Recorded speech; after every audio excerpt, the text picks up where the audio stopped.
Chapter 181. The four of them ate and chatted, the atmosphere cheerful. The silvery laughter of young girls rang out from time to time. All four of them were quite the type, especially Kong Shui, who was even a bit chatty. The two bright and cheerful girls inevitably attracted the attention of the diners at the surrounding tables. Since this restaurant was near the University of Electronic Science and Technology, more than half of the diners there at this time were students who hadn't returned home from the holidays. They gathered in groups of 3 or 5, eating skewers, drinking beer, and bragging. It was obvious that most of them were gathered in groups of dormitories. It would be strange if these monks' courtyard boys didn't stare at beauties like Lin Yufei and Kong Shui, but due to the presence of Shinichio and Wang Yupeng, these boys could only envy them, their hearts itching to make a move, but they didn't dare to approach them and talk. At that moment, the roar of motorcycles suddenly echoed down the street. Soon, 3 impressive-looking motorcycles of unknown make pulled up to the curb. The 3 motorcycles were all carrying people on the back seats. 6 people in total, 5 men and 1 woman, entered the awning and sat down. One of the 6 was bald, while the remaining 5 had their hair dyed 5 different colors, and several sported tattoos. The atmosphere inside the awning had become considerably more subdued with their arrival. The male college students, who had just been bragging loudly, trying to attract Lin Yufei and Kong Xiaoyi's attention, lowered their voices considerably. "Waiter, take your order." After taking their seats, a skinny, blond man waved to the waiter. He was clearly a junior. After the waiter brought the menu, the yellow-haired boy immediately handed it to the bald leader. The latter wore a skull necklace around his neck and 2 oddly shaped rings on the index and middle fingers of his right hand. After taking the menu, he didn't even glance at it, simply tossing it to the woman with long, dyed brown hair beside him. Then he said to the waiter, 2 dozen beers first. Shinichio and the other 3 had of course noticed the group. Kong Xiaoyi lowered her voice and said, "They're all scoundrels. They don't look like good people. Who cares? We eat our food." This was the capital, and Shinichi wasn't worried about the security situation. Furthermore, many so-called thugs were actually paper tigers. Their outlandish attire and exaggerated tattoos were often just a way to embolden themselves, to show outsiders that they were not to be messed with. That's right. A society ruled by law. Wang Yupeng echoed, peeling a grilled shrimp and handing it to Kong Shui. "Their grilled shrimp is really good. Brother Peng, I want some grilled shrimp too." Shinichi immediately teased with a smile. "If you want to eat it, just peel it yourself." Wang Yupeng curled his lips. "Kong Eg, see, this man is so hypocritical. Let Yufei peel it for you. Yufei is the best at peeling shrimp." Kong Shui pouted at Lin Yufei beside her. "I'm not good at it. Especially after grilling shrimp. They're so hard to peel. I'm always waiting for others to peel them for me." After saying that, Lin Yufei looked at Shinichio. "Would you mind peeling a shrimp for your lifesaver?" "Lin Yufei, I've said it many times, I'm not going to jump into the lake." Shinichio emphasized again. Brother Xiao admitted, "It's a breakup. There's nothing shameful about doing something extreme." Wang Yupeng gloated on the side. The 4 of them began to argue with each other again, returning to the state they had been in before the bald man and his group arrived. The girls' laughter caught the bald man's attention. He instinctively turned his head to glance over, his eyes suddenly brightening. He then pointed at Lin Yufei and Kong Shui, signaling his followers to look over. The yellow-haired boy and his companions looked in the direction of his finger, and their eyes instantly perked up. "These 2 pretty girls are so pretty. I like the one in the yellow floral dress, she has a nice figure. The bun is nice too, I'm not picky. Look at you all, you're all college students, I'd be surprised if she even bothered with you." The only woman present glared disdainfully at the yellow-haired guy and the others. Then she took the bald man's arm and nuzzled his chest against his. "Brother Leopard, you're not attracted to those 2 schoolgirls, are you? It's nice to change things up once in a while." The bald man chuckled and gave the woman's thigh a firm squeeze. "Schoolgirls don't know anything. I can't do it like you," the woman whispered coquettishly. The bald man ignored her and winked at the yellow-haired guy, called them over for a couple of drinks later. "Okay." The yellow-haired guy nodded with a grin. As they were talking, Shinichi got up and left to purge the bathroom. Seeing that one of the 2 boys was missing, the yellow-haired boy thought this was an opportunity. He winked at the tall man with blue hair next to him and said, "Offing, come with me." The blue-haired thug named Offing nodded, and the 2 of them immediately joined the table with Shinichio and her 4 companions. "Girls, let's meet. My name is Huang Tianjie, and our brother Leopard would like to treat you to a couple of drinks." The yellow-haired kid rested his hands on the table, baring his teeth as he stared at Lin Yufei and Kong Shui. As he got closer, he found the two schoolgirls even more beautiful. Especially the one in the yellow floral dress, who looked every bit as pretty as those internet celebrities on Quine, a popular video platform, with their filters turned on. We don't know any Brother Leopard, and we don't drink with strangers. Kong Shui glared at the yellow-haired kid. We don't know each other now, but we will soon. No one knows each other from birth. We only get to know each other after we get to know each other, the yellow-haired kid said with a playful smile. We don't want to get to know you. Leave now, or I call the police. Lin Yufei said angrily. Yeah, if you don't leave, I call the police. Wang Yupeng echoed, leaping from his seat. But before he could even straighten himself, the blue-haired thug named Offing, who had already walked over to him, immediately reached out and put his hand on his shoulder. Sit down. You're not in trouble. Offing was clearly prepared, and he'd probably done something similar more than once before. His blow was incredibly powerful, instantly shoving Wang Yupeng back into his chair. The yellow-haired thug continued to bar his teeth and said, Girls, we're just getting to know each other. There's no need to get so nervous. We live in a society ruled by law. We can't do anything to you. Besides, our brother Leopard is a legitimate businessman. He owns the night market out back. Just give him some respect. I already said I don't want to meet you. Get out of here. Seeing Wang Yupeng pinned to the chair, and the yellow-haired guy still acting so arrogantly, Kong Shui shouted at him.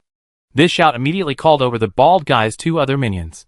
The four thugs, standing in different positions, surrounded Lin Yufei, Kong Shui, and Wang Yupeng. Seeing this, the guests at the nearby tables dropped their meals, fearing they would be affected, and immediately left the awning. Brother Leopard said, 5,000 per person.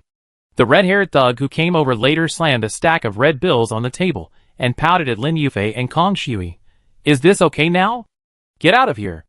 Lin Yufei threw the stack of red bills in the red-haired thug's face. What the hell? How dare you attack me? Don't be so shameless. The four thugs were furious. The red-haired thug who had been hit reached out to grab Lin Yufei's arm. Seeing the thugs about to attack, Wang Yupeng kicked over the table. Then, while everyone was stunned, he forcefully pushed away the blue-haired thug who was holding him down. Xiaoyi, call the police. He then yanked the red-haired thug away, giving Lin Yufei and Kong Shui room to escape. The thugs, having regained their composure, rushed forward and kicked Wang Yupeng to the ground. Lin Yufei and Kong Shui, both good girls, who had just entered college, had never seen such a scene before and were terrified. They shouted for him to stop while they called the police. Inside the restaurant, Shinichi was standing at the bar paying the bill. The four of them had almost finished their meal, so he took the opportunity to go to the bathroom to settle the bill. At that moment, the waitress suddenly yelled, Sister Sue, there's a fight. There's a fight. Sister Sue was the owner of this restaurant, and she was standing at the bar, paying Shinichi's bill. At the shouting, she looked outside, startled, and quickly yelled to the waitress, call the police. Shinichi also looked out curiously, then froze. Fuck. He cursed and immediately rushed out at lightning speed. By now, the diners in the awning had all fled. Lin Yufei and Kong Shui were desperately trying to pull back two thugs, trying to stop them from beating Wang Yupeng. And his best friend, curled up on the ground, holding his head. In high school, they fought plenty of fights with thugs from outside the school, gaining experience both in beating and in taking hits. When outnumbered, curling up and protecting your head was a relatively effective defensive measure. So, Wang Yupeng's stance wasn't a problem, but this type of defense was only effective against punches and kicks. Seeing his best friend being beaten, Shinichi roared and joined the fray. He and Wang Yupeng were both athletic students, over 180 centimeters tall and sturdy, while the four thugs had clearly been drained of their bodies by alcohol and sex. They were bluffing, using their numbers to bully the weak. With Shinichi's new reinforcement, although it was only 2 against 4, the odds were evenly matched. A bunch of losers. Seeing the four underlings couldn't defeat the two high school students, the bald man reached into his motorcycle's toolbox, pulled out 2 batons, and rushed over to start beating them. Shinichi was accidentally hit in the calf and fell to one knee. Ah! Lin Yufei screamed, her face pale with fear, but she was deeply concerned about Shinichi's condition. She picked up a wine bottle and threw it at the bald man. Kneeling on one leg, Shinichi happened to see his backpack, which had fallen to the ground. He immediately remembered the hammer he had exchanged for his phone. He quickly pulled the hammer from his backpack and smashed it against the bald man's legs. The bald man hadn't expected Shinichi to have a weapon, and after taking 2 hammer blows, he fell to his knees.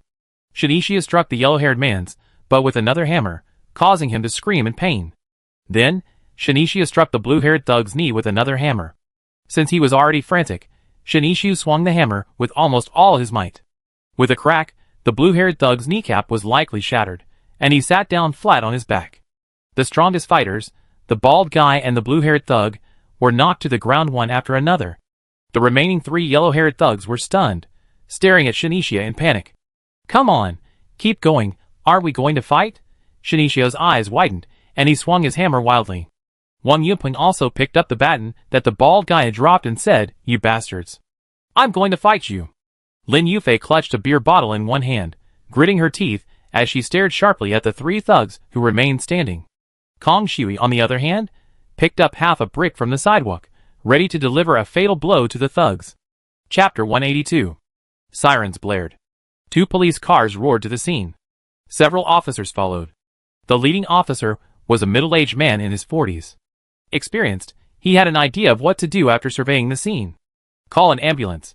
Send the injured to the hospital, and take the rest back to the station. The middle-aged officer gave the order, and his officers immediately sprang into action. "Captain Wang, I'm the victim. That little bastard was so ruthless. I think both my legs are broken." The bald man, who clearly knew the middle-aged officer, said with a mournful expression. "Officer, they were the ones who harassed us first. We were just acting in self-defense." Kong Shui immediately retorted. "Uncle Police, I can testify. It was these little hooligans who molested the 2 girls. Uncle Police, I can testify too. I witnessed the whole thing. And me. I can testify too." Among the onlookers, a male student from the University of Electronic Science and Technology stood up. During the fight, these male students had been quite eager to take action, but seeing that the bald man and his group outnumbered them and looked quite aggressive, they hesitated. Now that the police had arrived, these male students had nothing to worry about. Especially since the bald man had tried to portray himself as a victim, the righteous young people immediately took offense. "What nonsense are you talking about? Believe it or not." The bald man glared at the group of students and was about to threaten them, but the police were nearby, so he swallowed the rest of his words. "Xiao Lu, take their statements." The middle-aged officer in charge winked at the young officer behind him. He immediately waved to the university students willing to testify. "Those who can testify, follow me and take the statement over there." Next, the 3 thugs who hadn't been knocked to the ground, including Little Yellow Hair, were escorted to the police car. The bald man and the blue-haired thug were taken to the hospital by ambulance. Shinichio and Wang Yupeng were also taken to the hospital for a comprehensive examination. Both had fractures. Shinichio had a broken tibia in his left leg, and Wang Yupeng had 2 broken ribs. After learning of their conditions, Lin Yufei and Kong Shui couldn't help but feel a little guilty. Although they had done nothing wrong, they had caused the incident. In the hospital ward, Shinichio and Wang Yupeng, the good brothers, lay neatly on their beds. Shinichia's left leg was already in a cast, and he was lying on the hospital bed, his legs suspended and propped up with 2 soft pillows. Wang Yupeng had a broken rib, and a cast was inconvenient, so the doctor wrapped him in multiple bandages to stabilize him. In addition to the broken ribs, Wang Yupeng also suffered multiple bruises on his head, face, and body from the beating, and his head was also bandaged. Wang Yupeng's injuries were more serious, but the superficial bruises would heal quickly. The most serious injury was the broken ribs, requiring bed rest. After Lin Yufei and Kong Shui completed their statements at the police station, they rushed to the hospital. They were already feeling quite heavy, but upon seeing Wang Yupeng, wrapped in bandages, like a giant mummy, and Shinichio in a sling in the hospital room, they felt a mixture of laughter and tears. "Wang Yupeng, the police officer said you have a broken rib. How's it? Does it hurt?" Kong Shui asked, frowning as she walked over to the bedside. "It hurt quite a bit. It doesn't hurt anymore after seeing you." Wang Yupeng offered a rather cheesy love line. Kong Shui was speechless. "It's getting serious now." "I'm serious. Very serious." Wang Yupeng nodded gently. "Okay, stop talking. The doctor told you to stay in bed." Kong Shui sighed, peeled a banana she bought at the hospital entrance, and handed it to him. "Shinichio, do you want a banana?" Lin Yufei sat down next to Shinichio's bed. "I want an orange." Shinichio pointed to the bag of fruit on the bedside table. Lin Yufei immediately pulled an orange from the bag, peeling it, and feeding it to Shinichio. "So sweet." Shinichio, having tasted the orange, smacked her lips with a grin. I think you two are sweeter than the orange. Kong Shui grumbled. It's such a time, and you're still talking about this. Lin Yufei rolled her eyes at her bestie. Shanishi's left tibia is broken, but her hand isn't. Kong Shui objected. Hearing her words, Lin Yufei finally realized that Shanishi's leg was broken, but her hands were fine. It wasn't that lying in bed meant she couldn't do anything. Kong Yiji, I advise you to be kind. Although my arm isn't broken, it's hard to even lift it. How can I peel an orange? Shinichio had 1,000 things ready to say in response to Kong Shui. At the same time, he silently grumbled in his heart. Isn't it good enough to have someone to take care of me? I'm just a broken man. Why am I trying so hard to be so stubborn? Since you're a patient, I won't argue with you. Kong Shui shrugged. What did the police say? Shinichio stopped bickering with Kong Shui and got down to business. Lin Yufei replied, those people have been detained. They're going through the criminal case process, and they should be charged with intentional injury and affray. I just called my dad. He's a lawyer, and will be in Beijing tomorrow morning. I can let him handle this matter later. Lin Yufei was speaking. Shinichia's phone suddenly rang. It was his father, Shin Qiushan. I just got a call from the police station. How's everything going on there? Shin Qiushan's voice was a little hurried when the call connected. It's nothing, just a broken leg. A broken leg is nothing. I should have let you go to Beijing by yourself. Shin Qiushan was startled by the sudden call from the police station late at night, and he still hadn't recovered. Dad, I'm really fine. The doctor said I'm young and I'd be fine in a month or two. Shinichio replied calmly, not wanting to worry his father. Send me the hospital address and ward number. I'd be there tomorrow morning. Okay. Shinichi responded, still trying to reassure his father. Dad, you really don't have to worry. It's just a minor issue. You know, I got into a lot of fights when I was in school. Okay, get some rest. Shin Qiushan hung up the phone happily. During the National Day holiday, both high-speed rail and air tickets were in high demand, so he had to hurry and get his tickets sorted. The call ended. Shinichi sighed, oh, all our plans are ruined now.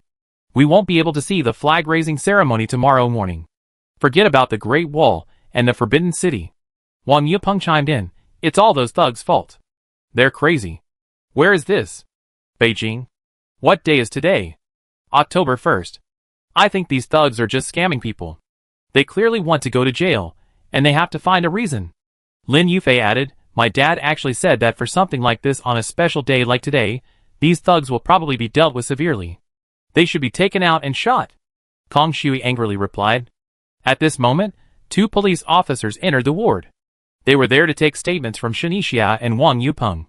The officer taking Shinichia's statement was named Lu, and looked to be around 30 years old. He remained patient and kind with Shinichio. After asking all the usual questions, he continued, where did you get that hammer? I traded it for my phone. Huh? You traded your phone for a hammer? Officer Lu was bewildered. I traded it for a broken phone. It's the same pattern you see on the street. Broken phones, old phones traded for kitchen knives, scissors, stainless steel basins. Then why did you trade it for a hammer? Where did you trade it? Officer Lu continued. At the night market next to the hotel where the incident occurred. As for the exchange of the hammer, that's a long story. Do I really need to tell you? Tell me about it. Conscientiously, Officer Lu nodded gently. Okay then. Shinichio had no choice but to retell Officer Lu the story of her journey to Beijing to meet someone in person. So I changed the hammer to say, first love is a hammer. I want to forget it as quickly as possible. After listening to Shinichi's story, Officer Lu nodded in understanding, though he couldn't help but silently sneer. Young people these days, they're so abstract. After taking the statement, the 2 officers left. Lin Yufei and Kong Shui returned to the ward. Since neither Shinichi nor Wang Yupeng had family members around, the 2 officers had to temporarily take on the responsibility of care. While the officers were taking their statements, Lin Yufei and Kong Shui had rented 2 beds for a caregiver. Wow, quite professional. Seeing Lin Yufei place the bed next to him, Shinichi chuckled. Go to bed early. We've been busy all night, and it's almost midnight. Lin Yufei yawned. She usually had a pretty normal sleep schedule, usually going to bed before 11, but today she already gone overdue. I need to get some sleep. I dream of watching the flag-raising ceremony and climbing the Great Wall. I have everything in my dreams. Shinichio stretched. Although there was still time to go, he still felt a pity that he didn't get to see the flag-raising ceremony or climb the Great Wall this time. Do you really want to see the flag-raising ceremony? At this moment, Lin Yufei suddenly looked Shinichia in the eye and asked. Of course. Watching a flag-raising ceremony during the National Day holiday would be so memorable. Shinichia sighed heartily. He had only seen the flag-raising ceremony in Tiananmen Square on TV and in videos. And every time he saw it, it always moved him to tears. So, he had a certain obsession with watching the flag-raising ceremony in person. Then I take you there, Lin Yufei said confidently. What? You're taking me to the flag-raising ceremony? Tomorrow? Shinichia stared at Lin Yufei, bewildered, thinking she must be crazy. Yes, tomorrow. Lin Yufei nodded solemnly. But how am I supposed to get there? Shinichia pointed to her casted left calf, a look of despair on her face. A wheelchair. I push you there. Huh? Shinichia opened her mouth, looking at Lin Yufei in disbelief. Are you serious? Do you think I'm kidding? Lin Yufei pursed her lips. I'm just asking if you're going. I give you 3 seconds to think. 3. Go! Lin Yufei's 3-second countdown had barely begun when Shinichia gave her answer. The next moment, their eyes met. Both the young man and the young woman smiled brightly. Chapter 183. Yufei, you really want to watch the flag-raising ceremony? Kong Shui was shocked. It's the National Day holiday, and Tiananmen Square is packed. Pushing a wheelchair is inconvenient. This little difficulty can be overcome. Lin Yufei shrugged casually. Alright, I'm impressed. Kong Shui gave her a thumbs up, deeply impressed by her friend's courage. Xiaoyi, I want to watch the flag-raising ceremony too, said Wang Yupeng, lying in the hospital bed. Then think about it. Kong Shui rolled her eyes. Brother Xiao only has a broken leg, a wheelchair is no problem. You have to stay in bed. Do you think I should push your hospital bed to Tiananmen Square? Then you owe me a flag-raising ceremony. Wang Yupeng, a quick thinker, made his request. We talk later, depending on my mood. Kong Shui wasn't fooled. Although Wang Yupeng's performance during the conflict had impressed her, he hadn't made her feel that heart-pounding feeling. So for Wang Yupeng, he still had a long way to go. The flag-raising ceremony was different every day. On October 2nd, it was 6:12, 4 o'clock. The alarm clock rang in the ward. Lin Yufei stood up from the accompanying bed and wanted to call Shinichia, but she found him awake, staring at her intently. You weren't asleep, were you? Lin Yufei asked, yawning. I was asleep, but I was a little excited and woke up a little after 3. Shinichia had actually woken up because he had to pee, but he was too embarrassed to call Lin Yufei, so he just held on. His bladder was about to explode. Hey, can you help me get out of the bathroom? Oh! Lin Yufei, as clever as she was, immediately understood why Shinichia had woken up early. She quickly removed the leg sling and helped him out of bed. Deciding to attend the flag-raising ceremony, Lin Yufei had rented a wheelchair and crutches. She helped Shinichia into the bathroom, then left the crutches with him and retreated to the bathroom door, closing it behind her. Then, the sound of running water emanated from the bathroom. Lin Yufei's pretty face flushed. In just 2 days, the two of them seemed to have done several things only lovers do, like last night, when she fell asleep with her head resting on his arm. After peeing, Shinichia was refreshed. She left the bathroom on crutches and sat directly in the wheelchair. Let's go! Lin Yufei nodded and pushed Shinichia out of the ward. According to hospital regulations, inpatients were not allowed to leave the hospital at will, so Lin Yufei was cautious as she pushed Shinichia past the nurse's station. Fortunately, the nurse on duty was dozing off at the moment, so she didn't notice anyone slipping away. After leaving the inpatient building, the two of them, like birds escaping a cage, beamed with bright smiles. My heart was pounding as I passed the nurse's station. I was so scared the nurse would suddenly wake up and ask what I was doing. Lin Yufei said with lingering fear. Even if she wakes up, it's okay. I've already thought of what to say. What to say? I say I have a terminal illness and won't live for many days. I want to see the flag-raising ceremony before I die. The nurse will definitely let us go. Shinichia said with a grin. Shut up. Don't joke about this. Lin Yufei reached out and tapped him on the head. What? Are you afraid I die? Shinichia seized the opportunity to ask back. I pulled you out of the artificial lake. So your life is mine. Lin Yufei replied, feeling compelled to do so, but she regretted it the moment she said it. It felt a little too ambiguous. It sounded like a line from an idol drama. I've told you 1,000 times, I'm not going to commit suicide by jumping into the lake. In Shinichia's eyes, this incident was the biggest black mark in his life. Jumping into the lake to commit suicide was absolutely unacceptable. No matter what. I pulled you out of the artificial lake, wasn't it? Even if you didn't pull me, I could have climbed up on my own. Shinichio looked unappreciative. What a farmer and the snake. Lin Yufei pouted. I didn't bite you. Shinichi retorted. The two were arguing when the old man at the hospital gate suddenly stopped them and asked, Where are you two going? Although they had left the inpatient building, they hadn't left the hospital compound yet. They had just reached the main gate. Unlike the young nurse, who was prone to sleepiness, the old man at the gate was full of energy. Uncle, let's go out for breakfast. Lin Yufei made up an excuse. Breakfast? Why don't you just buy him some? The old man at the gate found the two suspicious. Which ward are you from? 605. What's your name? Shinichio. Wait a minute, I call the nurse's station. The old man said, and then he went into the duty room. Run! As the security guard turned around, Shinichio whispered to Lin Yufei. The latter immediately pushed him out of the hospital gate. A taxi was waiting for work on the side of the road. The driver, unaware of the situation, saw the couple's limited mobility and offered to help fold the wheelchairs and stow them in the trunk. Hurry up, sir. To Tiananmen Square. Lin Yufei said quickly as she got into the car. Okay. This hospital is quite far from Tiananmen Square, so it's a big job. The driver agreed and started the car immediately. At this moment, the security guard had already chased them out, waving and shouting, Wait! Don't run! Lin Yufei rolled up the car window, pretending not to see anything. What's going on with you two? The driver, catching sight of the security guard in the rearview mirror, asked curiously.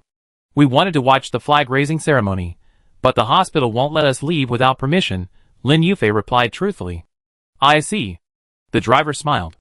Actually, the hospital is doing this for your own good. Your legs aren't very mobile, after all. Brother, I'm from Sanjiang. It's been a rare opportunity to come to Beijing, and I wanted to see the flag-raising ceremony. Shinichio said sincerely. Then be careful and be safe. The driver kindly warned, then shook his head and sighed softly. Young couples in love are so passionate. Hearing the driver sigh, Shinichio and Lin Yufei glanced at each other subconsciously, then turned their heads away in tacit understanding, neither correcting the driver. There's no traffic at this hour. About 40 minutes later, the driver dropped them off at the nearest spot to Tiananmen Square. During the National Day holiday, the number of tourists surged. Tiananmen Square was implementing flow control measures. Although it was only a little after 5 o'clock, a long line had already formed along the approach to the square. Lin Yufei pushed Shinichio and slowly moved forward with the crowd. Although the line was long, a large number of armed police and volunteers were on hand to guide and maintain order, and people moved forward in an orderly manner. Half an hour later, Lin Yufei finally pushed Shinichio to the center of the square. A sea of people surrounded them. But there was no sign of fatigue on their faces. Instead, there was anticipation and excitement, and many were holding up their phones to take photos. Shinichio looked up at the azure sky. Since he was in a wheelchair, Lin Yufei's delicate face would inevitably enter his sight whenever he looked up. And even from this critical perspective, Lin Yufei managed to hold her own. Shinichio took out her phone and took a picture of the sky, capturing Lin Yufei's smiling face. Let's take a picture too. Lin Yufei also took out her phone. Oh, there's one more thing. As she spoke, Lin Yufei pulled 2 more national flag stickers from her small bag. She first placed one on her own face, then leaned over and placed the other on Shinichio's. That's it. Lin Yufei looked at her masterpiece with satisfaction, then took a selfie with Shinichio. In the photo, the boy and girl, each with their faces covered in national flag stickers, smiled brightly. 6:12. The flag-raising ceremony officially began. Shinichio stood up from his wheelchair, leaning on crutches. Accompanied by the majestic sound of the national anthem, a bright red national flag slowly rose, unfurling in the wind. A wish fulfilled. Shinichio excitedly pumped his fist, then turned to look at Lin Yufei beside him. The day before yesterday, on the high-speed train, Shinichio had imagined countless times watching the flag-raising ceremony with Luo Yao. In his imagination, after the flag-raising ceremony, he and Luo Yao would give each other a big hug, perhaps even a passionate kiss. But now, the person beside him wasn't Luo Yao, but another girl. Yufei, thank you. Shinichio thanked her sincerely. For a girl like Lin Yufei, pushing him to the flag-raising ceremony in a wheelchair was undoubtedly a huge challenge. But Lin Yufei didn't back down and performed brilliantly. Besides gratitude, Shinichi felt even more moved. This experience would undoubtedly become an unforgettable memory in his life. Perhaps, many, many years from now, Shinichio has forgotten who he is. But perhaps, he still remembers that year, a girl pushed him, injured, in a wheelchair, out of the hospital and to Tiananmen Square to watch the flag-raising ceremony. A romantic rendezvous for the Chinese people, Daxing International Airport. Shin-Chioshan walked out of the terminal, facing the rising sun. He hadn't come alone. He was accompanied by Shin Yanran and Lin Xiaomo. The three of them took a taxi. He headed straight for the hospital where Shinichio was staying. But when they arrived at the ward, they found him empty. Yupeng, where is Shinichio? Shin-Chioshan asked suspiciously. He went to watch the flag-raising ceremony. Wang Yupeng answered truthfully. What? Watch the flag-raising ceremony? Didn't he have a broken bone? Shin Yanran took over. Lin Yufei pushed him there in a wheelchair. Seeing the girl he had a crush on again, Wang Yupeng was still a little nervous. Although he had already decided to let go, the sight of Shin Yanran still made him feel strangely uneasy. It must be a physiological reaction that had developed over time. Who is Lin Yufei? Shin Yanran asked doubtfully. But just as she finished her words, a man's voice suddenly rang out from the ward door. Lin Yufei is my daughter. Who's looking for her? Chapter 184. The man who walked in looked to be about 40 years old, wearing gold-rimmed glasses, an ice blue shirt, casual trousers, and a pair of versatile leather shoes. He had fair skin, regular features, and meticulously combed hair. He was the type of handsome, gentle uncle. Of course, his looks and figure were still far inferior to those of Shin-Chioshan, who had been transformed by the system. But it was clear that he was definitely a handsome man in his youth. The middle-aged man was Lin Yufei's father, Lin Kaixian. At this moment, Lin Yufei's mother, Zhou Yamen, was following behind him. The couple had arrived together. Originally, Zhou Yamen had planned to fly to Shanghai to join her husband, Lin Kaixian, but she received a call from the police last night saying that her daughter had been harassed by a group of thugs. Upon learning of this, Lin Kaixian immediately canceled his work in Shanghai and booked the first available flight to Beijing. After Zhou Yamen picked up her husband at the airport, they rushed to the hospital together. In fact, they and Shin-Chioshan arrived at the hospital almost at the same time, though the couple took a detour while trying to find the ward. Are you Shinichia's father? Zhou Yamen recognized Shin-Chioshan immediately and asked. Hello, Shin-Chioshan. What are your names? Shin-Chioshan didn't know Zhou Yamen, but the night before, when he called his son, a woman answered the phone, and he knew the middle-aged couple in front of him must be the woman's parents. My name is Zhou Yamen, Yufei's mother. This is my husband, Lin Kaixian. Zhou Yamen responded politely. Yesterday, after learning that Shinichia's father was the famous writer, she had done a detailed online search for Shin-Chioshan's information. This future in-law had a legendary background, and Zhou Yamen was quite impressed. Are you Mr. Shin, the author of the Three-Body Civilization? Lin Kaixian stepped forward and shook hands with Shin-Chioshan. I'm not worthy of that title. Shin-Chioshan replied with a smile, then curiously asked, Are you lawyer Lin from Kuayin? When Lin Kaixian entered the ward, he felt a sense of familiarity, and quickly identified him with a popular lawyer on Kuayin. He had millions of followers, and his humor and sharp commentary were often seen online. His positive image had garnered him a significant following. Shin-Chioshan hadn't watched his live streams, but he had seen clips of them, often featuring high-profile cases. It's me.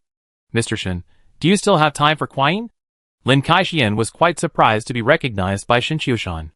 In the age of self-media, who doesn't watch short videos? I've seen some of lawyer Lin's videos. They're clearly organized, with sharp perspectives, very impressive. My videos are just child's play. How can they compare to Teacher Shin? You're our country's only Nebula Award winner, and a renowned writer. After the two old men exchanged business boasts for a while, Lin Kaixian asked, Teacher Shin, I heard your son was injured? Don't call me Teacher Shin. It's awkward. Just call me brother. I'm 38, so I'm probably a little younger than lawyer Lin. That's not younger. I'm 45. 45? That doesn't look like it at all. Brother Shin doesn't even look 38. I think he's in his early 30s. The two old men began to flatter each other again. Just then, hurried footsteps suddenly echoed in the hallway. Director Liu, the security guard, Mr. Zhang, said Shinichia from Ward 605 ran away early this morning, around 4 o'clock. How can you be on duty this shift? A grown man, you just ran away like that. If anything happens, who will be held responsible? Our hospital can't afford the responsibility. As they spoke, a middle-aged female doctor in her 40s and a young nurse entered the ward. The middle-aged doctor and nurse were both startled by the number of people in the ward. "Who are you?" the middle-aged female doctor asked, frowning. "Hello, Director Liu. I'm Shanishi's father. You're just in time. The child said he was in your hospital, but after I flew over from Sanjiang, he's gone." Shin Qiushan had naturally overheard the conversation.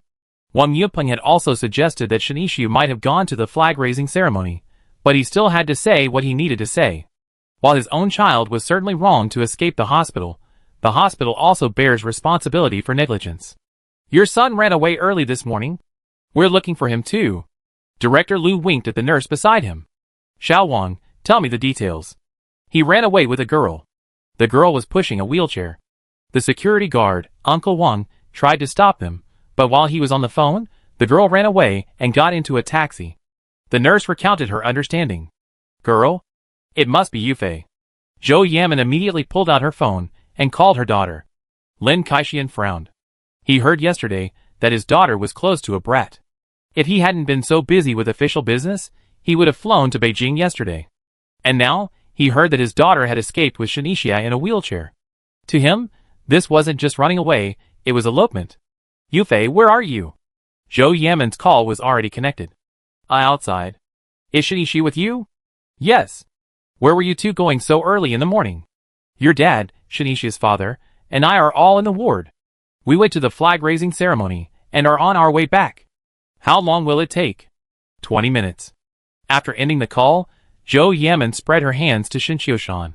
They went to the flag-raising ceremony. Shin Qiushan nodded. This news, which Wang Yupeng had just mentioned, was now confirmed. "Brother Shin, let's wait outside," Lin Kaixian suggested. "Okay." Shin Qiushan agreed, then turned to Lin Xiaoma and instructed Momo, "Stay and talk to Director Liu about Xixiao's condition. Yinran, stop bothering and wait upstairs." After making the arrangements, Shin Qiushan followed Lin Kaixian and Zhou Yamen and her husband out of the ward. Lin Xiaoma then went with Director Liu to her office to inquire about Shinixia's condition. The once bustling ward was suddenly reduced to just Shin Yanran and Wang Yupeng. "Wang Yupeng, aren't your parents here?" Shin Yanran asked casually. "They should be on their way." "So you and Shinichi were the only ones in the ward last night?" No." Wang Yupeng was about to explain when Kong Xiaoyi, who had gone out to buy breakfast, returned. Seeing a beautiful girl in the ward, whose looks and figure were as good as her best friend Lin Yufei, chatting with Wang Yupeng, Kong Xiaoyi was surprised and even a little jealous. She couldn't help but silently complain in her heart. "Is an African like Wang Yupeng so popular?" "Wang Yupeng, is this beautiful woman your friend?" Kong Shi asked, sizing Shin Yanran up. "No." Yes." Wang Yupeng instinctively denied it, but then felt something was wrong and quickly changed his words. "She's Shinichia's sister." Wang Yupeng added. "Shin the scumbag's sister? Brother Zhao's sister?" Hearing that Shin Yanran was Shinichia's sister, Kong Xiaoyi breathed a sigh of relief, a bright smile spreading across her face. "Scumbag? When did Shinichi become a scumbag?" Shin Yanran frowned slightly. Although she often bickered with Shinichiao, she didn't think her brother was a scumbag. "Haha, he said so himself." "You're heartbroken, right? You said you wanted to be a scumbag." Kong Xiaoyi smiled, then tossed the bun she bought to Wang Yupeng, who lay in the hospital bed. How childish. After hearing Kong Xiaoyi's explanation, Shin Yanran couldn't help but grumble. She felt that this kind of talk was quite typical of Shinichiao, but he was just saying it. "By the way, my name is Kong Xiaoyi, from Beijing University of Political Science and Law, and I'm good friends with Yufei." Kong Xiaoyi introduced herself again. "Oh, my name is Shin Yanran, from Sanjiang University." "Hey, what's going on between Lin Yufei and Shinichiao?" Shin Yanran responded briefly, then curiously inquired. When Shinichi called her earlier, he mentioned a girl who had helped him, and had even replied to Luo Yao's WeChat message. It was because of that message that Luo Yao had accused her of calling her brother Shinichi a scumbag. "Talking about them is quite interesting. Why don't you sit down and chat?" Kong Xiaoyi said, as she sat down on the bed that had previously belonged to Shinichio. Shin Yanran followed suit, and listened to the story about her brother Shinichio. At the hospital entrance, Lin Kaixian handed Shin Qiushan a cigarette. "Brother Shin, I'm so sorry. Our Yufei was so inconsiderate. Your Xiao had a broken bone, and yet, you still took him to the flag-raising ceremony. I definitely give her a good scolding later. Maybe it was my brat's idea. Before coming to Beijing, He'd been clamoring to see the flag-raising ceremony, and now he's got his wish. Shin Qiushan took the cigarette and said with a smile. No matter whose idea it was, Yufei was so reckless.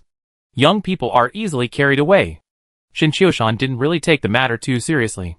2 children going to the flag-raising ceremony wasn't a bad thing. By the way, Brother Lin, what did the police say? I heard from Xiao Xiao that there were several thugs. I don't quite understand the situation yet, but I'm going to the police station later. Want to come with me? Sure, I want to talk to the police too. The two chatted while smoking. A moment later, a taxi pulled up at the hospital's main entrance. It's Yufei. They're back. Zhou Yamen, who had been staring at the taxi boarding area, called out, then strode over quickly. Shin Qiushan and Lin Kaixian followed closely behind.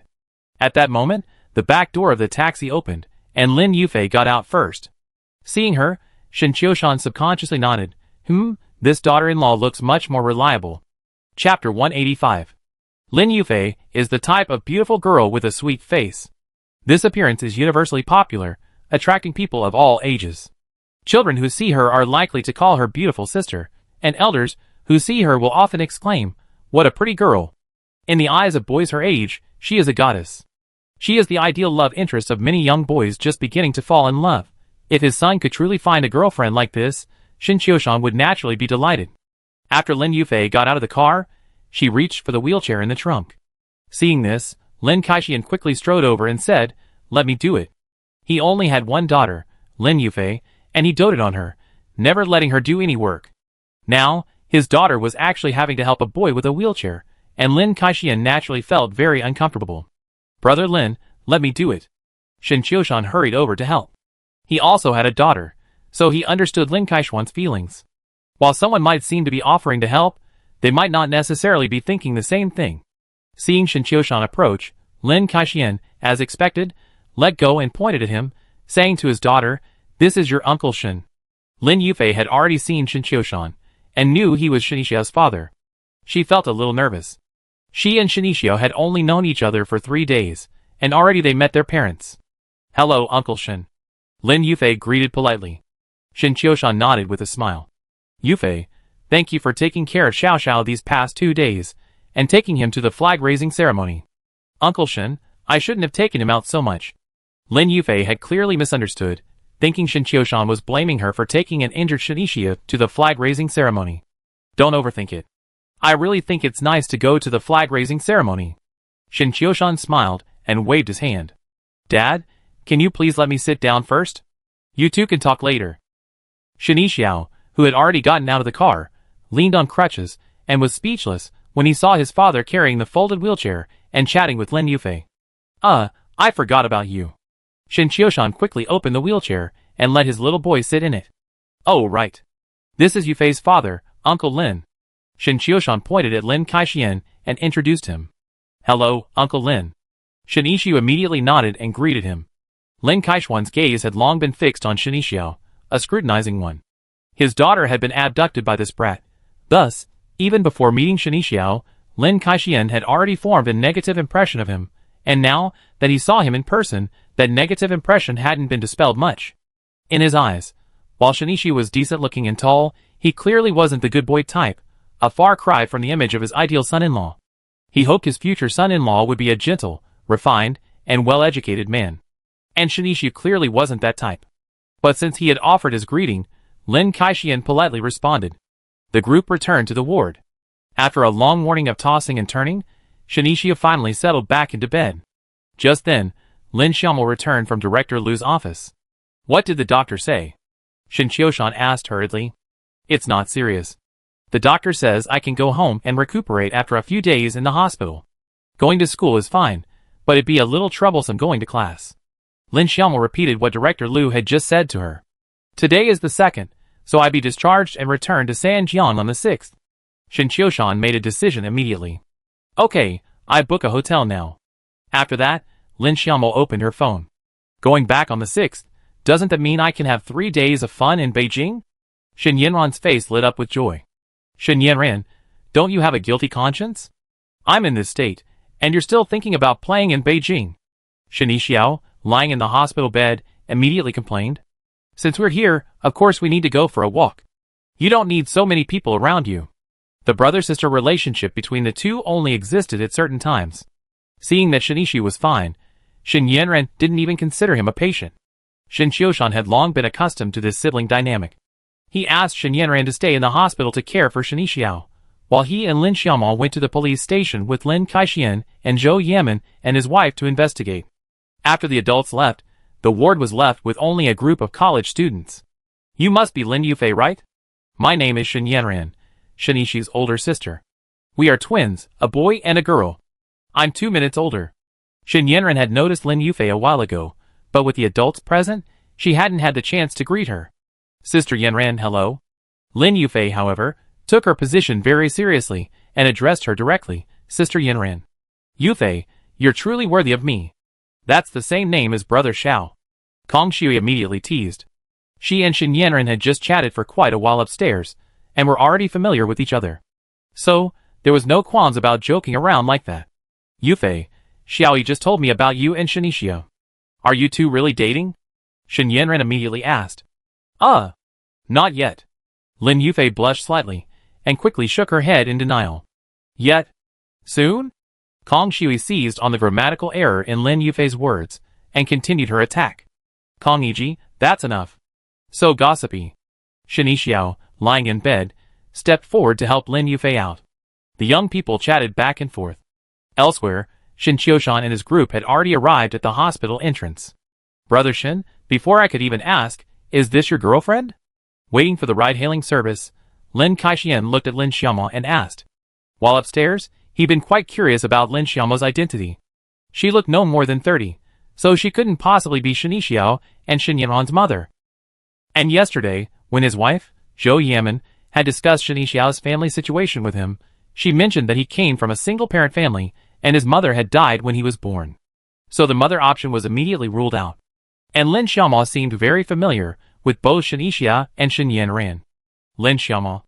I'm Yanran and Shishio's second aunt.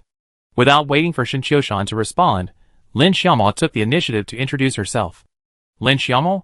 Red Rose. Hearing Lin Xiaomao's name, Lin Kaixian was a bit surprised. The Red Rose Band had been a huge internet sensation a while ago, and as a celebrity lawyer, Lin Kaixian naturally kept a close eye on hot topics online. He's seen several videos of Lin Xiaomao performing, but the videos all featured her in exaggerated outfits, complete with all sorts of wigs, completely different from the real-life Lin Xiaomao. When I saw the performance videos, I was thinking we might have been from the same family 500 years ago, all descendants of the Lin clan.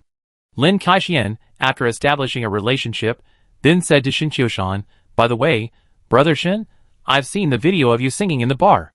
That song Red Rose is so charming. I had it on repeat in the car for ages. It shows that Brother Lin has good taste. Shin Qiushan laughed. As they spoke, the special car they ordered arrived. The four of them got in, and headed straight for the police station. Lin Kaixian was a lawyer, so naturally, the task of communicating with the police fell to him. After learning the situation, Lin Kaixian was stunned. According to the police, the interrogation of the gang had uncovered other cases. The bald man also ran an underground casino, with a significant amount of gambling. Furthermore, he had a criminal record. With multiple crimes combined, he might not be released for 10 years. This meant that Lin Kaixian no longer had to monitor the case. Shin Qiushan was delighted by the news. Although the other party couldn't possibly compensate for medical expenses in this situation, it was still a relief to see the perpetrator brought to justice. Besides, Shin Qiushan had plenty of money. Compensation, medical expenses, nothing could compare to seeing the perpetrator brought to justice. The incident had come to a temporary end. Lin Kaixian and Zhou Yamen prepared to fly back to Shanghai to resume their previous work. Shin Qiushan and Lin Xiaomao checked into the Hilton Garden Inn, which she had booked online. Hotel prices soared during the National Day holiday, with hotels that normally cost over 1,000 now costing over 2,000. But money wasn't a problem for Shin Qiushan right now. He took the room card and entered the room. Shin Qiushan planned to rest for a while before going to the hospital. After all, he'd been tossing and turning all morning. Just as he laid down on the bed, his phone rang. It was Chen Min, the editor-in-chief of Huawei Publishing House. Sister Min, what's going on? Shin Qiushan had a good impression of this beautiful editor-in-chief. She was decisive and capable, and she was also the mother of his daughter's roommate. She was one of those people with whom we can build a sustainable network. Old Shin, a film and television company, wants to buy the rights to the three-body civilization. They couldn't get in touch with you, so they came to me. Sister Min, I think you told me about this.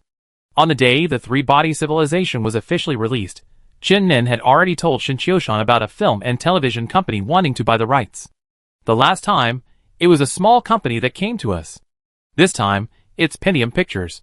You know Pentium Pictures, right? I really don't. Shin Qiushan thought for a moment, unimpressed by the Pentium Pictures Jin Nin mentioned. As a writer, how could you possibly not care about potential sponsors? If I didn't know, I think you despise money. Jin Nin jokingly introduced, Pentium Pictures is one of the top 3 film and television companies in China. They produce numerous films that have grossed over 3 billion yuan, and their market capitalization exceeds 100 billion yuan. They're quite powerful.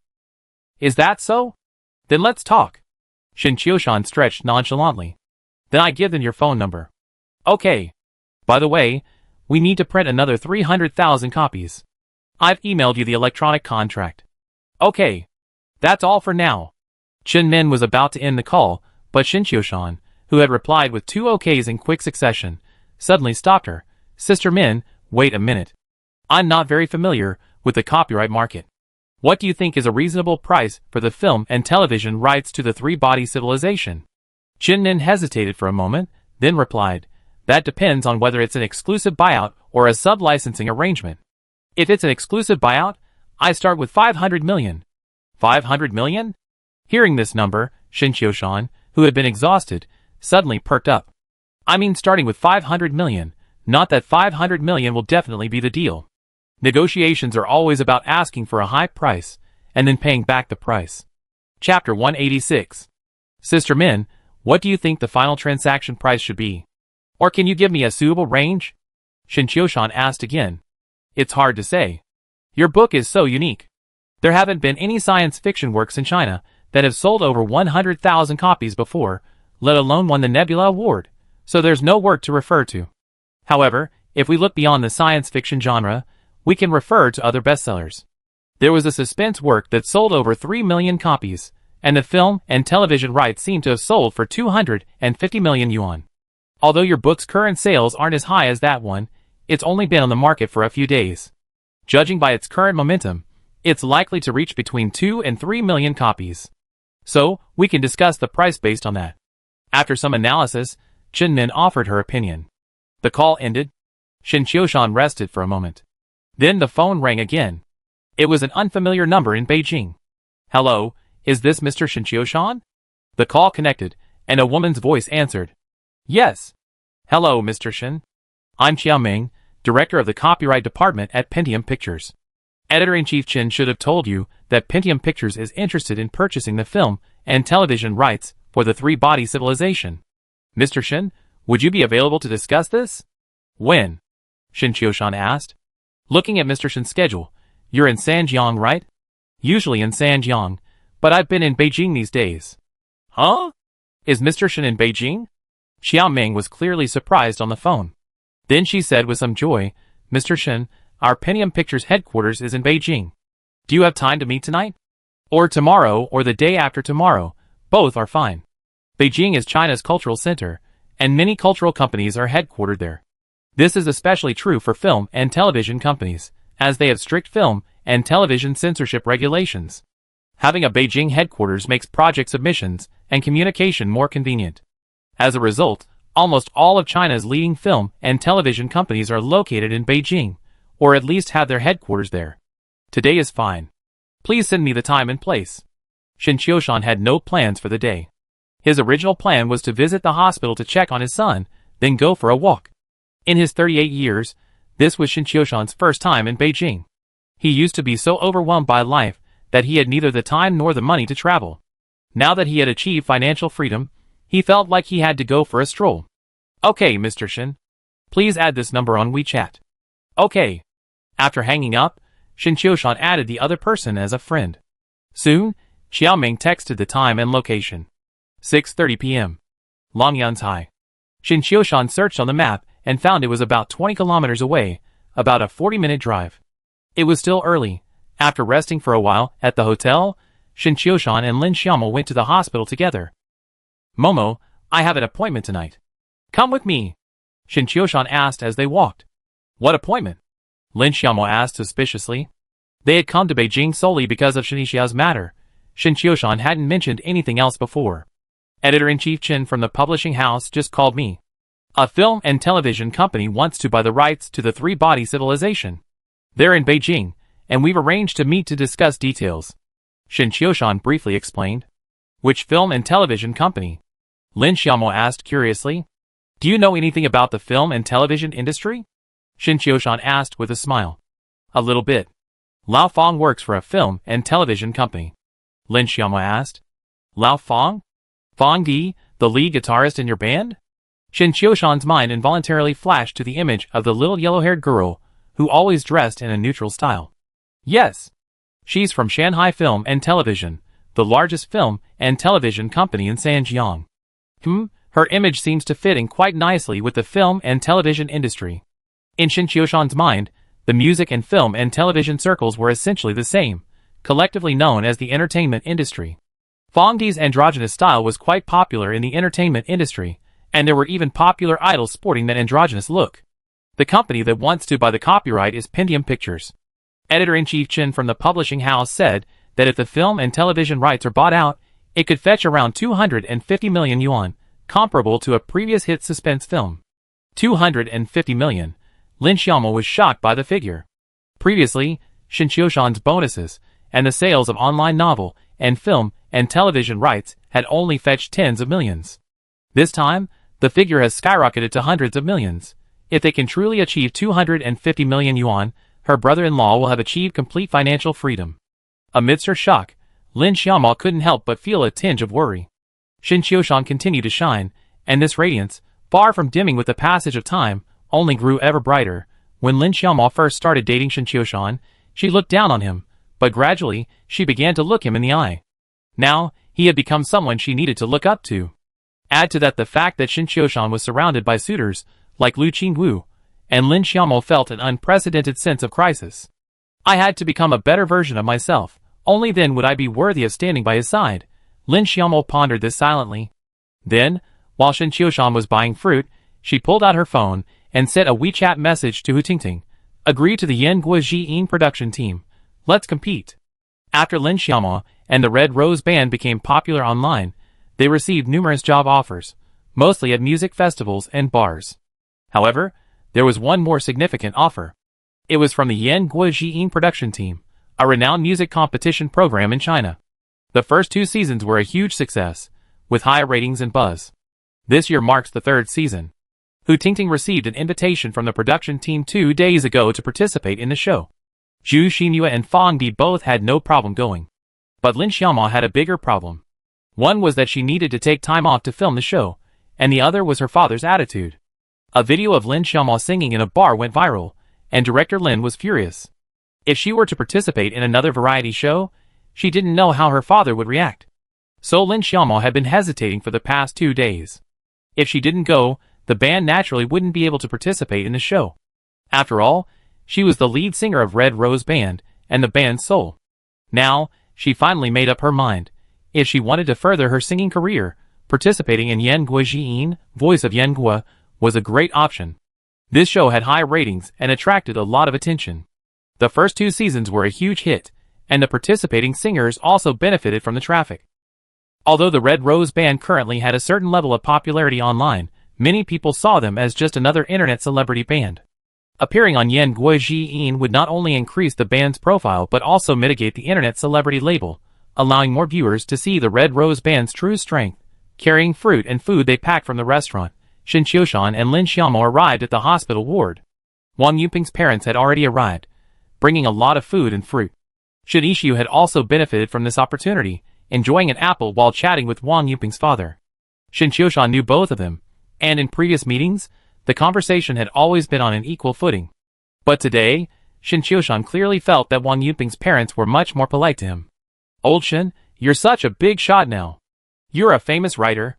I heard you've made tens of millions just writing books. That's incredible. Wang Yuping's father explained with a smile. I don't make that much. It's all just gossip online. Shin Qiushan waved modestly, glancing around the ward. He didn't see his daughter-in-law, Lin Yufei. Where's Yufei? Shin Qiushan looked at his daughter, Shin Yanran, who was sitting on the accompanying bed, playing with her phone. She and Xiaoyi are back at school. Although Lin Yufei and Kong Shui weren't injured, they were exhausted from the constant strain of the day. Lin Yufei, in particular, had barely slept, having taken Shin Ishiu to the flag-raising ceremony early in the morning. Dad, Yufei and Xiaoyi asked me to go shopping tomorrow. Is that okay? Shin Yanran asked with anticipation. After spending most of the day together, she had become quite familiar with both Lin Yufei and Kong Xiaoyi, and they both had a great time chatting. If they spent more time together, they would definitely become close friends. Okay, go! Shin Qiushan nodded. His daughter, Shin Yanran, was also visiting Beijing for the first time, so of course she wanted to explore and have some fun. But you have to stay with your brother at the hospital for a while today. Your second aunt and I have to attend a social event later, Shin Qiushan added. Oh sure. Shin Yanran responded, then glanced at Shin Ishiao, who was chewing an apple, from the corner of her eye. After Lin Yufei and Kong Shui left, the siblings actually started bickering. Around 5 o'clock, Shin Qiushan and Lin Xiaomo took a taxi to Longyuantai.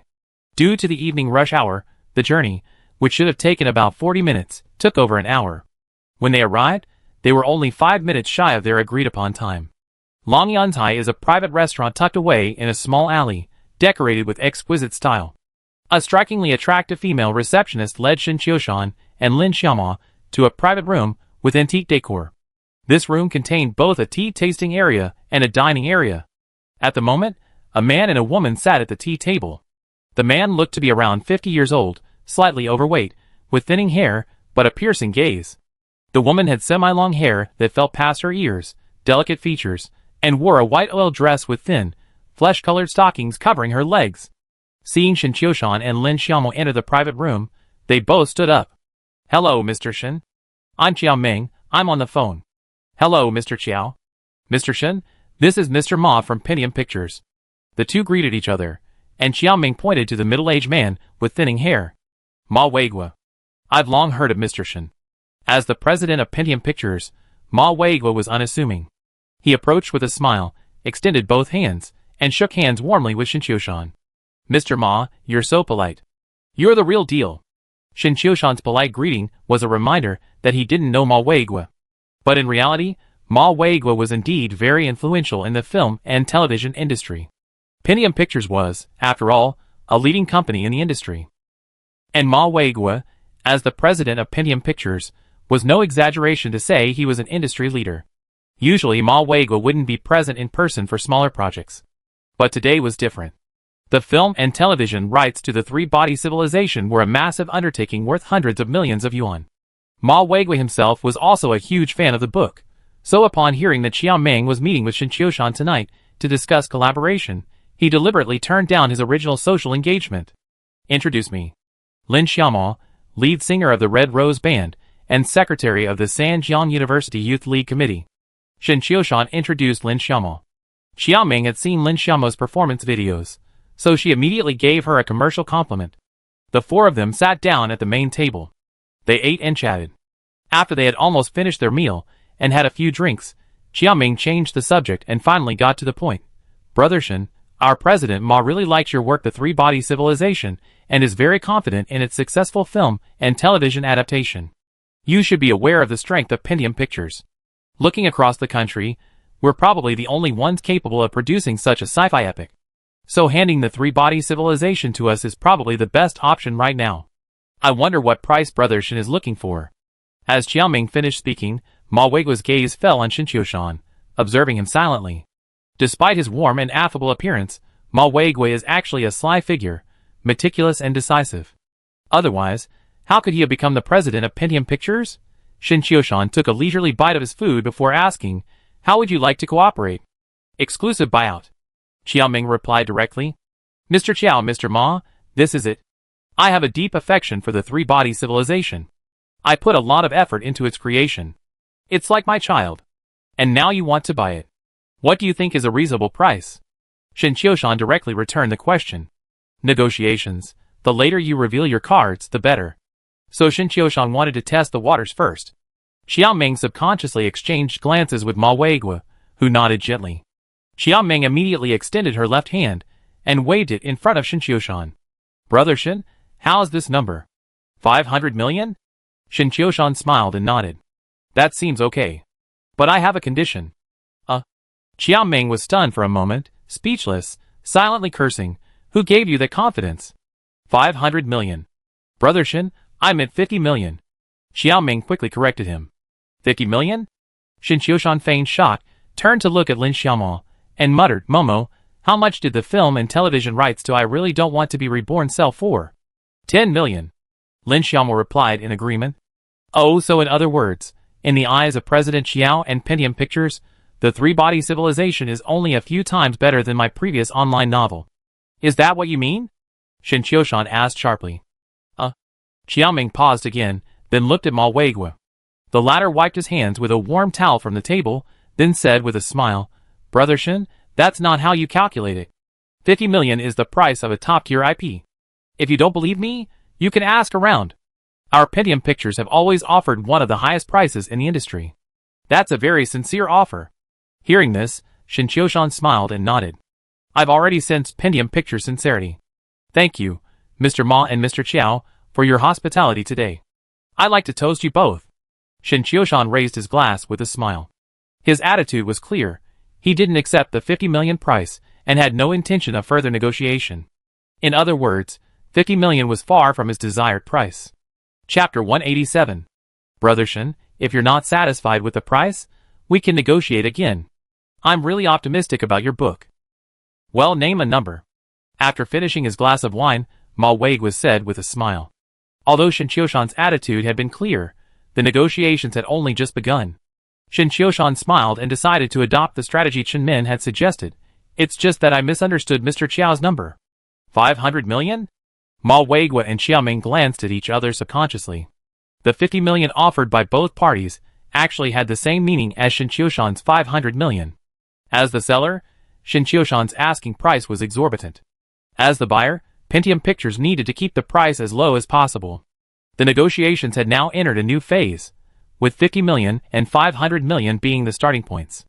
If both parties could find a number within this range acceptable to both parties, then the negotiation would be a success.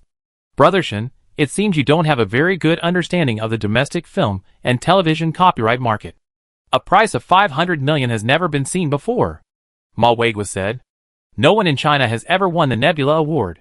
Aren't records meant to be broken? Shin Qiushan asked with a smile. And this question stumped him again. Although Shin Qiushan was trying to change the subject, it was theoretically true. Just because it hasn't happened before doesn't mean it won't happen in the future. Brother Shin, your book has only been on the market for a few days, and although it's showing good momentum now. But honestly, no one can say how long this momentum will last. And according to the laws of the copyright market, sales of the Three-Body Civilization will only match your offer price if it exceeds 10 million copies. There's room for us to sit down and chat, but I'm afraid there's no demand for it. It's almost impossible for a domestic film and television company to spend 500 million to buy the film and television rights to a work. Ma Weigua put away his smile and said seriously. He was being quite objective. Spending 500 million to buy the film and television rights to a novel was indeed difficult for a domestic film and television company to do. Mr. Ma, it's not just domestic film and television companies that have contacted me. Shin Qiushan replied calmly. He wasn't exactly bragging. When the Nebula Awards organizing committee came to distribute the prize money and trophies, they were accompanied by 2 executives from foreign film and television companies. They wanted to buy the film and television rights to the Three-Body Civilization, but those foreigners were clearly looking to get a bargain, offering a very low price. So Shin Qiushan ignored them. However, revealing that foreign film and television companies had contacted him at this time could increase his bargaining power. As expected, both Ma Weigua and Qiao Ming frowned. Before the meeting, both of them were very optimistic about the prospects of today's negotiations. Because Shin Qiushan was just a newcomer with 2 books under his belt, there was no way he could refuse their astronomical offer. Besides, they had met many writers before, and negotiation wasn't their forte. But Shin Qiushan was clearly more formidable than they had imagined. He always managed to hit the nail on the head with a single sentence. Lin Xiaomo silently glanced at Shin Qiushan, who sat beside her. She became increasingly puzzled by this brother-in-law. He was calm, composed, and confident, seemingly radiating a constant glow. Brother Shin, even a foreign film and television company wouldn't be able to offer 500 million. You and I both know this price is impossible to close. How about this? We at Pentium Pictures are willing to pay 100 million. Ma Weiguo raised a finger, his tone serious. Shin Qiushan laughed heartily. Mr. Ma, there are still many opportunities for cooperation. If this deal doesn't work out, there's always another time. I toast you. Shin Qiushan, as usual, simply ignored the price he wasn't satisfied with and changed the subject. After all, he held the initiative in the negotiations. He had the final say on whether to sell or not. As the buyer, Pentium Pictures was effectively in a passive position. Because the three-body civilization was unique, it couldn't be bought anywhere else except from Shin Qiushan, and there were many potential buyers. Thus, time was on Shin Qiushan's side. He wasn't in a rush to sell the film and television rights. The negotiations reached a stalemate. Instead of haggling over price, the two sides discussed the prospects for the film and television adaptation of the three-body civilization and Shin Qiushan's own ideas. When the discussion was almost over, the haggling over price resumed. This cycle repeated several times. It was already past 10 p.m. One price, 250 million. After downing a glass of wine, Ma Weiguo declared proudly, as he put down his glass. He didn't know if he was truly drunk or just pretending, but his tongue was a little stammering as he spoke, and his hands were clumsy as he put down the glass, nearly tipping it over. Okay. This price met Shin Qiushan's expectations, as it was roughly what Shin Min had told him. Shin Qiushan had also done some online research and found that the highest transaction price for novel and film copyrights in the past 2 years was 245 million yuan. It was the suspense novel Shin Min had mentioned. 250 million yuan was already a record-breaking price, and after the copyright was sold, Shin Qiushan could indulge in his extravagant lifestyle without restraint, and no one would question the source of his money. The price was agreed upon. Qiaoming took out the contract she had prepared and handed it to Shin Qiushan. Mr. Qiao, is there an electronic version of this contract? Send me a copy. Shin Qiushan took the contract and handed it directly to Lin Xiaoming, asking her to take a look. Yes. I send it to you right away. Qiaoming grabbed her phone and immediately sent a digital copy of the contract to Shin Qiushan. Shin Qiushan, in turn, forwarded the contract to his future in-law, Lin Kaixian. Although they hadn't spent much time together, they had a good chat and added each other as WeChat friends. Lawyer Lin Kaixian also said that anyone who needed any help could contact him directly. And now it's being used. Lin Kaixian, a popular lawyer, was live streaming from his hotel when he received Shin Qiushan's WeChat message. During normal live streams, he wouldn't reply.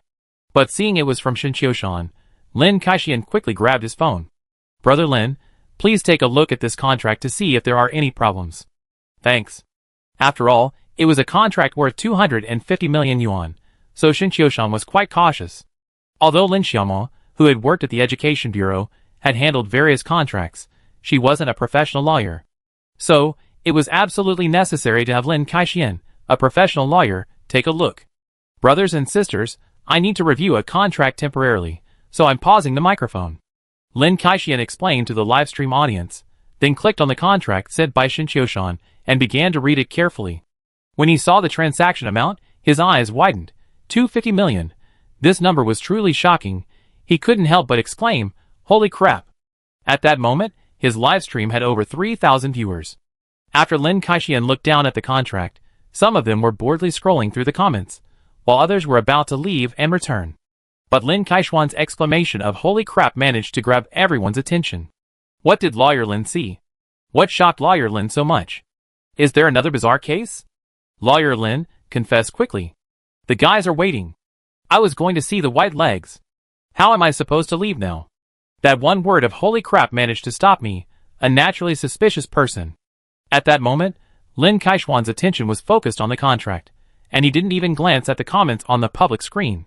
He carefully read the contract from beginning to end, then nodded subconsciously. He replied to Shin Qiushan, "Brother Shin, this contract is fine." Large companies, like Pentium Pictures, typically don't tamper with contracts, especially one involving a 250 million yuan contract for the sale of film and television copyrights. Sellers of contracts like these would definitely have professionals review them. Playing tricks is pointless, and would only damage the company's reputation. After replying to Shin Qiushan, Lin Kaixian finally looked at the livestream screen. Then, he was startled. He thought the number of people watching the live stream would plummet after he checked the contract. Not only did it not drop, it actually increased by over 2,000, now totaling over 5,000. Everyone clamored for him to tell them what he had just seen. I thought you were attracted by my looks. Turns out you were just waiting to see some gossip. Lin Kaixian chuckled, then continued, a friend just asked me to help review a contract. The details involve some commercial secrets, so I can't disclose them. But if nothing unexpected happens, you might see it on the news in the next couple of days. Okay, next friend, take the mic. Beautiful lady, sorry for the wait. Tell me what you want to ask. Here's what I mean. My husband and I have been married for 2 months, but I feel like we're not compatible. I want a divorce. Can I keep the betrothal gift? 11 o'clock. Lin Kaishuan's live stream ended. His wife, Zhou Yamen, was half leaning against the headboard of the hotel bed, reading the files. Although both husband and wife were busy with work, their relationship had always been strong, a true love that was truly shared. Lin Kaixian stretched, then leaned over and hugged his wife, grinning. Honey, Shin Qiushan just sent me a contract for the film and television rights. Guess how much his book, The Three-Body Civilization, sold for? How much? Zhou Yamen asked curiously, looking up. Guess. 50 million? After learning that Shinichio was close to her daughter, Zhou Yamen carefully researched Shin Qiushan's profile and learned that the film and television rights for one of his online novels had sold for 10 million. Since The Three-Body Civilization was an award-winning work, it should have sold for more than the previous online novel. So she guessed 50 million. Lin Kaixian smiled and shook his head. Without further ado, he said, multiply it by 5. Huh? 250 million? Zhou Yamen was shocked, closing the file in her hands. I didn't expect it to sell so much. Writers really make money. Lin Kaixian sighed. If Yufei and Xiao Xiao really get together in the future, even buying a house in Beijing won't be a problem at all. Zhou Yamen muttered softly. Chapter 188. It's too early to be thinking about this now. Yufei is only a freshman, and graduation is still years away. Lin Kaixian shook his head. As a daughter-obsessed man, he naturally resented boys who were too close to his daughter. In his opinion, Shinichio was simply not worthy of his daughter. It's a little early. But in my opinion, it's only a matter of time before they start dating. Yufei was willing to get up early and push Shishia's wheelchair to watch the flag-raising ceremony. That's proof. Zhou Yamen knew her daughter well. When had she ever been so devoted to a boy before? This was heartbreaking for Lin Kaixian, who sighed dejectedly, I'm not attracted to that guy Shinichio. But Brother Shin is a good guy. He hasn't remarried even after his wife passed away. He's a loyal man. He's now a famous writer. He's a true example of a midlife comeback. Lin Kaixian had a very high opinion of Shin Qiushan, a feeling of mutual admiration. So isn't it good to have such an in-law? Zhou Yamen asked. I told you it's too early to talk about this now. Yufei's only a freshman and has graduate school to go on. Going to shower. With that, Lin Kaixian headed straight for the bathroom. Zhou Yamen's eyes lit up slightly, and she quickly opened her suitcase and pulled out a pair of QQ pajamas. A good relationship between a couple is inseparable from a harmonious life. Unlike some women who prefer to be reserved, Zhou Yamen constantly urged herself to be a woman of interest. Especially in front of her man, she can temporarily abandon her so-called dignity and shame. This is a crucial element in a harmonious marriage. Beijing Academy of Fine Arts. Luo Yao was in a bad mood. She had thought that after breaking up with Shinichio, she would be free to pursue her desired happiness. But her senior, Ma Shikuan, had been acting hot and cold towards her, and had even gone on a trip recently. Although his moments were mostly solo photos and landscapes, one photo of him wearing sunglasses revealed a girl's reflection. So, if nothing unexpected happened, this senior, Ma, might have been traveling with a girl.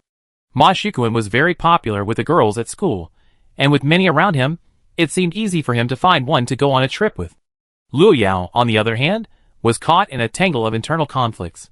For this wealthy second-generation senior, she had dumped her first love, Shinichio. Her best friend, Shin Yanran, had also broken up with her, and yet, Ma Shikuan had gone on a trip with another girl. How could she be in a good mood? Dejected, she called her mother. Holidays like National Day are always busy for Luo Mimi, and today was no exception. She had just arrived home when she received the call. Yao Yao, where have you been these past 2 days?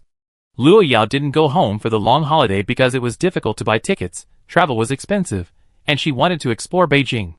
Today I went to the Forbidden City and Wang Fujing pedestrian street with my classmates. Didn't you have a good time? You don't look good. Luo Mimi knew her daughter well, and was quick to sense that something was amiss. Break up with Shinichio. Break up? Luo Mimi was shocked. Why? Didn't I tell you to get along well with Xiao Xiao? Xuxia's father is now a famous writer, worth tens of millions. You won't have to worry about anything if you're with Xiao Xiao. When Luo Mimi sent her daughter to college in Beijing, she told her to get along well with Shinichio, and hope it blossomed. And yet, just 1 month later, the two broke up. Shinichio is so childish. And we're so far away, I don't think we have much to talk about. Besides, I met a senior who's superior in every way.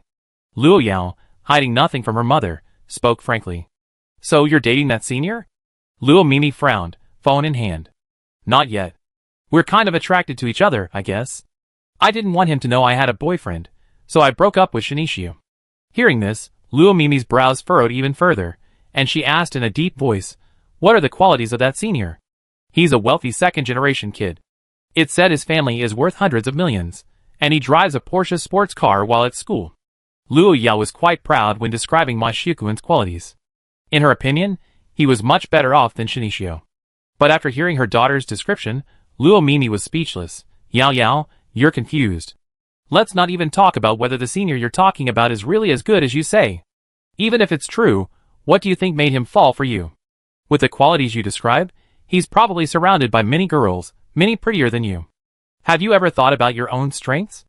Luo Mimi, after all, was an experienced person, and saw the problem immediately.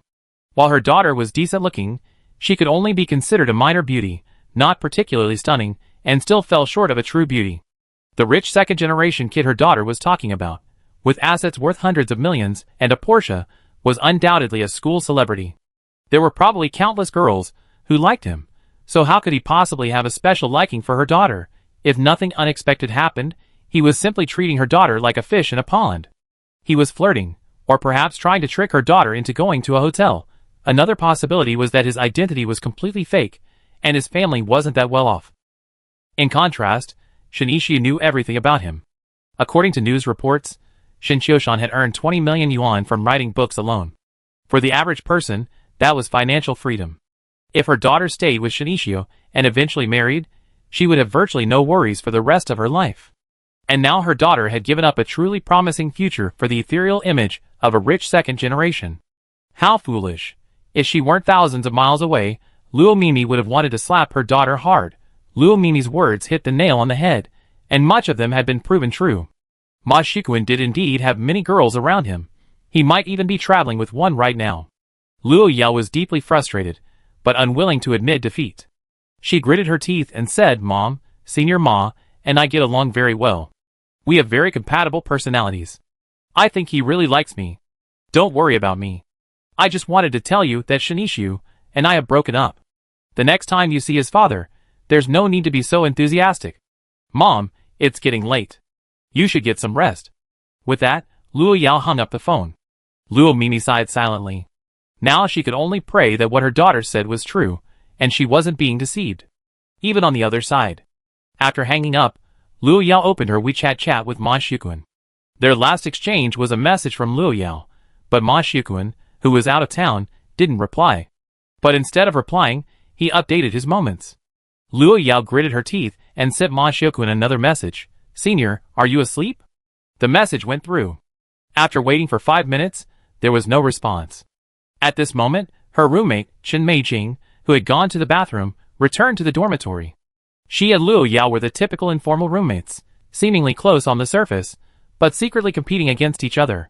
Yao Yao, I just saw Senior Ma's WeChat moments. It looks like he has a girlfriend. Chen Meijing said as she applied a face mask. No way.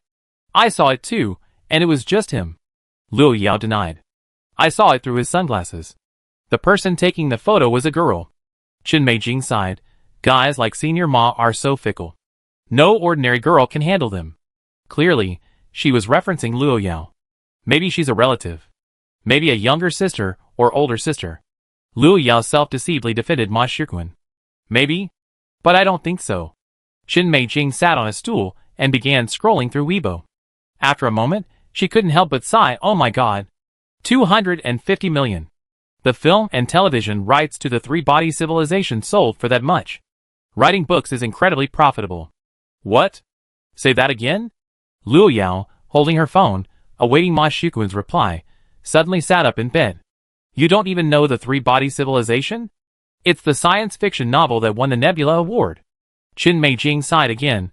The film and television rights to this book were bought by Pentium Pictures for a whopping $250 million. The author has instantly become a billionaire. I'm so envious. This? Luo Yao was stunned. She quickly opened her phone and searched for related news. Sure enough, just 20 minutes ago, Pentium Pictures' Weibo account posted a photo of 4 people. The setting was likely a high-end restaurant, its decor elegant and antique. The 2 people in the center of the photo were Shen Qiushan and Pentium Pictures president, Ma Weigua. Beside them were Lin Xiaomo and Qiaoming. Luo Yao didn't know Ma Weigua or Qiaoming, but she knew Shen Qiushan and Lin Xiaomo very well, having dined together frequently. The caption for the photo read, "Had a great conversation with Mr. Shen, and reached a collaboration." The post concluded with a news link. Clicking on it revealed a news report about the collaboration.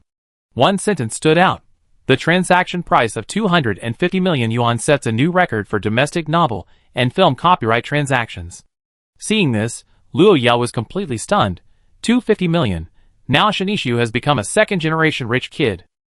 If Shinishu's previous second-generation rich kid status was a stretch, now, he's a bona fide second-generation rich kid. The most crucial thing is that Shen Qiushan's net worth has surpassed the rumored assets of Ma Shikuan's family. In other words, Luo Yao dumped a second-generation rich kid whose family assets were 250 million, even aiming for 300 million. And now she's chasing Ma Shikuan, whose family assets are rumored to be worth over 100 million. If she catches up, it'd be fine. The problem is, their relationship hasn't progressed at all. Ma Shikuan isn't even replying to her WeChat messages. Combined with what her mother just said, Luo Yao is truly regretting her decision.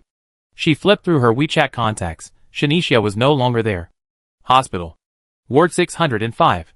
After signing the astronomical 250 million contract, Shen Qiushan returned to the hospital to replace Shen Yanran, staying to spend the night with Shinishu. The lights in the ward were off. But Shen Qiushan and Shinishu, father and son, were still awake, chatting idly. Dad, what were you and second aunt doing? Why are you so late? Of course, it was business. What business? A film and television company bought the rights to the three-body civilization. Huh? Sold it already? Shinichi was shocked. Isn't it too soon? Isn't it a loss to sell it now? Then when do you think it won't be a loss? Shen Qiushan asked with a smile. Shinichi was stunned by the question. After a long pause, he muttered, who can really explain this? So, no one knows when the highest price will be. Shen Qiushan continued, it's actually similar to stocks. No one knows when the peak will be, and selling at the peak is almost unrealistic. In that case, just sell it when you feel it's appropriate. That makes sense. Shinichi curiously pressed, Dad, how much did it sell for? 250 million. Shen Qiushan replied calmly. Holy crap. So much. Shinichi couldn't help but curse. He had never dreamed that his dad would one day become a billionaire. And that he would become what others consider a rich second generation. 3 days later. In front of the hospital. The group prepared to return to Sanjiang. To make Shinichi more comfortable, Shen Qiushan chartered a business car. The second row had zero-gravity seats, allowing Shinichi to practically lie flat in the car, feeling very comfortable. Yufei, if you have time, go to Sanjiang. I take you for some delicious food. Shen Yanran had been with Lin Yufei every day for the past 3 days, sometimes taking care of Shinichi at the hospital, sometimes going shopping together. A friendship between the two had unknowingly taken root and sprouted. Yeah, I'd definitely go. Lin Yufei nodded repeatedly, then looked at Shinichi, who had already boarded the car. He was fiddling with the zero-gravity chair, a silly smile on his face. Childish. Lin Yufei grumbled silently inwardly. Boss, can we go now? It's over 1,000 kilometers. We better leave early. The chartered car driver said to Shen Qiushan. Okay, let's go. Yanran, get in.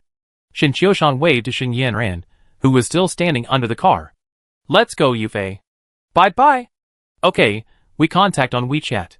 Lin Yufei waved to Shen Yanran. Then he looked back at Shinichi, only to find him lying flat on his back. The car door closed. The business car slowly drove away.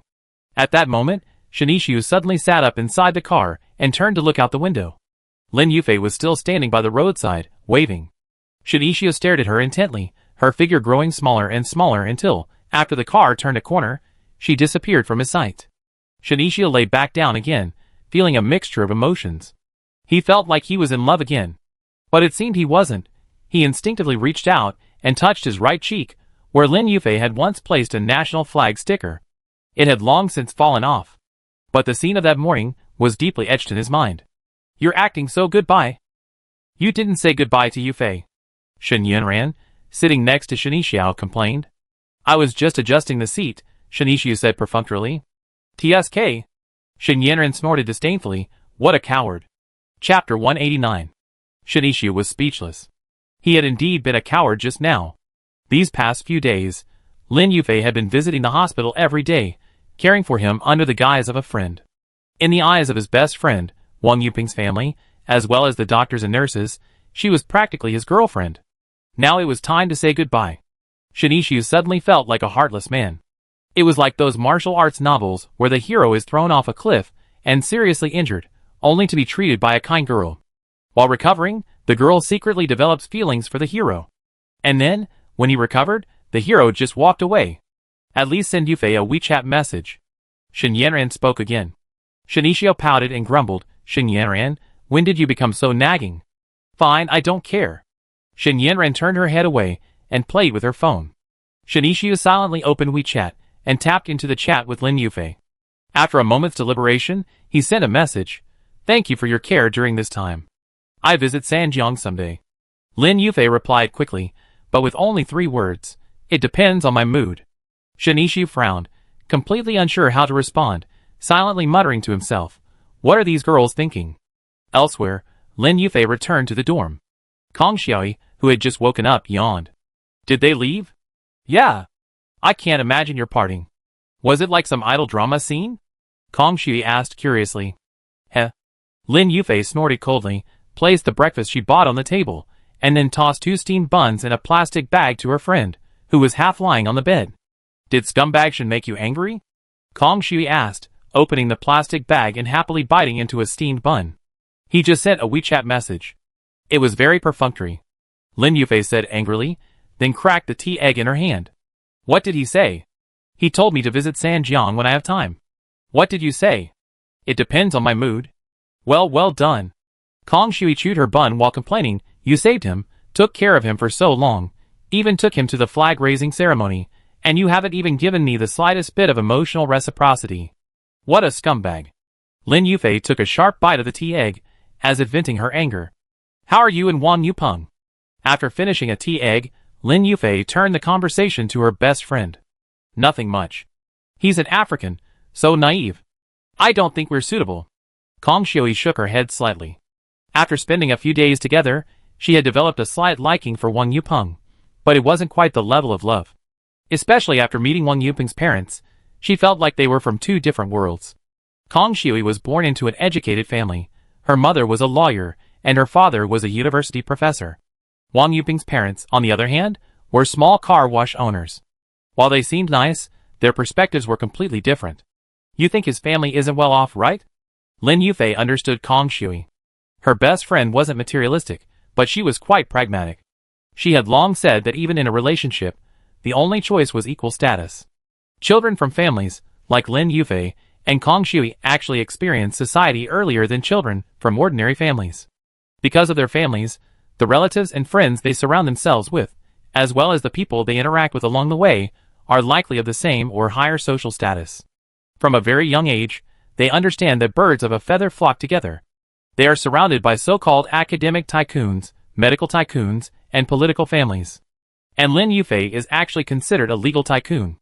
Even if she doesn't get into Beijing University of Political Science and Law, if she can get into a law program at a regular university and obtain her bar license, she won't have to worry about finding a job, and her options are vast. The road ahead has already been paved for her by her parents.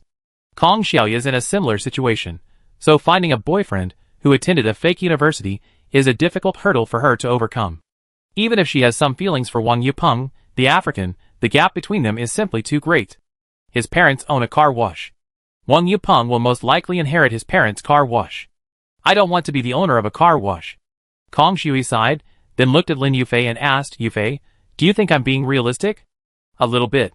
What if Shinishu and Wang Yuping's family backgrounds were swapped? Would you still like him? Kong Shui asked a soul-searching question. The night I met him, I didn't know his father was a famous writer. Lin Yufei looked up at the pink roses she had arranged in a vase and murmured, I just think this guy is kind of handsome, and a little pathetic, and I suddenly want to get to know him. Do you think this is the legendary love at first sight? Kong Shui rolled her eyes and sighed. Oh, I didn't realize you were such a love-brained person. 9 o'clock in the evening. The Shin family. Shin Qiushan returned to his long-missed home with his 2 children. Xiao Xiao, what happened to you? You went to Beijing, and you're in a wheelchair. Seeing his eldest grandson in a wheelchair, old Shin, who had been watching a beautiful woman's live stream, quickly put down his phone and leaned over to Shinichio with a look of heartache. I got hurt while doing something righteous. The doctor said it's not serious. Not wanting to worry old Shin, Shin Qiushan didn't tell his father why he'd gone to Beijing. If it's not serious, why are you in a wheelchair? Old Shin asked worriedly. Xiao Xiao, are you sure it's just your leg injury and nothing else? As he asked, old Shin subconsciously glanced down at his grandson's abdomen. His eldest grandson was the only heir of the 3rd generation of the Shin family, and they were counting on him to carry on the family line. There couldn't be any mishaps. Grandpa, what are you thinking? It's just a minor fracture, it heals soon. Shinixiao, instantly understanding old man Shin's meaning, was speechless for a moment. That's good, that's good. Old man Shin let out a long sigh, then patted his eldest grandson's shoulder. Go back to your room and lie down. Get some rest. Dad, don't worry about him. He's in great health. All those years of physical training weren't in vain. Shin Qiushan consoled his father, and then sent his son back to his room. Dad, I have something to tell you. Back in the living room, Shin Qiushan sat down on the sofa next to his father. I recently bought a 360 square meter house in Jinjiangbei, and I'm planning to move there. Quit that job and start living comfortably. A 360 square meter house. How much does that cost? Old Shin was shocked, but then he muttered, Dehua said you're rich now, so you're not short of money. But I'm not going anywhere. I'm staying here. Take Xiao Xiao and Yanran and move over. Just leave me a room. Whenever I miss you, I stay for a few days. Dad, the environment over there is much better than here. Okay, if you say you won't move, then don't. Old Shin waved his hand, interrupting Shin Qiushan. I'm used to living here. Besides, Dehua's downstairs, so it's easy to take care of him. I'm not quitting my job. It's not tiring. If I didn't work, I don't know what to do. Okay, as long as you're happy. Shin Qiushan understood his father's temper and stopped trying to persuade him. Qiushan, you're quite successful in your career now. Xiao Xiao and Yanran are grown up. If you find someone suitable, you should find someone else. You can't stay single forever. Old Shin said seriously again. Yes. Shin Qiushan nodded. In fact, at his age, it's difficult to meet someone new and have a serious relationship. He'd probably find someone he knows well who shares his values, interests, and is comfortable with him. And the best candidate right now is probably Lin Xiaomo. However, their relationship is special, and neither of them has the courage to take that crucial step. They can only let things take their course. Just as the father and son were chatting, the front door suddenly opened. Shin Dehua entered the house. Brother, you're really back. I thought I heard your voices just now. Yeah, just got home. How's Xiao Xiao? Is she serious? Before leaving for Beijing, Shin Qiushan had greeted Shin Dehua and explained his reasons for going, so she knew about Shin Yixiao's fracture. So you kept it a secret from me. Old Shin curled his lips. It's nothing. She's lying in her room. Then I go check. Shin Dehua said, entering Shin Yixiao's room. Qiushan, do you have a special relationship with Lin Lauer? Old Shin asked again. Who is Lin Lauer? Shin Qiushan looked suspicious. Lin Xiaomo. Shin Qiushan choked. He had never thought there was such a down-to-earth name for Lin Xiaomo. But after thinking about it, Dad's name didn't make sense. Of the 3 Lin sisters, Lin Xiaomo was the second. Lin Lauer made sense. At the party earlier, your father-in-law got drunk and pulled me aside, asking me to keep you in check and stop you from causing trouble for the family. Shin Qiushan's mouth twitched. His father-in-law was quite capable of saying that. Brother, should Xiao Xiao skip school for now? Starting tomorrow, I make him bone soup every day. Just then, Shin Dehua, after seeing his nephew, returned to the living room. School won't be affected. I bought him an electric wheelchair and crutches. The doctor said he just needed to be careful, and it wouldn't affect his classes. Shin Qiushan wasn't about to spoil his brat. He's still in school. He's already in college. A month off won't be a big deal. Shin Dehua felt a little sorry for his nephew. You have to study hard in college, too. You think Sanjiang University is just an ordinary university? A month's absence might delay graduation, Shin Qiushan said seriously. Well then, take good care of him at school. Shin Dehua sighed. Brother, you should get some rest early. You've been busy all day. Shin Dehua had just come to check on his nephew, and seeing that he was fine, he prepared to go home. Dehua, I'm going with you. I just have something to tell you. Shin Qiushan followed his sister out of the house. Brother, what's going on? You're still hiding this from Dad. Isn't Xixia's condition serious? As they reached the elevator, Shin Dehua frowned and asked. Xiao, it's okay. Shin Qiushan waved his hand, not directly explaining the situation. Instead, he took out his phone and checked on it. Beep. Shin Dehua's phone rang in his pocket. She instinctively took it out to check, then her mouth dropped open. Brother, what are you doing? Shin Qiushan transferred 3 million yuan to his sister, Shin Dehua, in one go. Seeing the string of zeros, Shin Dehua would have been completely bewildered. Pay off the mortgage and buy that second-hand Passat. Hasn't old Zheng always wanted to build a house for his parents back home? If you pay for it, no one in the Zheng family will dare bully you anymore. Use the rest of the money as you see fit, but don't invest it recklessly. If you need anything, come back to me. Shin Qiushan had long wanted to transfer some money to his sister to improve her life. But his apparent wealth wasn't particularly significant before. Now, news spread that the film and television rights to the three-body civilization had sold for 250 million yuan. Everyone knew Shin Qiushan was a billionaire. As for why he gave 3 million yuan, Shin Qiushan calculated that the combined expenses of paying off the mortgage, buying a new car, and building a house wouldn't exceed 1.5 million yuan. This meant that, after all these matters were resolved, his sister Shin Dehua would still have over 1 million yuan saved. For an average family, this amount would be enough for the time being. Money is a good thing, yes. But it's also a double-edged sword. If you suddenly become rich when you lack the ability to control your wealth, it might not be a good thing. A U.S. organization once conducted a survey that found that within 20 years, the bankruptcy rate for lottery winners in their country was as high as 75%. 5 years after winning the lottery, 70% of those who won were worse off than before. Domestic jackpots aren't based on real name registration, so this probability is hard to quantify. However, there are occasional reports of former jackpot winners falling back into poverty, so the probability is likely high. Shin Dehua is just an ordinary housewife with limited knowledge. If Shin Qiushan gave her 10 or 20 million yuan all at once, it might harm her. The best scenario would be to help her solve her current financial pressures and leave her with a substantial savings. Brother, this is too much. How can I spend it all? Shin Dehua looked at her brother, tears welling up in her eyes. She knew her brother, Shin Qiushan, made a fortune writing books, but she had never considered asking him for money. Shin Dehua was a simple, traditional woman. For years, she had helped Shin Qiushan take care of his 2 children, a duty she considered natural. If her brother's children had lost their mother, and she, as their aunt, didn't help, who would? After all, her last name was Shin too. If you can't spend it all, save it. The elevator arrived just then, and Shin Qiushan stepped in first. Brother, where are you going? Shin Dehua followed him in. She lived downstairs, so it made sense to take the elevator down. But shouldn't Shin Qiushan be home so late? Going out for a bit. Shin Qiushan replied casually. He was going to see his old lover. During the long vacation, Chen Xiangyu had sent him many WeChat messages, but Shin Qiushan was in Beijing, out of reach. Now that he was back, he should probably catch up with his old lover. Before Shin Dehua could ask more, she had already arrived. After all, it was only 1 floor.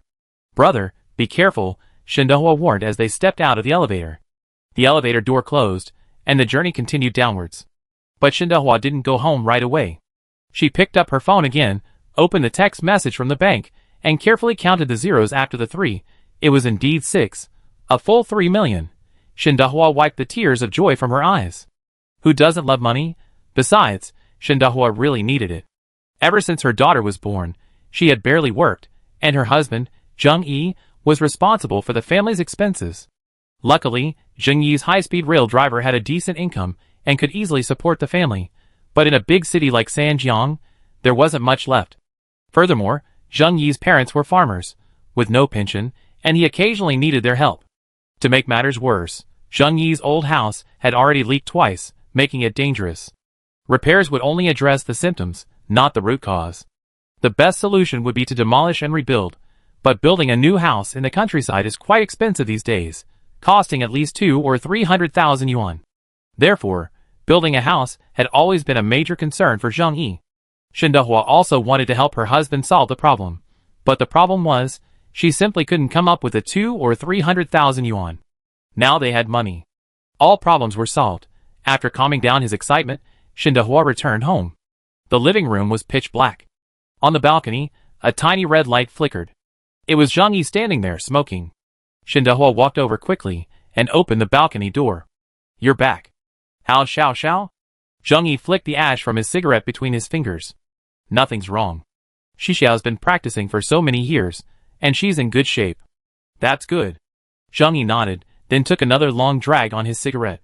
"Why are you smoking here so late at night?" Shen Dehua asked. "I checked the weather forecast while lying down. There's a heavy rainstorm back home." Zheng Yi sighed. "I don't know if the repaired roof can withstand it." "Let Mom and Dad sleep at Sanner's," Shen Dehua said. "I just told Sanner, but he insisted it was fine. I also told him about the house construction. We put up 100,000 yuan, and he can just put up 50,000. 150,000 is about right." And guess what Sanner said? Zheng Yi shook his head, angrily saying, he said he didn't even have 5,000 yuan, and that at Mom and Dad's age, there was no need to go through so much trouble. Listen, is that human language? Hearing this, Shen Dehua actually laughed. "No, you're still laughing?" Zheng Yi was speechless. "After all these years, you still don't know who Sanner is. You might as well kill him than rely on him for money." Zheng Yi has a younger sister and a younger brother. His younger sister married in another city and lives in poverty, making her completely unreliable. His younger brother lives in this village. When he got married, Zheng Yi and his parents jointly paid for his new house.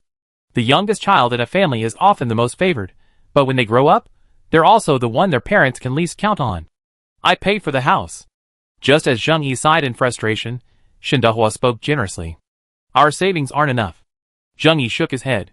He calculated that even if he emptied his family's coffers, he could only come up with 100,000 yuan. Moreover, the risks were enormous. If anything unexpected happened in the next few months, he might not have enough money. "We have money now. Look." Shen Dehua smiled and handed his phone to Zheng Yi. "What?" Zheng Yi looked suspicious, but he still craned his neck to look. Then, his eyes widened in shock, his breathing quickening. "3 million? "Yes. 3 million. Shen Dehua nodded proudly. "My brother gave it to me." All for us?" Zheng Yi stuttered, still finding it a little incredulous. Shen Dehua smiled and pouted. "No. It's for me. But if you perform well later, I can not only pay for the house. I can even buy you a new car. Let's go!" Zheng Yi picked up his wife and strode towards the bedroom. At that moment, he felt like he had endless energy. Chapter 190. Even on the other side, Shen Qiushan drove straight to his old lover's house. This was his first time there since he started college. It was just like the old saying, "A short time since we met feels like 3 years have passed." Shen Qiushan diligently caught up on his missed classes. The storm subsided. The bed returned to calm. Shen Qiushan quietly lit a cigarette. Chen Xiangyu took a long moment to relax before lazily turning over. "How's college life?" "It's pretty good. Being around young people every day makes me feel so much younger." "You're really getting younger and younger. You don't look like people our age at all." Chen Xiangyu sighed sincerely. She had a lot to say on this matter. Shen Qiushan chuckled. Even young people couldn't compare to his physical condition. After all, he's a man with a cheat. "Have you read the messages in the high school class group? Shirdi High is organizing a 20th anniversary reunion. Are you going?" Chen Xiangyu changed the subject. "No. There's nothing to get together for." Shen Qiushan exhaled a puff of smoke. So-called class reunions have long since become a place where successful students show off. They also provide an opportunity for men and women with ulterior motives to mess around. Shen Qiushan hadn't been to a class reunion since the first one. Although he was now the most successful among his high school classmates, he simply didn't bother showing off. It was meaningless and a waste of time. "I knew you wouldn't go. Shirdi High and the others had added me several times in the group, but you didn't say anything. I completely shut down the class group." I didn't even read the messages. Shin Qiushan shook his head slightly. Back when he was driving a taxi and delivering food, no one had actively contacted him. After years of disconnection, there was no need to continue. Just as Shin Qiushan was thinking, his phone suddenly rang. Someone had requested to add him as a WeChat friend through the high school class group. Shin Qiushan glanced over and saw it was Shirdi Hai, his former high school class president. Before Shin Qiushan became a famous writer, Shirdi Hai was considered the most successful of his high school classmates. For many years, the two had no interactions, and Shirdi Hai had never actively contacted Shin Qiushan. They weren't even WeChat friends. Yet, this time, he took the initiative to add him as a friend. Speak of the devil. Shin Qiushan sighed. Shirdi Hai? Yes. Shin Qiushan nodded, accepting the friend request. After being classmates, it wasn't the point of not even adding him as a WeChat friend. Old Shin, the classmates are all talking about you in the group chat. They're saying they're going to ask you, the great writer, for an autograph and a photo at the reunion tomorrow. After verifying his friend's status, Shirdi Hai immediately sent a familiar message, even subtly extending an invitation to Shin Qiushan to attend the class reunion. Tomorrow, the classmates all want your autograph and a photo. Are you going? But Shin Qiushan wasn't buying it. I've been busy with work these past few days, and really can't make it. Please help me bring you to the class. Shirdi Hai seemed to have anticipated that Shin Qiushan wouldn't go. He immediately replied, Okay, a great writer, it's normal to be a little busy. Let's meet up some other time. I treat you, great writer, to a drink. Shin Qiushan replied perfunctorily okay, and put his phone aside. This Shirdi Hai is just trying to add me on WeChat under the pretext of a class reunion. Seeing Shirdi Hai's reply, Shin Qiushan already guessed his main intention. If he could attend the reunion, that would be even better. If not, adding him as a friend would be a good excuse to avoid being too utilitarian. Shirdi Hai seems to be starting an MCN company lately. He's probably trying to capitalize on your traffic, Chen Xiangyu speculated. Shin Qiushan shook his head slightly, silently sighing. It's true that the poor in the city are ignored, while the rich in the mountains have distant relatives. The next day, after finally making it, Shin Qiushan was dragged by Chen Xiangyu to do some morning exercises. After the exercise, the two of them had breakfast together. Shin Qiushan finally left his old lover's house.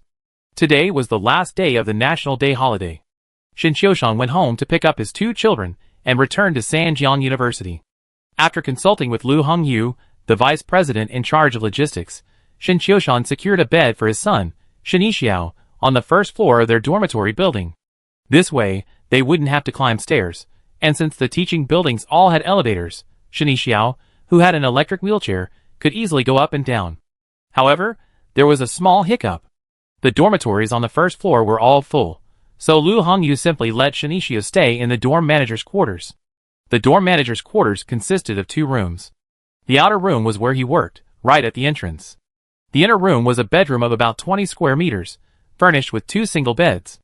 The conditions were better than those of a typical student dormitory. However, within the next month, Shin Yixiao would have a 62-year-old roommate. Because he lived in the dorm manager's dorm, he earned the nickname Uncle Shin. Of course, that's a story for later. After settling Shin Yixiao down, Shin Qiushan went to the commercial street behind the school. There was a bar there that was being sold.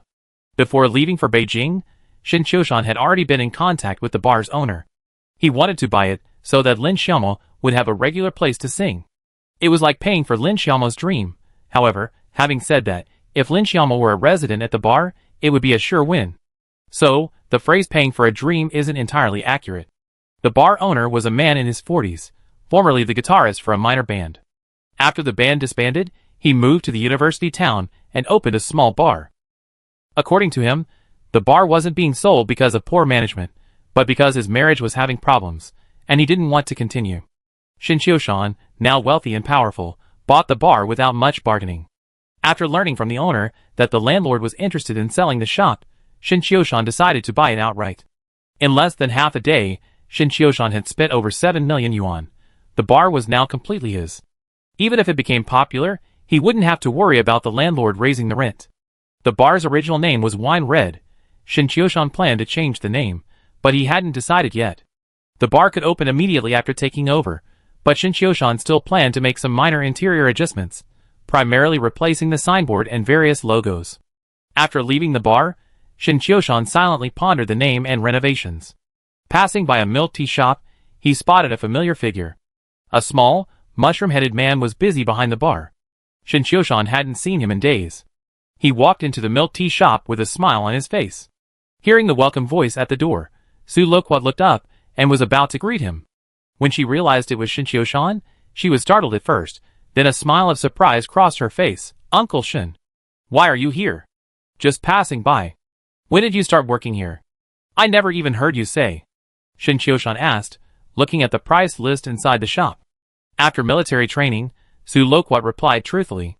When do I get off work? Shin Qiushan asked again. I'm an hourly employee. I told the manager today I work until 8 o'clock, Su Loquat whispered. 8 o'clock? Shin Qiushan glanced at the time. It was only a little after 4. He had originally planned to take Little Mushroom Head out for dinner. But she still had nearly 4 hours before she got off work. Can I quit this job at any time? Shin Qiushan asked again. I think so. Su Pipa nodded. Then you can quit after today and work for me from now on. Shin Qiushan said with a smile. Huh? Su Pipa looked at Shin Qiushan in surprise, his eyes full of confusion. I've bought the bar next door. When you have time, come help out there. Shin Qiushan said directly without further ado. Oh! Okay. Su Loquat responded, then nodded emphatically.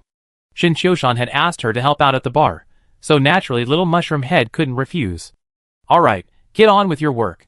Shin Qiushan waved and prepared to leave. But then Little Mushroom Head quickly stopped him. Uncle Shin, wait a moment. Anything else? Shin Qiushan looked at Su Loquat in confusion. Milk tea, please! Su Loquat quickly made a cup of mango pudding and handed it to Shin Qiushan. Here, this is delicious. Really? Shin Qiushan smiled, took the mango pudding from Little Mushroom Head, and took a long sip through the straw. Isn't it delicious?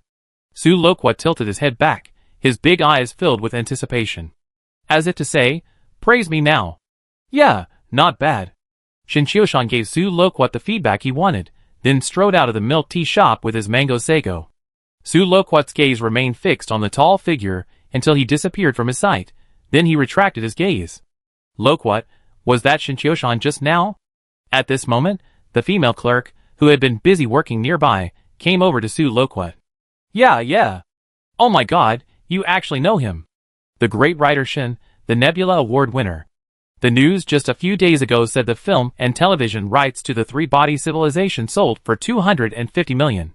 The female clerk sighed, then said rather angrily, I didn't dare to recognize him earlier.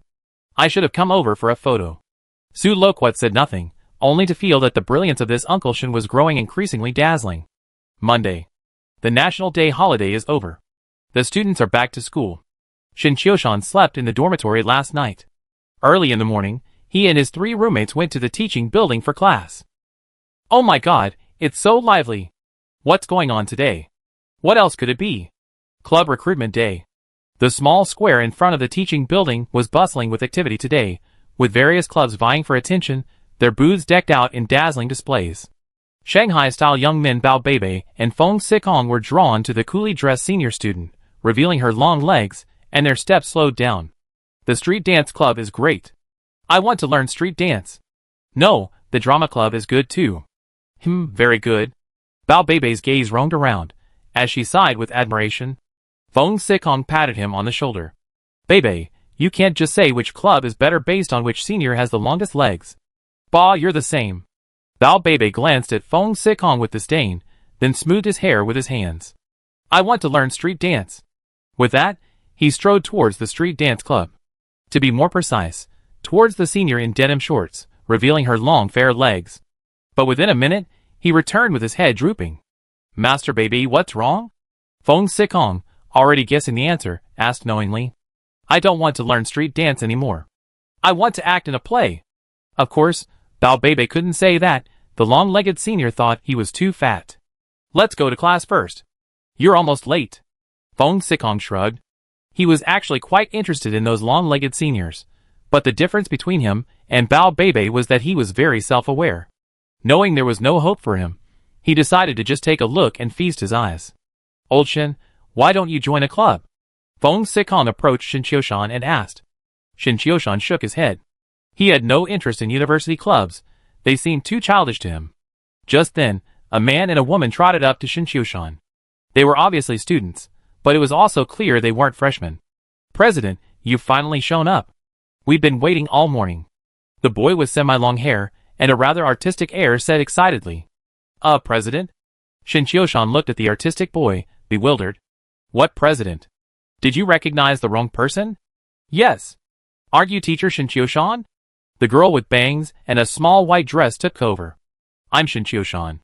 "Yes, that's right," the girl said with a smile. "My name is Zhang Qiani, and I'm the vice president of the school's literature club. This is Lu Feng, also vice president.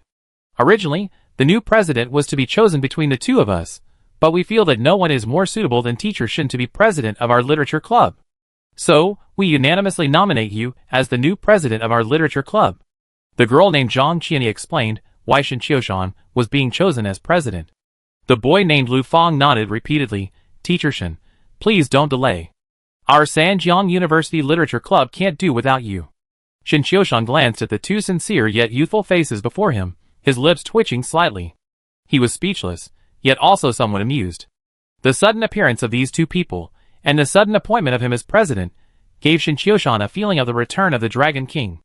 Just as Shin Qiushan was hesitating about whether to take on the role of president of the literature club, two tall, leggy senior students, both Bao Beibei and Feng Sikong admired, approached with beaming smiles. "Teacher Shin, you're finally here. We've been waiting for you." "Huh?" Shin Qiushan's lips twitched. "Which club are you in?" "Teacher Shin, we're in the pop music club. Your song Red Rose is absolutely divine. We'd like to invite you to be president of our pop music club." Chapter 191. "Chung Yuan, can you guys sort things out by first come, first served? Didn't you see we were here first?" Before Shin Qiushan could say anything, Zhang Qiani spoke first. "You're the literature club, and we're the pop music club. There's no conflict." The girl named Chung Yuan replied. "She's the vice president of the pop music club, and the girl she came with, Yao Shutong, is also the vice president." They shared the same idea as Zhang Qiani and Lu Feng. They also wanted to get Shin Qiushan to be the club president. After all, with a celebrity like Shin Qiushan as president, the club's revitalization was imminent. Besides, Shin Qiushan's strength was clear. As the only Nebula Award winner in China, he could easily become president of a university literature club, let alone a position at the National Writers Association. As for music, the song Red Rose has gone viral online. Lately, you can hear it at any entertainment bar. With a hit song in hand, becoming president of a university music club is naturally more than enough. "Teacher Shin, our literature club really needs you." Zhang Qiani clasped her hands together, her face sincere. "Teacher Shin, our pop music club really needs you too." Chung Yuan immediately followed suit. "How about this? Let's add each other on WeChat. I'm in a hurry to get to class. As for becoming president, we talk later." Zhang Qiani, Chung Yuan, and the others gathered around, already attracting considerable attention. Not wanting to be a giant panda in the zoo, Shin Qiushan added them as WeChat friends and quickly left. Bao Beibei was stunned by Shin Qiushan's actions. Just now, he offered to join the hip-hop club, led by a long-legged senior, but was ruthlessly rejected. Meanwhile, Shin Qiushan's two clubs not only approached him, but also offered him the position of president. But even then, Shin Qiushan didn't agree outright. The contrast was stark. While Shin Qiushan's reputation meant he received some special treatment, this disparity in his life still left Bao Beibei feeling a bit frustrated. As a Shanghai young master, he always held himself in high regard, but since entering university, his status as a Shanghai young master didn't seem to be working at all. "Old Shin, I think the two seniors in the pop music club are quite sincere." Feng Sikong caught up with Shin Qiushan and said with a smile. "You want to join the pop music club?" In front of the older man, Feng Sitsong's subtle thoughts were practically invisible.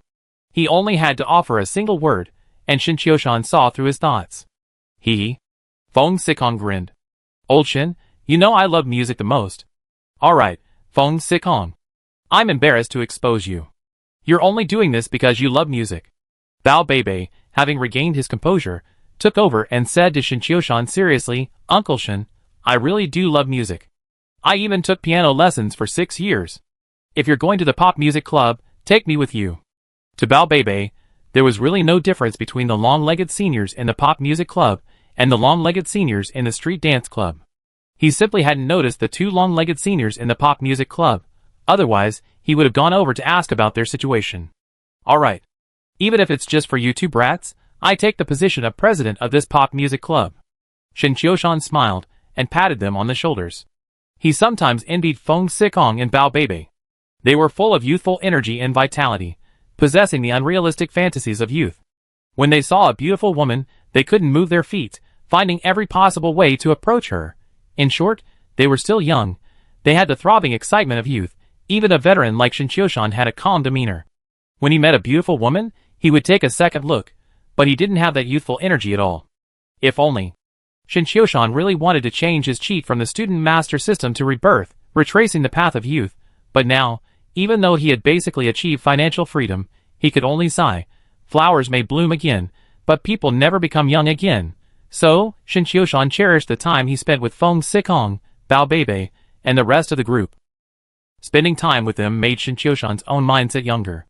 Seeing Shin Qiushan agree to become the president of the pop music club, Feng Sikong and Bao Bebe were both thrilled. With Shin Qiushan as the club president, their desire to join the club was naturally unimpeded. Not only that, but Shin Qiushan could also be their fortified supporter. You truly are the person I admire most in all of Sanjiang University. Long live Uncle Shin. Bao Bebe's chubby face was filled with a smile. Given his experience of being rejected from the street dance club, he felt that joining the pop music club would have been difficult if it weren't for Shin Qiushan. After all, both the street dance club and the pop music club were popular clubs at school, with many freshmen eager to join.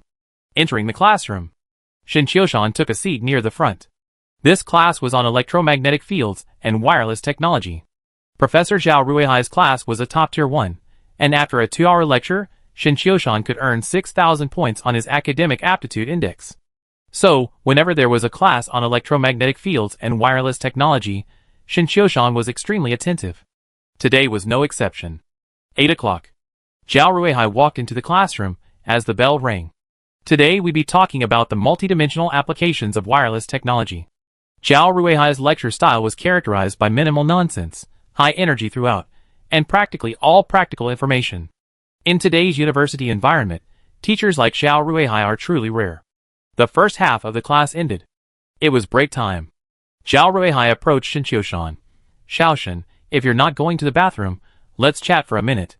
Professor Zhao, if you have anything to say, just go ahead. Shin Qiushan smiled, his expression attentive. Just call me old Zhao in private. In terms of accomplishments, I, your teacher, am not even as good as you. Zhao Ruihai waved his hand and said, I've finished reading your book The Three-Body Civilization.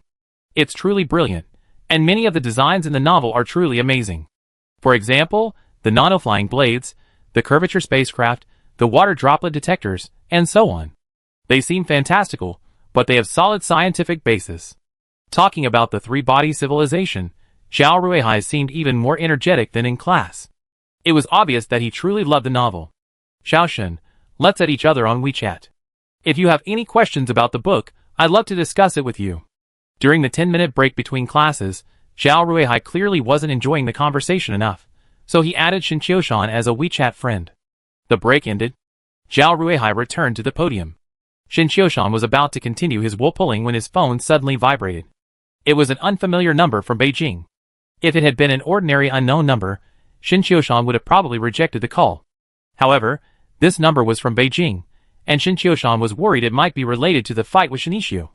He greeted Zhao Ruihai and went to the corner of the hallway to answer the call.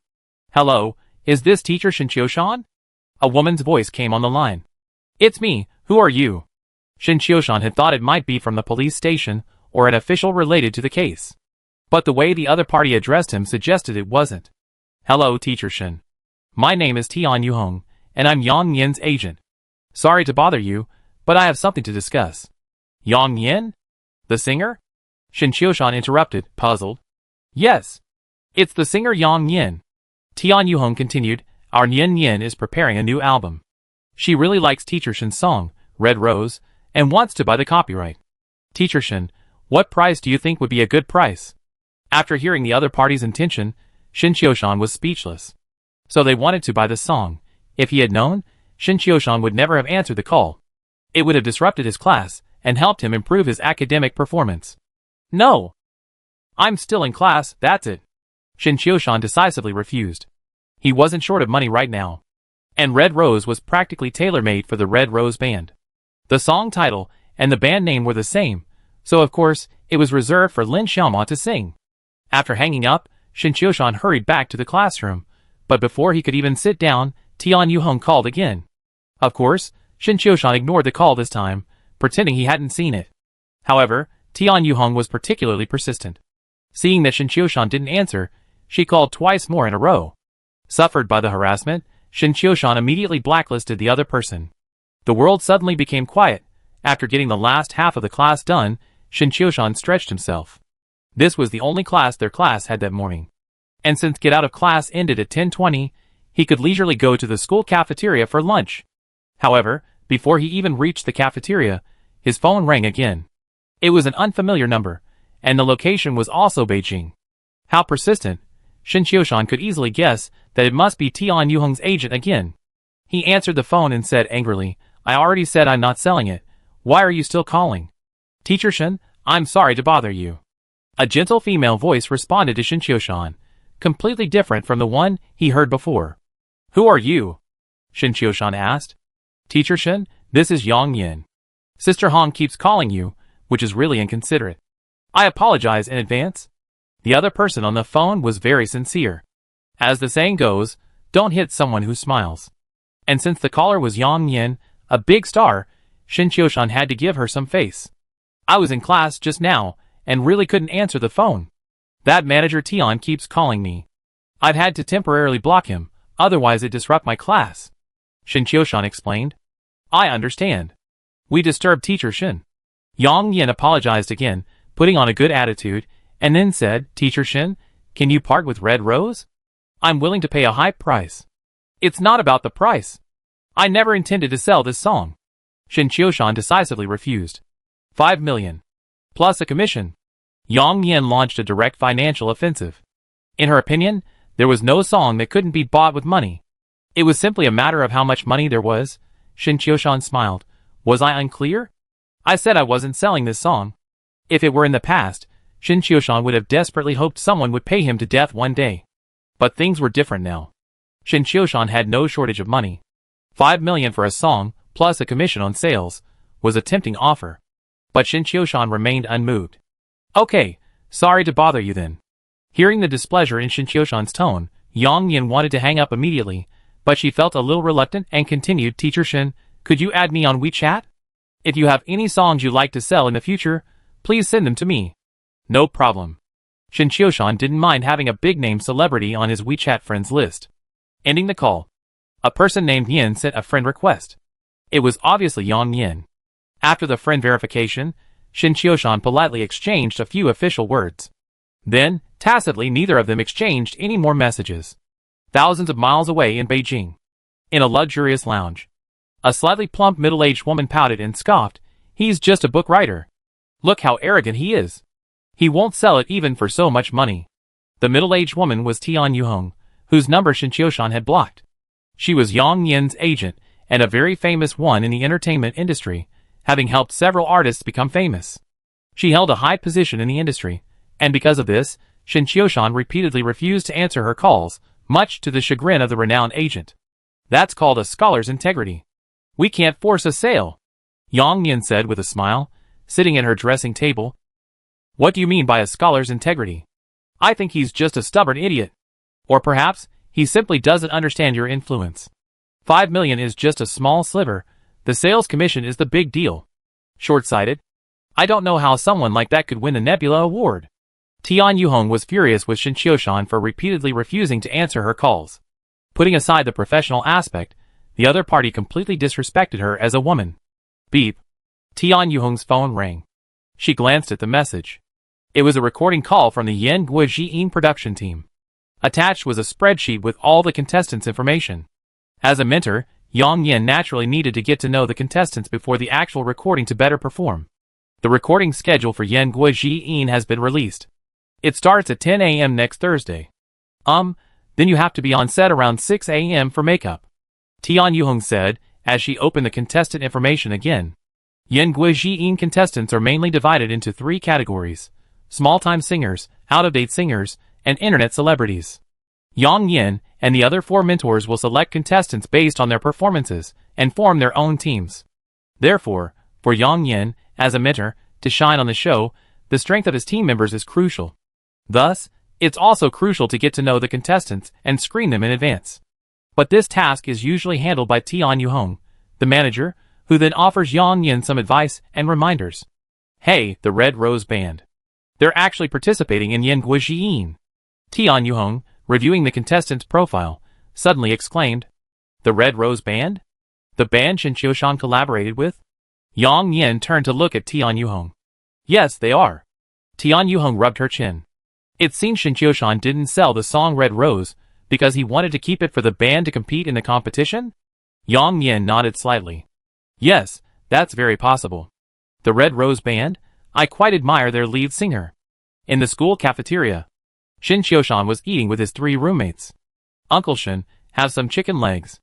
Bao Beibei, trying to please Shin Qiushan, had bought an extra portion of chicken legs.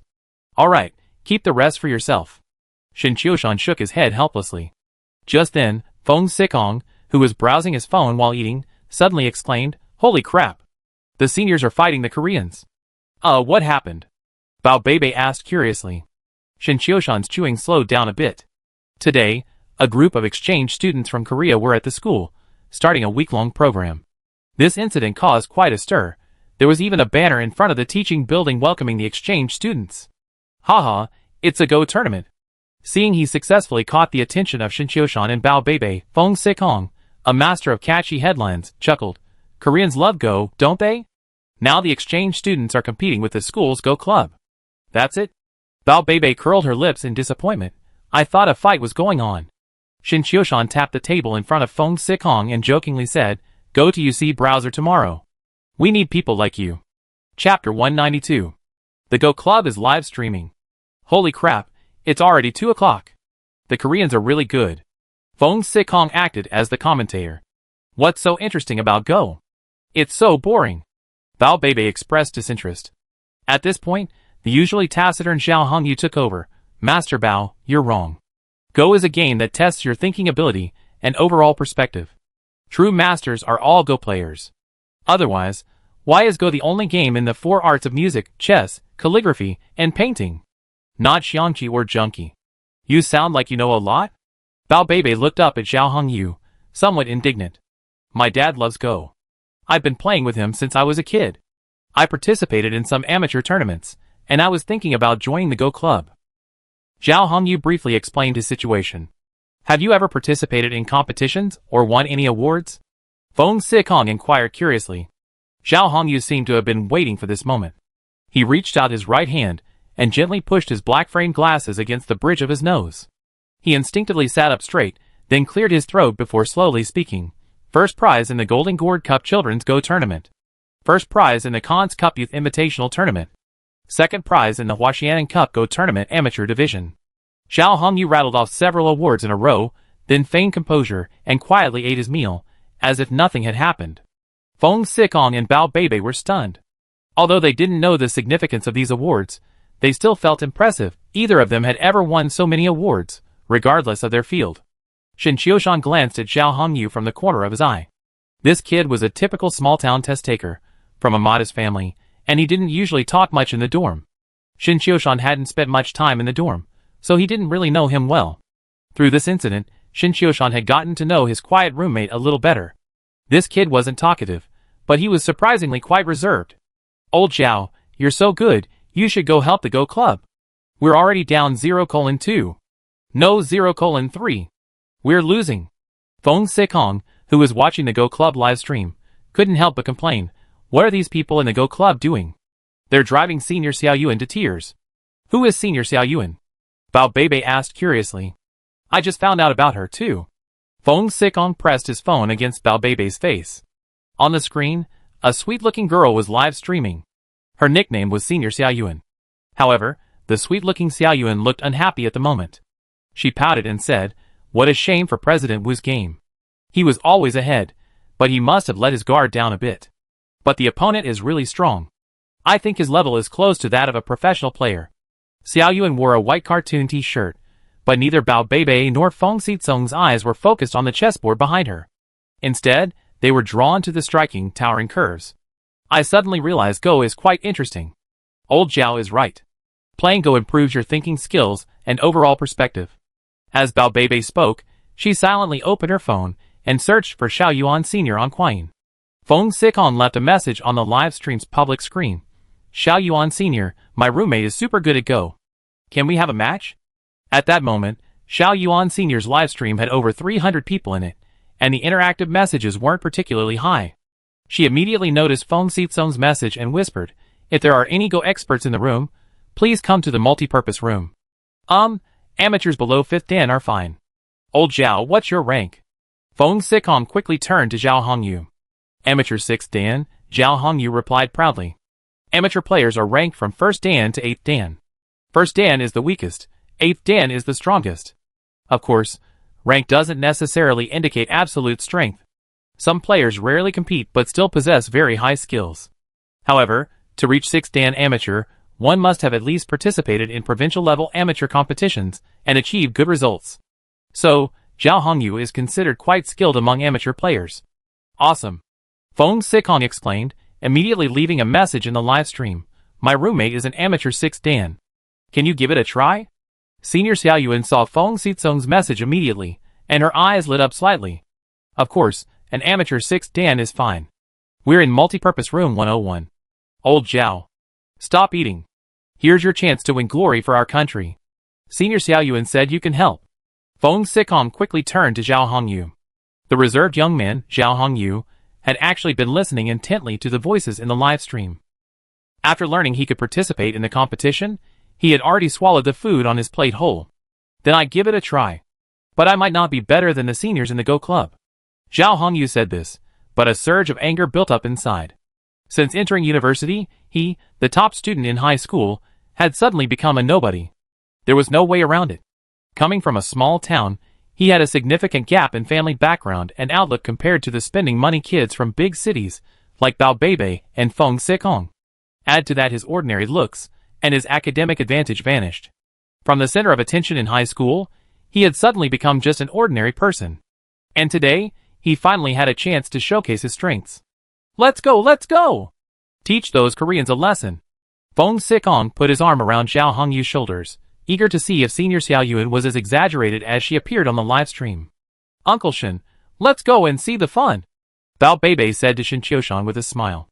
Although he knew his chances of becoming Shin Qiushan's son-in-law were slim, he kept calling him Uncle Shin, as if preserving a glimmer of hope.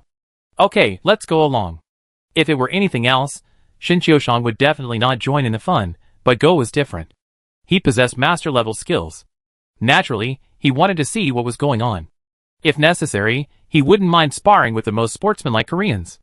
After leaving the cafeteria, the four of them headed straight for the multi-purpose classroom in Building 1. After entering the teaching building, Feng Sikong took the initiative to rub Zhao Hongyu's shoulders and said, Old Zhao, you bear the national honor. Just do it. Mr. Feng, stop putting pressure on old Zhao. You are exaggerating. Bao Bebe retorted. Well, then the honor of our dormitory 618 belongs to you. Feng Sikong immediately changed his tune. You're being too narrow-minded. At least it's a school honor.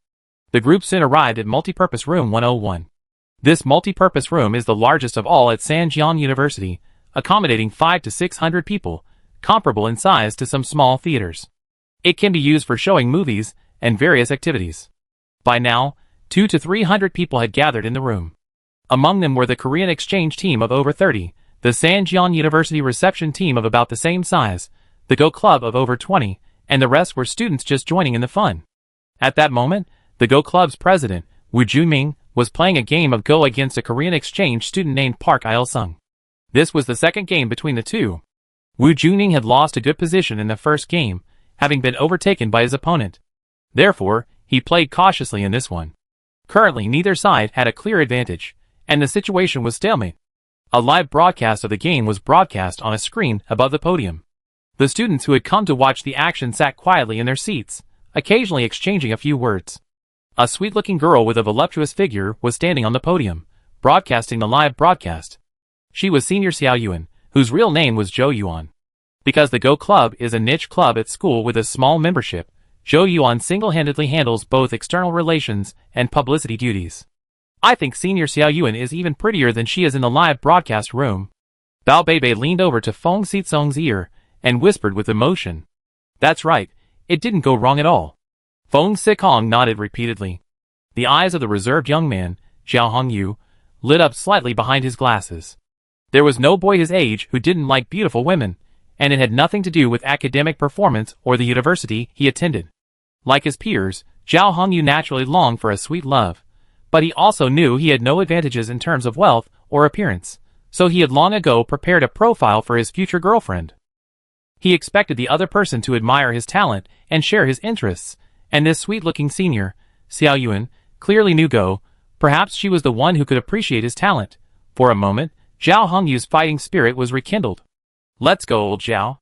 Go over and say hello to senior Xiao Yuan. Just as Zhao Hongyu was lost in thought, Feng Xizong pulled him over to the podium and pointed at him, saying, Senior Xiao Yuan, I'm the eldest son of the Feng family who just left a message in your live stream. He's my roommate, an amateur 6th Dan.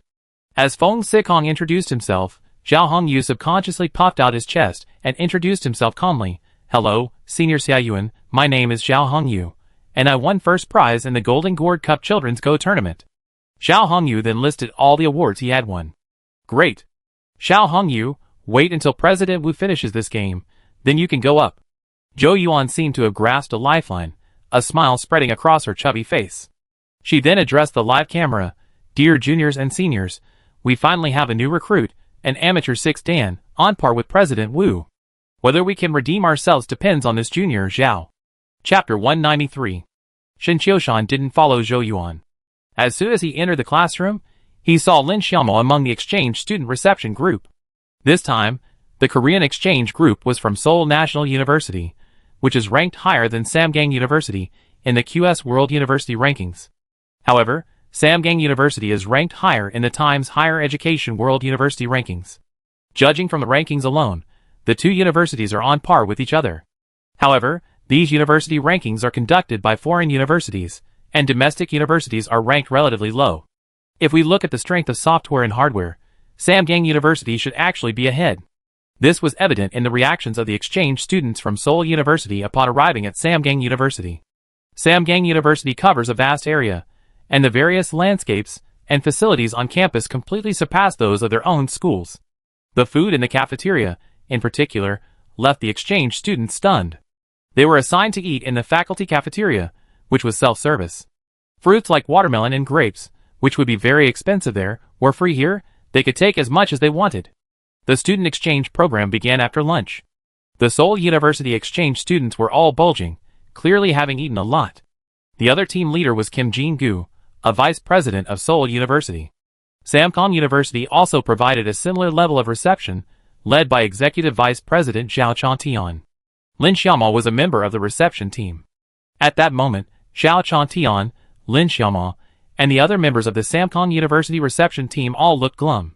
The Seoul University exchange students would stay at Samkang University for a week, discussing various topics, including culture, sports, and academics. Today was the first exchange day. Since both countries were strong in Go, and Korea placed a particular emphasis on the game, the theme for this first exchange day was Go. Sanjiang University had notified the Go Club in advance, asking them to prepare well. As a result, after the two sides played, the Go Club members unexpectedly lost 3 games in a row, leaving Zhao Chontian deeply frustrated. While this wasn't a formal match, the opponents were foreigners after all. A crushing loss would have been humiliating.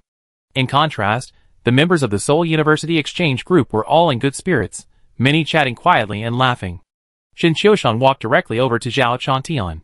He had met the executive vice president twice before, and while they weren't familiar, they knew him.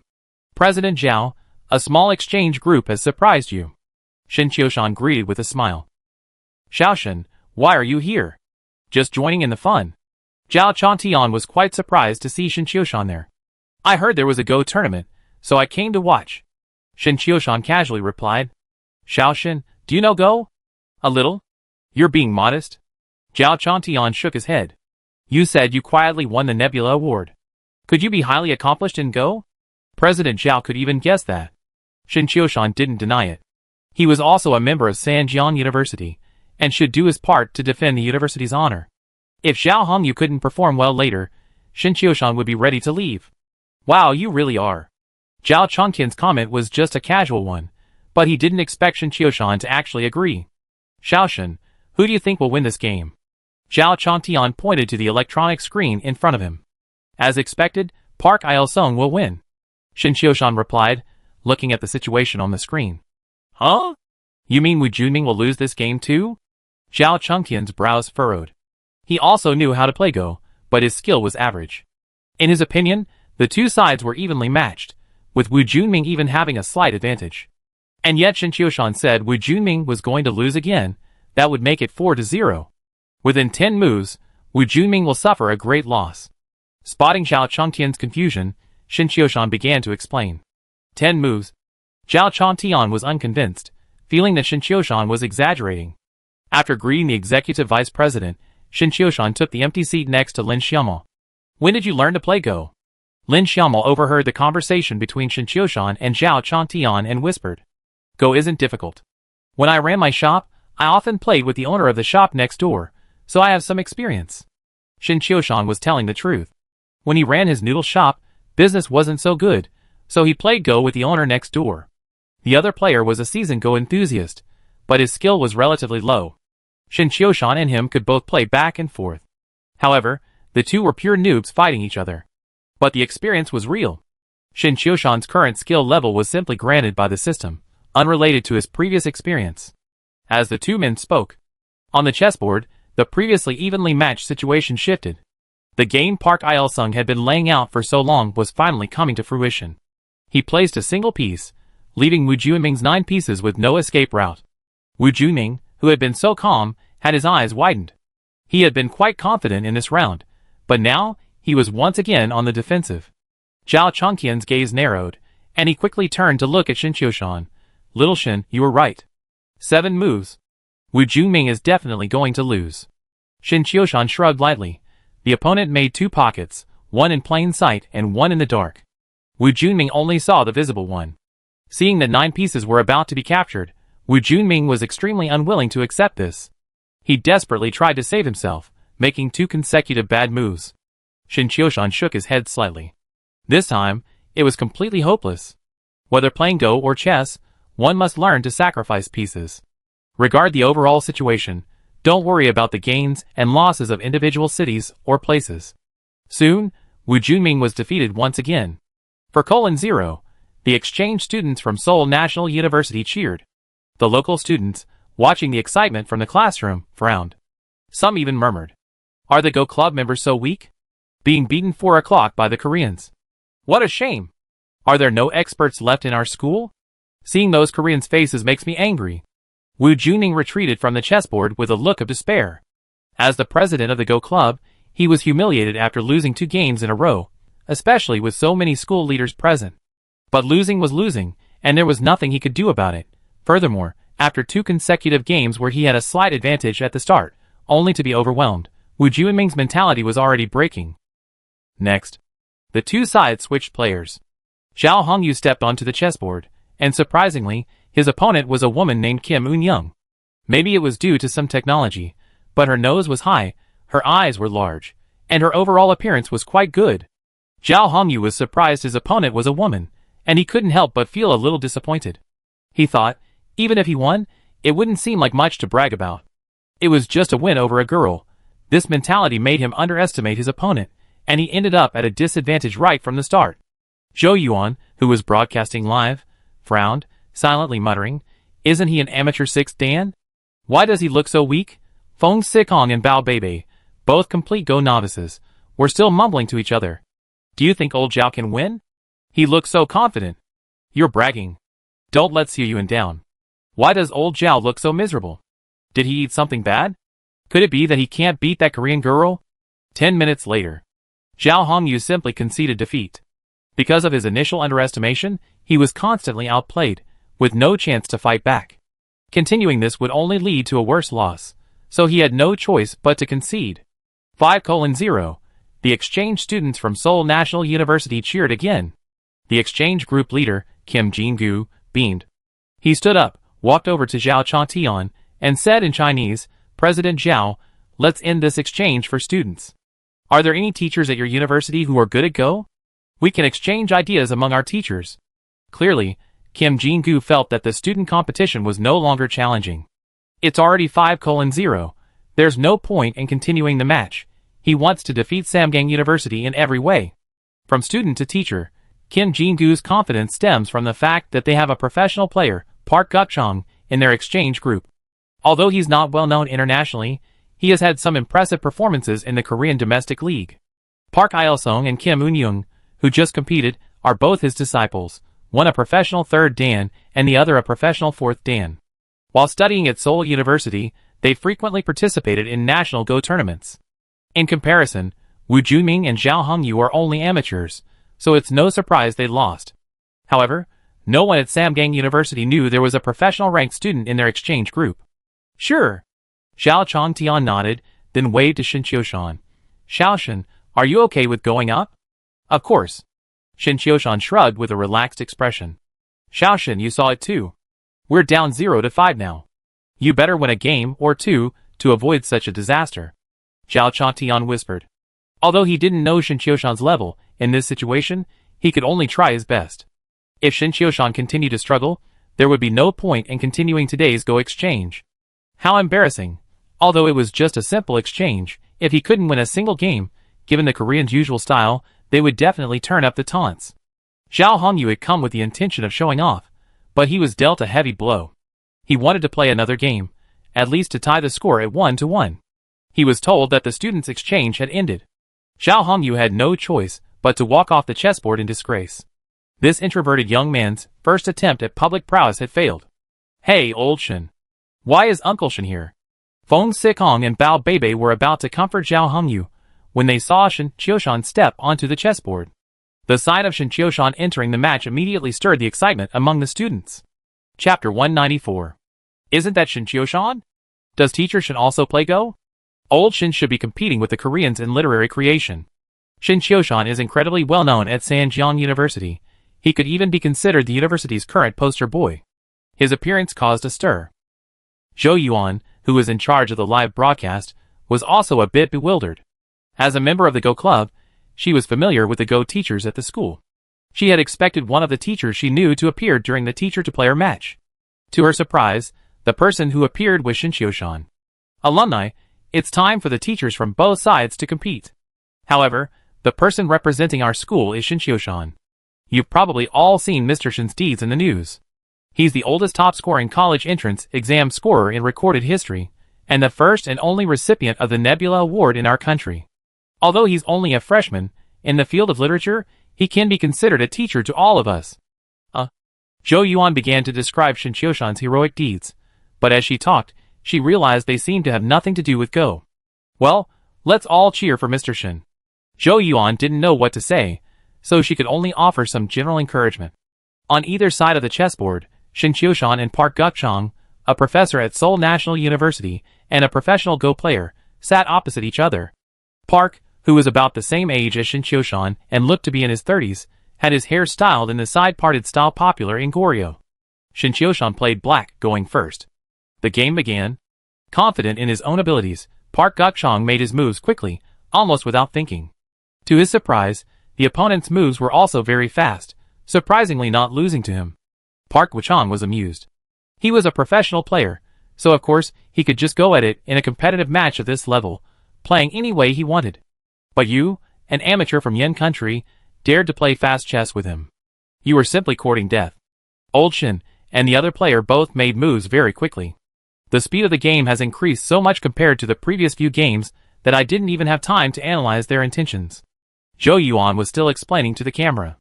Ever since Shin Qiushan appeared on the screen, the popularity of her live stream had skyrocketed, from 200 or 300 to 4,000 or 5,000 viewers. Beautiful lady, what kind of competition is this? Oh my god, isn't that Teacher Shin? Teacher Shin, you're playing chess now instead of writing books? What's the strength of your opponent? His name doesn't sound Chinese.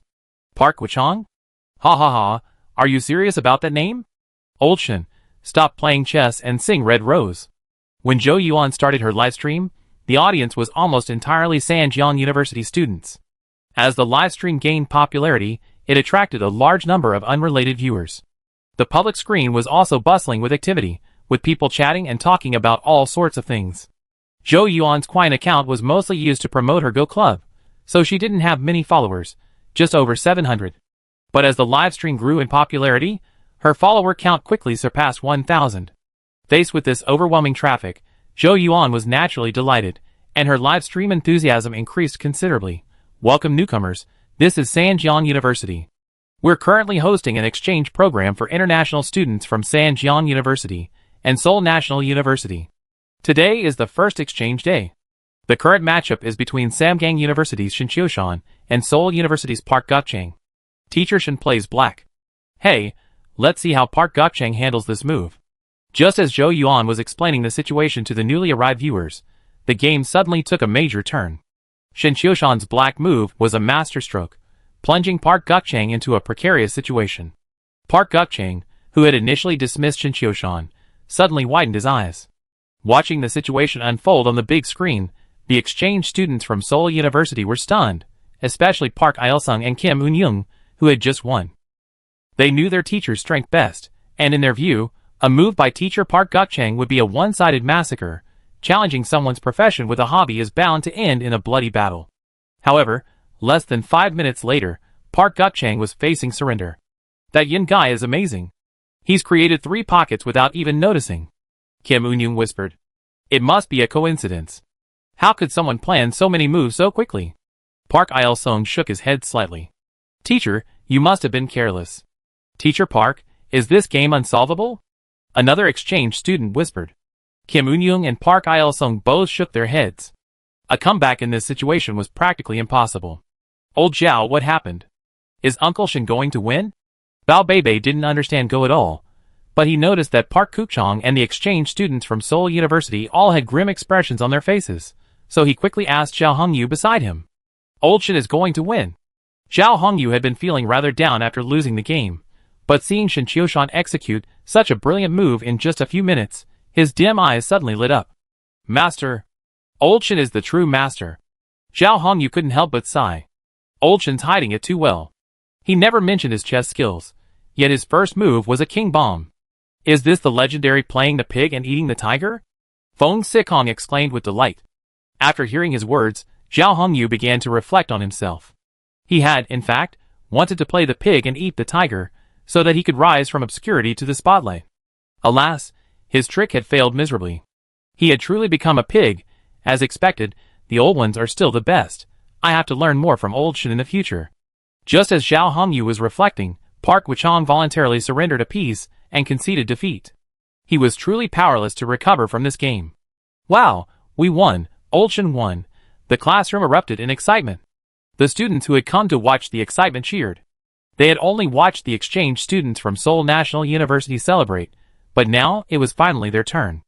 Zhou Yuan's chubby face lit up with a bright smile. Wow, Old Shin won. Long live Teacher Shin. Hey kids, give Teacher Shin a thumbs up. Every time we lost a game, Zhou Yuan racked his brains to save face, defending our players, even empathizing with the Yin Country men's football commentator. But this time, there was no need to make excuses for our players' loss. We won, and a clean win. In the audience, Zhao Chongqian's furrowed brow finally relaxed a little. Although it was just a sparring match for exchange, if he kept losing, it would still damage the school's reputation. Zhao Chongqian had even devised a plan. If Shin Chioshan lost again, he would simply find an excuse to end the Go competition today and cut his losses. Shin Chioshan, however, fought back decisively, winning the game cleanly and saving the school a bit of face. Lin Xiaomo reached out and stroked her smooth chin. She was increasingly puzzled by her brother-in-law. He was like an unknown treasure, his skills becoming more and more apparent the more he unearthed. So much so that as he dug deeper, she felt she was no match for him. Another game. Park Gokchang, naturally resentful of losing due to a moment of carelessness, offered a second match. No problem. Shin Chioshan made an okay gesture. But I have one small request. Go ahead. Playing chess with just you wouldn't be fun. Shin Chioshan pointed at Park Il-sung, Kim Eun-young, and the other 4 who had just won. These 4 students are excellent, and I'd like to challenge them as well. Of course. We play best of 3, and then they have their turn. Park Gokchang was halfway through his sentence, when he suddenly realized something was amiss. At the same time, his pupil shrank as he spotted the crucial 2 words in Shin Chioshan's words. Park Il-sung, Kim Eun-young, and the others also understood Shin Qiushan's intention, and they were all filled with indignation. How could someone be so arrogant? Challenging so many of us at once? He's crazy. The teacher just lost a game out of carelessness, and he's so arrogant. After hearing Shin Qiushan's outrageous statement, Zhou Yuan, who was live streaming, was stunned. She paused for a moment before addressing the audience. Everyone, there's an unexpected situation. Old Shin wants to play 5 games simultaneously. If I understand correctly, that's what it is. Old Shin wants to play against 5 opponents simultaneously. Those of you who don't know Go might not know that this type of one-on-many game is usually played in classrooms, where a Go teacher plays against several students simultaneously. This is called a teaching game. Now Old Shin wants to play a teaching game against his opponent. This is simply amazing.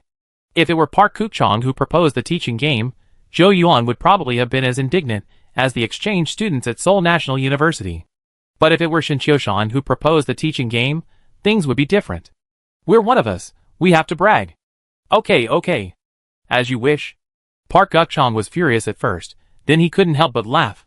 He felt the Yin people on the other side were simply overestimating their abilities, thinking they could be saviors just by winning one game. The current score was 5-1. Shin Qiushan proposed a 1v5 match. If they won all 5 games, the score would be 6-5. Sanjian University would be the winner of this Go Exchange tournament. It was a wonderful idea. Park Kuk-chong turned and waved to Park Il-sung, Kim Un-young, and the others, signaling them to accept the challenge. After realizing Shin Qiushan's intentions, the leaders of the reception group, led by Zhao Changtian, exchanged glances in bewilderment. Principal Zhao, is this even possible? 1 against 5? Isn't that too much of a risk? That little Shin. He really doesn't follow the beaten path. Everyone was talking at once. Zhao Changtian glanced at Shin Qiushan, who sat firmly on the chessboard, then waved to Wu Junming, who was standing nearby. Little Wu, what are you still standing there for? Go make some arrangements. Chapter 195. As the Go Club's president, Wu Junming had originally planned to use this Go match with the exchange students from Seoul University to impress the school's leadership. However, he hadn't expected the exchange students from Seoul University to be so impressive, even approaching the level of professional players. Thankfully, Shin Qiushan had won a game, which had helped him regain some face. But now Shin Qiushan was actually asking for a teaching game, a 1v5 match. Wu Junming had studied Go seriously for over a decade and knew the difficulty of a teaching game. Normally, winning while multitasking was considered impressive, but Shin Qiushan's request for 5 games simply multiplied the difficulty. Even more outrageous was the fact that Zhao Changtian actually agreed. Although Wu Junming was hesitant and felt this was unrealistic, he didn't dare disobey the school's leadership. He quickly asked the Go Club members to set up 4 more chessboards on the nearby table. Seeing this scene, Zhou Yuan's livestream was in an uproar. 1 versus 5. Old Shin is out of his mind. Teacher Shin is clearly showing contempt for those Koreans. While I hope Old Shin wins, playing 5 games simultaneously is a bit outrageous. That's exactly how my son's Go class taught him. If he wins, Old Shin will truly become a legend. No matter the outcome, Teacher Shin's courage is truly admirable. The students watching live were in a similar mood to the audience in the live stream. Seeing Shin Qiushan actually going 1 versus 5, they all started to whisper. Uncle Shin is so cool. Bao Beibei, who had already found a seat, couldn't help but sigh in admiration. This Shanghainese young master, obsessed with showing off, was now completely adoring Shin Qiushan. Of course, along with admiration, he was also filled with envy. At a time when the school's, and indeed the nation's, reputation was undermined, he resolutely stepped forward, under the watchful eyes of the entire audience. 1 versus 5. How wonderful would this be if he were Bao Beibei's playbook? Wouldn't he have to worry about finding a beautiful girlfriend? Feng Sikong also praised him profusely. Old Shin's maneuvering was truly exceptional. He truly shines brightly when he does. Old Zhao, you know Go. What do you think Old Shin's chances of winning are? He then glanced at Zhao Hongyu beside him. From that last game, Old Shin is truly formidable. However, I'm not sure if he's truly superior to his opponent, or if it's just a coincidence. Zhao Hongyu adjusted his black-rimmed glasses. He had been silently replaying the game between Shin Qiushan and Park Kuk-chong in his mind. If those beautiful traps were truly intentional by Shin Qiushan, it would be truly terrifying. This meant he had been planning it from the very beginning. How could there be so many coincidences? I think this is a testament to Old Shin's strength. Feng Sikong rubbed his hands with anticipation. I hope Old Shin can continue to win and put a damper on the Koreans' arrogance. Everything was ready. The unique 1v5 match began. Shin Chioshan single-handedly controlled 5 chess games, his opponents being, in order, Korean A and Korean B, Park Il-sung, Kim Un-young, and Park Guk-chong. After the match began, Shin Chioshan continued his fast-paced style, barely pausing against his 5 opponents, making his moves as soon as they were done. Park Guk-chong and his 4 companions appeared to have discussed tactics. Stick A and Stick B were used as sacrifice pieces. Park Guk-chong assigned them the task of playing fast as possible. He intended for them to put pressure on Shin Chioshan with their breakneck pace, thereby disrupting his rhythm. Unexpectedly, Shin Chioshan's speed wasn't limited to playing against Park Guk-chong alone. He also remained incredibly fast against 5 people, as if his brain had been programmed to eliminate the need for careful thinking. The result of Shin Chioshan's fast play was that, at the beginning of the game, Park Guk-chong and his 4 companions could keep up. However, as the board filled up, the other 3 players, with the exception of Stick A and B, who had been used as sacrifice pieces, moved at a noticeably slower pace. Even Shin Chioshan, managing 5 games simultaneously, had to leave time to wait for them. The audience, both in person and in the live stream, were stunned by this scene. Old Shin is so strong. He's so comfortable even in a 1v5 situation. Streamer, is Old Shin getting the upper hand now? Teacher Shin, hurry up! The flowers I've been waiting for are all gone. No wonder Old Shin dared to hold a tutorial game. This is a one-sided crush. At this point, the number of people online in Xiaoyuan's livestream had exceeded 10,000, including mini-Go experts and even professional players who had tuned in to watch the livestream. Whether they were amateur Go enthusiasts or the pros hiding in the livestream, after witnessing Shin Chioshan's performance, they couldn't help but exclaim in admiration. The Seoul National University exchange students, who had previously been laughing and chatting, now fell silent, their smiles vanishing. Go is held in high regard in their country. While not everyone knows it, it's almost universally so. Although the exchange students' skills varied, it was still possible to discern the strengths and weaknesses of the situation. Clearly, the Yin people had the upper hand in the 1v5 match. The smiles didn't disappear, they simply shifted from one group to another. Zhao Chongqian's frown had already transformed into a beaming smile. He had dealt with Shin Chioshan several times before, and his assessment of this aging champion was intelligent, steady, resilient, and unconventional. The fact that Shin Chioshan had dared to propose such a difficult teaching game showed that he was confident. And Zhao Chongqian decided to take a gamble, trusting Shin Chioshan. Looks like his bet paid off. Shin Chioshan was indeed completely confident. At that moment, the situation in the 1v5 match shifted. One of the 5 games had already been decided, with Korean player A suffering a crushing defeat. 4 of 5 games remain. Win! Old Shin wins the first game. Zhou Yuan, intently watching the board, cheered, then quickly addressed the live camera. Guys, Old Shin has already won 1 game. Now there are 4 games left, and judging by the situation, he has a clear advantage in 3 of them. 666. Old Shin is awesome. No, even Go can be this exciting. No matter who beats the Korean, I'm giving them a thumbs up. As expected of the man who wrote the 3-body civilization, his thinking is incredibly powerful. The comment section was flooded with 666 comments, with netizens showering him with praise. By this time, Korean B couldn't hold on any longer and suffered the same crushing defeat as Korean A. 3 games left in 5. The 2 Koreans, A and B, whom Park Guk-chong had defined as sacrifice pieces from the outset, were indeed eliminated first. However, their efforts to disrupt Shin Chioshan's rhythm and the overall situation were completely ineffective. Instead, the pressure on Park Guk-chong and the other 2 remaining players increased dramatically with their elimination. Shin Chioshan had already won 2 of the 5 games. If the 3 of them lost 1 more, the score would be a 2-3 score at best. A direct defeat for the 5-on-1 match. Park Guk-chong, who had been so composed, was now covered in sweat. This pressure wasn't just from the crushing defeat of the Koreans, but also from the game itself.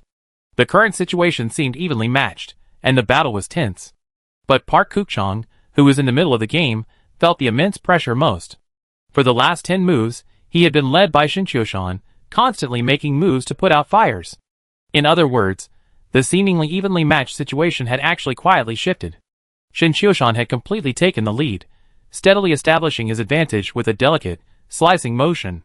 Just moments earlier, Park Guk-chong had believed his loss in the first game was due to underestimation. Now he realized it had nothing to do with it. Even if he hadn't underestimated his opponent, he still wouldn't have been a match for them. The situation for Park Il-sung and Kim Eun-young was already clear. Both were making a final desperate effort, seeking a chance to turn the tide. But Shin Chio-shan's every move was perfectly placed, completely impeccable. Park Il-sung and Kim Eun-young had no chance at all. Over the next 5 minutes, Park Il-sung and Kim Eun-young were defeated one after another. Only one game left out of 5. 4 o'clock. Old Shin has already won 4. There's only one left, and judging by the current situation, Old Shin's chances of winning are very high. Hey guys, type go Old Shin. On the public screen. Perhaps from excessive excitement, Zhou Yuan's face flushed red. At this moment, the number of people online in her live stream had exceeded 50,000, and her personal Quine account had skyrocketed from just over 700 before the broadcast to over 7,000 followers, a tenfold increase. While the live stream content was certainly eye-catching, Zhou Yuan's own considerable strengths also proved a powerful tool for increasing her following. Who wouldn't love a beautiful, sweet-looking university student with a broad mind? After Zhou Yuan's appeal, messages like "Go Old Shin" and "Bravo" flooded the public screen. With only the last game left, the multi-purpose classroom was remarkably quiet. Everyone stared intently at the large electronic screen, breathing cautiously, fearing to disturb Shin Chio-shan, who was fending off his opponent with all his might. I lost. With the game hopelessly unrecoverable, Park Kuk-chong sighed dejectedly and could only concede. Wow! Seeing Park Kuk-chong concede, the multi-purpose classroom erupted in excitement. Old Shin, bragging, Old Shin mighty. The students watching the excitement shouted excitedly. To them, Go is usually a rather boring sport, but today, it had given them the same kind of excitement they get from watching football or basketball. Zhao Chongtian nodded repeatedly, pumping his fist excitedly. It was truly a case of seemingly dead ends, only to find a way out. He had thought Sanjiang University would suffer a crushing defeat in today's Go exchange.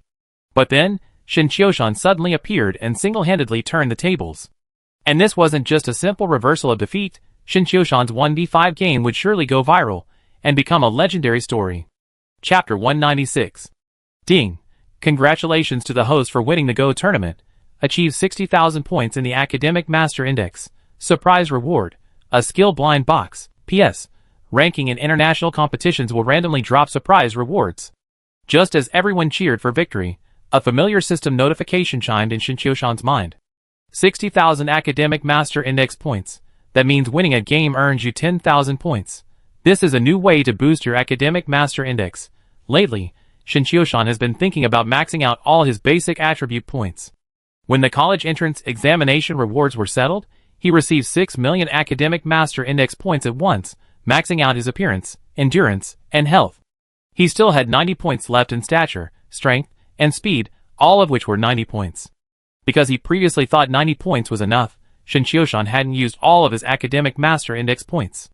Now, after a period of accumulation, his Academic Master Index has reached 3.18 million.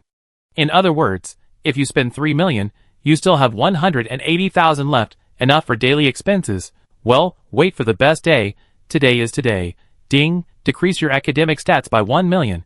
Add 10 to your figure. Current figure is 100 points. Congratulations to the host for achieving the title of Perfect Figure.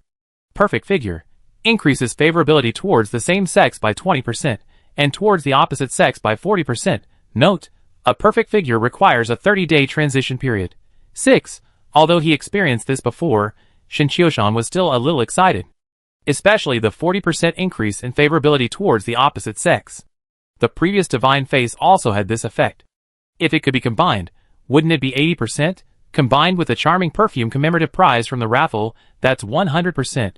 Having 100% favorability every time you step out, wouldn't that make you an instant heartthrob? However, Shin Chio-shan wasn't sure if this calculation was correct. But being popular with women is a given. However, there's also bad news. With his stunning looks and perfect figure, his favorability with the same sex has skyrocketed to 40%. I really need to be careful when I go out. Ding! Academic Mastery Index -1, 000. Strength increased by 10. Current strength is 100 points. Congratulations to the host for earning the title of King of Strength. King of Strength. Possessing the absolute strength to lift 5 times one's own body weight. His. Terrifyingly strong. Shin Chio-shan remembered that in weightlifting competitions, the world record for the clean and jerk in the 102 kilograms class was around 230 kilograms. or 460 jin, and Shin Qiushan himself weighs around 150 jin. So 5 times that is 750 jin. In other words, the world champion in weightlifting is nothing compared to him. Ding, student index minus 1 million, speed plus 10, current speed 100 points. Congratulations to the host for earning the title of Flying Man. Beyond human limits, the host's first 100-meter run reached 8.98 seconds. As we all know, the current world record for the 100-meter run is 9.58 seconds, and now Shin Qiushan's 100-meter run has actually broken 9 seconds. He truly transcends human limits. From this point on, Shin Qiushan's 6 basic attributes are all maxed out. Maximum level old Shin is born. The next step up is advanced attributes. Currently, the system displays 4 attributes: lifespan, martial arts, medicine, and metaphysics. Shin Qiushan's lifespan is 84, so there's no rush to increase it. There are still many years left. Martial arts is a 9, medicine is a 1, and metaphysics is a 0. In the current social environment, martial arts doesn't need to be considered first, so the remaining options are medicine and metaphysics. Shin Qiushan is quite interested in both of these, especially metaphysics. When his academic master index is high enough, he can try to improve it. However, each increase in a high-level attribute costs 100,000 academic master index points. This is just the beginning. It's unclear whether there will be more in the future. Mr. Shin is a professional player, right? Just as Shin Qiushan was immersed in the joy of his achievement, a man's voice suddenly sounded in his ears. The other person spoke Chinese, but it was a bit clumsy. It sounded like the colonel in the anti-Japanese war drama. There's an old saying in the Yin Kingdom: he who understands the times is a hero. Shin Qiushan glanced over, and saw that the person speaking to him was Park Guichang. Mr. Park knows Chinese? Shin Qiushan was quite surprised. Earlier, when he was playing chess, he had been speaking Korean or English with the reception team members. This guy actually knows Chinese. This isn't surprising, actually. Teachers who can come to Yin country with exchange groups are likely to understand Chinese, and some aspects of Yin culture. For example, the group leader, Jin Jingu, speaks Chinese quite well. But these people clearly know it, but they don't speak it easily, as if speaking Chinese is something shameful. This kind of thing is normal for foreigners. After all, their upbringings are different. But some Yin people who go out for a few days of hamburgers, and then come back home and speak English all the time are really asking for a beating. To use a Yin saying, it's like an old lady's underpants. Just a little bit. Park Guichang pressed on. Mr. Shin hasn't answered my question yet. Which club do you play for? I'm just an amateur. Shin Qiushan shrugged lightly. Amateur? Impossible. Mr. Shin must be joking. Park Guichang didn't believe the man who beat him in a 1v5 match was just an amateur. In his opinion, Shin Qiushan's skills were already world champion level, but he hadn't heard of such a ruthless individual in Yin country, so he was curious about his identity. I never joke with strangers, Shin Qiushan replied casually. Although his Go skills were very high, Shin Qiushan was not a professional player, not even an amateur, as he didn't even have an amateur rank. Since Mr. Shin doesn't want to reveal his identity, then forget it. Park Guichang rolled his eyes, seeming very dissatisfied with Shin Qiushan's pretentious behavior. Shin Qiushan didn't bother to pay attention to him, and quickly walked over to Lin Xiaoma, who had just waved at him. Secretary Lin, what instructions? Shin Qiushan jokingly asked. Have you had lunch? Lin Xiaoma asked. Yes. But if you haven't, I can have another meal with you. Then let's go to Ajin Bibimbap, Lin Xiaoma said directly. Okay. It's been a while. Shin Qiushan nodded. Before entering university, he had told Sister Jin at Ajin Bibimbap that if either of his children could get into Sanjiang University, he would definitely take them both there. But even after entering university, this little thing still hadn't been finalized. Teacher Shin. Wait a minute. Shin Qiushan and Lin Xiaoma had just left the multi-purpose classroom when Zhou Yuan caught up with them, accompanied by Wu Juming, the president of the Go Club. Teacher Shin, let me introduce myself. I'm from the Go Club. I know you. Zhou Quan. What's up?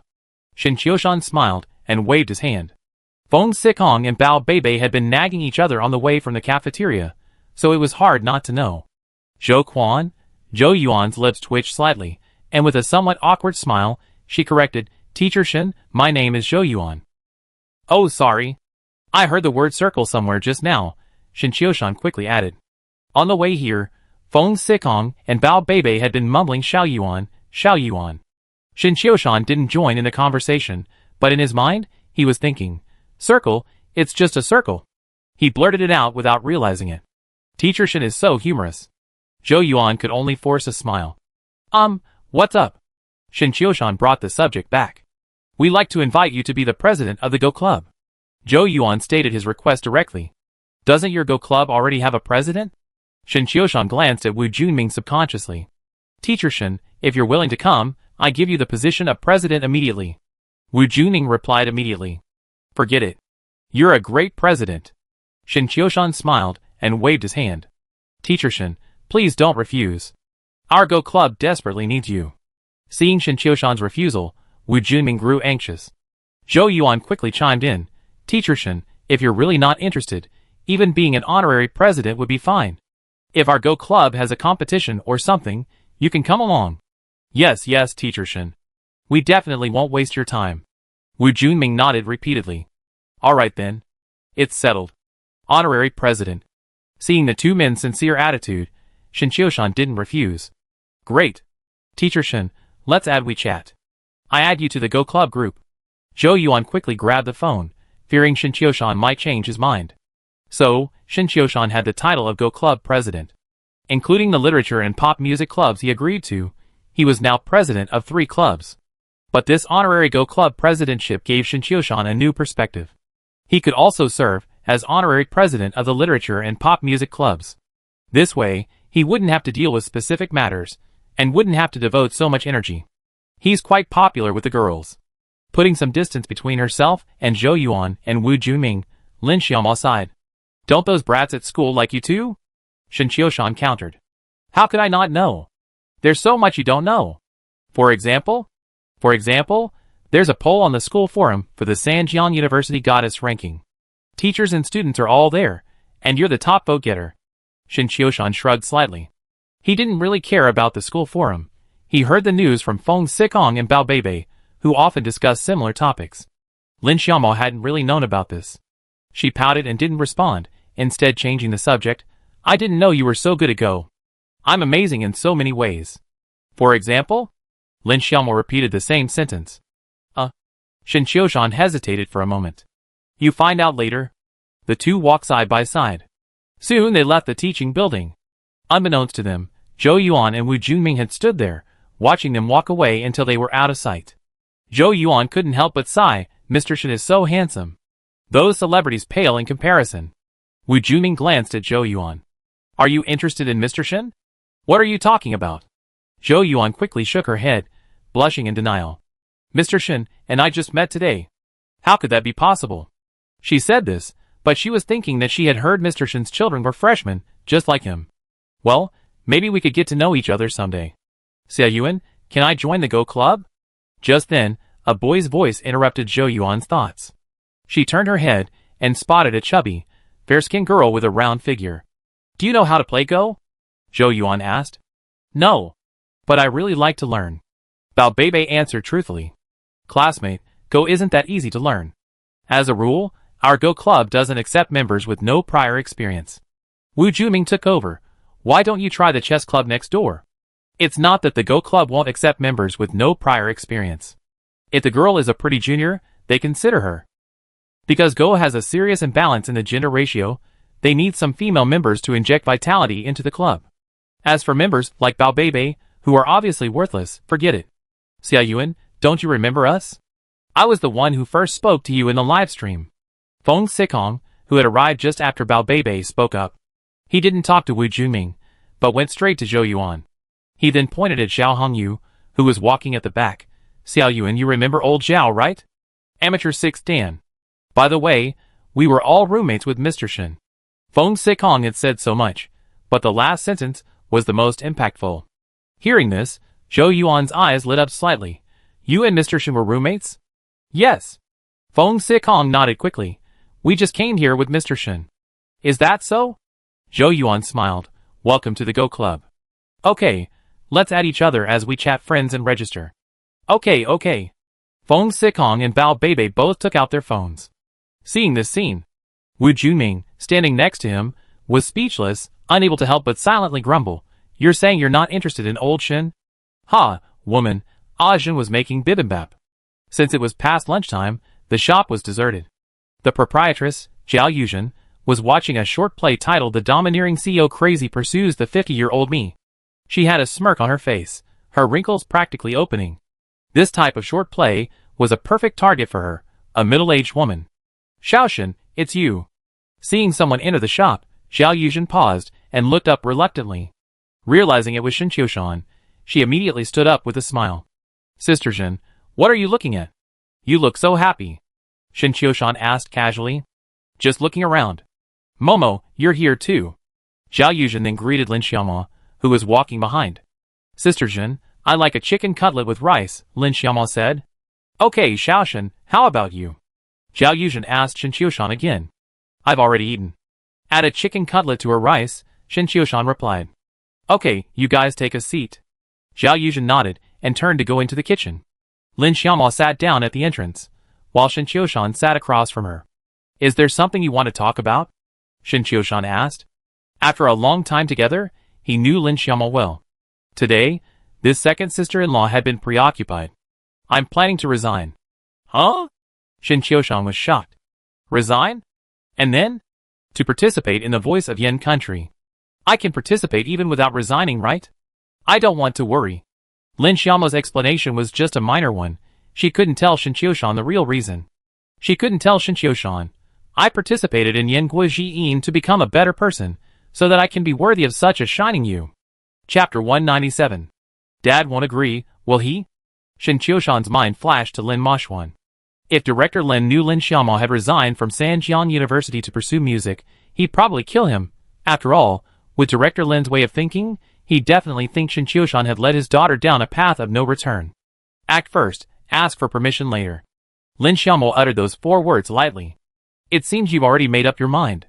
What do you think? Lin Xiaoma asked, looking into Shen Qiushan's eyes. She actually cared deeply about his opinion. I approve of your decision. Shen Qiushan spread his hands. You only live once, and it's important to do what you love. Yeah. Lin Xiaoma agreed with Shen Qiushan's words, but before, she hadn't had the courage to pursue her own lifestyle. In truth, if someone else had said this, it wouldn't have been so persuasive. But Shen Qiushan was a practitioner of it. He wanted to go to college, so he studied tirelessly, and at the age of 38, he became the top scorer in the college entrance examination in Sanjiang province. Shen Qiushan truly did what he loved. The chicken cutlet rice is ready. Zhao Yuzhen came over with a piping hot bowl of chicken cutlet rice. The chicken cutlet was freshly fried, crispy and tender, topped with a secret broth, a perfect blend of color, flavor, and aroma. This is the signature dish of Asian bibimbap, and the secret to its 20-year success, captivating generations of Sanjiang students. Shen Qiushan ordered an extra chicken cutlet to add to Lin Xiaoma's chicken cutlet rice. He naturally picked up a piece of chicken cutlet from Lin Xiaoma's bowl, dipped it in the broth, and put it in his mouth. That's exactly what it tastes like. Delicious. Lin Xiaoma raised her eyebrows slightly. How could this man be so unashamed about eating from her bowl? But then she thought, since they slept in the same bed before, sharing a bowl of rice didn't seem so unacceptable. So, Lin Xiaoma pretended not to notice Shen Qiushan's actions, and continued eating. Every once in a while, Shen Qiushan would dip his chopsticks into her bowl, and pick up a piece of chicken cutlet, chewing it with delight. At first, it was fine. Shen Qiushan always ate the whole chicken cutlet. Later, Lin Xiaoma noticed that the half chicken cutlet she had left in her bowl had disappeared after a bite. She could faintly hear Shen Qiushan muttering, "This imported chicken cutlet just tastes different." Given this old man's perverted behavior, Lin Xiaoma simply didn't dare leave half a chicken cutlet in her bowl. But she had a small appetite, and she couldn't finish the extra portion of chicken cutlet and rice. When she was full, she put down her chopsticks and wiped her mouth with a tissue. Don't waste it. Who knows that every grain of rice on the plate is the product of hard work? Shen Qiushan muttered as he took the remaining half bowl of rice and quickly devoured it. The proprietress, Zhao Yuzhen, watched the skit while silently observing Shen Qiushan and Lin Xiaoma. She had smelled gossip whenever they appeared together before, and Shen Qiushan's behavior today confirmed her suspicions. Even eating from the same bowl, their relationship is clear. This little Shen must have something special. Zhao Yuzhen thought silently. Little Shen, didn't you say you bring your 2 children over? When can you let me meet them? As Shen Qiushan and Lin Xiaoma were about to leave, Zhao Yuzhen said with a smile. Our kid has a broken bone. Wait until he's better. Broken bone? Not serious, right? Zhao Yuzhen asked with concern. It's nothing serious. Young people heal quickly. Indeed, I'd bring him here for me once he's better. No problem. After leaving the shop, Lin Xiaomo was about to return to school to resign with the school's leadership, but Shin Qiushan instead took her to a bar with a renovation and upgrading sign on the door. It was a bar that had been open for many years near Sanjiang University. Lin Xiaomo remembered it. She'd been there before. Now it was closed. However, Shin Qiushan surprisingly had the key to it. I was planning to give you a surprise after the renovations were complete. Since you've decided to leave, I've got someone else to share the responsibilities of renovating this bar. Shin Qiushan pointed to the stage in the center of the hall. My initial idea is to expand the stage and upgrade the sound system. The band can practice and rehearse here.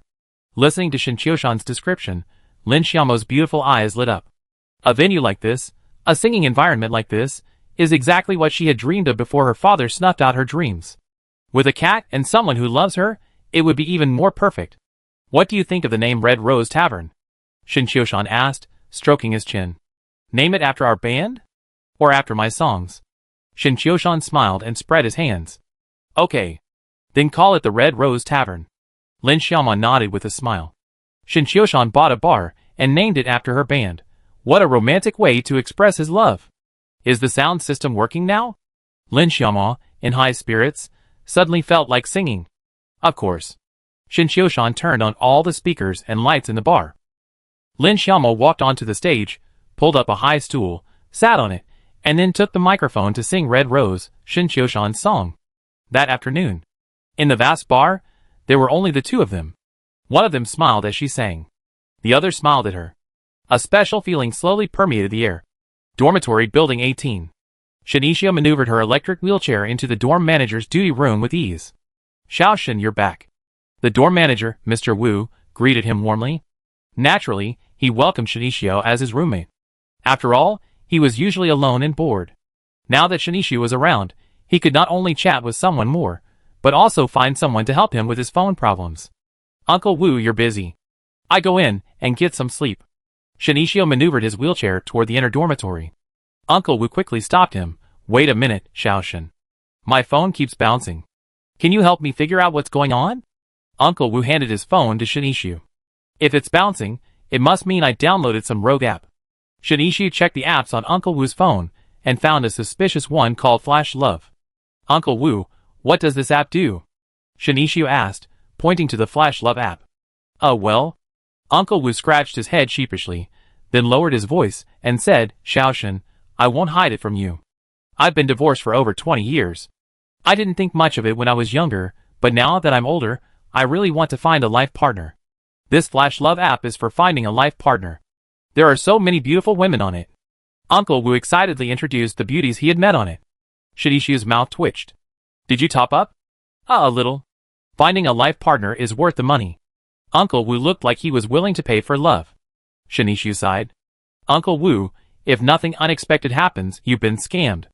The person you're chatting with might not be a woman, let alone the life partner you're looking for. Trust me, uninstall it now, and cut your losses. Uncle Wu was immediately displeased when Shinichio actually spoke of his life partners in this way. He snatched his phone back and said, What do you know, little brat? Alright, go back to bed. Uncle Wu, like many elderly people, was stubborn and unwavering in his convictions.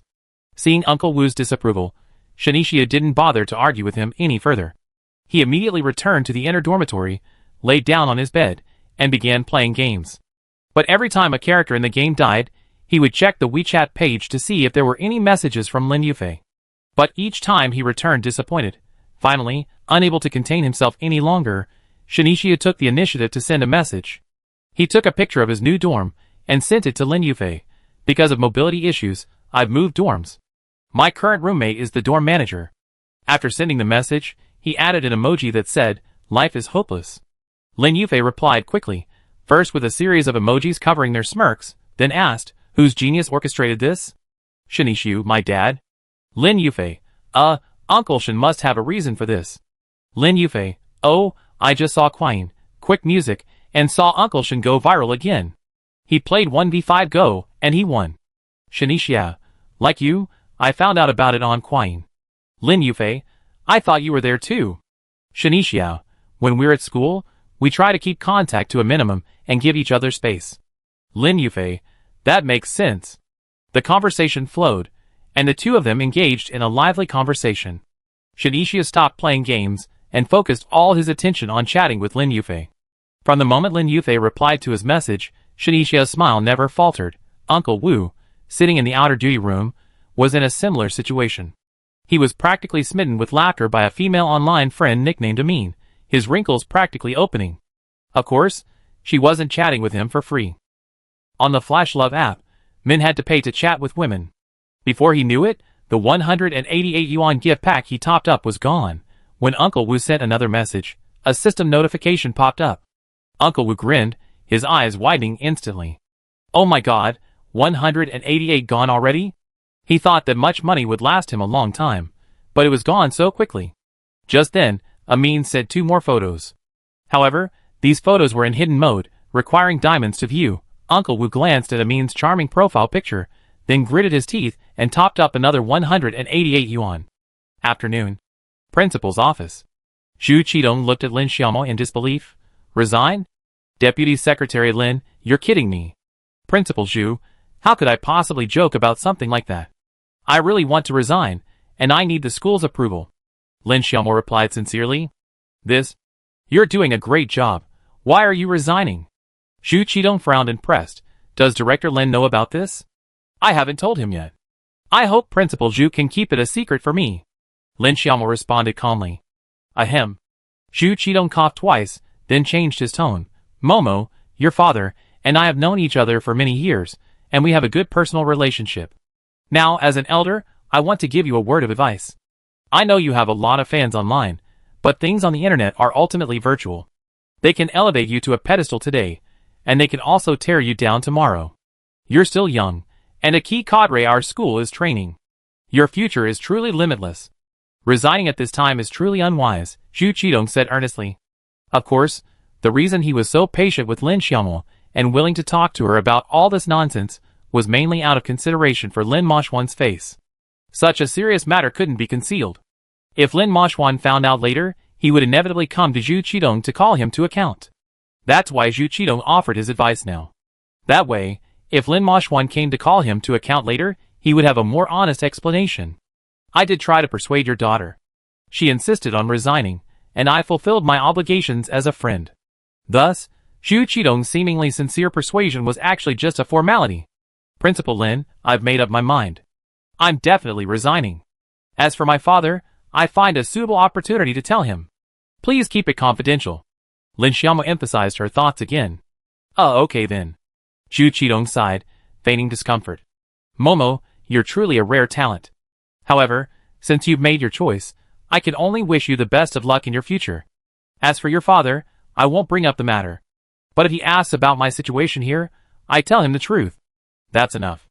Thank you, Principal Zhu. Lin Xiaomo stood up and bowed slightly. Leaving the principal's office, Lin Xiaomo let out a long sigh. Her steps felt much lighter than usual, as if she could fly. Outside the office building, the early autumn sun poured down, thick and warm like melted honey, casting tiny specks of golden light on the bluestone slabs. Lin Xiaomo unconsciously raised her arms and tilted her head upwards. A gentle breeze ruffled her hair, bringing a refreshing coolness. At that moment, she felt like a bird that had escaped its cage, finally having the chance to soar into the blue sky. She pulled out her phone and immediately sent a message to the Red Rose Band WeChat group. I'm quitting. Party tonight, I treat you. The message went out. The group immediately became lively. Hu Tingting, seriously? Zhu Xinhua, Momo, you're kidding, Fangdi. You should have quit long ago.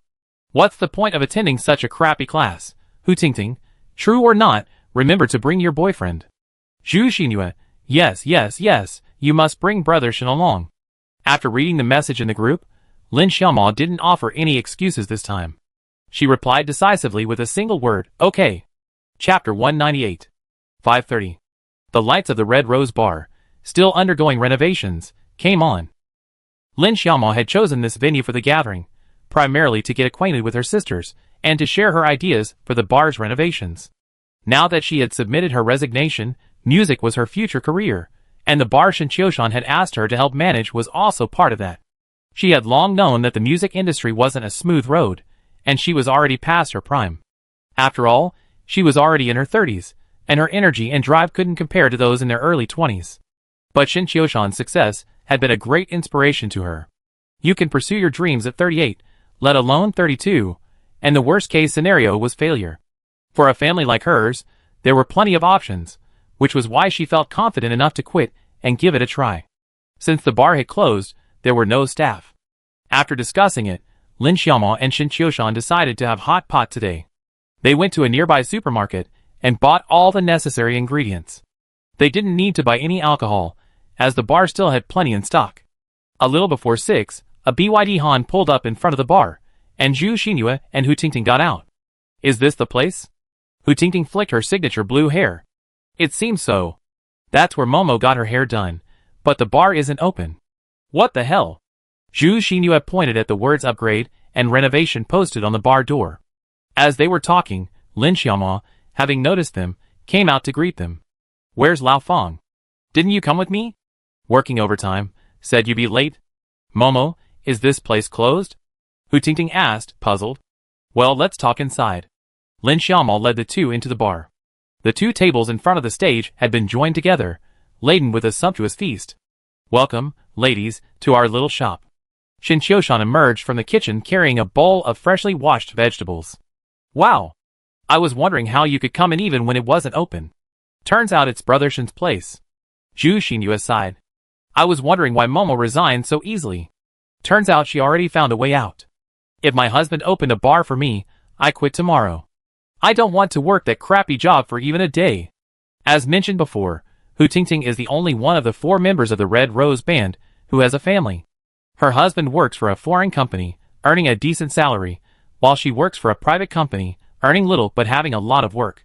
But given the current employment environment, she didn't dare quit. After all, the income from running a band was limited and extremely unstable. But now that Lin Xiaomao had left, things had taken a turn for the better.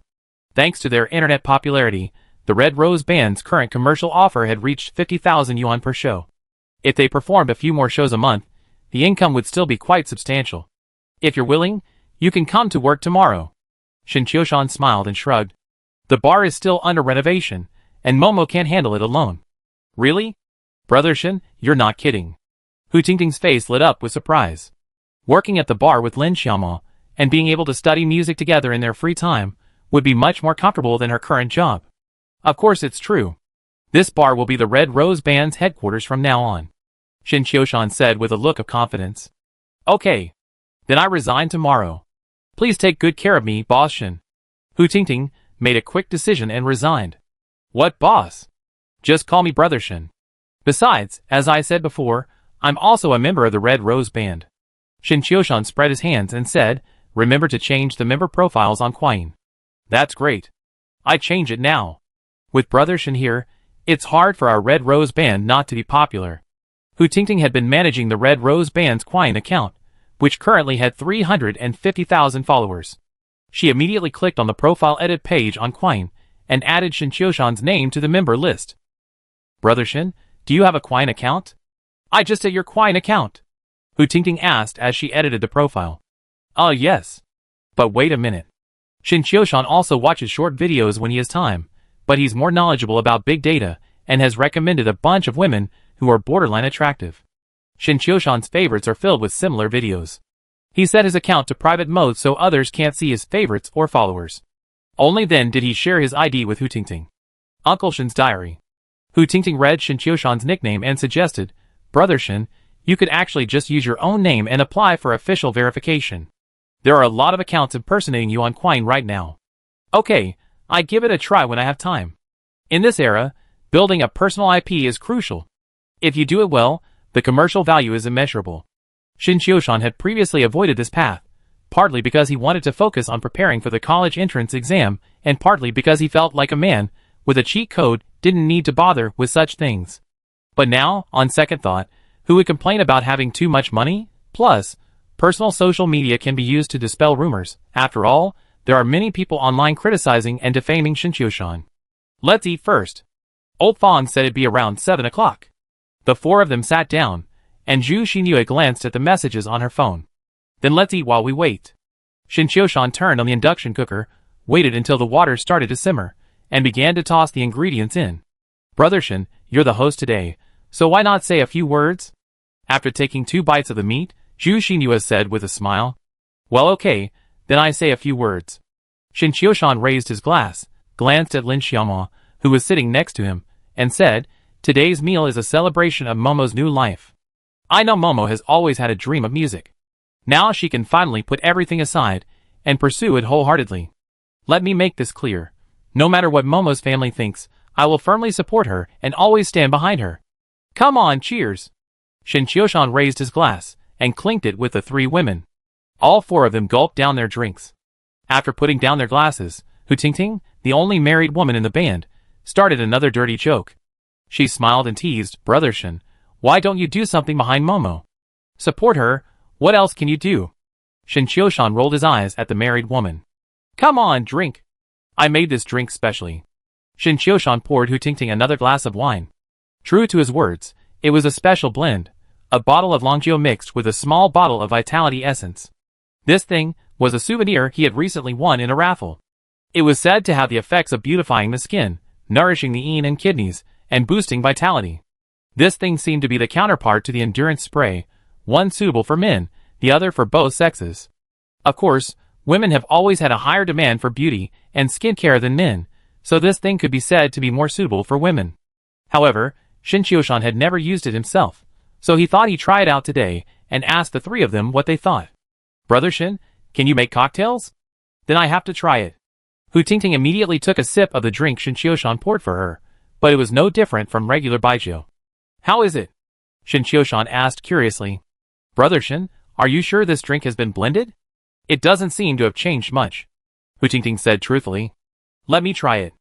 Zhu Xinhua also took a sip, savoring the flavor carefully. Then she teased, Brother Shin, it seems you're not all-powerful. You have a lot of room for improvement in your cocktail-making skills. Haha, I study it more carefully later.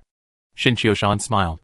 The system had also mentioned during the reward that the vitality concentrate was colorless and odorless, so drinking it shouldn't reveal anything unusual. It would probably take a while, or even tomorrow, for feedback. The 4 of them chatted as they drank. It was just after 7 o'clock. An orange Wrangler pulled up to the bar, and Fang Di, wearing a tan suit and black-framed glasses, finally arrived. She clearly arrived straight from get off work. Her outfit was a stark reminder of her professionalism. Mr. Fang, you're over an hour late. Shouldn't you punish yourself with 3 drinks? Already a bit tipsy, Hu Tingting placed 3 drinks in front of Fang Di. However, these were beer, and the glasses weren't very large. Clearly, Hu Tingting hadn't intended to kill her teammate. Fang Di, always cool, didn't hesitate to pick up the glasses in front of her and down them one by one. When all 3 glasses were empty, she began to curse, You idiot boss. He always assigns tasks near the end of the day. He seems uncomfortable if he doesn't see us working overtime. Some bosses are like that. They enjoy torturing their employees. Fellow employee Zhu Xinyu empathized with her. Momo, are you sure you want to quit your job and focus on the band? If you can settle down, I quit too. I don't want to go to this crappy class for even a single day. Fang Di cursed, clearly tormented by the boss she was talking about. I've already talked to the school leaders. I just hand over my current work in the next few days, and then I can leave for good. That's great. I just take my annual leave and participate in Yan Guoxiyin, and resign when I come back. Fang Di planned to use her paid leave before leaving.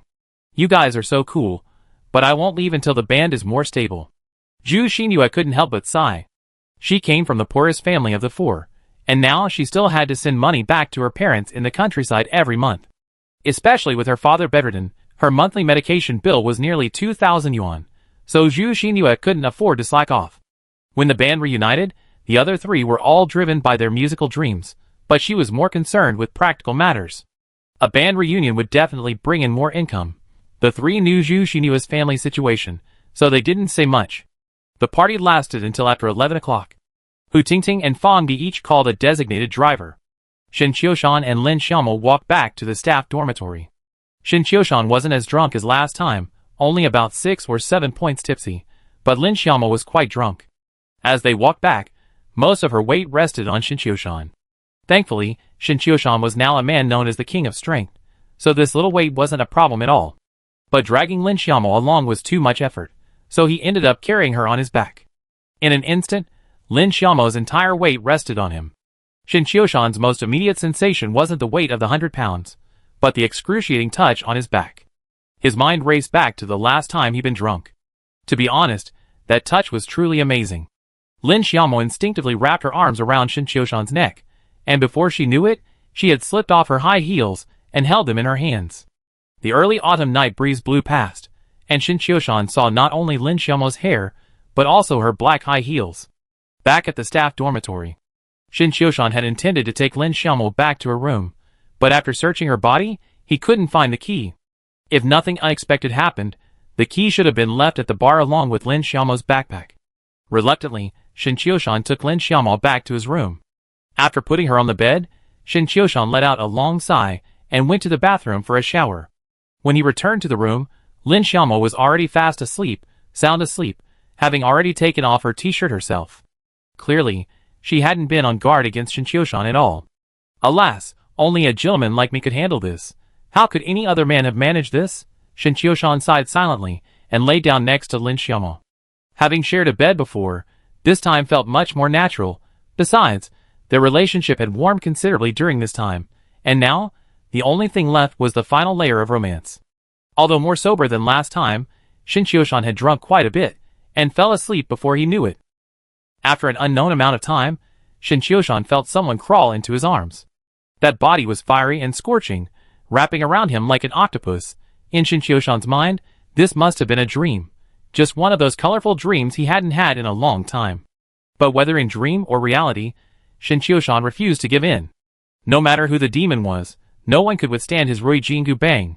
The next morning, a beam of sunlight shone through the gap in the curtains into the room, illuminating Shin Qiushan's face. He frowned, closing his eyes, and shifted to sleep. When he turned over, he suddenly realized someone was pinching his vital spot. Startled, Shin Qiushan quickly opened his eyes. Then, he was completely stunned.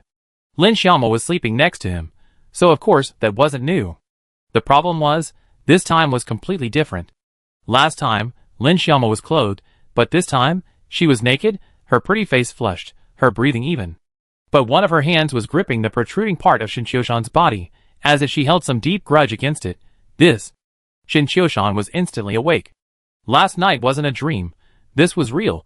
Knock, knock, knock. Just then, there was a sudden knock on the door. Shin Qiushan was startled. He quickly checked the time. 7:30. Who could be there so early? The knock also startled the sound of the slumbering Lin Xiaomo. She slowly opened her eyes, and saw Shin Qiushan lying beside her. Ouch! Lin Xiaomo was about to scream, but Shin Qiushan quickly covered her mouth with his hand. Grunt. Lin Xiaomo bit Shin Qiushan's palm hard, but perhaps realizing the situation, she remained silent. I go check it out. Shin Qiushan, grimaced at the bite marks on his palm, got out of bed. But upon seeing a naked man, Lin Xiaomo quickly turned her head back, realizing she was in the same state as him. Shin Qiushan hurriedly put on his pajamas and asked as he walked to the door, Who's there? Old Shin, it's me. Lu Qingwu's voice came from outside. Teacher Lu, is there something wrong? Seeing it was Lu Qingwu, Shin Qiushan breathed a sigh of relief.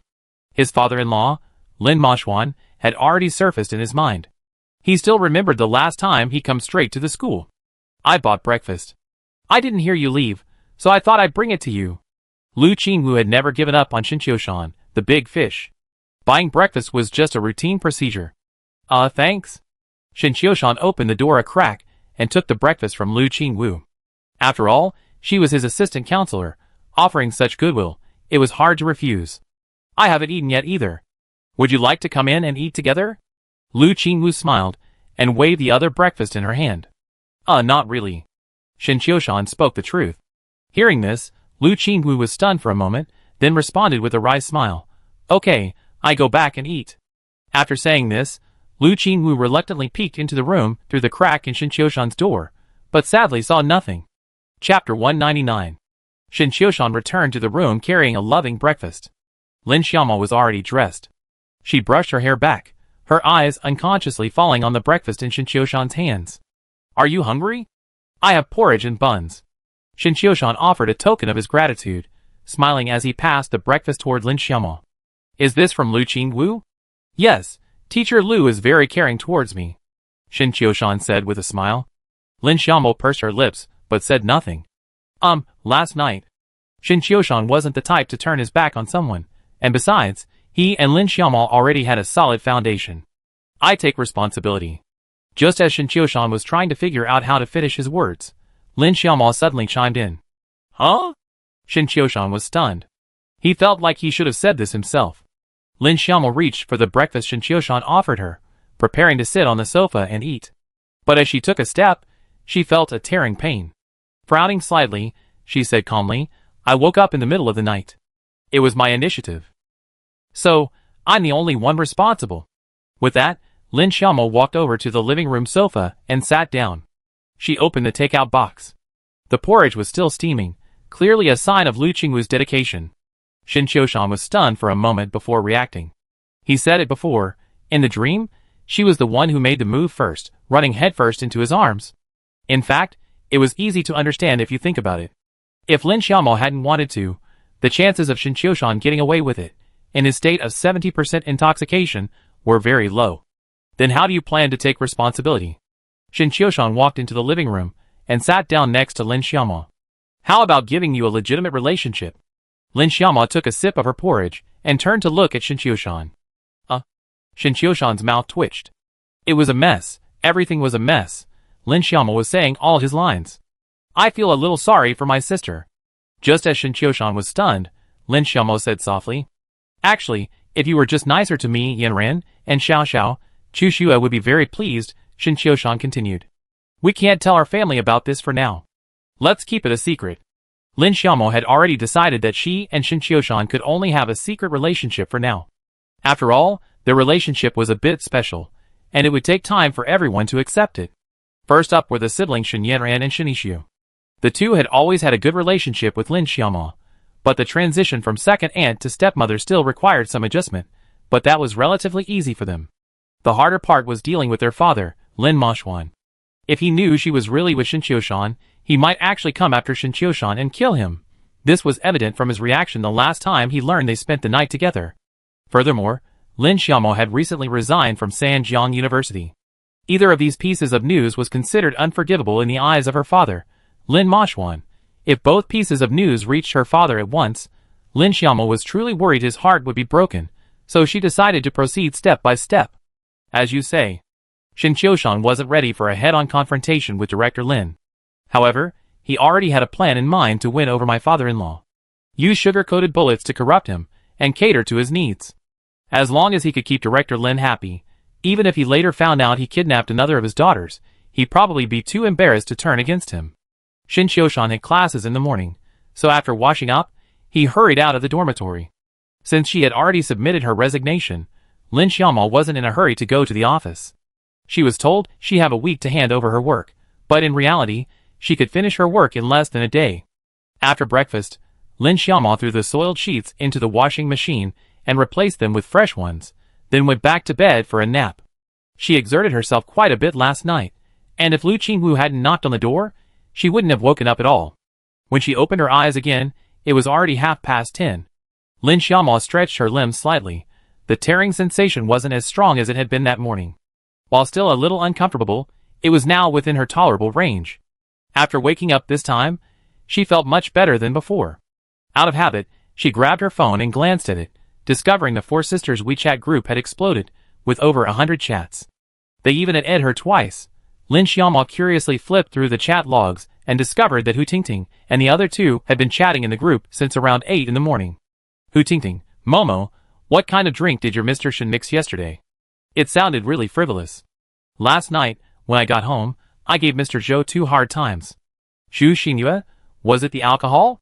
I was wondering why I felt weird last night, but my skin seems much better after waking up today. Hu Tingting, it's definitely the wine. Aside from the wine old Shen made, everything else is just what we eat every day. How could it have such a potent effect? Xu Xingyue, Brother Shen, this was premeditated, right?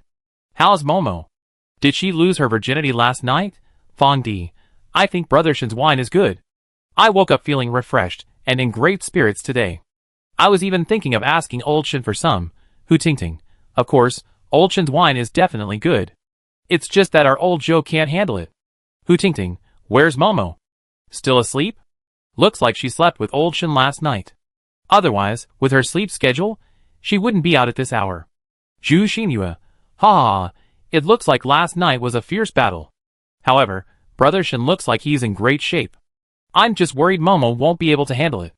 Fong Di, if Momo really manages to win over Brother Shin, it would be a cause for celebration. After all these years, Momo finally has a new life experience. After reading the conversation between the three of them, Lin Xiaomo finally realized that the alcohol was a problem. But for her, the alcohol actually helped, otherwise, she might not have been so bold. There would be no substantial progress in their relationship. A smart person like Lin Xiaomo naturally considered carefully how her relationship with Shin Qiushan would develop, and she concluded that it couldn't be done step by step. Because of their unique relationship, it would be difficult to proceed step by step, like an ordinary couple. After all, there would be considerable resistance and criticism. So Lin Xiaomo had already considered that if they wanted to achieve a qualitative change in their relationship, they had to cut the Gordian knot and make things a fait accompli, then slowly overcome other obstacles. Therefore, the wine was merely an introduction, giving Lin Xiaomo a better excuse. As clever as she was, she knew that Shin Qiushan was no longer the same person he once was. There were countless little devils out there eyeing him, so taking the initiative was undoubtedly the wisest choice.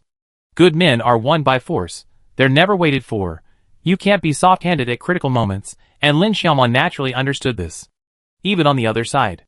Room 309 in the teaching building. Shin Qiushan's class was electromagnetic fields and wireless technology, and his teacher was still Zhao Ruihai. After class, Shin Qiushan was about to leave when Professor Zhao stopped him. Xiaoshan, I'd like to ask your opinion on something, Zhao Ruihai said politely. Professor Zhao, please go ahead, Shin Qiushan replied politely. I'm forming a team to participate in the National Undergraduate Electromagnetic Field and Laser Technology Competition. According to the rules, each team must have at least 5 members, including at least 1 freshman. I think you're the only one qualified for the freshman role. Would you like to participate? Zhao Ruihai didn't beat around the bush and got straight to the point. Of course I would. It would be good to join and broaden your horizons. Shin Qiushan agreed immediately. From the 1v5 Go match, he could tell that participating in various competitions was a good way to boost his academic stats. If nothing went wrong, participating in the competition Zhao Ruihai mentioned would also help boost his academic stats. Besides, Shin Qiushan had previously obtained the complete set of technology and blueprints for the laser weapon. Furthermore, he was the actual owner of the I1 laboratory. These 2 resources in Shin Qiushan's possession would likely come in handy in this competition. So he had to agree. For him, this was already a great joy. Okay. I add you to the team for this competition later. Seeing Shin Qiushan agree, Zhao Ruihai nodded immediately. The National Undergraduate Electromagnetic Field and Laser Technology Competition is a highly prestigious competition, highly valued by all major universities. And each university isn't limited to sending 1 team. As long as they have an attractive project that passes the preliminary review, they can form a team to compete. This time, Sanjiang University alone has 3 teams participating, and Zhao Ruihai's team is generally not favored because his ideas are a bit too advanced, giving people the impression of being a pipe dream. However, since they've passed the preliminary review, Sanjiang University will still give Zhao Ruihai some support. Even if he doesn't win, it doesn't matter, at least Sanjiang University has 3 teams that will advance to the finals.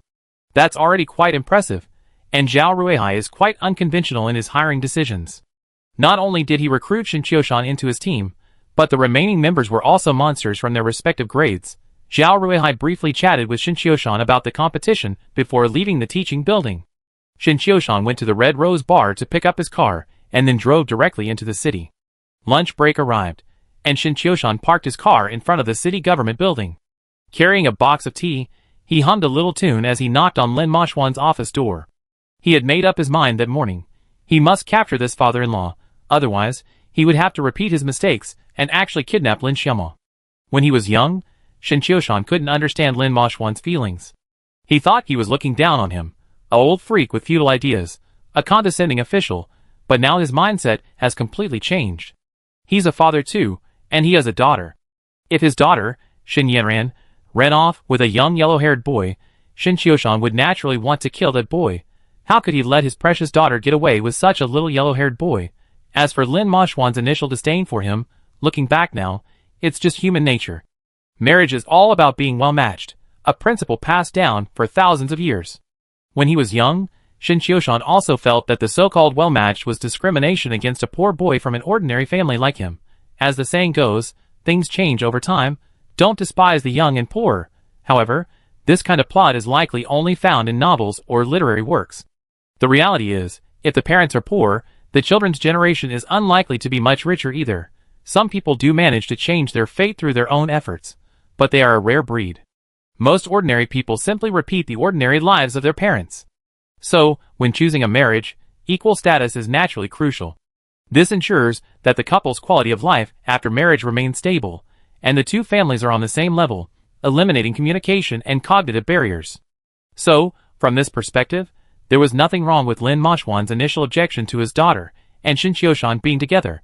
In his youth, Shin Qiushan always harbored a simmering desire to prove himself, but he was repeatedly defeated. If it weren't for the cheats that later aided him, Shin Qiushan likely still wouldn't have been able to complete his comeback, which meant that Lin Moshwan's previous choice was fundamentally correct. Thus, Shin Qiushan no longer harbored the resentment he once held towards his father-in-law. He now simply wanted to maintain a good relationship with him, and make him accept that he and Lin Xiaomel were together. "Qiushan, why are you here?" Lin Moshwan was about to head to the cafeteria for lunch when he saw Shin Qiushan, a bit surprised. "Someone from the Cultural Bureau asked me out. Since I'm here, of course I came to see Dad first." Shin Qiushan replied with a smile, then placed the tea he had brought on Lin Moshwan's desk. Of course, the tea was just a side item.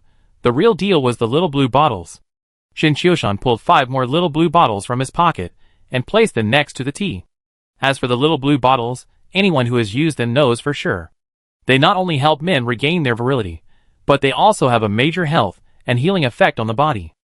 Lin Moshwan felt that his health had been improving significantly recently.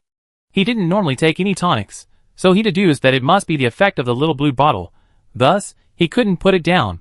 Unfortunately, Shin Qiushan never gave him much, and he felt embarrassed to ask for more.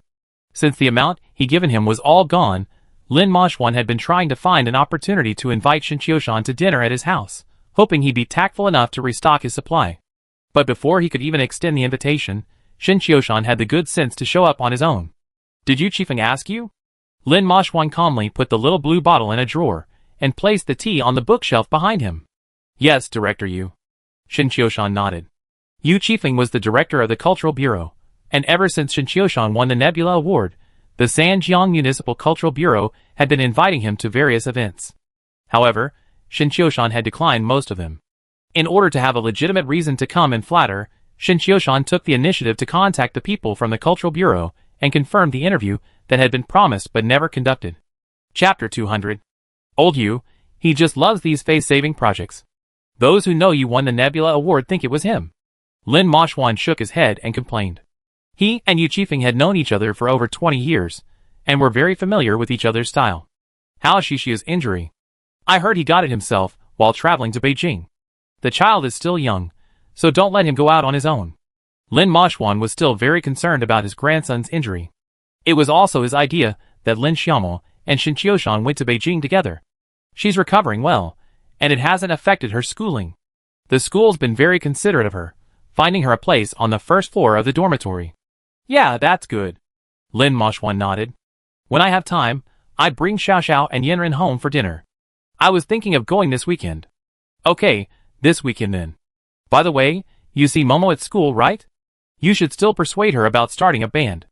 It's not that I'm being uninformed, but why would an unmarried woman like her do rock music? What respectable man would marry someone who's in a rock band? Lin Moshwan was adamantly opposed to his daughter starting a band, even though his wife, Qin Qinju, had previously shied away from his support, forcing him to compromise. But changing mindsets is incredibly difficult, especially for someone as successful as Lin Moshwan, whose accomplishments in a particular field make it even harder to change his fixed mindset.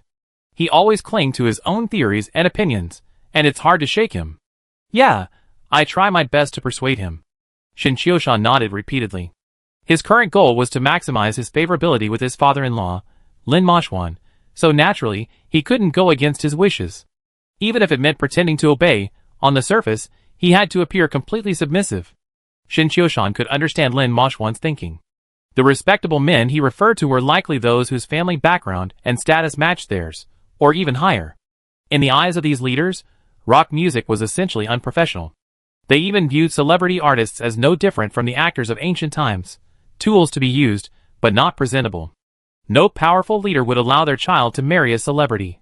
Thus, from Lin Moshwan's perspective, his daughter's involvement in rock music essentially jeopardized her chances of joining a good family. He knew his daughter was beautiful, and would undoubtedly have no shortage of suitors, but the people around her varied greatly depending on the social circle she moved in. If she really got into the rock scene, there wouldn't be any good people around her. That's why Lin Moshwan was so strongly against it. Don't you support her starting a band? Lin Moshwan was a little surprised to see that Shin Qiushan didn't refute him. While I don't support her, I just respect her choice. Similarly, I think your point of view is also valid, it's just that everyone has a different perspective. Lin Moshwan was very satisfied with Shin Qiushan's answer and nodded. If Momo really wants to start a band, it's not a problem for her to sing occasionally, but she needs to be selective about the venues she performs in, and she shouldn't dress like she did before. What a mess. Lin Moshwan knew it would be difficult to get his daughter to give up completely, so he could only take it step by step. One step at a time. In Lin Moshwan's opinion, this problem was actually easy to solve. Once his daughter got married and had children, she wouldn't have the energy or time to start a band anymore. So, the biggest problem now was finding her a suitable boyfriend. And then there was Shin Qiushan. I couldn't let this guy kidnap my second daughter again. I couldn't make the same mistake twice. Qiushan, have you ever thought about considering your personal life? Chushua has been gone for so long, and Xiao Xiao and Yanren are grown up. It's normal for you to be concerned about your personal life now. As you get older, you need a companion. Lin Moshwan appeared to be concerned about Shin Qiushan's personal life, but in reality, he was trying to get a feel for what Shin Qiushan was planning. It's hard to find a widower like me with 2 children. Shin Qiushan spread his hands. And it depends mainly on Xiao Xiao and Yanran's opinions. They have to like the person. Lin Moshwan nodded slightly. If there's a suitable match, we can get along. By the way, what's that Go tournament they're talking about online? I didn't know you could play Go before? The news of Shin Qiushan's 1v5 victory over the exchange student from Seoul National University went viral yesterday. Lin Moshwan's secretary, Chin Xiaohua, told him immediately. Lin Moshwan was quite surprised to hear the news. He only knew Shin Qiushan was a good chess player, but he had no idea his son-in-law could even play Go. It's just a competition between a bunch of amateurs, not as exciting as people say online. Shin Qiushan was very modest. We can play a couple of games when we have time. I've been studying Go lately. Sure, I'd love to learn from you.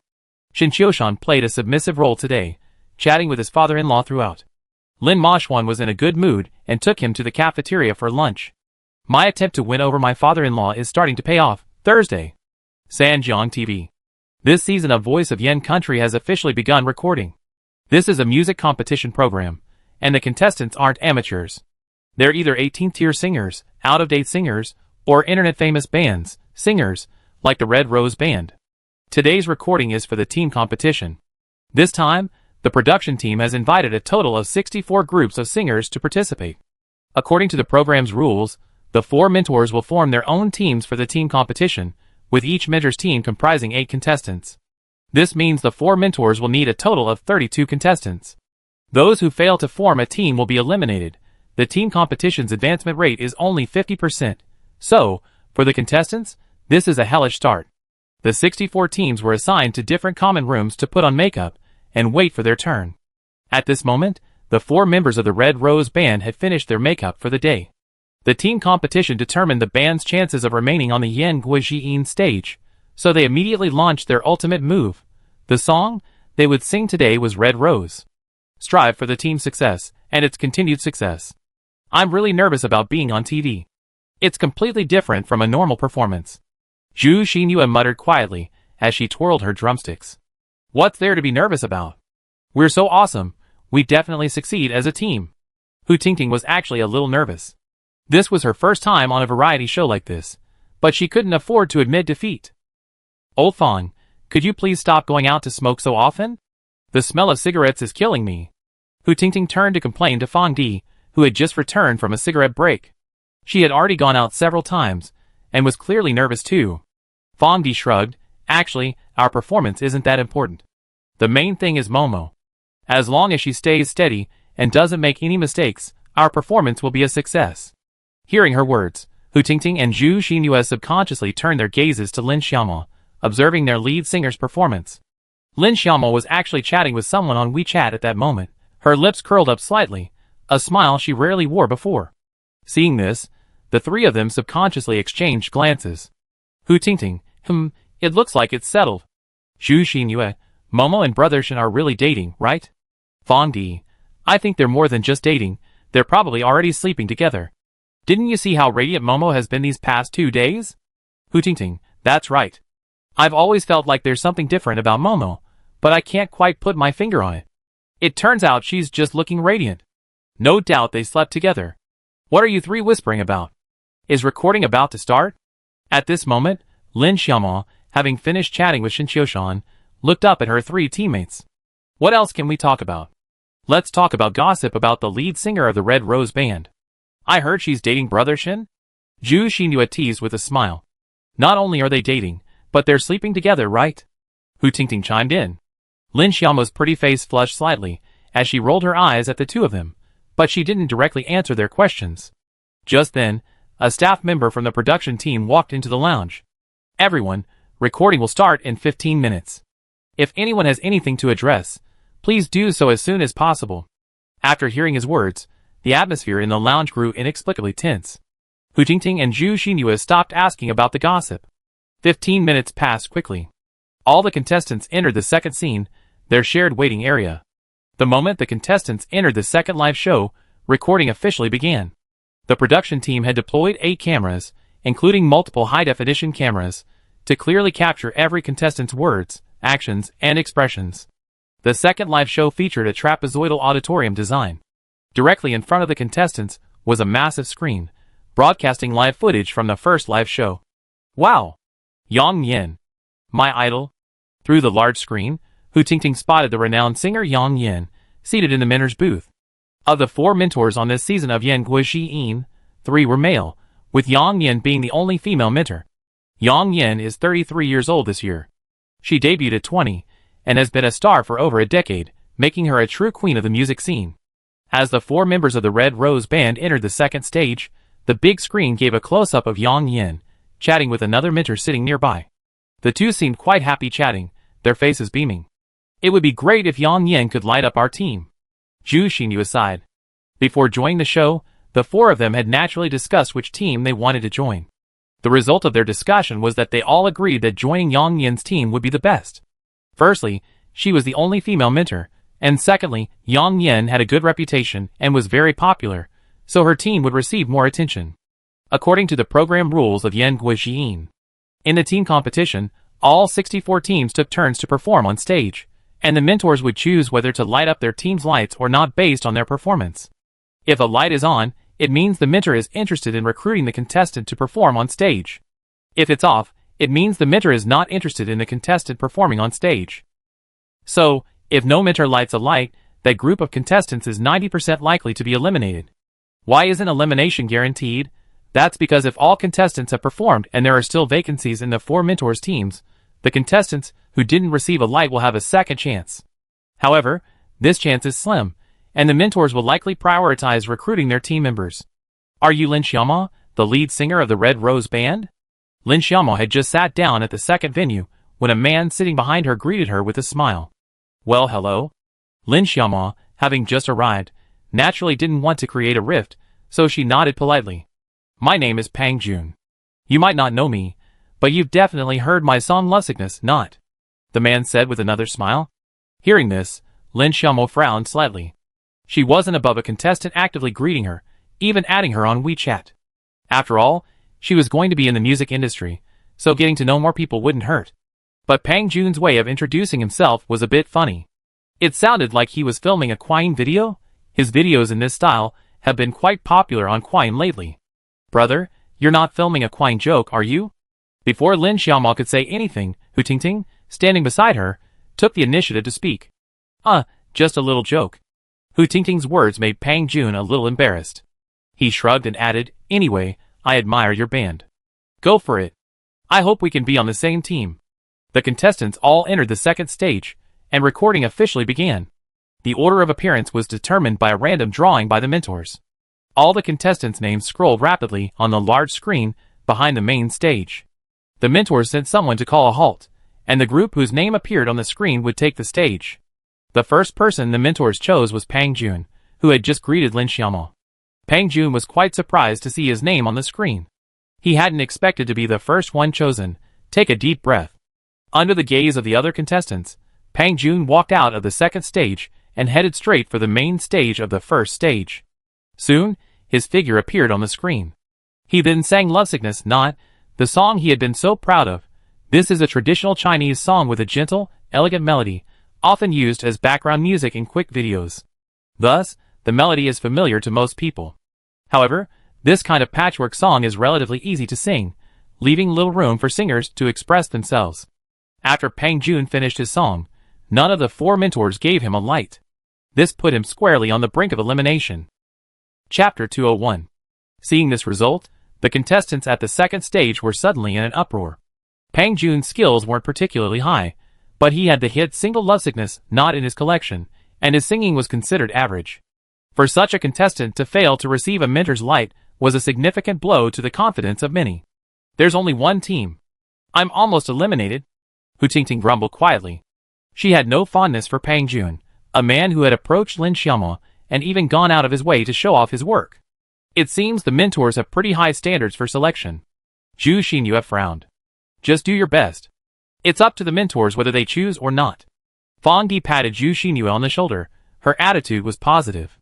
Next, the contestants took the stage one by one. Some received mentors' lights and successfully joined their teams, while others left the stage dejectedly, heading to the waiting area. Next group of contestants. Red Rose Band. The name of the Red Rose Band appeared on the big screen at the first venue. Lin Xiaomo and the other three, who were at the second venue, quickly stood up. The surrounding contestants' eyes instinctively fell on them. Go, before officially taking the stage, the four put their hands together to cheer each other on. The lights on the main stage dimmed.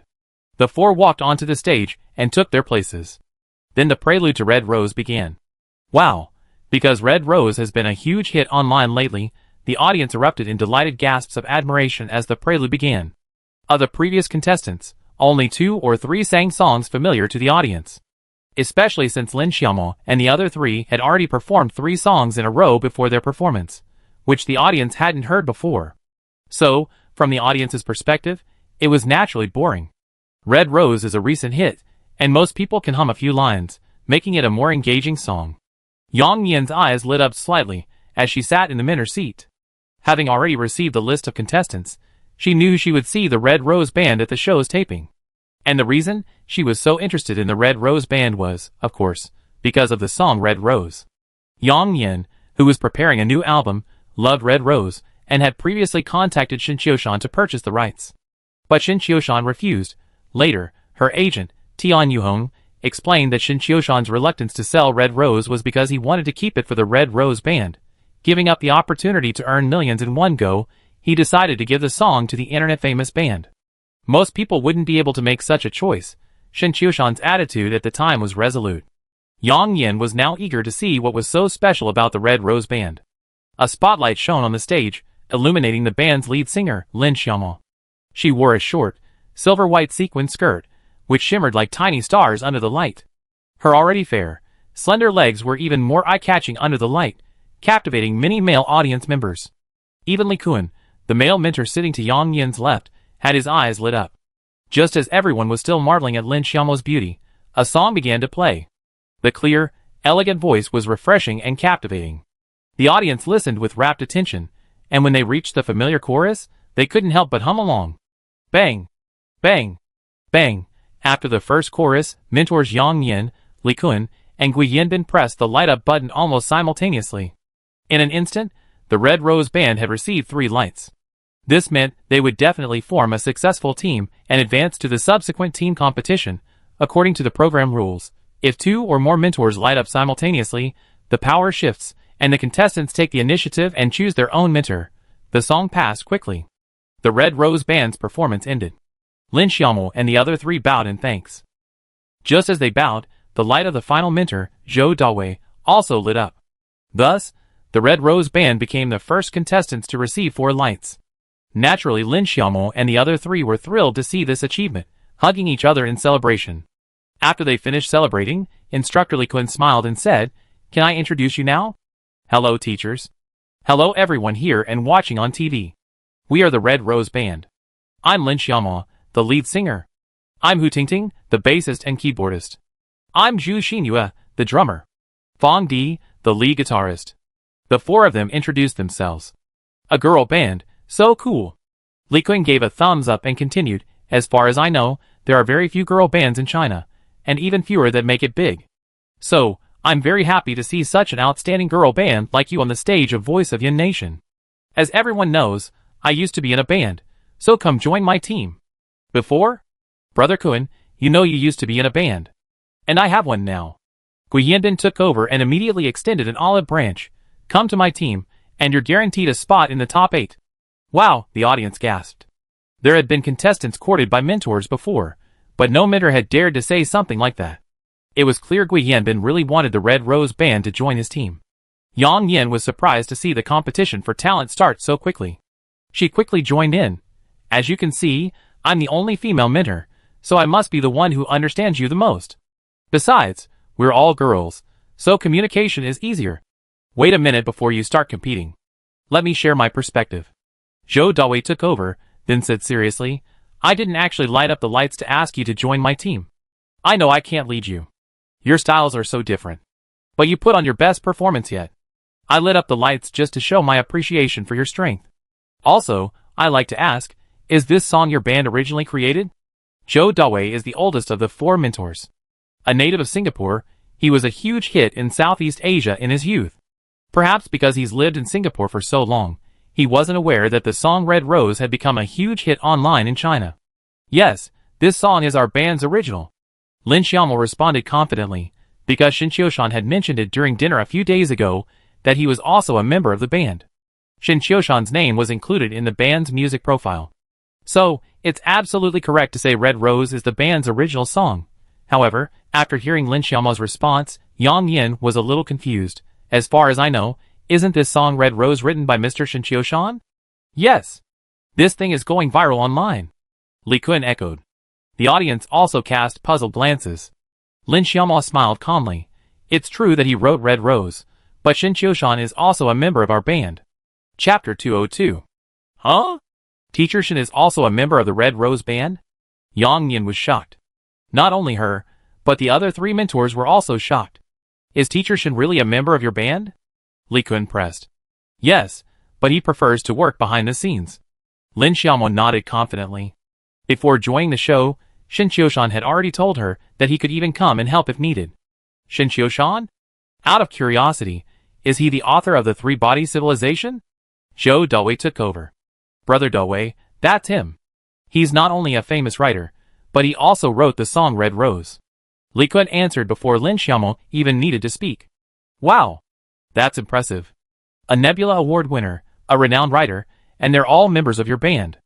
Zhou Dawei couldn't help but sigh, then chuckled, "Isn't it still not too late for me to change my mind?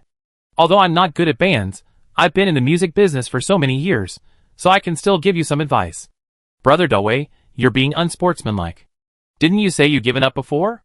That's why I said I've changed my mind now." Zhou Dawei spread his hands. Next, the four mentors engaged in another heated argument over the contestants. Variety shows. The competition among the mentors is one of the main attractions, and seasoned variety show veterans, like Zhou Dawei and Li Kun, are great at creating a lively atmosphere. The four mentors exchanged words, making the audience laugh several times. No matter how much we say, the decision still rests with these four. Please make your choice. After a heated debate, the mentors finally returned the question to Lin Xiaomo and the other four. "Actually, we already agreed before we came here. If Teacher Yang Yin is willing to light up, we join her team. So our choice is Teacher Yang Yin." Lin Xiaomo announced the band's decision directly. "Yes. Welcome to my team." Yang Yin was overjoyed, jumping up from her seat with excitement. She then walked onto the stage and hugged Lin Xiaomo and the other four one by one. Li Kun made a heartbroken expression. "What a shame. Such a shame. But since you've chosen to join Teacher Yang Yin's team, you be rivals from now on. If we meet our team in the upcoming PK match, I won't show any mercy." Yang Yin immediately countered, Then we see you on stage. Lin Xiaomo and the other three, who had successfully formed a team, sat in the promotion zone. For the rest of the recording, they essentially served as human backgrounds, only occasionally being brought into the camera during a sweep. Also, when new members joined Yang Yin's team, they would be featured in the footage. All in all, the recording of the team competition went smoothly. The Red Rose Band had successfully taken their first step. That weekend, Shin Qiushan brought his 2 children to the home of his father-in-law, Lin Moshwan. They had agreed to bring Shinichi over when they had time. In the past, Shin Qiushan had usually just been perfunctory when he said something like that, but this time he was very proactive. Early Saturday morning, he drove his 2 children to his father-in-law's house. For the elderly couple, Lin Moshwan and Chen Qingju, it's natural that their grandchildren visit often. Perhaps the greatest joy in old age is being surrounded by their children and grandchildren, enjoying the joy of family. Chen Qingju and Lin Xiaomo were busy in the kitchen, while Shin Qiushan played Go with Lin Moshwan. Shinichi watched from his wheelchair, but he spent most of his time replying to WeChat messages and occasionally sending photos of his father and grandfather's game to the Go expert Lin Yufei. In the kitchen, Lin Xiaomo, while trying to cut vegetables, asked Mom, "Is this the right way to cut a cucumber? Try it diagonally like this, into diamond-shaped slices." Chen Qingju instructed her step by step. Then she suddenly felt something was wrong. "Hey Momo, why are you thinking of learning to cut vegetables? That's not your style. Don't you always say I'm in my 30s, and can't even cook, so I never get married?" Lin Xiaomo said, trying again according to her mother's instructions. "That's right." Chen Qingju nodded. "While I don't necessarily need to confine myself to the kitchen, it would be a complete failure if I couldn't even cook a meal for my children. Yes, so I'm planning to learn some cooking skills." "That's right. Anything you don't know, just ask me." Chen Qingju was delighted by her daughter's transformation. What she didn't know was that Lin Xiaomo wanted to learn cooking because she was now, after all, the owner of a bar. The Red Rose Bar she and Shin Qiushan ran was a bar-style bar that served not only alcohol, but also food. As the owner, Lin Xiaomo didn't have to cook herself, but she still had to know how to do it. Who knows, maybe it'd come in handy someday. Also, Lin Xiaomo's current thinking is completely different from before. Marriage used to be a distant prospect for her. She even considered not getting married and living alone if she couldn't find someone she was happy with. So, she hadn't considered learning to cook. But now, things were different. Not only did she have to get married, but she also had to be a stepmother to Shin Yanran and Shinichi. So wouldn't she be a failure as a stepmother if she couldn't even cook a good meal? Especially if Shinichi or Shin Yanran brought their significant others home, they couldn't eat out every meal. As a hostess, cooking skills didn't need to be superb, they just had to be able to handle it when it mattered. Simply put, a fairy had descended to earth. Lin Xiaomo began to seriously consider the daily necessities of life and how to manage a successful household in Lin Jiayu's room. She and Shin Yanran were chatting privately. "Yanran, how are you and that Xiao Xinyan doing?" Lin Jiayu crunched on potato chips while gossiping about her eldest niece's love life. "Nothing. He's just a blockhead." Shin Yanran pouted. "He's in the school news club, so I joined. He works at a milk tea shop outside of school, so I do too. And he doesn't understand what I mean. Maybe he's just pretending not to understand." Lin Jiayu took another potato chip and stuffed it into his mouth. "Huh? Why?" Shin Yanran blinked, as if she had discovered something remarkable. Anyone who gets into our university is, if not incredibly smart, definitely not stupid. They're probably even the best among their peers. That Xiao Xinyan is a big name in school, and he's surrounded by girls. How could he not understand a girl's mind? So, I think he's just pretending not to understand. Lin Jiayu herself may not have much experience, but she's read plenty of romance novels. As the saying goes, you haven't eaten pork, but you've seen pigs run. Thus, Lin Jiayu possesses a wealth of theoretical knowledge, making her more than capable of serving as a strategic advisor to Shin Yanran, a love novice. "So he doesn't like me at all?" Shin Yanran's eyes dimmed instantly. This was the first time she felt attracted to a boy, only to discover such a heartbreaking truth that was difficult to accept. "It's hard to say. Based on your description of him, I think he might also be suffering from low self-esteem." "Low self-esteem? What does he have to be low on? He's so handsome, he's the undisputed school idol in our department." Shin Yanran was even more puzzled. "What's the point of just being handsome?" Lin Jiayu shook her head and said, "Haven't you heard about him? He comes from a cold, rural area. His family isn't well off, and he's been working part-time since his freshman year. Compare that to you, what about you? Growing up in a big city like Sanjiang, with a famous writer as his father, you could be considered a wealthy second-generation kid now. He's a boy, and his family's circumstances are so far inferior to yours. It would be strange if he didn't have low self-esteem. Shen Yanran raised her eyebrows, half believing. Will it really be like that? I think so. But I don't care about that at all. Just because you don't care doesn't mean he doesn't. Then what should I do? Shen Yanran rubbed her chin and asked Lin Jiayu, her aunt and best friend, for her opinion. Give up. Lin Jiayu sighed. Most stories of rich girls and poor boys don't end well. Only in movies and TV shows might there be a happy ending, but in reality, tragedy is more common. For example, your dad and my eldest sister. Huh? Shen Yanran curled her lips in dissatisfaction. Not really. There are plenty of examples in real life anyway. Lin Jiayu shrugged. Still, you still have to believe in love. Who knows, maybe you're one of the few who have a happy ending. Yeah, I think so too. Shen Yanran, hope rekindled, nodded with conviction. Yanran, I'm not trying to dissuade you. I still think you two aren't a good match, and I don't think your dad would approve. When my dad and mom were together, Grandpa disapproved too. So it didn't end well. Forget it, you're just throwing cold water on me.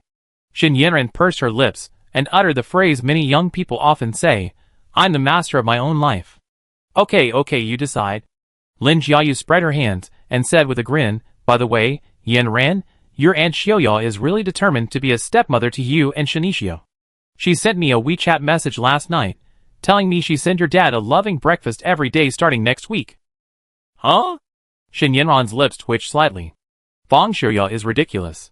She's only 2 years older than me. If your dad likes her, it's actually quite good. You can still play with Xiaoya, and there won't be any conflicts with your stepmother. Lin Jiayu teased with a smile. It's ridiculous just to think about it. Shen Yanran sighed, then grumbled, but my dad's becoming more and more popular. There are always senior students and even female teachers at school who inexplicably add me on WeChat, and they're all very nice to me. I can tell they're just trying to find a way around me, hoping to become my stepmother first. As the two were talking, Lin Xiaomo knocked on the door and called them to the restaurant for dinner. Lin Jiayu's mouth had been busy, but when she heard they were going to eat, she immediately put down her potato chips and excitedly dragged Shen Yanran to the restaurant. The whole family was gathered. Lin Moshwan, as usual, raised a glass of wine. We're all family. What's with all the talk? Chen Qingyu rolled her eyes at her husband, speechless. Family members have to speak up. Besides, Xiao Xiao and Yanran are already adults, which means we're all adults now. Lin Moshwan looked at Shinixiao, who was sitting in a wheelchair, and said gravely, Xiao Xiao, it's true that being brave is a noble quality, but next time, you must act within your means. I just heard from your dad that they had several hooligans on the other side, and they had a clear numerical advantage. You were lucky this time, they weren't some ruthless criminal, but don't leave your life to chance. Next time you encounter a similar situation, call the police first, and never confront them head-on. Although Shinichio didn't quite agree with his grandfather's words in his heart, he pretended to be obedient and nodded politely. Grandpa's right. I definitely pay attention next time. Yes. That's right. Lin Moshwan nodded with satisfaction. Then his gaze fell on his daughter, Lin Xiaoma. Momo, as for your singing, it's fine as a hobby, but don't put too much focus on it. You've just arrived at Sanjiang University, so you still need to perform well at work and strive for progress. Also, if there are suitable male teachers at school, you could try to get along with them. The teachers at Sanjiang University are generally good. Lin Xiaoma didn't expect her to be the second person her father mentioned. Perhaps the Red Rose Band's performance videos online had irritated him. This good girl presented a completely different side of herself online. Got it. Lin Xiaoma nodded perfunctorily. Don't just know it, and take it to heart. Xiao Xiao is still young. It's normal for her to make mistakes occasionally. How old are you? Lin Moshwan's face was stern, and he put on the airs of Director Lin. If you have the energy to play in a band, go find a partner. If there are any outstanding unmarried male teachers in the school, get in touch with them, and give them a chance. Lin Moshwan still had confidence in his daughter. He knew she had no shortage of suitors, but she just wasn't giving them a chance. Yes, I'm already in contact. Seeing her father's persistent talk, Lin Xiaomo replied directly, Are you in contact? That's good news. Lin Moshwan nodded with a hint of relief. Chen Qingyu was also quite surprised and asked, Momo, what are the other party's requirements? How far have you progressed? They're pretty good? Lin Xiaomo glanced at Shin Qiushan from the corner of her eye and added, yes, things are progressing quite quickly. Chapter 203. You kid, why didn't you tell me about this earlier? Since things are going so well, I'd bring him home for dinner sometime. Hearing her daughter's words, Chen Qingyu immediately piqued her interest. Lin Moshwan nodded gently, naturally considering the importance of screening the son-in-law. Sister, which teacher is he? Do I know him? Lin Jiayu asked curiously. Aunt, which department is your future uncle-in-law from? Shen Yanren followed suit. Shen Yixiao, in her wheelchair, was equally concerned about this question, her ears perked up, awaiting Aunt Lin Xiaomo's answer. Since her future uncle-in-law is also a professor at Sanjiang University, wouldn't they be seeing each other every day? This series of questions completely stumped Lin Xiaomo. She had only been giving these questions casually, and she didn't know how to answer them for a moment. Momo will definitely bring her back when the time is right. For now, it's better to let her develop peacefully. Shin Qiushan stepped in to smooth things over, then changed the subject. Dad, Mom, you might not know, but your eldest grandson is in love again. To distract Lin Moshwan and Shin Qingyu, Shin Qiushan practically sold out his own son. Huh? Dad, I didn't. Shin Yixiu, who had been hoping to get some glimpses of the story, was bewildered. Shin Yixiao, stop quibbling. Aren't you and Yufei dating? Shin Yanren naturally sided with her father, and immediately brought up Lin Yufei. In fact, Shin Yanren and Lin Yufei had been in frequent contact on WeChat recently.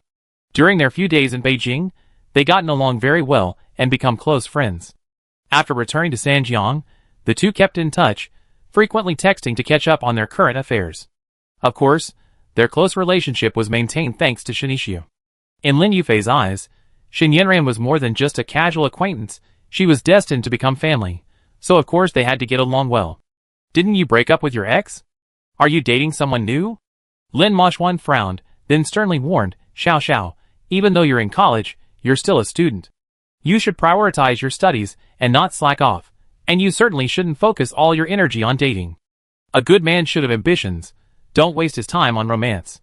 Shinishia's lips twitched, and he subconsciously glanced at his father, silently complaining, we were talking about my second aunt, so why did it get to me? Grandpa, I really didn't. Lin Yufei and I are just friends. Shinichi quickly denied it. However, just as he finished speaking, his phone rang. It was Lin Yufei's WeChat message. Kong Yiji insisted on coming to Sanjiang for the concert. I had no choice but to be dragged along by her. Lin Yufei sent a text message and a photo of herself at the airport. Oh my god! Shinichi was so excited that he almost sat up in his wheelchair. A bright smile broke out on his face. Ever since returning from Beijing, Shinichi had felt a sense of emptiness, and Lin Yufei's image would inadvertently pop up in his mind. If it weren't for the broken bone, he would have even been tempted to buy another high-speed rail ticket to Beijing. Of course, this time, he wasn't going to see Luo Yao. He wanted to see Lin Yufei, even if it was just to have dinner and chat like they had during the National Day holiday. But due to his injury, Shinichi couldn't leave. And now, Lin Yufei had actually come to Sanjiang. What a surprise! You said we hadn't talked yet? That was Yufei who sent the message. Shin Yanren snorted softly, a look of amusement that seemed to see through everything. Who sent the message? What's your business? Shinichi retorted, then excitedly replied, whose concert? Can people with broken bones even watch it? Seeing his eldest grandson's reaction, Lin Moshwan shook his head slightly. He actually had high hopes for Shinichio. After all, he was the only male offspring of the third generation, and Lin Moshwan was quite patriarchal, otherwise, he wouldn't have tried for a third child just for his son. Unfortunately, he was destined to be childless. Fortunately, his grandson, Shinixiao, inherited some of his genes, so Lin Moshwan had always wanted to nurture him well. But Shinixiao's past performance had disappointed him. If he hadn't achieved a remarkable comeback in the college entrance exam and been admitted to Sanjiang University, he would have been secretly planning to use his connections to find Shinixiu a job that would be suitable for a bachelor's or associate's degree. I had thought that after entering Sanjiang University, Shinixiu would cherish this hard-earned opportunity and study hard. Instead, Shinixiu devoted his energy to romance. This naturally disappointed Lin Moshwan. After a quick meal, Shinixiu steered his electric wheelchair directly into the living room and began chatting with Lin Yufei. Qiushan, have you met Shishi's girlfriend? Seeing his eldest grandson's frivolous smile, Lin Moshwan was speechless. He frowned and asked Shin Qiushan, who was sitting next to him. Yes. Shin Qiushan nodded. She's from the University of Political Science and Law. Her family is quite well off. Her mother is a judge, and her father is a lawyer. Is that so? That's quite good. Chen Qingju nodded in surprise. Compared to the girl whose parents are divorced, she's much better off. Lin Moshwan hadn't expected his grandson's girlfriend to come from such a remarkably well-off family. With a mother who's a judge and a father who's a lawyer, children from such a family are likely to be good. And they're a perfect match. It's okay to fall in love, but you still have to prioritize. Xiao Xiao, at this stage, should prioritize her studies. Everything else is secondary. Lin Moshwan added a heartfelt warning. Dad, don't worry. I'm keeping an eye on Xiao Xiao too. I won't let him do anything wrong. Shin Qiushan immediately expressed his opinion. Beijing. Daxing International Airport. Lin Yufei and Kong Shui were already on the plane. The flight from Beijing to Sanjiang only takes about 2 hours, so they should be there soon. What did Shin the scumbag say? He must be very touched. Seeing Lin Yufei's beaming face, Kong Shui couldn't help but ask. I can't tell if he's touched, but he must be very happy. He even said he wanted to go to the concert with us. Lin Yufei replied with a smile. Going to the concert in a wheelchair? Kong Shui curled her lips and sighed. Yufei, how about I go to the concert tonight by myself, and you stay with Shinixiao? We finally got the chance to meet. What a waste of time being with a light bulb like me. Anyway, you didn't even want to go to the concert. After saying that, Kong Shui sighed again. They say online that falling in love is scary, and it's true. You flew all the way here to meet in person, Lin Yufei. I never thought you were so love-brained. Kong Yiji. I went to the concert with you out of good intentions, and you actually said that to me. Lin Yufei rolled her eyes at her bestie. TSK. I believed it. Kong Shui snorted. Their trip to Sanjiang was actually quite unexpected. It all started when Kong Shui saw a celebrity she liked was having a concert in Sanjiang. She complained to Lin Yufei that if it wasn't so far away, she would definitely go. After hearing what Kong Shui said, Lin Yufei began to frantically persuade her, saying she would go too. Finally, Kong Xiaoyi's heart was moved, and she decided to pay for her idol, traveling thousands of miles to attend the concert, and Lin Yufei finally had a reason to go to Sanjiang. At almost the same time, Shinixiao found his father, Shin Qiushan. Dad, Yufei, and Kong Shui are in Sanjiang today. They're going to see Lu Xingchen's concert, and I want to go too. Attending the concert? Shin Qiushan's mouth twitched. In a wheelchair? Well, it won't affect you. You sit down at a concert anyway. Shinichia said quickly. Okay, since you want to go, I can only accompany you. Shin Qiushan shrugged. You can go to the concert in a wheelchair, but if you need to go to the bathroom or something unexpected happens, there's no way Yufei and Xioi can lift you. Also, what time is Yufei and the others' flight? I take you to the airport to pick them up. They're guests in Jiangcheng, so we have to show some hospitality. Shin Qiushan was naturally more thoughtful than his son. Shinichia was so focused on meeting Lin Yufei and going to the concert together that she had neglected to consider the reception. They had come all the way to Sanjiang, so as a local, she had to show some appreciation. Dad, I do whatever you say. Shinichia thought his father made sense and nodded quickly. Okay, I make the arrangements. Shin Qiushan immediately called Lin Jiayu, and his daughter Shin Yin ran into the living room. Do you two want to go to Lu Xingchen's concert? Yes. Absolutely. Lin Jiayu nodded quickly. Lu Xingchen was a popular young idol, considered one of the top idols, and had a strong following among young girls. Although Lin Jiayu wasn't a die-hard fan, he'd still be happy to attend his concert. Dad, I've already bought the tickets. I already made an appointment with Yufei. Shin Yanran smiled and spread her hands. She'd known for a while that Lin Yufei was coming to Sanjiang, but Lin Yufei had specifically told her not to tell Shinichio. So, when Shinichio received Lin Yufei's WeChat message just now, she already knew what it was about. Okay, then I buy 4 more tickets. Shin Qiushan wasn't surprised by this. He knew his daughter and Lin Yufei had a good relationship. Shin Qiushan said hello to Lin Xiaomo again, and the two of them drove to the airport to pick them up. Even then, after a 2-hour flight, Lin Yufei and Kong Shui arrived safely in Sanjiang. After getting off the plane, Lin Yufei turned her phone back on and saw a message from Shinichio. Shinichia is here to pick us up. Lin Yufei turned to Kong Shui and said, he's kind enough to come pick us up. Kong Shui pouted. But why is he, a disabled person in a wheelchair, here to pick us up? Yinren must have pushed him here. He said he's already at the arrival's exit. As she spoke, Lin Yufei adjusted her messy hair and collar while facing the floor-to-ceiling windows. The two of them walked and chatted until they soon reached the arrivals hall. Out of the exit, they spotted the entourage from afar. Huh? Uncle Shin is here too. And Aunt Momo. Lin Yufei had assumed the only people picking us up were Shin Yanran and Shin Ishu. She wasn't expecting them to be there, but Shin Qiushan and Lin Xiaomo were also there. Furthermore, there was a beautiful girl in the crowd, someone neither of them recognized. Move! Seeing Lin Yufei and Kong Shui getting closer, Shin Qiushan quickly patted Shin Ixia on the shoulder. I don't know how this brat managed to fall in love before. Even Lin Yufei had arrived, and he was still standing there in a daze. Hearing his father's urging, Shin Ixia quickly maneuvered his electric wheelchair towards Lin Yufei. Upon meeting her, he presented her with the flowers he bought on the way here. Welcome to Sanjiang. Wow! And flowers. Shin scumbag, where are mine? Seeing that Shin Ixia only had one bouquet, and gave it to Lin Yufei, Kong Shui, standing nearby, immediately started teasing. Your flowers are here. Xiaoyi, welcome to Sanjiang. Just then, Shin Yanran walked over, holding a bouquet of flowers. Wow! There's one for me! Kong Shui was overjoyed. She'd just been joking, but she hadn't expected to actually have her own flowers.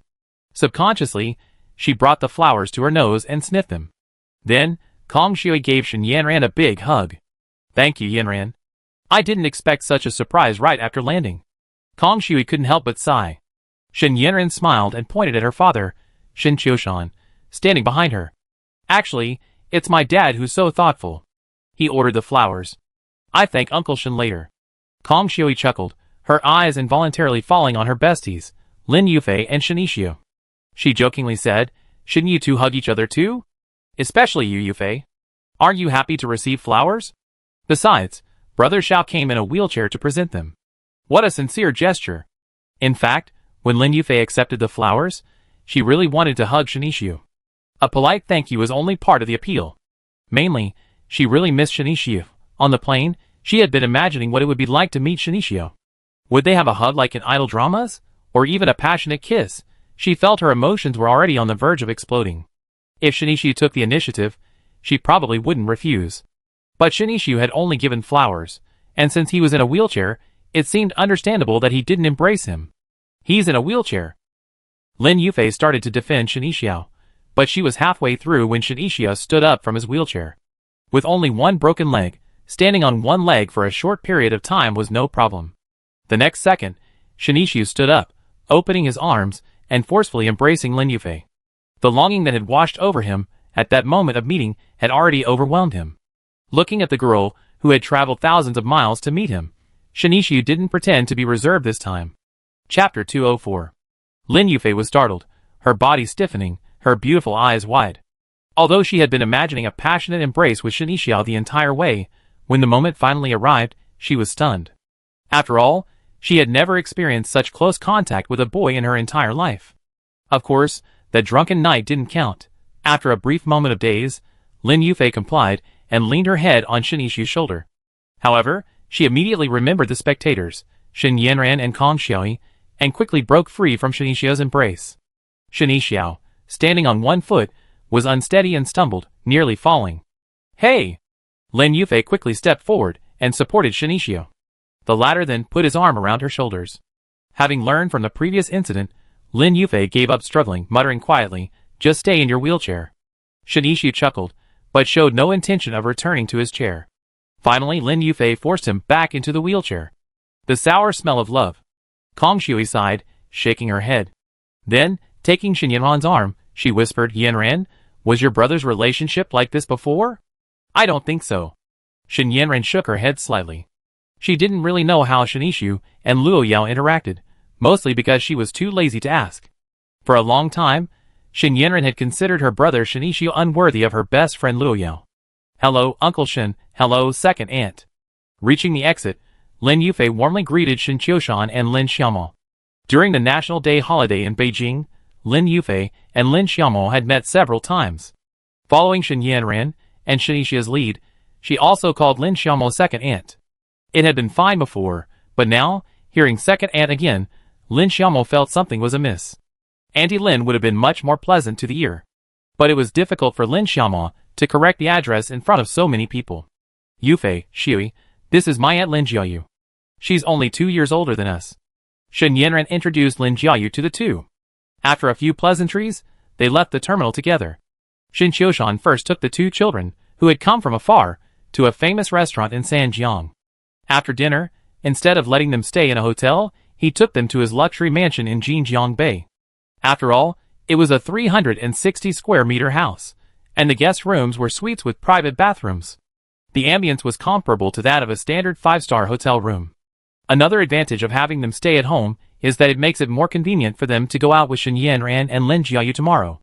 After putting their luggage in the room, Kongxi leaned over to Lin Yufei's ear and whispered, "Yufei, you're really impressive. I just picked up a boyfriend right outside the school gate, and he's a rich second generation. I didn't expect Brother Zhao's family to be so luxurious." Kong Shui had long known that Shin Qiushan was a famous writer. There were many news reports about him online, including the news about the exorbitant price paid for the copyright to the three-body civilization. But as the saying goes, hearing is believing, seeing is believing. The news was just a string of cold numbers, but this 360 square meter mansion was different. It was real, right before our eyes. Kong Shui's family was well off, considered middle class. Their house was over 140 square meters, plenty spacious for a family of 3. But it wasn't on the same level as a 360 square meter mansion, both in terms of appearance and experience. You know, money has never been my primary concern. Lin Yufei shook her head slightly. She had grown up in a wealthy family, and had never worried about money. Her parents would immediately provide her with anything she liked. While her house wasn't 360 square meters, it was still a spacious 200 square meter apartment. So, she really didn't care about Shinichia's family background. For her, it was a plus, not a necessity. That's fate. Kong Shui sighed again. Many women racked their brains to find a boyfriend like Shinichio. But they often couldn't get what they wanted. Lin Yufei hadn't even considered that, yet she met him anyway. Lin Yufei pursed her lips. It's not like I won't be able to make money in the future. As long as I like it, it doesn't matter if my future husband is broke. Yeah, you value friendship over wealth and treat money like dirt. Kong Shui made a face at her bestie. Lin Yufei didn't continue the conversation, and called her mother to let her know she was safe. We didn't stay in a hotel. Uncle Shen let us stay at his house. Yeah, the house is big enough for us. Okay, I text you the location later. After ending the call with her mother, Lin Yufei sent her location. This had become Lin Yufei's habit every time she went out. She'd done it back in Beijing too. She always reported her location before going shopping or something. In fact, it wasn't just her, many girls were like this. Xiangjiang City. In a stylish coffee shop, Zhou Yamen was chatting with her longtime best friend. Seeing the location her daughter had sent her, she subconsciously muttered Jinjiang Bay. Jinjiang Bay in Sanjiang? The friend asked casually. Well, Yufei and her friends went to a concert in Sanjiang and stayed at a friend's house. Wow! Yufei's friend is quite wealthy. My cousin is working in Sanjiang, and their family lives in Jinjiang Bay. He says the cheapest house there costs over 10 million. He bragged about it a lot at family gatherings. Zhou Yamen nodded slightly. Yufei's friend's family is indeed quite wealthy. Businessman? Writer? Wow! He must be a famous writer, otherwise he couldn't afford a house in Jinjiang Bay. Have you heard of Shin Qiushan? The author of the Three-Body Civilization? The friend was shocked. Yes, that's him. Yufei truly deserves to be a top student at the School of Political Science and Law. Her social circle is much more exclusive than that of someone from an ordinary university. A close friend sighed. Zhou Yamen, on the other hand, thought it looked like she was finally going to have a famous writer as her in-law. As a judge, she understood human nature well. Her daughter's concert trip to Sanjiang was a minor matter. Even if Shinichu and Shen Yanran had gone along, it was just a child socializing. But Shin Qiushan's presence at the airport and his arrangement for his daughter to stay at his house showed his deep appreciation for her. Otherwise, he could have easily arranged a hotel for her, or simply not shown up, pretending he didn't know his daughter had gone to Sanjiang. The approval of both parties' parents is incredibly important for a relationship. So, judging by the current situation, the probability of Shinichi becoming her son-in-law is increasing. Sanjiang City Stadium. Lu Xingchen's concert was a huge hit. With an hour left before the official opening, a large number of Lu Xingchen's fans had already gathered outside the stadium. This was Shin Qiushan's first time attending a concert by an idol singer, and he was stunned by the almost frenzied crowd. He finally understood why those so-called top stars were so expensive. There really were fans paying for it, and these fans had incredible spending power. At the stadium entrance, Lu Xingchen's support group gave Shen Qiushan and his group free signage and headwear. Lu Xingchen's color was pink, and Shen Qiushan, adapting to local customs, donned the headwear, which made him look even more adorable.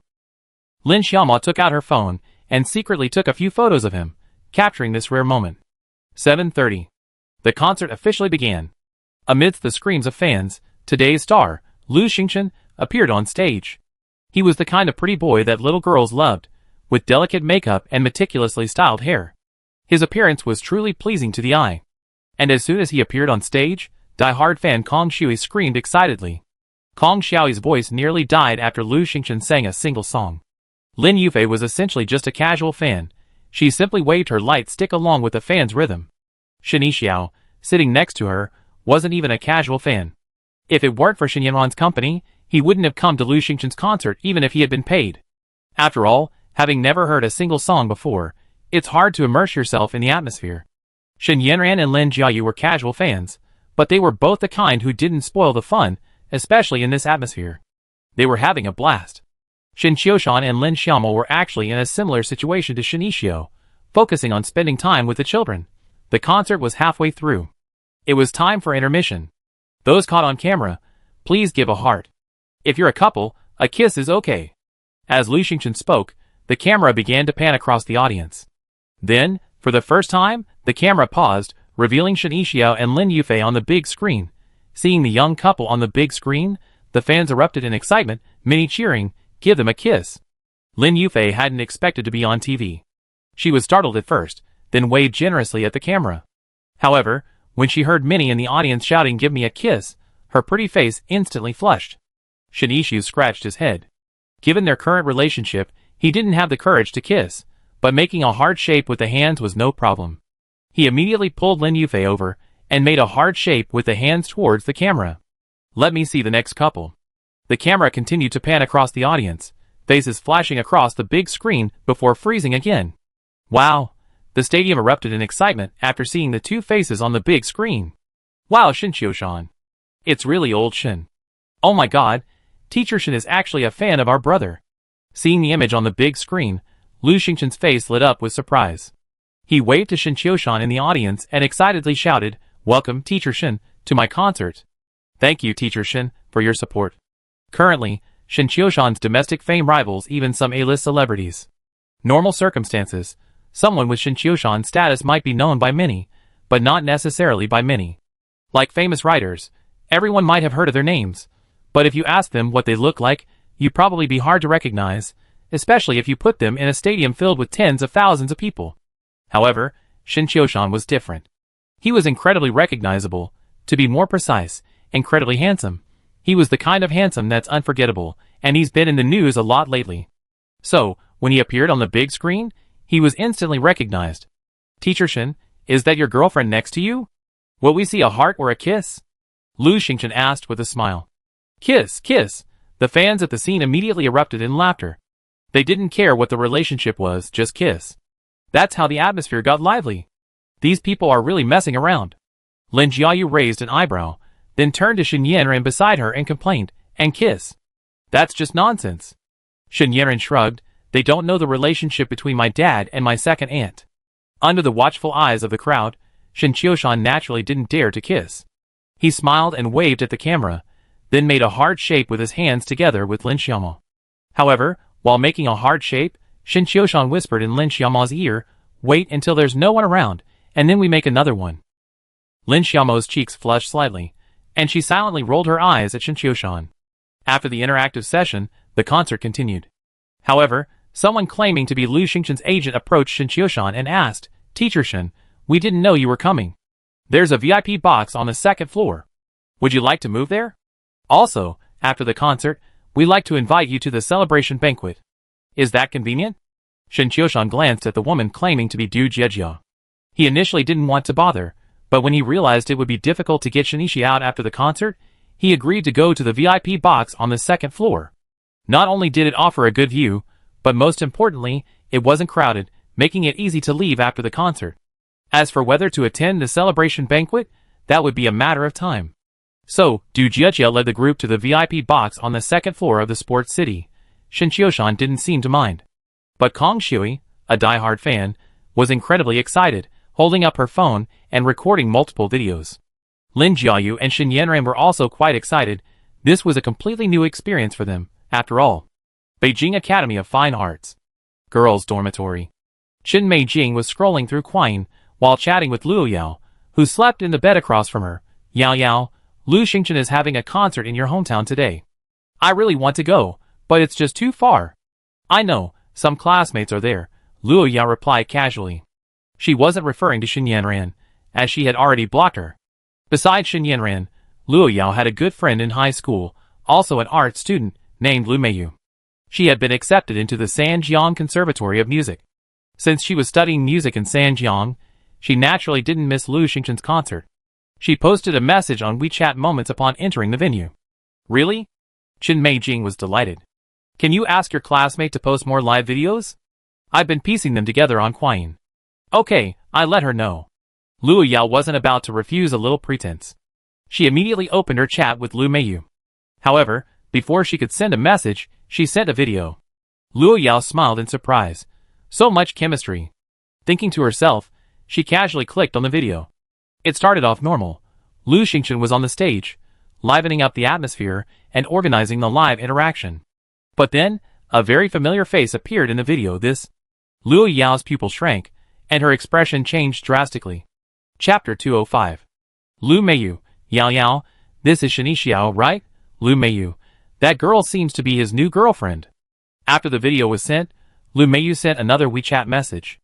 Luo Yao had previously discussed her breakup with Shani Xiao, and as a friend, Lu Meiyu had offered her comfort at the time. Unexpectedly, she learned about the aftermath of a concert. She then sent a video of Shen Qiushan, captured on camera, and Lu Xingchen interacting with him on stage. At this moment, Luo Yao suddenly realized how influential Uncle Shen had become. Even top stars like Lu Xingchen were giving him such respect. When the news of the film and television rights to the three-body civilization selling for 250 million yuan dominated the news, Luo Yao had already regretted her decision to break up, and now she couldn't help but regret it even more. If they hadn't broken up, she would definitely be the one appearing on the big screen with Shinichi right now. And she would have a nationally renowned father-in-law who even top stars, like Lu Xingchen, had to respect. Now, none of this had anything to do with her. Besides, she'd been feeling down the past couple of days. Ma Shikuan, the man she'd been so close to, had somehow heard that she had a boyfriend. Now he barely paid any attention to her, and was hanging out with a girl from the student union, seemingly dating. She thought there was a better option, but not only had that person run away, but her former boyfriend was gone too. Even more heartbreaking was this: she thought Ma Shikuan was better than Shinixiao, and from a better family. But the reality was, Shinixia's family background was much stronger than Ma Shikuan's. Who can blame him for having such a great dad? Wow, I saw a die-hard Lu fan. VIP box view, so envious. Just as Luo Yao was lost in thought at the WeChat message from Lu Meiyu, her roommate Chen Meijing suddenly exclaimed excitedly. She came across a Quine account nicknamed Shui, who had posted several videos of Lu Xingchen's concert. Hey, she's actually with Teacher Shen. That's so impressive. Yao Yao, how's your classmate's camera angle? If it's not good, forget it. The quality of this die-hard fan's videos is superb. After seeing the videos posted by Shui, Chen Meijing lost interest in Luo Yao's videos. However, Luo Yao did become interested in what she said, because Chen Meijing said that the other person was with Teacher Shen. To maintain her single persona, Luo Yao had already been denying her boyfriend in the dorm even before military training ended. Naturally, she hadn't mentioned the fact that Shen Qiushan was her boyfriend's father. So Chen Meijing had no idea Luo Yao had such a connection with the recently popular writer Shen Qiushan. Meijing, please share that die-hard fan's video with me. Okay, I send it to you now. Although they were roommates with their own agendas, sharing a video was no problem. Chen Meijing immediately forwarded the video she had found to Luo Yao. From her profile, she seems to be from the neighboring University of Political Science and Law. She even flew all the way to Sanjiang to see the concert. She seems to be quite wealthy. Chen Meijing whispered as she watched the video. Luo Yao, on the other hand, carefully read through Xiaoyi's videos. In the most recent videos, Shinichi appeared twice, and next to him was the girl who had appeared on the big screen with him. In addition, Shin Qiushan also appeared twice in Xiaoyi's videos. And besides the father and son, former best friend Shin Yanran also appeared in the video, appearing more often than Shin Qiushan and Shin Ishu. Since Xiaoyi was sitting with Shin Yanran, it seemed they had a very close relationship. Luo Yao was a little dazed. She didn't know Xiaoyi at all, which meant her former best friend had a new friend. They looked like they were having a great time. And the video also featured people she knew, Lin Xiaoma and Lin Jiayu. The whole family was very happy. And when watching the concert, first there's the view from the backstage, then the view from the VIP box. If I were there, I can't imagine how impressive my social media posts would be, not to mention the distant ones. My insignificant roommate, Chen Meijing, would be envious, and now, she can only silently peek on social media. See how wonderful other people's lives are. The concert itself. The advantage of the VIP box is that it's spacious. Shin Qiushan half leaned on the sofa, occasionally glancing at the stage, occasionally checking his phone. He wasn't really interested in young idols like Lu Xingchen, but the kids were having so much fun, so he naturally didn't want to spoil the fun. By the way, Momo, when is the next recording of The Voice of Yen Country? The kid's attention was focused on the stage. Shin Qiushan leaned his head towards Lin Xiaoma and asked quietly. Next weekend. We still have a week to prepare. When does the show air? Shin Qiushan asked again. Next Friday. The group stage of Yen Country Voice had been edited into 4 episodes. As a weekly variety show, with 4 episodes in stock, it was perfectly ready to air. After the show goes live, the production team can adjust the editing of subsequent episodes based on audience reaction and the contestant's popularity. For example, if a contestant is particularly popular, they definitely have more footage later in the show. They also try to give more prominent roles to popular contestants to maintain the show's popularity. It's airing next Friday? Wouldn't that mean your participation in the show can't be concealed? Shin Qiushan raised his eyebrows slightly. Today, during dinner at the Lin family's, Lin Moshwan had urged him to persuade Lin Xiaoma not to focus too much on music. As a result, Lin Xiaoma will be on TV next week. Who knows how director Lin will react when he sees this? Not necessarily. Lin Xiaoma shook her head slightly. The team competition will be broadcast in 4 episodes. I don't know which one we be edited into. Fine, let's leave it to fate. Shin Qiushan shrugged, then said with a grin, if our director Lin really wants to kick you out, just stay with me. Ahem. Nothing special. Xiao Xiao and Yanran will definitely welcome you. Seeing Lin Xiaoma roll her eyes, Shin Qiushan quickly added. Anyway, the showdown will come sooner or later. I'm hoping our segment will air next Friday. Lin Xiaoma was actually mentally prepared. It was a blow anyway. Sooner rather than later, after a thorough showdown with her parents, she could focus fully on her music career. Unconsciously, the concert came to an end. The lights dimmed. Then, to thunderous cheers of encore, Lu Xingchen once again took the elevator to the stage and sang his final song. The song ended. A dazzling display of fireworks erupted above the stage, bringing the concert to a successful conclusion. Du Jiejia arrived at the VIP box where Shin Qiushan and the others were staying and invited everyone to Lu Xingchen's lounge. Teacher Shin, I didn't expect you to come to my concert. What an honor. I absolutely love your writing of the 3-body civilization, it's amazing. In front of the camera, Lu Xingchen gave the impression of a pretty boy, appearing delicate and frail. But in private, he's very warm and carefree, a stark contrast to his on-screen persona. Seeing Shin Qiushan enter the lounge, he immediately came forward and shook Shin Qiushan's hands tightly. Not only that, he even discussed some of the plot of the 3-body civilization with Shin Qiushan. It was clear that this wasn't just blind compliments, he had actually seen the 3-body civilization. A top-tier young actor who enjoys science fiction novels doesn't quite match Lu Xingchen's on-screen persona. Originally, Shin Qiushan hadn't wanted to interact with a young actor like Lu Xingchen, believing there wouldn't be much to talk about, and awkward conversation would only be awkward. But the kids liked it, so he decided to bring them over for a photo with him. The result was unexpected. Lu Xingchen was quite interesting, completely different from the fresh-faced young man he imagined, even a bit too down-to-earth. The two chatted for a while. Then Kong Xiaoyi, Shin Yanran, and the others happily pulled Lu Xingchen over for a photo. Teacher Shin, you absolutely must come to the celebration party later. We won't leave until we're drunk. After satisfying Kong Xiaoyi and the others' requests for a photo, Lu Xingchen beamed and extended an invitation to Shin Qiushan. Okay.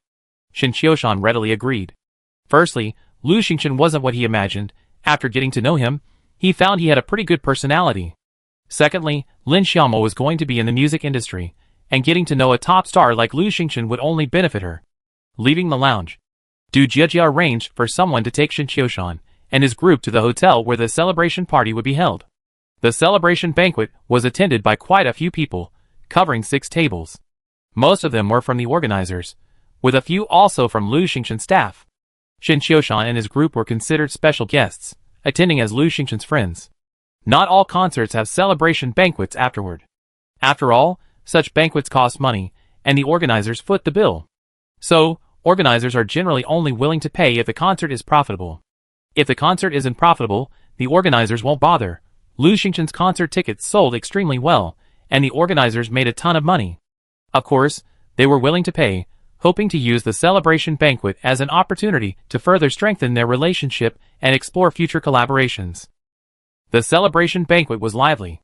Lu Xingchen was surprisingly good at drinking, and he did so with such generosity that it completely refreshed Shen Qiushan's impression of him. It turns out that the so-called fresh meat isn't always what they appear on stage. It's more of a persona. They try their best to cater to the audience's preferences. It's essentially a form of packaging, presenting themselves as something fans will appreciate. This way, fans find spiritual comfort. As an idol, Lu Xingchen has both fame and fortune. It's a win-win situation. Teacher Shen, writing songs with your talent is a real waste of your talent. But then again, I really love that song Red Rose. It's amazing. Does Teacher Shen have any other songwriting ideas? If you have any songs that would be suitable for me, please don't be stingy.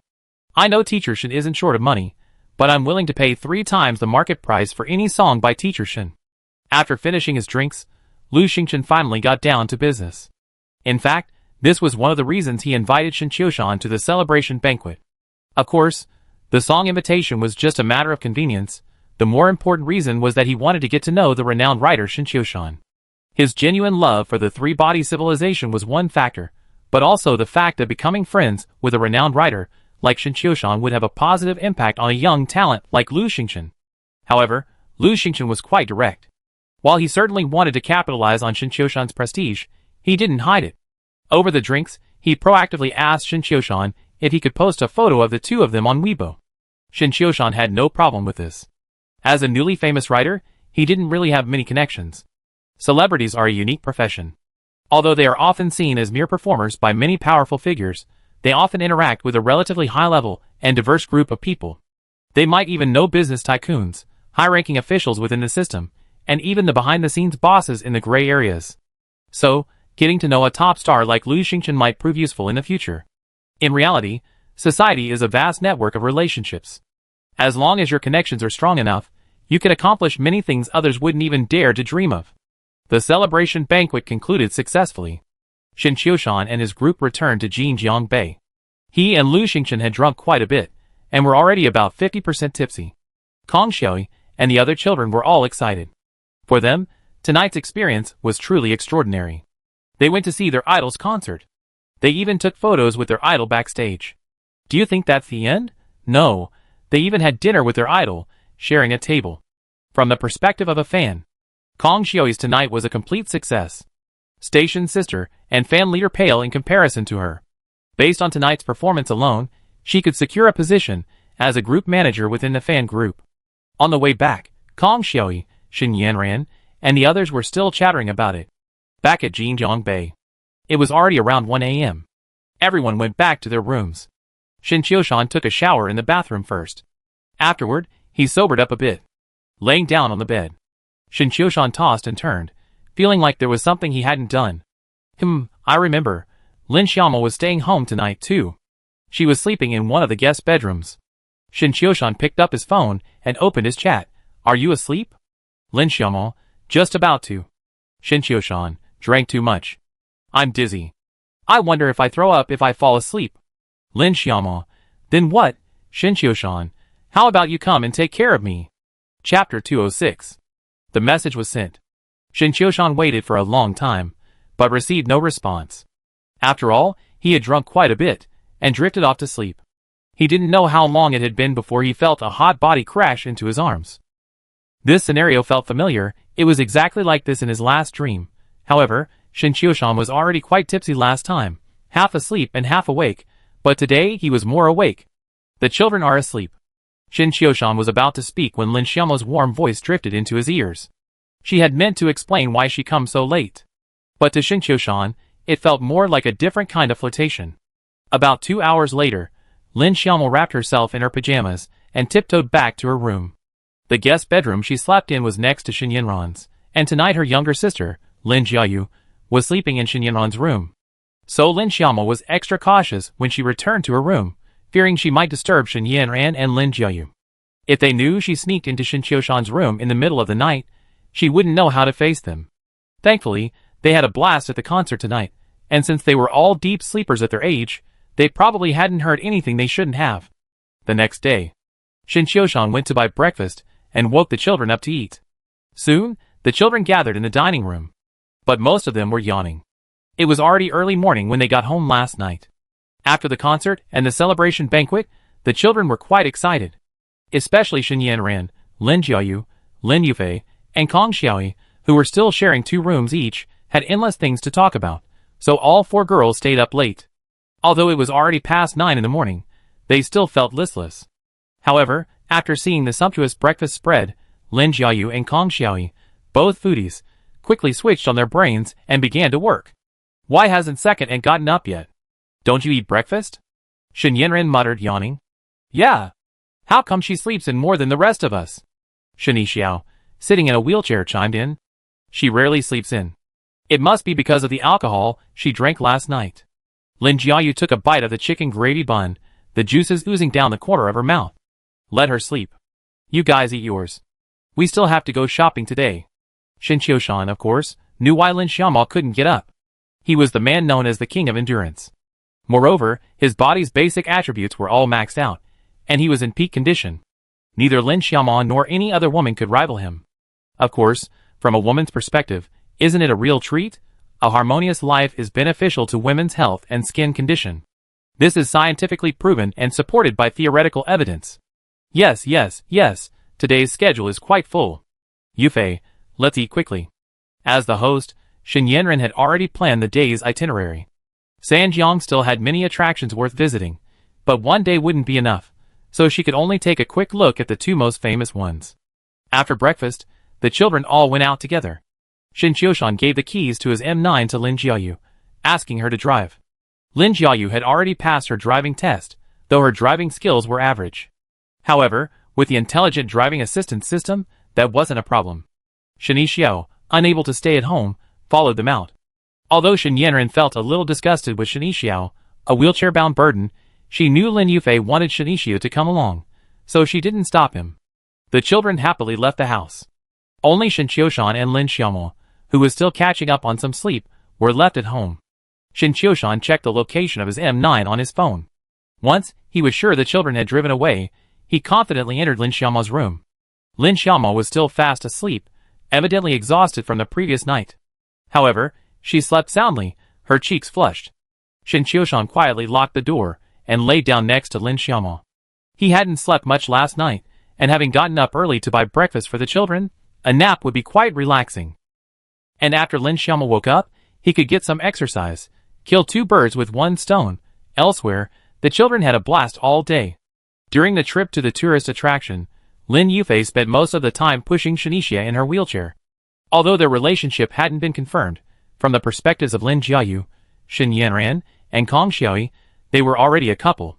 So even Shin Yanran, her elder sister, and Lin Jiayu, her younger aunt, felt comfortable dumping Shinichia on Lin Yufei. Of course, Lin Yufei was enjoying it too. She didn't feel Shinichia, in his wheelchair, was a burden at all. Instead, she felt this outing was deeply meaningful. Especially when they took group photos, Shinichia, in his wheelchair, was in the front, with the 4 girls standing behind him. It was a very amusing scene. A pleasant journey is always short-lived. Lin Yufei and Kong Shui were on a 7 p.m. flight back to Beijing. Since tomorrow was Monday, they both had classes, so they had to go back today. A little after 6 p.m., the group arrived at the airport. Lin Jiayu, Shin Yanran, and Shini Xiao, who had come to see them off, escorted them to the security checkpoint. Yanran, I need to go to the bathroom. Do you want to come with me? After saying goodbye, Lin Jiayu winked at Shin Yanran. I'm not going. Shin Yanran, apparently unresponsive, shook her head slightly. Then stay with me. Lin Jiayu didn't hesitate to pull her towards the bathroom, not forgetting to remind Lin Yufei, help watch Xiao Xiao for a while. Yufei, I go through security first. I meet you inside. Although Kong Shui wanted to stay and watch the show, she tactfully went through security first. She couldn't let her Aunt Lin Jiayu's efforts go to waste. So, only Shinichia and Lin Yufei were left at the security entrance. During the day, when they were together, they were always chatting and laughing, occasionally bantering, and their interactions were very natural. But now that they were alone, they felt a little reserved, unsure of what to say. Finally, Lin Yufei broke the silence. You should take good care of your injuries. Don't try to get so worked up like you did today. Yeah. Shinichi nodded. Actually, no one except you is willing to push me around. Didn't you say you wanted to be a scumbag? Don't you even have a romantic interest? Lin Yufei snorted softly. No. Shinichi shook his head decisively, explaining, I was just saying it in anger. I don't think I'm cut out to be a scumbag. Really? Lin Yufei raised the corner of her mouth slightly. That remains to be seen. What about you? A lot of people are pursuing you at school, right? Shinichi had been holding this question in her mind for a long time. Lin Yufei's looks were there. She'd be a campus beauty in any school, so it was normal for her to have admirers. Yeah, quite a lot. Lin Yufei nodded truthfully, narrowing her beautiful eyes as she observed Shinichia's reaction. Then she saw a look of panic on the boy's face and in his eyes. Micro-expressions never lie. Lin Yufei was pleased with Shinichia's reaction, and she immediately added, but I'm too lazy to bother with them. I won't even add them on WeChat. Sure enough, Shinichia couldn't help but smile after hearing this. After a moment's hesitation, he said solemnly, Lin Yufei, can you promise me one thing? Seeing Shinichia's serious expression, and the fact that he wanted her to promise him something, Lin Yufei's heartbeat quickened. She, who had been so carefree, twirled the corner of her clothes shyly. Is this the right time to confess? It seems like many confession scenes in idol dramas take place at airports, right? Should I agree right away, or hold back? Just as Lin Yufei was lost in thought, Shinichia's voice rang out again. Promise me you won't date. Not until my leg heals. Okay. Chapter 207. Huh? That's it? Lin Yufei blinked her eyes, bewildered. Where's the promised confession? What's with the no dating part? Oh, and there's also the part about before his leg heals. Did he mean after his leg heals? But why should you say when to talk? Don't I have the right to decide on matters like this? Lin Yufei pouted. Everyone's a little princess at home. She still had her share of pride. Promise me, okay? Shinichia's eyes were clear, completely oblivious to Lin Yufei's subtle emotions. It depends on my mood. Lin Yufei shrugged lightly. It's almost time, and Xiaoyi's waiting. With that, she placed a hand on the suitcase handle. Should I try to persuade her to stay now? Or perhaps even make an extreme confession? Lin Yufei's mind was already flashing through scenes from various idol dramas, when Shinichi said, then, be careful. Tell me on WeChat when you get there. Lin Yufei strode towards the security checkpoint, dragging her suitcase. She cursed furiously in her heart. What a fool. How foolish. Sitting in her wheelchair, Shinichi stared at the receding figure, suddenly feeling the urge to chase after her and hug her from behind. But his broken left leg limited his ability to do so. Still, Shinichi felt he should do something, and he couldn't help but shout Lin Yufei. In reality, Lin Yufei wasn't walking very fast. She was still giving Shinichi a chance. At the sound of her name being called, Lin Yufei stopped immediately, a smile breaking across her pretty face. Is the confession finally coming? In front of all those passengers at the airport? She felt a little shy at the thought. She controlled her expression and turned away nonchalantly. Anything else? Shinichi took a deep breath, and the words I like you were on the verge of slipping out, but out of the corner of his eye, he spotted Lin Jiayu and Shen Yanran returning from the bathroom. He swallowed the words back. Remember to send me a WeChat message. That's all? Lin Yufei's mouth twitched slightly, and she felt like cursing. Have a good trip, Shinichi added. Thank you. Lin Yufei rolled her eyes, turned, and walked away. This time, she walked quickly, swiftly entering the queue. Shinichi sighed in frustration, tapping the cast on his left leg as if to vent his frustration. It seemed to him that this thing was completely hindering his performance. Nephew, how's it going? Did you succeed in confessing your feelings? Lin Jiayu chuckled as he ate the melon, muttering to himself, your aunt was very considerate, giving you enough time to be alone together. Thank you, aunt. Shinichi curled his lips. In truth, he He wasn't ready to confess at all. He figured if he was going to confess, he'd have to wait until his leg healed, then fly to Beijing and surprise Lin Yufei. But watching Lin Yufei walk further and further away, he'd been a little carried away. He felt like he was about to lose this girl, and he wanted to seal the deal immediately, to keep her close to him. But in the end, it didn't happen. You're welcome. We're all family. Lin Jiayu chuckled, not realizing Shanishia's sarcasm. So you and Yufei are already in a relationship? Lin Jiayu pressed. Thanks to you, no. Shanishia pressed the button for her electric wheelchair and sullenly rolled towards the elevator. Who are you with? That brat. Recovering from his daze, Lin Jiayu stamped her foot in anger. I guess he hit a snag with Yufei. I ask her later. Shen Yanran shrugged. Was your confession rejected? That shouldn't be the case. I think Yufei definitely has feelings for him. Lin Jiayu rubbed her chin. For a love expert like her, who had read countless romance novels, it was a no-brainer that Lin Yufei and her nephew Shanishia were a perfect match. Elsewhere, after passing through security, Lin Yufei and Kong Shui met at gate 20. How's it going? Did Brother Xiao confess his feelings to you? Kong Shui asked with a smile as she saw her bestie approach. Ha ha. He wished me a safe trip. Lin Yufei snorted and angrily complained, I now suspect it's not just his legs that are broken, but his brain too. I flew all the way to Sanjiang. I'm sincere, right? So, you're saying that accompanying me to the concert was just an excuse? Lin Yufei had previously denied that her trip to Sanjiang for the concert had anything to do with Shanishiao, but now she let it slip. I wanted to accompany you to the concert too. Lin Yufei quickly took her bestie's arm. Just tell me, did you enjoy this concert trip? Of course I'm happy. Because of last night's concert, I gained over 40,000 followers on Quine. Kong Shui proudly showed off her Quine background. Look, this video has over 4 million views. Too bad, they all think I'm some rich girl. And there are so many men sending me private messages asking for support. It's so ridiculous. After complaining for a while, Kong Shui pressed on. What exactly did Xiaogu say? He told me not to fall in love. Huh? Not letting you fall in love? What kind of maneuver is that? There's a prefix, before his leg heals. Lin Yufei added. So he wants to confess to you after his leg heals, right? Kong Shui speculated. God knows what he's thinking. Besides, he has a fracture. It'd probably take about 2 months to heal. Maybe it'd be after Christmas. Lin Yufei sighed softly. Wow, you can't even wait 2 months? The poison of love is truly potent. Kong Shui teased. Of course not. Who wants to date him? Besides, one's in Beijing and the other's in Sanjiang.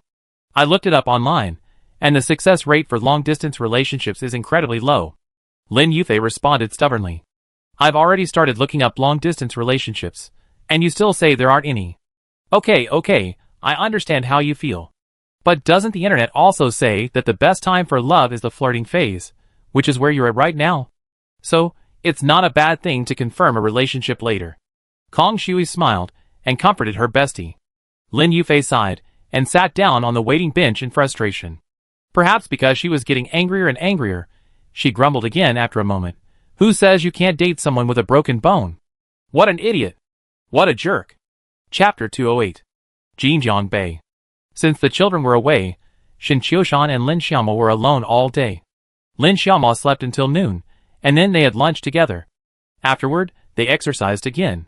Some things are hard to stop once you start them, and that's mainly because Lin Xiaoma is so alluring. She looks thin when she's dressed, and voluptuous when she's undressed. The fat immediately goes where it should, making it irresistible. For Lin Xiaoma, today's experience was much better than before. Before, she had little experience and was more nervous, making it difficult to enjoy the process. But today was different. Lin Xiaoma was able to completely let go, fully immersing herself in the experience and enjoying the joy it brought her. However, because Shen Qiushan was a more refined person, the price of joy was a significant drain on her energy. Lin Xiaoma dozed off again in the afternoon, waking only in the evening. Afterward, the two of them cuddled on the living room sofa, chatting and watching the current affairs news. At their age, they rarely watch dramas or variety shows, unless they're already a hit. Time slipped unnoticed until 7:30. The fingerprint lock suddenly clicked open outside the door. They're back. Lin Xiaoma, who had been resting her head on Shen Qiushan's shoulder, instinctively raised her head and quickly distanced herself from him. You see it? You have to face it sooner or later. Shin Qiushan smiled and spread his hands. Just then, Shin Yanran's voice grumbled from the entrance. Shin Yixiao, I never take you out again. I don't need you to take me. You talk as if who would want to take you. I'm not paralyzed. I won't be in a wheelchair forever. For some unknown reason, the siblings resumed their usual bickering. Shin Yixiao immediately steered his electric wheelchair into the living room. He greeted his father and second aunt before returning to his room. What's wrong, Xiao Xiao? Lin Xiaomao glanced at Shin Yanran, who had changed into slippers and was approaching. You want to confess, but you're too timid. I was just teasing. Shin Yanran pouted slightly and sat down next to her second aunt, Lin Xiaomao. She then grabbed an orange from the fruit bowl on the coffee table. Confession? To you, Fei? Yes. Shin Yanran nodded. They were both interested in each other, they just didn't speak first. And in this situation, of course, Shin Yixiao was the one who took the initiative. But Yufei had already flown all the way from Beijing to Sanjiang, and he didn't even seize the opportunity. Shin Yanran complained again. Lin Xiaomao listened silently. Young men and women often have relationship struggles. It's actually quite normal. Everyone's been through that age, so it's understandable. But the word confession made Lin Xiaomao ponder. She and Shin Qiushan had done everything so hazy. There was no public disclosure of their relationship. And there wasn't even a proper confession. In fact, at Lin Xiaomao's age, she didn't really care about the ritual of confession. Many things just happened naturally. But as a woman, she still preferred a sense of ritual in life. So, when Shin Yanran brought up the topic of confession, Lin Xiaomao suddenly realized that her relationship with Shin Qiushan was actually missing the crucial element of confession. She glanced at Shin Qiushan, who was looking down at his phone, replying to someone's message and oblivious to her gaze. At this moment, Lin Jiayu approached. She glanced at her sister, then at Shin Qiushan, blinking her eyes and asking, second sister, brother-in-law, have you been home all day? Yes. Lin Xiaomao nodded subconsciously. You haven't been out all day? Lin Jiayu pressed on. Why are you asking that? Sensing something was amiss, Lin Xiaomao glanced up at her sister. Nothing. Just asking. Lin Jiayu winked at Shin Yanran. Yanran, you've been tired all day. Let's go back to our room and rest. Oh, I just needed a shower. Shin Yanran immediately stood up and followed Lin Jiayu back to her room. Yanran, do you think there's something strange about your dad and my sister? As they entered the room, Lin Jiayu asked, rubbing her chin with one hand. Huh? What's strange? I don't think so. Shin Yanran shook her head blankly. How could I not think so? Their relationship is clearly not normal. Lin Jiayu lowered her voice and said, I know my second sister. She's very tactful when interacting with men. She wouldn't stay in the same room with a man for a whole day. Besides, what's she wearing? Isn't it pajamas? Shin Yanran asked doubtfully. It is pajamas, but that's what makes it strange. What's so strange about pajamas? Shin Yanran was still confused, not understanding what Lin Jiayu meant. Don't you see that my sister's pajamas are quite sexy? And they're very figure-flattering. Do you think it's appropriate for her to wear them in front of your dad? Lin Jiayu reported his observations to Shin Yanran. Huh? Are you saying that my dad and my second aunt are having an affair? Shin Yanran was horrified, her face filled with shock. I'm not sure either. But I can't rule it out. Lin Jiayu shrugged. We don't have any evidence right now, so don't alarm them. We need to observe carefully. I still think your guess isn't very reliable. Shin Yanran shook her head. How could my dad be with my second aunt? Besides, Grandpa wouldn't agree. What about you? Do you agree? Lin Jiayu suddenly asked. Me? Shin Yanran raised her eyebrows slightly. I've never thought about this. Then think about it now. If your dad really were with my sister, would you be able to accept it? Lin Jiayu pressed on. Well. Shin Yanran held her forehead and thought deeply. After a long moment, she spoke again. Actually, I don't object to him remarrying. Sometimes, Shin Yixiao and I even encourage him to find us a stepmother. But the prerequisite is that this person has to be suitable for Dad. And Dad himself likes her. If this person is really second aunt, I can accept it. After all, second aunt has been very good to me since I was a child. It's no exaggeration to say that she's like half a mother to me. So, if they really are together, I think it's fine. I just don't think Grandpa would approve. After listening to Shin Yanran's explanation, Lin Jiayu nodded gently, then lowered her voice and said, as long as you can accept it. From what I've observed, their relationship seems quite unusual. Besides the fact that second aunt is wearing pajamas, what else is unusual? Shen Yanran pressed on. There's a pair of worn stockings on the sofa. Do you think your dad would wear them? Of course not. Shen Yanran shook her head decisively. So, those stockings must belong to my second sister. Now, do you still think it's okay for the two of them to stay at home all day? Shen Yanran was speechless, rubbing her temples. If Lin Jiayu's suspicions were true, wouldn't second and truly be a stepmother? Chapter 209. Friday, 11:58 a.m. The Red Rose Tavern is open. Since this place was originally a bar, the renovation was much easier than expected. The court changes were actually just two. First, the stage was enlarged to enhance the acoustics. Second, the signboard and exterior decorations were replaced. The new storefront has a more artistic feel, less cliched than before. A small ribbon-cutting ceremony was held for the bar's reopening. Owner Shen Qiushan stood center stage, flanked by Lin Xiaoma, the actual manager, and Hu Tingting, who had resigned. When opening a bar, popularity is paramount. Shen Qiushan deliberately chose lunch break for the opening. As the class monitor, he gathered all the students from the first class of the electrical engineering department to boost attendance. Even Counselor Lu Guangming and Assistant Counselor Lu Qingwu showed up to show their support. Shen Qiushan was no ordinary student, after all. Although he was studying at Sanjiang University, his influence was even greater than that of the university's president. Lu Guangming was only a minor counselor, so naturally he was eager to establish a good relationship with Shen Qiushan. Who knew, one day, he might be able to ask him for something. Not to mention Lu Qingwu, who had always harbored ulterior motives. Although she was now almost certain that Shen Qiushan was with Lin Xiaoma, she still refused to give up. As the saying goes, there's no such thing as an untouchable woman, only a mistress who doesn't try hard enough. Besides, Lu Qingwu didn't expect to completely win over the famous writer Shen Qiushan, so she could accept the lack of a formal relationship. With this goal in mind, the Red Rose Bar opened. As the assistant counselor, she worked incredibly hard, bustling around. Those who didn't know her might mistake her for the bar's owner. In addition to the students from Class 1 of the Electrical Engineering Department, Shen Yixia's roommate, Shen Yanran's roommate, Lin Jiayu, Fang Xiaoya, and others were all present. In addition, nearly all members of the Literature Club, Go Club, and Pop Music Club showed up to support the event. The bar was packed, and many students didn't even have a place to sit. But they refused to leave, finding seats for themselves, even forming a row on the bar's windowsill. After the opening ceremony, the Red Rose Bar was officially open for business. Originally, there were no performances at noon, but today was the opening day, with resident singers throughout the day. Shen Qiushan made the most of his resources. The singers performing in the bar during the day were all members of the school's pop music club.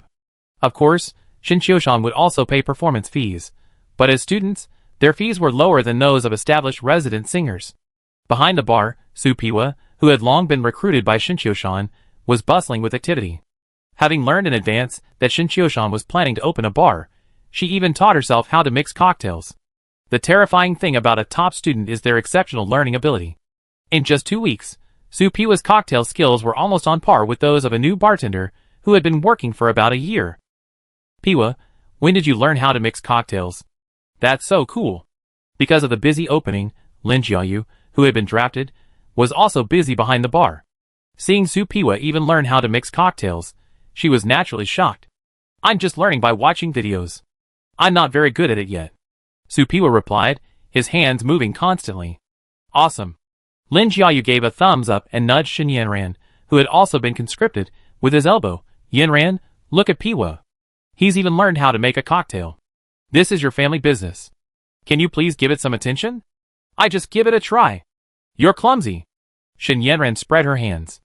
After class, she came to the pub and saw Su Piwa trying to make a cocktail, so she tried to follow suit, only to end up breaking a glass. Even on the other side, Shen Qiushan was busy greeting classmates and club members. Opening a pub wasn't unfamiliar to him. After all, he had previously run a noodle shop. They were both in the restaurant industry, so there were similarities. However, the circumstances and purpose of running a pub now were completely different from those of the noodle shop back then.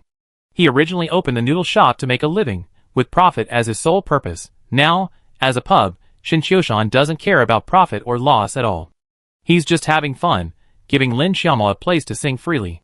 So, he's very relaxed now. After all, he's already achieved financial freedom. For him, this pub has become a sort of home base at Sanjiang University. Xiaoshen, congratulations. Opening a shop is such a big deal, and you didn't even tell me hello. Just as Shin Qiushan was busy, Sanjiang University Vice President Lu Hongyu walked in with a smile. Behind him were two young teachers, one of whom was holding a jade cabbage figurine. Another person held a plaque with 4 large characters on it, Prosperity and Prosperity. It's just a small matter, yet it even alarmed President Lu. Shin Qiushan and Lu Hongyu have always had a good relationship. After Shin Qiushan entered Sanjiang University, Vice President Lu, who was in charge of admissions, fulfilled all his promises. He also gave Shin Qiushan the green light on other matters. Nothing is small with you. I gave you this ornament, and President Zhu asked me to send you this calligraphy. Lu Hongyu pointed at the 2 gifts and said with a smile, "Wow!" It even alarmed President Zhu. Shin Qiushan was shocked, then quickly thanked them with a beaming smile. "Thank you, both leaders. Come over and visit more often when you're free. Of course. You run a pub, so I have to come and support you. But you have to give me a discount." Lu Hongyu joked with a smile. "What kind of discount?" "Principal Lu, it's free." Shin Qiushan quickly replied. "We're running a business, and we can't let you lose money. Next time, just give me a discount." Lu Hongyu looked around as he spoke, and was surprised by the crowds. Among the students, there were a few familiar faces, all active members of the student union. The two were chatting. Another familiar figure entered the bar. "Boss Shin, congratulations." In walked a charming middle-aged woman, dressed in a beige business suit, flesh-colored stockings, and black high heels. It was Chen Min, the editor-in-chief of Huawen Publishing House. She only knew about Shin Qiushan's tavern opening because her daughter, Qin Jiahuan, had told her. Otherwise, she would have had no idea that Shin Qiushan had actually opened a small tavern near Sanjiang University. Chen Min hadn't come alone, she had brought her assistant, Zhang Huihui, and her subordinate, Zheng Sihai. However, Zheng Sihai's entire body was obscured by a sculpture he was holding that looked quite artistic. Clearly, it was a gift from Chen Min. "Boss Shin, this sculpture is a personal gift from me. This red envelope is from the publishing house." With that, Chen Min pulled a thick, large red envelope from her shoulder bag and handed it to Shin Qiushan. After hearing from her daughter about Shin Qiushan's tavern opening, Chen Min immediately reported the matter to the publishing house owner and requested a gift. The Huawen Publishing House owner readily agreed. For Huawen Publishing House, Shin Qiushan's affairs were of paramount importance. Nothing was more important than maintaining their relationship with him. For Huawen Publishing House, Shin Qiushan was a cash cow. The cumulative sales of the Three-Body Civilization have reached 1.3 million copies. Furthermore, the book has received rave reviews, and sales are steadily increasing. It is foreseeable that the final sales figures for the Three-Body Civilization will be astonishing. In the long run, this popular book will surely be reprinted, possibly in abridged or refined editions. Huawen Publishing House naturally wants to continue its collaboration with Shin Qiushan, so maintaining a good relationship with him is crucial. Upon hearing that Shin Qiushan's tavern had opened, the publishing house owner generously approved a gift of 50,000 yuan. "Thanks, Sister Min. This sculpture is quite artistic." "Xiao Zheng, stop holding it, and put it next to the stage." Shin Qiushan thanked them first, then directed Zheng Sihai to place the sculpture aside. He then briefly introduced Lu Hongyu and Chen Min. "Sister Min, this is President Lu of Sanjiang University. President Lu, this is Editor-in-Chief Chen of Huawen Publishing House." The two exchanged a few polite pleasantries, and Shin Qiushan then helped everyone sit inside. "Old Shin, President Lu, there's a table here." The pub was packed, with no room available. Wu Junming, the president of the Go Club, was quite considerate. Seeing that Vice President Lu Hongyu had come to congratulate Shin Qiushan, he quickly offered a table. Shin Qiushan glanced at Wu Junming. He wasn't a great Go player, but he was quite knowledgeable about the ways of the world. Well, this young man has a future. Afternoon. Shin Qiushan had expected the pub to be less crowded. After all, many students had classes in the afternoon, and the crowd that had come to support him had gradually left. But to Shin Qiushan's surprise, news of his pub spread rapidly through WeChat moments, school forums, and various social media platforms. Nearly every student at Sanjiang University knew that Shin Qiushan had opened a pub near campus. Students without classes flocked to check in groups. So much so that on the first day, there were no empty seats. It was incredibly popular. Because it was near the campus, Shin Qiushan had no intention of making a profit from the pub, so the prices for drinks and food were relatively low. The main goal is to be accessible, making it affordable for students. Even so, by 8 p.m., The bar's turnover had reached 70,000 to 80,000 yuan. It can only be said that the spending power of today's college students is still astonishing. 8:45 p.m. This season of Voice of Yen Country officially premiered.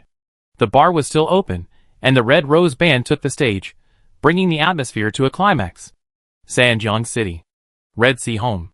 Hu Tingting's family lived in this residential complex, a 120 square meter house with 3 bedrooms and a living room. Zhang Kai returned home to find his wife, Hu Tingting, not at home.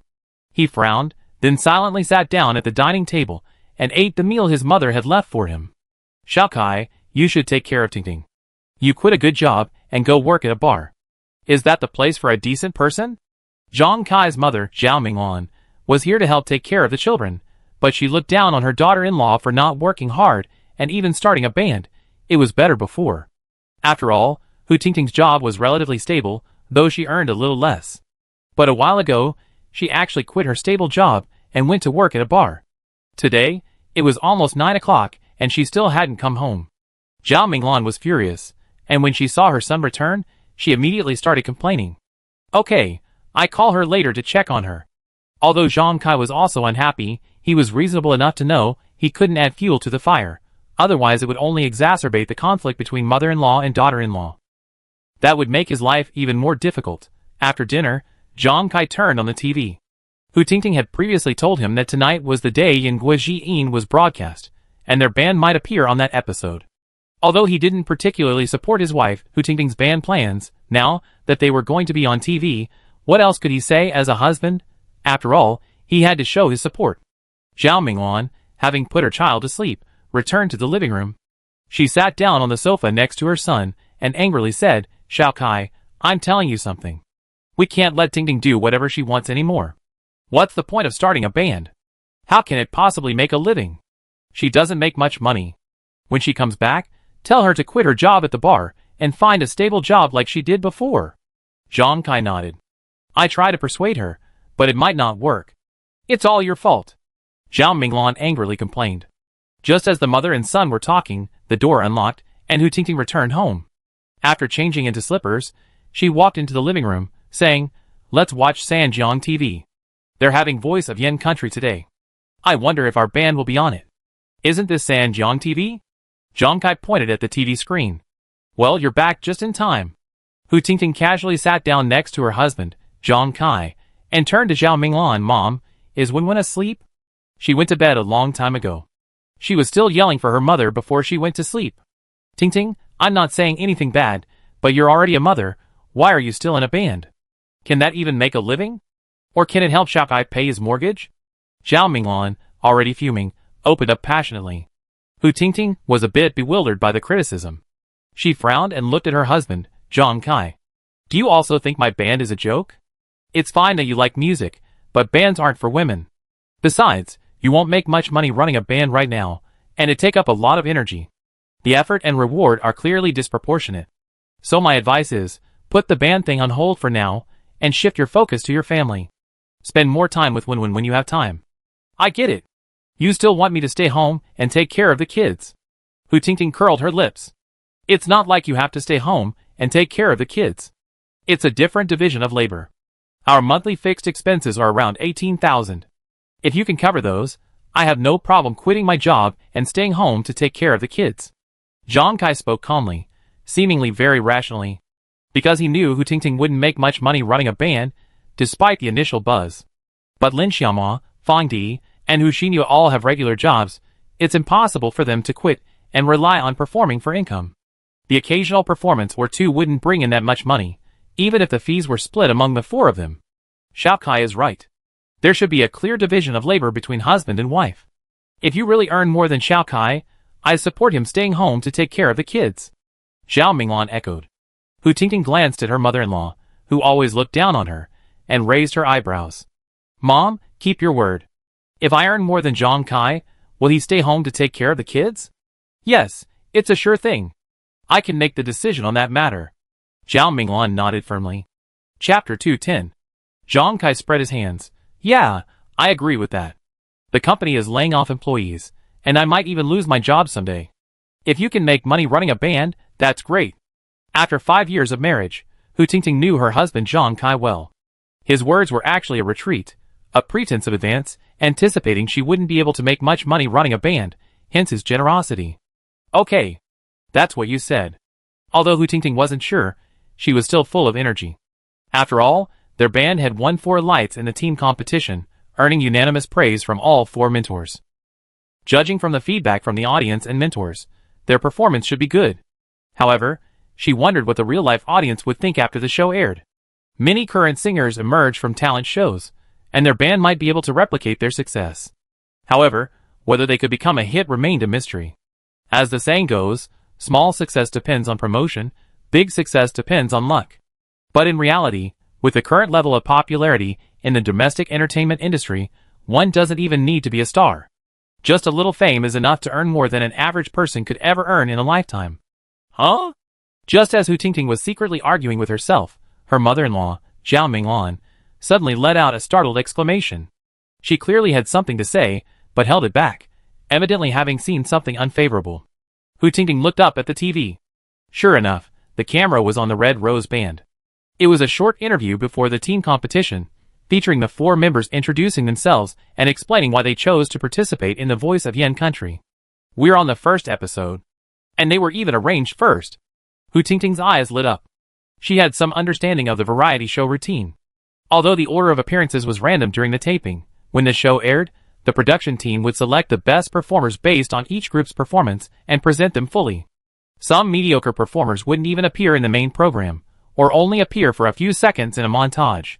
Now, the Red Rose Band even had their interview edited into the main program, and they were the first to appear this season, demonstrating the production team's appreciation and recognition of them.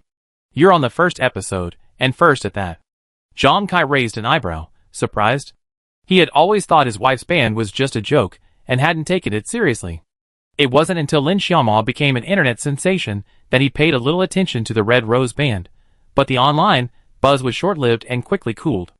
And now his wife was on TV, on a highly watched variety show like Yan Guojiyin, that he felt a mixture of emotions. While hoping his wife would perform well, he also didn't want her band to become a big hit. Zhao Minglan, standing nearby, felt even more complicated. She had always disdained Hu Tingting, her unemployed daughter-in-law, but now she was actually on TV, and on Sanjiang Satellite TV, a major station with top ratings in China. Shocked, she didn't know how to express her feelings for a moment. However, putting aside her prejudice against Hu Tingting, this was definitely a chance for her family to show off. Zhao Minglan quickly recorded a clip of the TV show and posted it directly to the loving family group. Tingting is on TV, Sanjiang TV. You can see it now if you turn on the TV. It's true that behind closed doors, mother-in-law and daughter-in-law conflicts can occur, but that's a common phenomenon. Most mothers-in-law and daughters-in-law experience friction to some degree. But once the doors are open, everyone should still stand together. After all, we all prosper together and suffer together. For example, if Hu Tingting were to make the news for negative news, her relatives would undoubtedly tell Zhao Minglan about her daughter-in-law. So, Zhao Minglan also feels honored by the publicity. Not to mention being on Sanjiang TV. Even if she were on CCTV, she'd still be her daughter-in-law. The Yan Guojiyin production team truly values the Red Rose Band. Their segment was virtually unedited. It was all aired in the main program. The 4 mentors competition for the talent also provided plenty of laughs. They, leading the charge, gave the show a good start. Since it was the premiere day, the production team had already started trending searches. As the Red Rose Band's performance concluded, the hashtag Red Rose Band 4 lights hashtag instantly topped the trending topics charts on Quine and Weibo. These 4 sisters are so cool. Love them, love them. A band made up of 4 beautiful women. How cool is that? This season of Yan Guojiyin is something. The Red Rose Band is amazing. I'm a huge fan of the 4 sisters in the Red Rose Band, especially the lead singer. She's breathtaking. I saw a clip of the Red Rose Band's performance online before and loved it.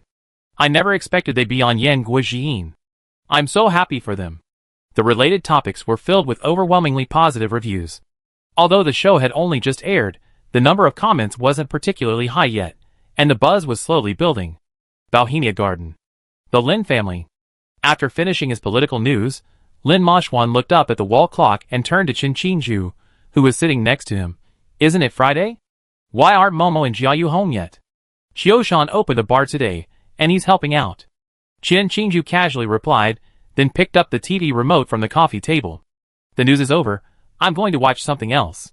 You're not studying, so why open a bar? Lin Moshwan pouted and grumbled. He really has a lot of money, and doesn't know how to spend it. Typical nouveau riche behavior. The bar is right next to the school. I guess Jiu Shan is just trying to start a side hustle. Who would complain about having too much money? Chen Qingju said, as she changed the channel. Just as she was about to change again, a familiar figure suddenly appeared on the screen. Huh, Momo? Chen Qingju's eyes widened in disbelief. She thought she must have seen it wrong, but how could she not recognize her own daughter?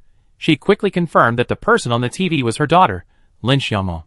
Lin Moshwan, who was about to get up and go to his study to practice calligraphy, glanced at the TV. His expression suddenly fell, and he asked sullenly, "What show is this? When did Momo join?" "I have no idea." The voice of Yen Country. "It's quite popular. I watched last year's season from beginning to end." After all, Chen Qingju had been a singer in a cultural troupe in her youth, so she had always been interested in music programs. As a variety show on Sanjiang TV, the voice of Yen Country was a must-watch for her every season.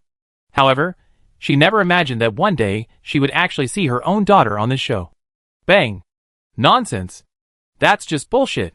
Lin Moshwan slammed his hand on the coffee table, his veins throbbing with rage. He leaped from the sofa, pointed at the TV, and lashed out, "You've really grown cocky. You didn't even tell me about something this big. You're playing a game of acting first, and asking for my permission later. That brat Shin Qiushan must have instigated this. Otherwise, Momo wouldn't have the guts. Shin Qiushan, you're such a jerk. I was wondering why you were so attentive lately, but it turns out you were just being naive." Chapter 211. Just as Shin Qiushan expected, Lin Moshwan blamed him. It's true that prejudices about people aren't easily changed.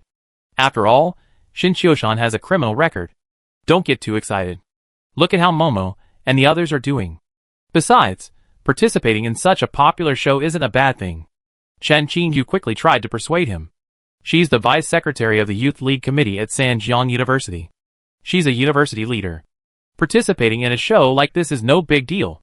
Besides, filming a show will definitely conflict with schoolwork. Does she have to ask for leave? If she asks for leave, the Sanjiang University officials won't refuse it for my sake, but she'd definitely be gossiped about. What university leader would skip their work and take time off to participate in a singing show? That's simply not doing their job. Lin Moshwan grumbled, his face darkening, but his eyes never left the TV. Although he was vehemently opposed, his daughter was, after all, participating in such a popular program as Yan Guoxiyin. It wouldn't be long before his superiors, subordinates, and familiar colleagues all knew about it. If Lin Xiaomo performed well, it would be passable. If she didn't, he would be embarrassed. People would say Director Lin's daughter didn't work hard to participate in a music talent show and was eliminated. Thankfully, Lin Xiaomo and the other three performed well on the show, earning unanimous approval from the mentors and the audience. Momo and the others are good. All four mentors are vying for them. Chen Qingju's face was filled with smiles. She had never objected to her daughter pursuing a music-related career. After all, she herself was a singer in a cultural troupe. Lin Xiaomo had inherited her good voice and musical genes, so she was very hopeful that her daughter would achieve success in music. Seeing Lin Xiaomo shine on such a grand stage as Yan Guoxiyin, she was naturally overjoyed. "I don't know what you're thinking. I can't wait for Momo to sing." Lin Moshwan, of course, understood his wife's feelings. He angrily said, "If Momo hadn't inherited some of your genes, she wouldn't have done such a thing. Momo is my daughter, so of course she inherited my genes." Chen Qingju, not to be outdone, retorted directly, then pointed at the TV screen and said, "Look how much Momo enjoys the stage. This is the lifestyle she likes, not the one you arrange. She's lucky to have me paving the way for her and arranging her work. So many people are lining up for me to arrange things for her." Lin Moshwan snorted coldly. "She just doesn't appreciate what she has. If she follows the path I planned, by the time she retires, even if her level isn't as high as mine, it won't be much behind." "So what?" Chen Qingju asked. "How's it going?" Lin Moshwan frowned. This question truly stumped him. Working in the system for a lifetime, until retirement. Aside from the so-called stability, it seemed like there wasn't much else to it. You never even asked Momo what kind of life she wanted. Everything was always arranged according to your ideas. Momo was young and didn't dare to resist. She's already in her 30s, and has already developed her own ideas and plans. I don't think her participation in Voice of Yen Country has anything to do with Qiushan. Seeing Lin Moshwan speechless, Chen Qingju pressed the issue, continuing to articulate her own views. What future does singing have? Besides, she's already in her 30s. How could a singer debut at such an advanced age? Look at the kids competing with her on stage. They're only 18, 19, or in their early 20s. That's the age with the brightest future. Lin Moshwan countered with a different angle, and without waiting for Chen Qingju to speak, he continued, "Anyway, I don't agree with her participating in any singing program. You must unite with me." Hearing this, Chen Qingju curled her lips. "You still want to have the final say at home? I'm telling you, there's no way you can get along." In the past, Chen Qingju almost always went along with Lin Moshwan, but this time she decided to side with her daughter. "You?" Lin Moshwan hadn't expected his wife, Chen Qingju, to actually oppose him. He was choked and speechless for a moment. After a moment's pause, he angrily shook his arms and said, "The younger one is ignorant, and the older one isn't either. If you don't care, I will."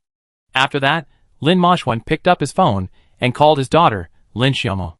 But the phone rang for a long time, but no one answered. The pub wasn't closed yet. Since it was Friday, many students stayed away from their dormitories, so the pub was still packed. Especially after the broadcast of Voice of Yen Nation, many students from nearby universities came to visit. As the proprietress, Lin Xiaomo was so busy that she had no time to check her phone. Plus, there was a singer singing loudly in the bar, drowning out the ringing of her phone. It was half an hour later when Lin Xiaomo saw the missed call on her phone. Lin Xiaomo had already anticipated her father's fury upon learning she was participating in Yan Guojian. But this time, Lin Xiaomo wouldn't just disband the band and obey his orders like she had in college. She had already quit her job.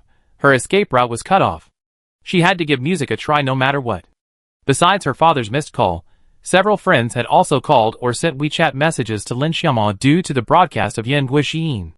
While the internet's influence was immense, it ultimately lacked the authentic quality of television, especially a popular variety show like Yan Guojian. In the eyes of ordinary people, appearing on this show carries far more weight than 2 viral videos. Lin Xiaomo walked through the tavern's kitchen, made her way to the relatively quiet back door, and called her father, Lin Moshwan, back.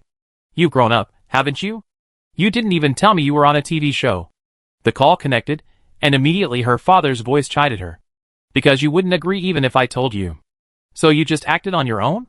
Dad, you're 31 years old, an adult with legal capacity, and you can take responsibility for your own decisions." Lin Xiaomo responded with conviction. "You've grown up. Where are you? Come home. Tomorrow, it's too late today. The tavern's open, and it's packed with customers. Besides, Yiran and Jiayu are here helping out. I can't just leave on my own." So Jiayu was also taken into conscription by that kid Shin Qiushan. "This kid really wants to take advantage of our family, doesn't he?" Lin Moshwan gritted his teeth in anger, but at this point, he had no other options. After a moment's silence, he said, "Tell him to come tomorrow. Tell him he has to. If he doesn't, I go find him." "Okay, got it." Lin Xiaomo responded and hung up the phone. After she hung up, she breathed a sigh of relief. Although she hadn't completely convinced her father that she was going to sing, she had finally come clean. Lin Xiaomo couldn't keep secrets. She had felt an inexplicable burden for resigning from her job and participating in Yan Guojian without telling her father. Now that her father knew about it, she felt relieved. The pub closed in the early morning hours. Shin Qiushan and his group returned to the Jinjiangwan mansion. Exhausted from the journey, everyone was too lazy to speak. Even the normally talkative Lin Jiayu leaned back in her chair, eyes closed, silent. Since the dormitory was already closed, Su Piwa followed her to the Shin residence. This was her first time at Shin Qiushan's new home, and the 300-square-meter mansion startled the little mushroom-headed girl. She only knew that Uncle Shin had become wealthy, but she had no concrete idea. Today, that wealth had become concrete. Such a large house, with such luxurious decor, was truly beyond Su Piwa's comprehension. She was assigned to the guest room where Lin Yufei and Kong Shui had stayed. Although it was just a guest room, its luxury and spaciousness far surpassed even the master bedroom of an ordinary house, making it naturally very comfortable to sleep in. Lin Jiayu and Shin Yanran, the waiters, were too exhausted to even bother with a nightclub. They showered separately, and then fell asleep. The most energetic of the group was naturally Shin Qiushan. He was a monster with all his basic attributes maxed out, earning him the title of Endurance King. The tavern's simple tasks were no big deal for him. Laying down in bed, he read the online discussions about the Red Rose Band's appearance on Yan Guojian. He discovered that the reviews were almost universally positive. A clip of the Red Rose Band's performance, posted on the Yan Guojian account, had already garnered over 400,000 likes and tens of thousands of comments in just a few hours. This video also had the highest number of likes and comments of any performance video, by a wide margin. Furthermore, any clip or video featuring the Red Rose Band on Quain went viral, and naturally, various variety show commentary platforms, not wanting to miss out on the influx of traffic, quickly released related videos. The more people discussed it, the more people saw the video, forming a virtuous cycle. Hashtag Red Rose Band hashtag instantly became a trending topic on Quain. It could be said that the Red Rose Band became an overnight sensation. Even the band's Quain account was rapidly gaining followers. Before the broadcast of Yan Guojian, the band had over 300,000 followers. Now, just a few hours after the show aired, the Red Rose Band's Quain followers have doubled to over 700,000.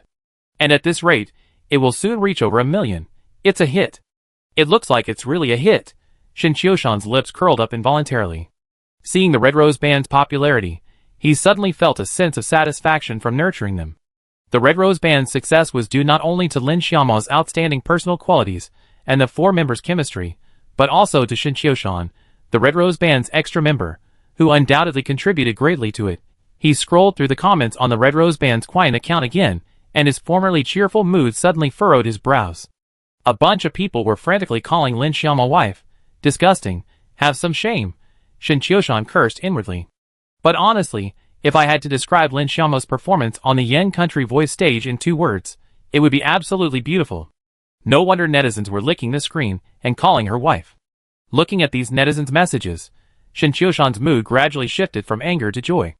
The corners of his mouth unconsciously curled up, revealing a sinister smile. He opened the WeChat chat with Lin Xiaoma and sent her 3 words. Don't lock the door. Chapter 212. The message received no response from Lin Xiaoma. But for Shin Qiushan, it didn't really matter. As long as he was thick-skinned enough, it wouldn't be a problem. He tiptoed out of the room, then pretended to get some water from the refrigerator while quietly observing the children's rooms. There were no sounds. If nothing unexpected happened, they must have all fallen asleep. Shin Qiushan, holding a bottle of soda, quickly approached the door of Lin Xiaoma's guest room and gently pushed it. Sure enough, it was unlocked. Okay, I helped take care of your wife. Shin Qiushan thought with amusement as he entered the room. Lin Xiaoma had, of course, seen Shin Qiushan's message. She hadn't replied because she felt it was too risky. Her guest bedroom was next to Shin Yanran's, and it would be embarrassing if she was discovered. So, she planned to pretend she hadn't seen it, and replied to Shin Qiushan tomorrow morning, saying she was asleep. Unexpectedly, Shin Qiushan was so shameless that he actually approached her. Are the children asleep? Lin Xiaoma asked worriedly. Yes. I've already observed everything. As he replied, Shin Qiushan had already lain down on the bed. Hearing him say this, Lin Xiaoma breathed a sigh of relief, but still felt a bit risky. She locked the door, feeling somewhat relieved. About 2 hours later. Having scored twice, Shin Qiushan left the room contentedly. He had originally wanted to stay the night, but Lin Xiaoma felt it was too risky and forcibly kicked him out. Returning to the master bedroom, he had to walk through the living room. As he reached the living room, Shin Qiushan discovered Shinichia sitting on the sofa. Father and son stared at each other, both bewildered. No, what are you doing here so late at night? After a moment's pause, Shin Qiushan frowned and asked. I slept too much during the day and couldn't sleep at night. I was thirsty, so I came out to get a bottle of water. Shinichia pointed to a bottle of Coke on the coffee table. Due to a broken bone, he had only been out for a short stroll before being sent home. After waking up late in the night after a long nap, he started playing games. As he said, he'd gone out to get some water because he was thirsty, and since the living room was spacious enough, he decided to play there for a while before returning to his room. He unexpectedly discovered his father's secret. Dad had come from the second bedroom. There were 2 bedrooms there, Shin Yanran's and second Aunt Lin Xiaoma's. Shin Yanran was sleeping with second Aunt Lin Jiayu tonight, so there was no way Dad would go there. Then, there was only one answer left. Dad came out of second Aunt Lin Xiaoma's room. So, Dad and second Aunt Lin Xiaoma were secretly together. After reaching this conclusion, Shinichia's mouth dropped open in shock. He had previously thought that Dad and second aunt Lin Xiaoma seemed to have a good relationship, but he also felt that the possibility of them being together was low. After all, their relationship was a bit special. Hey, I came out to get a bottle of water too. But I got sleepy, and went the wrong way. Shen Qiushan quickly made an excuse. However, his excuse was lame. Shen Yishu had been sitting in the living room for over 10 minutes, and Dad's excuse clearly didn't hold water. Dad, I actually support you. I think second aunt is a great person. Shen Yishu laid it all out, making his stance clear. Do you really think so? Since he couldn't hide it, Shen Qiushan simply gave up, and sat down next to his son. Yes. Shen Yishu nodded solemnly. Second aunt has been very kind to Shen Yanran and me since we were young. If you were together, there wouldn't be any question of a stepmother treating us badly. Besides, second aunt is so talented herself. Besides, Shen Yanran and I are both grown up, and will probably have to start our own families. You need someone to take care of each other. If that person is second aunt, Shen Yanran and I will feel more at ease. After hearing his son's words, Shen Qiushan was deeply moved. He reached out and patted Shen Yishu on the shoulder. Well, you've really grown up. You've become sensible. Of course. I'm an adult. Shen Yishu shrugged proudly. But don't tell anyone about this for now, not even your sister. You know your grandfather's temper, so it can't be made public yet. I announce it myself when the time is right. Shen Qiushan whispered again. Dad, don't worry. I won't say anything. Shen Yishu immediately patted his chest and made a promise. Yes, I believe you. Get some rest. Shen Qiushan patted his son's shoulder again and prepared to go back to his room for bed. But Shen Yishu stopped him. Dad, there's something. Tell me. Shen Qiushan glanced at his son with a puzzled look. I have a broken bone. I'd be sitting for most of the next long while. It's so boring. I want an Alienware laptop. Shen Yishu stated his request directly. Alien laptop? Shen Qiushan's mouth twitched slightly. He had thought this brat had finally grown up. Never expected that. This brat actually had a backup plan. Dad, are we going to Grandpa's tomorrow? If the laptop arrives tomorrow, I stay home to receive it. Seeing his father didn't respond, Shen Yishu spoke again.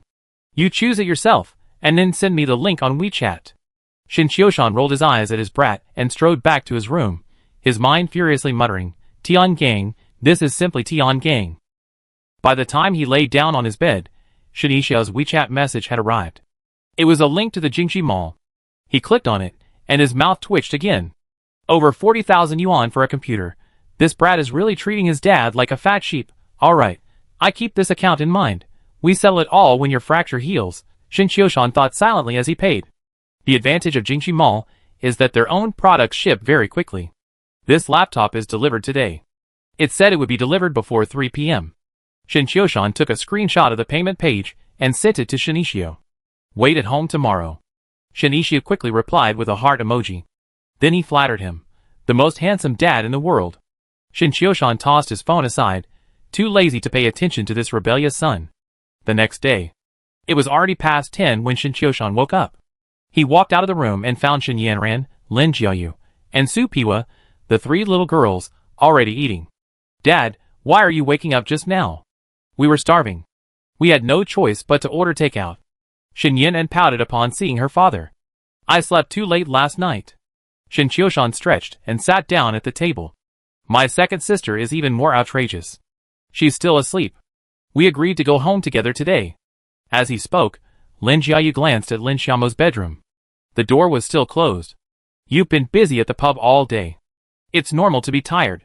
Shen Qiushan explained on Lin Xiaomo's behalf, then picked up a bun and began to eat.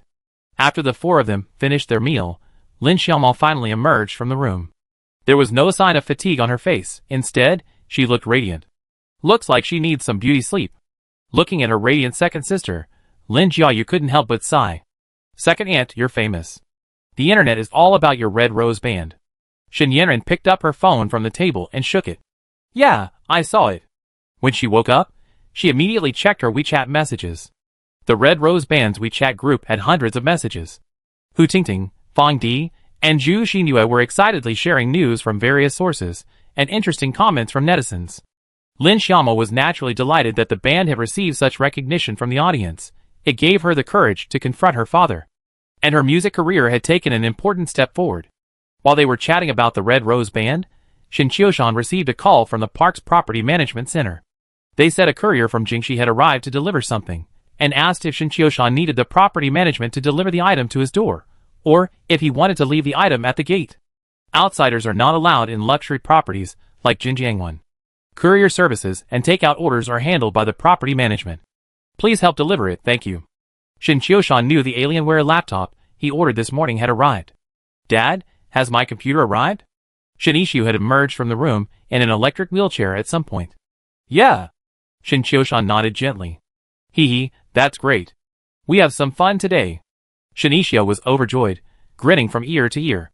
He maneuvered his wheelchair to the door, waiting for the property management staff to arrive, like a husband waiting rock. Dad, what computer? Why are you so happy? Shin Yanran asked suspiciously. A gaming laptop. Okay, pack up and get ready to go. Shin Qiushan brushed it off lightly. He had always favored daughters over sons, and usually gave his daughter, Shin Yanran, better things than he did Shin Ishu. Because, in Shin Qiushan's opinion, it's perfectly fine to raise a boy a little rough. This time, Shin Qiushan bought Shin Ishu a computer worth over 40,000 yuan. Just as they were about to leave, the laptop arrived. Shin Ishu eagerly unwrapped it, her eyes filled with unconcealed excitement. Shin Yanran had absolutely no interest in gaming laptops, and didn't recognize the brand at all. But Lin Jiayu, a seasoned gamer, knew the famous Alien and exclaimed, "Wow, an Alien gaming laptop. No wonder you were waiting at the door so early." Shin Ishu shrugged proudly, saying nothing. He coveted this Alienware gaming laptop for a long time. He mentioned it to his father before, but Shin Qiushan hadn't agreed to buy it for him. This time, he finally got what he wanted. Is that laptop expensive? The group took the elevator to the basement parking lot. Shin Yanran, walking behind, leaned in to ask Lin Jiayu. Of course. A high-spec one could cost tens of thousands, or even hundreds of thousands. Lin Jiayu sighed. Your dad is truly rich. He buys such an expensive computer without blinking an eye. Tens of thousands? That's too expensive. Shin Yanran was shocked. She knew her father, he was always fair. Based on past experience, if he bought Shinisha something worth tens of thousands, he at least buy her something of equal value. But the problem was, this wasn't a holiday, nor was there any special event, so it was a bit puzzling. Xiao Xiao got it, Shin Qiushan, walking ahead, whispered to Lin Xiaomo. Huh? Lin Xiaomo paused, her pretty face filled with shock. She had noticed a strange look in her nephew Shinisha's expression. She hadn't expected this to be the reason. Last night, this kid was playing games in the living room. Shin Qiushan grumbled, he blackmailed me for a laptop as hush money. Is that so? Lin Xiaomo was speechless. She had just been wondering why Shin Qiushan had suddenly bought Shinishu such an expensive laptop. It seemed he was being blackmailed. Keep a record of it. I give this brat a good beating later. As they spoke, the group boarded the car. Supiwa, of course, wasn't going to the Lin's. Shin Qiushan dropped her off at the subway entrance. The little mushroom-headed girl was now a part-time bartender at the Red Rose Tavern. She would take the subway back to school and return to work at the tavern later. Since the tavern was Shin Qiushan's business, Supiwa was incredibly dedicated to her work. She could have gone later, but she didn't even return to school. She got off the subway and headed straight to the tavern to clean up with the waiters. Of course, Shin Qiushan only learned these little details later from Hu Tingting and others. The Lin family. Shin Qiushan took a deep breath before entering. Besides, he had an even more outrageous move. He bought a box of Brain Awakening oral liquid in advance, then discarded the 8 bottles, and replaced them with the small blue bottles the system had rewarded him. He couldn't believe that Director Lin could still be so furious after this box of Brain Awakening oral liquid appeared. Shin Qiushan. I'm asking you, was it you who instigated Momo to participate in the Voice of Yen Country? Lin Moshwan sat on the sofa with a sullen face. Seeing Shin Qiushan, he barked at him. Joining the Voice of Yen Country was my own idea. Without waiting for Shin Qiushan's response, Lin Xiaomo took the initiative. Don't say anything. Lin Moshwan waved his hand with a sullen face. He had already decided that Shin Qiushan would be the culprit for this matter, no matter what. As for why, he couldn't bear to blame his own daughter too harshly. But anger always needs an outlet. Besides, the song Red Rose was written by Shin Qiushan. If he hadn't written it, how could his daughter have participated in Yan Guijiyin? So, in the final analysis, Shin Qiushan was the culprit. Shin Qiushan, tell me. Lin Moshwan looked at Shin Qiushan with another sullen face. Dad, I only knew about Momo's participation in Voice of Yen Nation, but I really didn't instigate it. But I agree. I think since Momo has this talent, she shouldn't be buried. As he spoke, Shin Chioshan handed him the brain-stimulating oral solution he had prepared. Dad, I know you're busy with work and your brain is often overloaded. This oral solution is very effective. Don't give me that. What a bullshit oral solution. Lin Moshwan was about to reach out and knock the box of oral solution Shin Chioshan handed him away, when he noticed the small blue bottle inside the transparent box looked incredibly familiar. His outstretched hand suddenly hovered in midair. The slogan for this little blue bottle goes something like this: whoever uses it will know. A few days ago, when Lin Moshwan was having dinner with his boss, he reluctantly gave away a bottle to curry his favor. Yesterday, the boss sent him a message through his secretary, asking if there were any left. So for him, this little blue bottle meant more than just physical strengthening, it even had social benefits. Chapter 213. Yeah, I've definitely been feeling less and less alert lately. It wouldn't hurt to give it a try. Lin Moshwan's attitude took a complete turn, and he took the brain-awakening oral liquid directly. Shin Chioshan chuckled. Dad, where were we talking about just now? Well, although it wasn't your idea to participate in the competition, you're still keeping it a secret. Lin Moshwan's tone was noticeably softer than before. After all, he had to take something from someone else, and the brain-awakening oral liquid Shin Chioshan gave him was a rare product. He couldn't find any other similar products online. It seemed like only Shin Chioshan could get it. No one else could. Lin Moshwan wanted to find out where this thing came from, but he was too embarrassed to ask. But the fact that only Shin Chioshan could get it did have one advantage. His superiors couldn't get it either. This also gave Lin Moshwan a glimmer of a chance for advancement. Logically, at his age and in this position, promotion was essentially impossible, and there was a 99% chance he would retire in this position. But if he could truly establish a good relationship with the higher-ups thanks to this little blue bottle, then perhaps the impossible would become possible. Because Lin Moshwan was irreplaceable, or more accurately, the little blue bottle was irreplaceable. Except Shin Chioshan, no one else was. Thinking of this, Lin Moshwan, the official obsessed man, changed his mind again. It seemed he needed to have a good chat with his son-in-law. If he could truly make further progress, he could apply to extend his retirement age to 65. Not only would his political career be extended, but his retirement benefits would also be much better than they were now.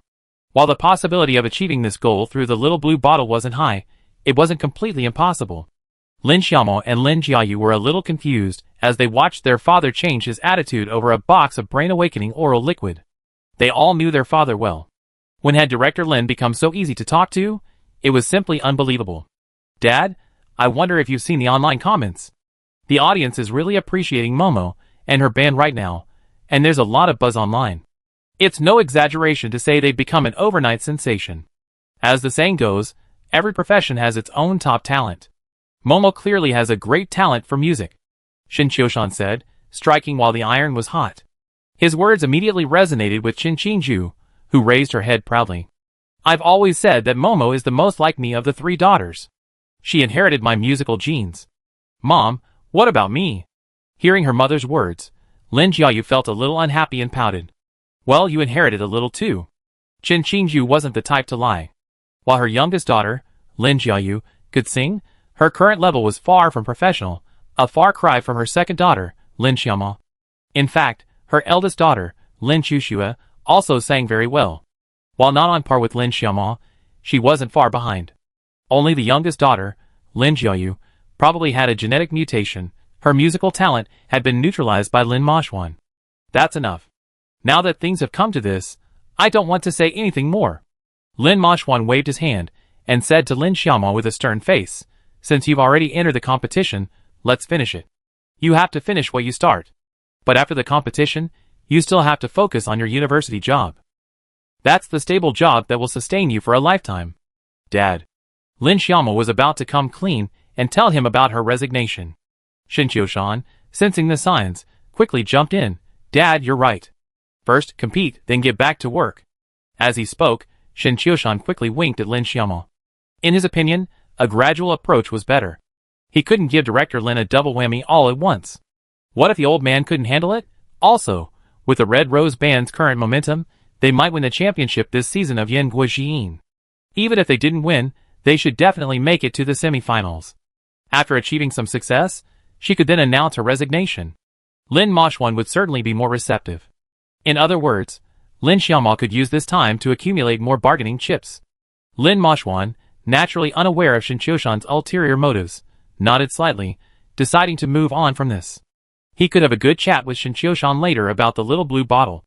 Lin Xiaomo had initially thought her father would have a difficult time dealing with this, but she was surprised that Shen Qiushan had easily resolved the issue.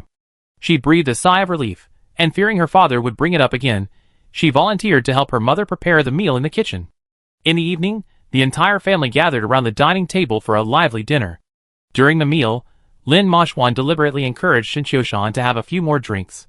When they were almost done, he summoned Shen Qiushan to his study, saying he had work matters to discuss.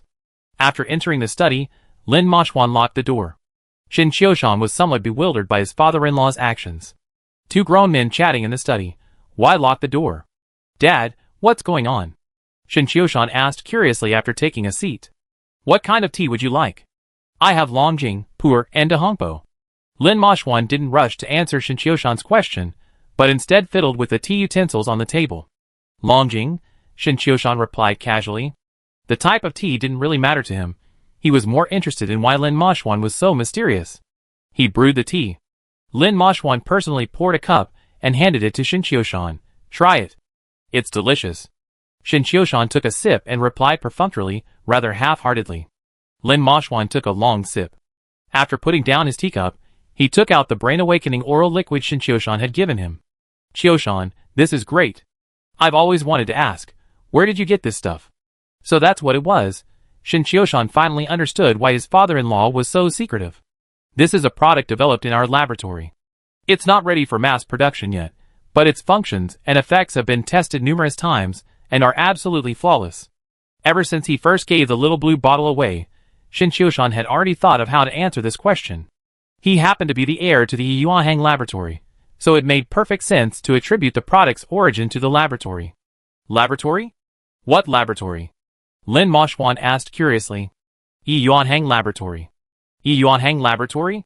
Didn't Professor Yi pass away? Does the laboratory have anything to do with you? Lin Moshwan had naturally heard of Yuanhang laboratory. After all, Yuanhang was a renowned physicist. I am now the owner of Yuanhang laboratory. Shen Qiushan spoke with a serious face. I was favored by Professor Yi by chance, and he left the laboratory to me.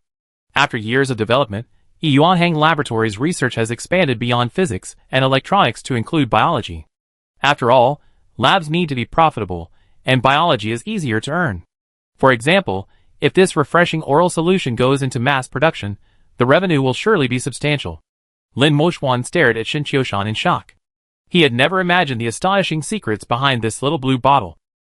It was truly unbelievable that his supposedly unreliable son-in-law had actually garnered the favor of a figure like Yuanhang and inherited his laboratory.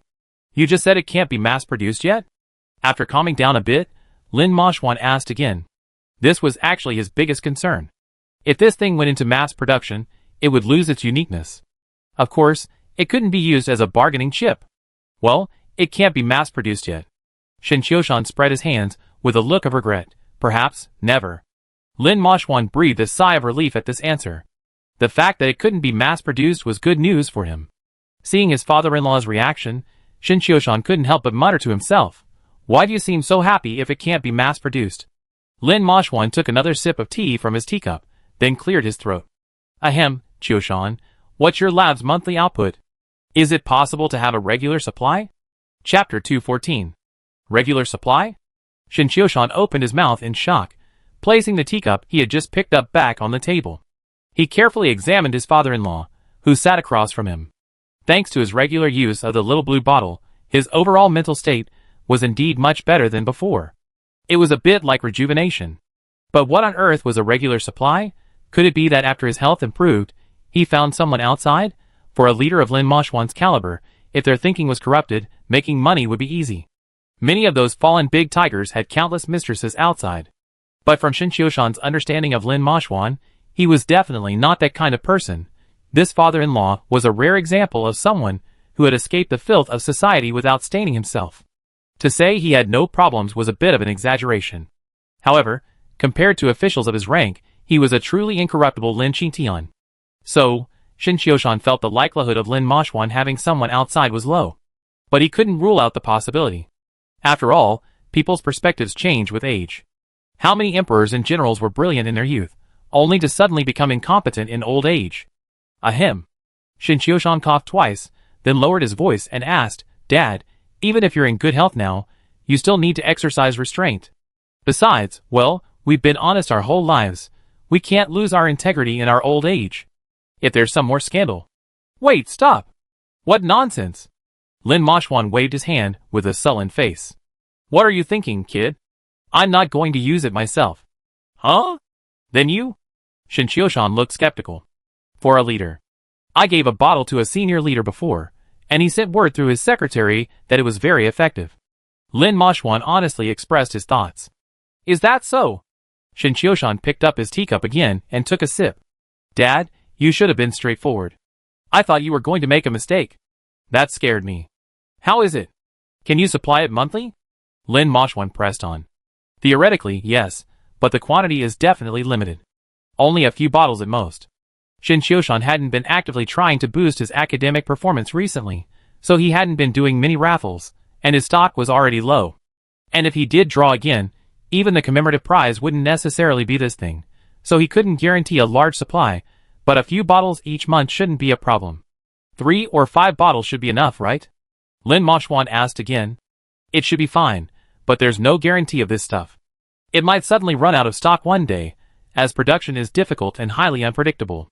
Shin Qiushan spread his hands, not making any firm promises. Lin Moshwan nodded slightly. He calculated in his mind that if things really didn't work out, he could give the senior leader 1 bottle per month, no more than 2. This thing is about scarcity, which makes it valuable. This way, it would also achieve a steady effect. For a seasoned expert like him, as long as he had a bargaining chip, and a unique one at that, he could definitely pull off far more maneuvers than Shin Qiushan. After all, having spent his entire life within the system, no one understood the workings of the game better than he did. The two men conspired in the study for a while longer, eventually reaching a father-in-law and son-in-law agreement whereby Shin Qiushan would provide Lin Moshwan with 5 bottles of alcohol per month.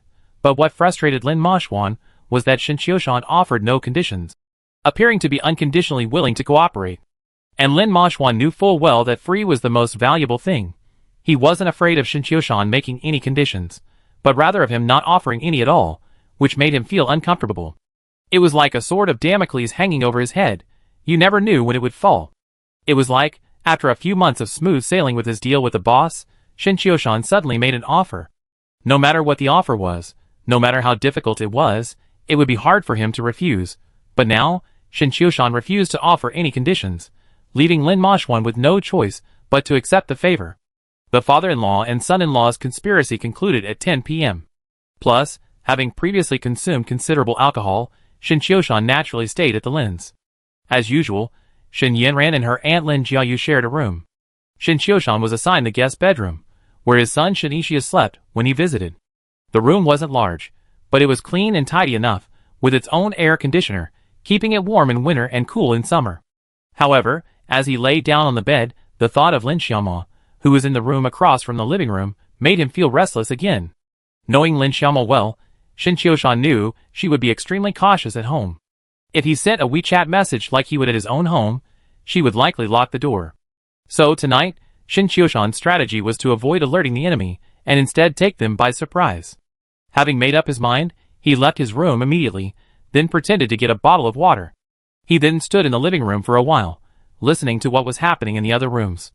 The innermost master bedroom was silent.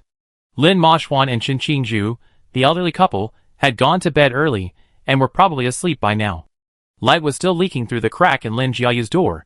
She and her daughter were probably still awake, but that wasn't a big deal. They were probably playing games, or watching videos, and it was unlikely they would suddenly run to Lin Xiaoma's room. So, Shin Qiushan tiptoed to Lin Xiaoma's door, and took the doorknob, turning it.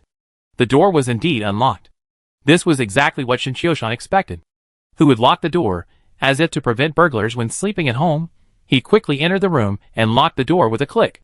Turning around, he leaned against the door with his arms folded, a smile of triumph on his face. Shin Qiushan felt like a genius. He predicted Lin Xiaoma wouldn't lock the door, and then successfully sneaked into her room. Just ask, aren't you surprised? And thrilled, Shin Qiushan could probably imagine Lin Xiaoma's expression. She'd definitely been startled first, then a hint of shyness, and finally, a half-hearted exchange of words with Shinchio-shan. But when he saw what was happening in the room, he was completely stunned, and his smile froze.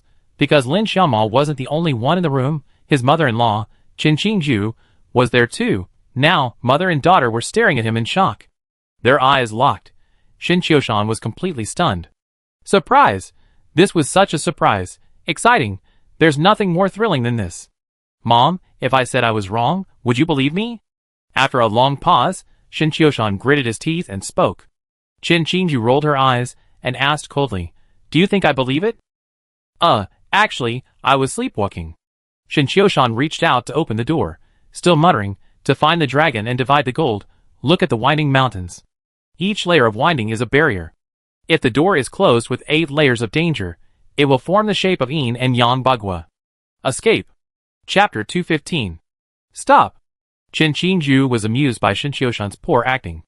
Who would say they're sleepwalking when they're sleepwalking? She took 2 quick steps, patted Shinchio-shan's shoulder, then reached out and pushed the door, which had been ajar. Want to run?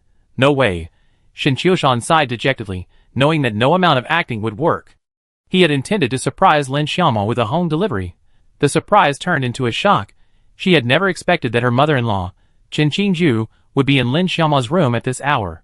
The reason Qin Qingju was there was actually to get Lin Xiaomo to help her set up a personal Quine account. A former singer in the art troupe, Qin Qingju had long wanted to sing on social media platforms like Quine. It would enrich her retirement life, but her husband, Lin Moshwan, was adamantly against it, saying it was inappropriate for a director's wife like Qin Qingju to sing live.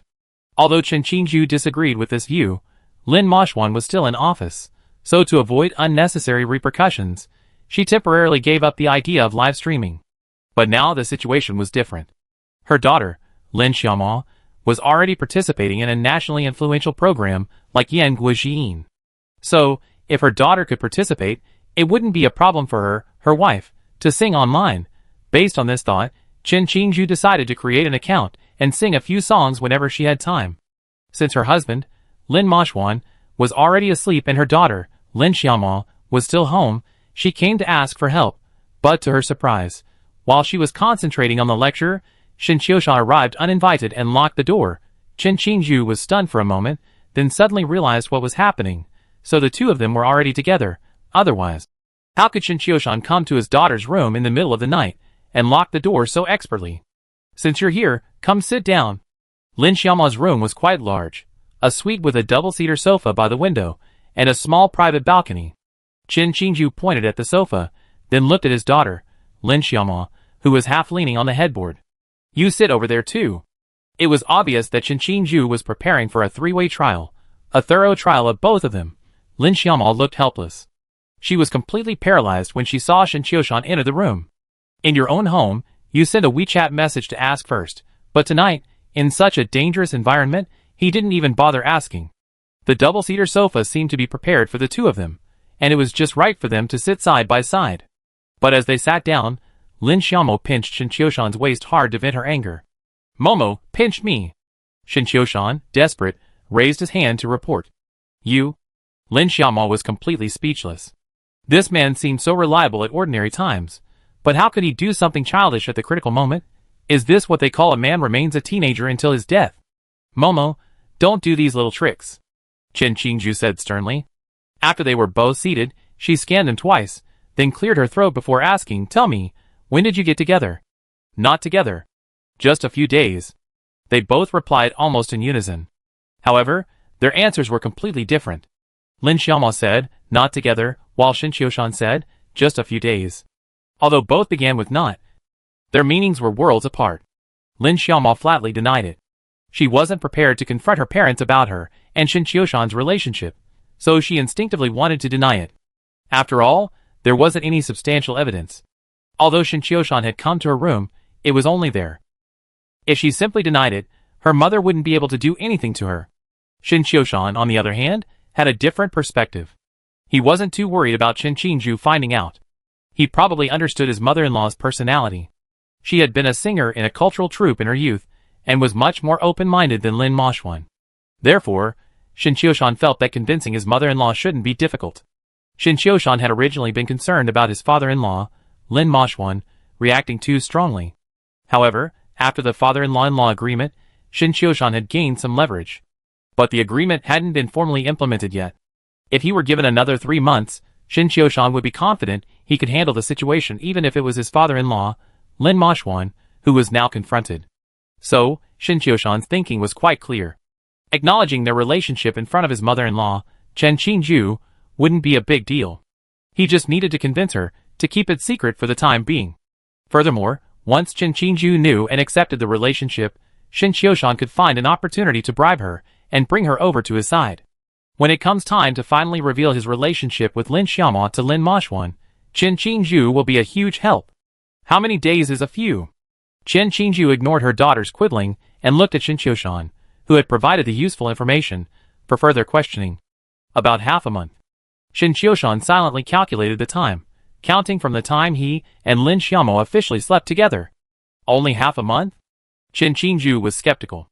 In fact, Chen Qingju had already suspected their relationship the previous time Shin Qiushan stayed overnight in Lin Xiaoma's room, and Lin Moshwan had taken her to Sanjian University early in the morning. She had even privately asked Lin Xiaoma about it, but received a negative answer. Huh? Shin Qiushan was stunned. His mother-in-law's use of the word only was somewhat intriguing. Mom, how long do you think is appropriate? Shin Qiushan asked directly. What do you mean by how long do I think is appropriate? Stop talking nonsense. Chen Qingju rolled her eyes at Shin Qiushan and pressed on, really only 2 weeks. Absolutely true. I never lie in front of Mom. Shin Qiushan declared sincerely. Do Xiao Xiao and Yanren know? Chen Qingju asked again. Haven't told them yet. Shin Qiushan shook his head, then said confidently, Mom, you're the first to know. Lin Xiaomo's mouth twitched subconsciously at Shin Qiushan's answer. This man had just claimed to never lie in front of his mother, Chen Qingzu. The next, he was lying with all his heart. Shinichi clearly knew everything, yet he still spent a fortune on an Alienware laptop as hush money. However, Chen Qingju was clearly impressed. Knowing she was the first person to know the secret, she nodded with satisfaction and said earnestly, Qiushan, I trust your character. Since you and Momo are already together, I won't say anything. But your relationship is a bit special after all. It will take time for everyone to accept this. So, I think we can't make it public yet, especially with your father. It must be kept strictly confidential. Yes, I think so too. Shin Qiushan nodded repeatedly. He had expected Chen Qingju to be more approachable, but he hadn't expected his mother-in-law to be so considerate. She spoke to him directly, without him even having to bring it up. Qiushan, you have to make your stance clear. Being with Momo must have a future. You can't be fickle. Chen Qingju said again, with a serious expression. Chapter 216. Hearing this, Lin Xiaomo subconsciously glanced at Shin Qiushan. If it were the Shin Qiushan of the past, he probably wouldn't have had to worry about this. After all, he was a father of 2, and his personal circumstances were quite ordinary, so most women wouldn't have been interested in him. But now the situation was completely different. Shin Qiushan was a renowned writer worth over 100 million yuan, and his personal image had significantly improved. He was the idol of many female netizens. As a result, there were simply too many women who wanted to be with Shin Qiushan these days. There was a Lu Qingwu living in the staff dormitory. My sister, Lin Jiaoyu, had heard that one of her roommates was also madly infatuated with Shin Qiushan, constantly clamoring to be a stepmother to Shin Yixio and Shin Yanran. And it wasn't just talk, she was actually taking action. Just from those around her, there were already 2, both young and beautiful women. Naturally, Lin Xiaomo was a little nervous, and she was curious about Shin Qiushan's attitude in response to her mother's words. Mom, don't worry about that. I will definitely not let Momo down, Shin Qiushan stated seriously. In fact, after obtaining the system and having the opportunity to turn his life around, Shin Qiushan had also considered personal matters. He felt that marriage was unlikely. After all, his 2 children were adults, and there was no pressure to continue the family line. But if marriage was absolutely necessary, Lin Xiaomo would definitely be the first choice. Her personal image was impeccable, and she had a very good relationship with the 2 children. They both knew each other well, from their family situations to their personalities. Yes. Mom believes you. Chen Qingju nodded gently. Since you've decided to be together, get along well. You're not children anymore. I believe you've carefully considered this decision. Okay, go ahead and talk. I be going back first. With that, Chen Qingju stood up and prepared to leave. As she said, they were both no longer children. Now that the decision had been made, she didn't want to interfere too much. Besides, she always thought that her daughter Lin Xiaomo and Shin Qiushan were a good match. For other women, Shin Yanran and Shin Yixia would be a burden, but this burden didn't exist in the Lin family. Qin Qingju had always loved her grandson and granddaughter. Mom, I'm actually fine. Why don't you guys continue chatting? Shin Qiushan quickly stood up from the sofa. It's too late. I need to go back to bed. Qin Qingju had also experienced youth, so how could she not understand the minds of young people, especially when they'd just been together for a short time? Their feelings were at their peak. So, not wanting to leave them blaming her in their hearts, she quickly left the room. After she left, Shin Qiushan and Lin Xiaomo were the only ones left in the room. How about I leave too? Shin Qiushan scratched his head awkwardly. Originally, he arrived full of anger, intending to give Lin Xiaomo a surprise, and then blow off some steam. Unexpectedly, he ran into Qin Qingju, and his previous anger had long since dissipated. Whatever. Lin Xiaomo's face was sullen, and she gave Shin Qiushan a rather resentful look. This man, having caused trouble, was leaving again. I don't know what she was thinking. Forget it, we're already here. Mom doesn't object anyway. Shin Qiushan chuckled, slipping an arm around Lin Xiaomo's slender waist. He glanced at the small balcony connected to the room, which contained a lounge chair and a small coffee table. How about we do it on the balcony? The night view of the park is quite beautiful. Lin Xiaomo is the classic example of someone who appears cold on the outside but warm on the inside. She comes across as aloof, but once you get to know her, you discover she has an incredibly passionate heart. This isn't just reflected in her personality. After unlocking new life experiences, she's also very willing to explore and learn new things. This willingness to cooperate and learn alone is enough to win over many women. Because many women are actually unmotivated, unwilling to change or cater to men, finding it shameful or beneath their dignity. In reality, this isn't the case. For men, this is a rare advantage. It's the kind of merit only he knows, which makes him cherish it even more. After admiring the night view of the park, Shin Qiushan returned to his room contentedly. Sunday. After a full day of Saturday, the Red Rose Band's popularity exploded. Netizens also learned about the band's performance at the Red Rose Tavern through the band's Quine account. This directly led to a flood of calls to the Red Rose Tavern's reservation phone line. Normally, the tavern opens at 2 p.m., but by noon, a large number of netizens had already gathered at the entrance of the Red Rose Tavern, eager to check in. Some minor internet celebrities even live-streamed outside the Red Rose Tavern to capitalize on the buzz. Shin Qiushan and Lin Xiaomo learned about the tavern's popularity from Hu Tingting. It was a little after 1 p.m. when they arrived from the Lin family's house. A long line had already formed outside the tavern. Hu Tingting was leading several waiters to maintain order. But after Shin Qiushan and Lin Xiaomo arrived, the line suddenly became agitated. It's Lin Xiaomo. It's really Momo. She's even more beautiful in person than on TV. Momo, can we take a picture? Momo, I flew here from a neighboring province. With the Red Rose Band's popularity, fans gave lead singer Lin Xiaomo a new nickname, Momo. Momo is a simple homophone for Momo, which fans likely thought was more catchy or fashionable. So, Momo became their nickname for Lin Xiaomo. Who's that guy?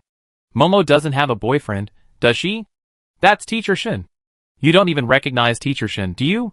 Shin Qiushan, appearing with Lin Xiaomo, naturally attracted a lot of attention, but it was clear that not as many people knew Shin Qiushan as Lin Xiaomo. Brother Shin Momo, you're finally here. There must be over 100 people waiting in line. Should we open earlier? Hu Tingting strode over and asked for their opinion. Open earlier? It's quite hot out. Don't make everyone wait. Shin Qiushan waved his hand. Yeah, I thought so too. But Brother Shin, we clearly don't have enough wait staff. Hiring someone will take time. Hu Tingting said with a bitter face again. She had quit her old job and came to the pub, thinking it would be easy just singing and such. She had never expected the pub's work to be much busier than before. Of course, the main reason was that Shin Qiushan, the boss, and Lin Xiaomo, the boss's wife, were unreliable. They had been hands-off all day yesterday, leaving Hu Tingting as a long-term worker. Go ahead and hire a waiter. I find someone to help out today. As the monitor of Class 1 in the Department of Electrical Engineering and the president of 3 major clubs, Shin Qiushan had no problem finding help. He immediately posted a part-time job recruitment notice in the class and club groups. When the students in the class and the 3 clubs saw that Shin Qiushan was in need of help, they immediately jumped in. Even those who hadn't previously considered part-time jobs signed up eagerly. Is this a part-time job? No, it's a perfect opportunity to curry favor. Chapter 217. Less than half an hour after Shen Qiushan sent the message, Lu Feng and Zhang Qianyi from the Literature Club, Wu Junming and Zhou Yuan from the Go Club, and Cheng Yuanyuan and Yao Shetong from the Pop Music Club all arrived at the pub with their friends. A sea of 30 or 40 people. Old Shen, you arrange the work. President, the people I'm bringing all have part-time experience. Teacher Shen, our club emphasizes obedience. Shen Qiushan wasn't surprised by the enthusiasm of these students. He pointed to Lin Xiaomao, standing nearby. You should follow Secretary Lin's instructions. She's the manager of this pub. Manager who is also fine. She's the marketing manager. Shen Qiushan simply gave Hu Tingting the title of marketing manager. As for himself, he simply wanted to be a hands-off manager. He had no interest in running a pub. Lin Xiaomao and Hu Tingting, the lead singer and bassist of the Red Rose Band, were both very popular these days. Naturally, the students were excited to work with them. Raise your hands if you have waiter experience, and follow me. The bar was almost full at the moment, and staffing was urgently needed. Without further ado, Lin Xiaomao assembled the experienced staff and got to work. Yuanyuan, organize a few people to handle the performance first. Lin Xiaomao assigned Cheng Yuanyuan from the Pop Music Club another task. Normally, the bar didn't have afternoon performances. After all, hiring performers was quite expensive. While Cheng Yuanyuan and other members of the Pop Music Club weren't as experienced as professional singers, they offered a better value. They already been used during the opening, so they were no problem warming up the crowd. Xiao Wu, take a few people to manage the queue outside the pub and provide water and snacks to the customers. Lin Xiaomao, worthy of her leadership, had clearly arranged the arrangements for the people who came to help. Shen Qiushan was delighted. He had always wanted such a capable good wife, so that he could be the boss and relax. But then again, Lin Xiaomao was still too well-rounded. She could have relied on her looks to make a living, just being a pretty face. But her personal abilities were so strong, which was probably why she hadn't found a suitable partner. She was so outstanding that ordinary men naturally didn't catch her eye. Shen Qiushan pulled up a high stool behind the bar and sat down leisurely. By then, Su Piwa, the new bartender, had already taken up his duties, and the pub also had an experienced bartender away. Since the pub was full, the two of them were busy and having a great time. Shen Qiushan silently watched the busy little mushroom-headed girl and couldn't help but sigh inwardly. This little girl is truly a top student. She's so smart. She learns everything so quickly. She taught herself how to make cocktails, and after just a few days, she's already on par with Awei. Of course, Shen Qiushan doesn't know how to make cocktails, but that's just the way it looks. After a long busy period, Su Piwa finally had time to rest. She let out a long breath, then realized that Shen Qiushan, sitting slightly behind her, seemed to have been silently observing her. The little mushroom-headed girl's cheeks flushed slightly, and she turned to look at Shen Qiushan. Uncle Shen, I'm self-taught. Don't laugh at me. How can I laugh at you? Shen Qiushan waved his hand. You don't look amateur at all, you look like a professional. Brother Shen, you're right. Loquat is truly gifted at cocktails. Even a seasoned bartender like me has to admit he's better than me. Awei chimed in, his words clearly sincere and unspoken. The complimented little mushroom head scratched his head a bit. You don't need to come to the pub every day. Focus on your studies. Shen Qiushan, worried that Su Loquat's help at the pub might affect her studies, warned her sternly. It won't affect you. You don't have that much homework right now. Su Loquat shook her head repeatedly. This was Uncle Shen's pub, so of course she had to help out as best she could. However, as a freshman, her homework wasn't exactly heavy, especially since she was studying medicine, which meant she had a lot to memorize, and that was Su Loquat's area of expertise. What took others 2 hours to memorize, she could probably do in half an hour. This must be a gift. Alright. You're an adult now, manage your own time. Shen Qiushan reached out his large hand and habitually rubbed Su Loquat's small, mushroom-shaped head. The little girl lowered her head shyly. Perhaps because of her small, mushroom-shaped hair, people familiar with her always liked to rub her head like Shen Qiushan did. For example, Shen Yanran and Lin Jiaoyu. But Shen Qiushan gave her a different feeling. Every time Shen Qiushan's large hand rubbed her head, her heart would involuntarily beat faster. Loquat, a glass of wolf's temptation. At this moment, Lin Jiaoyu, who had also been conscripted into the army, walked to the bar and announced. Then, she glanced at Shen Qiushan, who was sitting at the bar, and pouted, Brother-in-law, you're too laid back. Jiayu? You don't understand. I'm the boss, responsible for overseeing everything. It may seem leisurely, but I'm actually exhausted. Shin Qiushan sighed solemnly, as if to say, I'm tired too. Shun Ba Pai. Lin Jiayu pursed her lips, and went back to work. The pub has been packed since it opened, with a long line outside. The internet has proven its influence beyond imagination. The Red Rose Band's popularity has boosted the Red Rose pub, and even the commercial street adjacent to the university town. Because so many people are checking in, the commercial street is seeing much more traffic than usual, allowing other businesses to share in the profits. Shin Qiushan has, invisibly, contributed to the economy near the university town. And this popularity continues. Because the Red Rose Band overcame all obstacles on the stage of Yanguijiyin and made it straight to the quarterfinals. 2 months have passed since the Red Rose Band debuted on the Yanguijiyin stage. Sanjiang City has also entered a damp and cold winter. Unlike the dry cold of northern winters, the damp cold of southern winters can be described as a magic attack. Even though the temperature is still above zero, it can sometimes be freezing cold. The Red Rose Tavern is as popular as ever. With the cooler weather, strong liquor has become more popular recently. It's Friday morning. The tavern is still closed. The entire Red Rose Band is rehearsing on stage. The quarterfinals format is different from previous rounds. It consists of 2 parts. In addition to the regular solo performances, there's also a backing vocal section.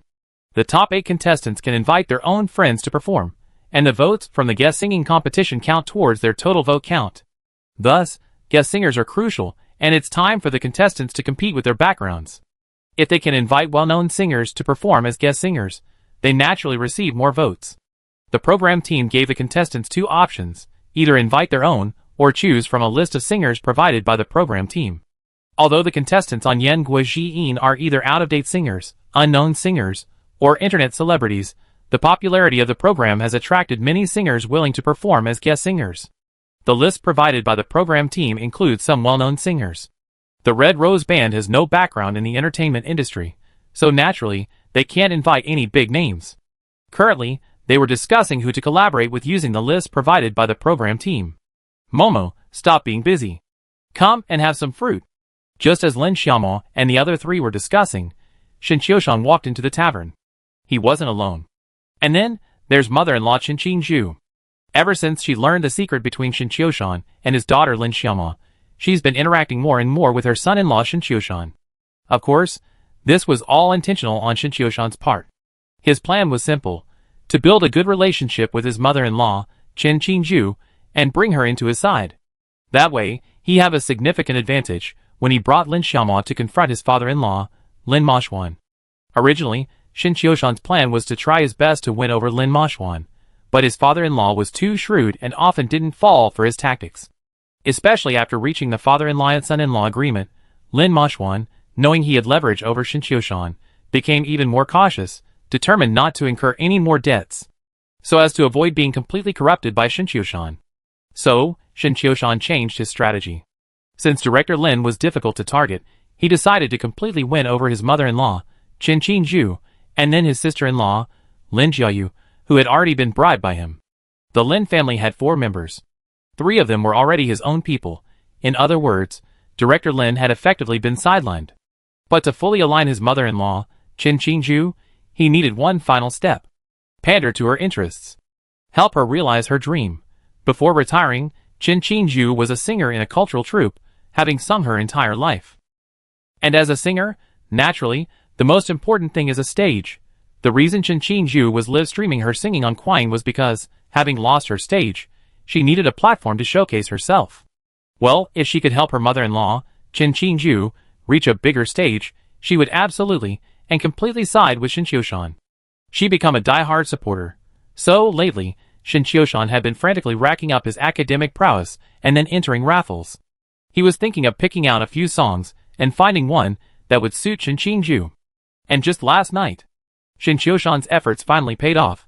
He picked a song that suited Qin Qingju. A plan then formed in his mind. Mom, why are you here? Lin Xiaomao was surprised to see her mother at the tavern. Qiushan picked me up. He said you were having some trouble and needed help from an old friend like me. Qin Qingju said with a smile. Huh? Lin Xiaomao was stunned for a moment, looking at Shin Qiushan with suspicion. She didn't seem to have mentioned that she needed her mother's help. Hu Tingting and the other two were also confused, wondering what Shin Qiushan was up to. Rest for a while. Eat some fruit. Shin Qiushan placed the fruit on the table, peeled an orange, and broke off 2 halves, offering them to Lin Xiaomao. This orange is quite sweet. Try it. Ah. Brother Shin, can you please consider the feelings of single people? Zhu Xinyu had grumbled. Then find a boyfriend. Shin Qiushan shrugged. With his and Shin Qingju's arrival, the 4 of them paused their discussion. They ate some fruit. Shin Qiushan then spoke.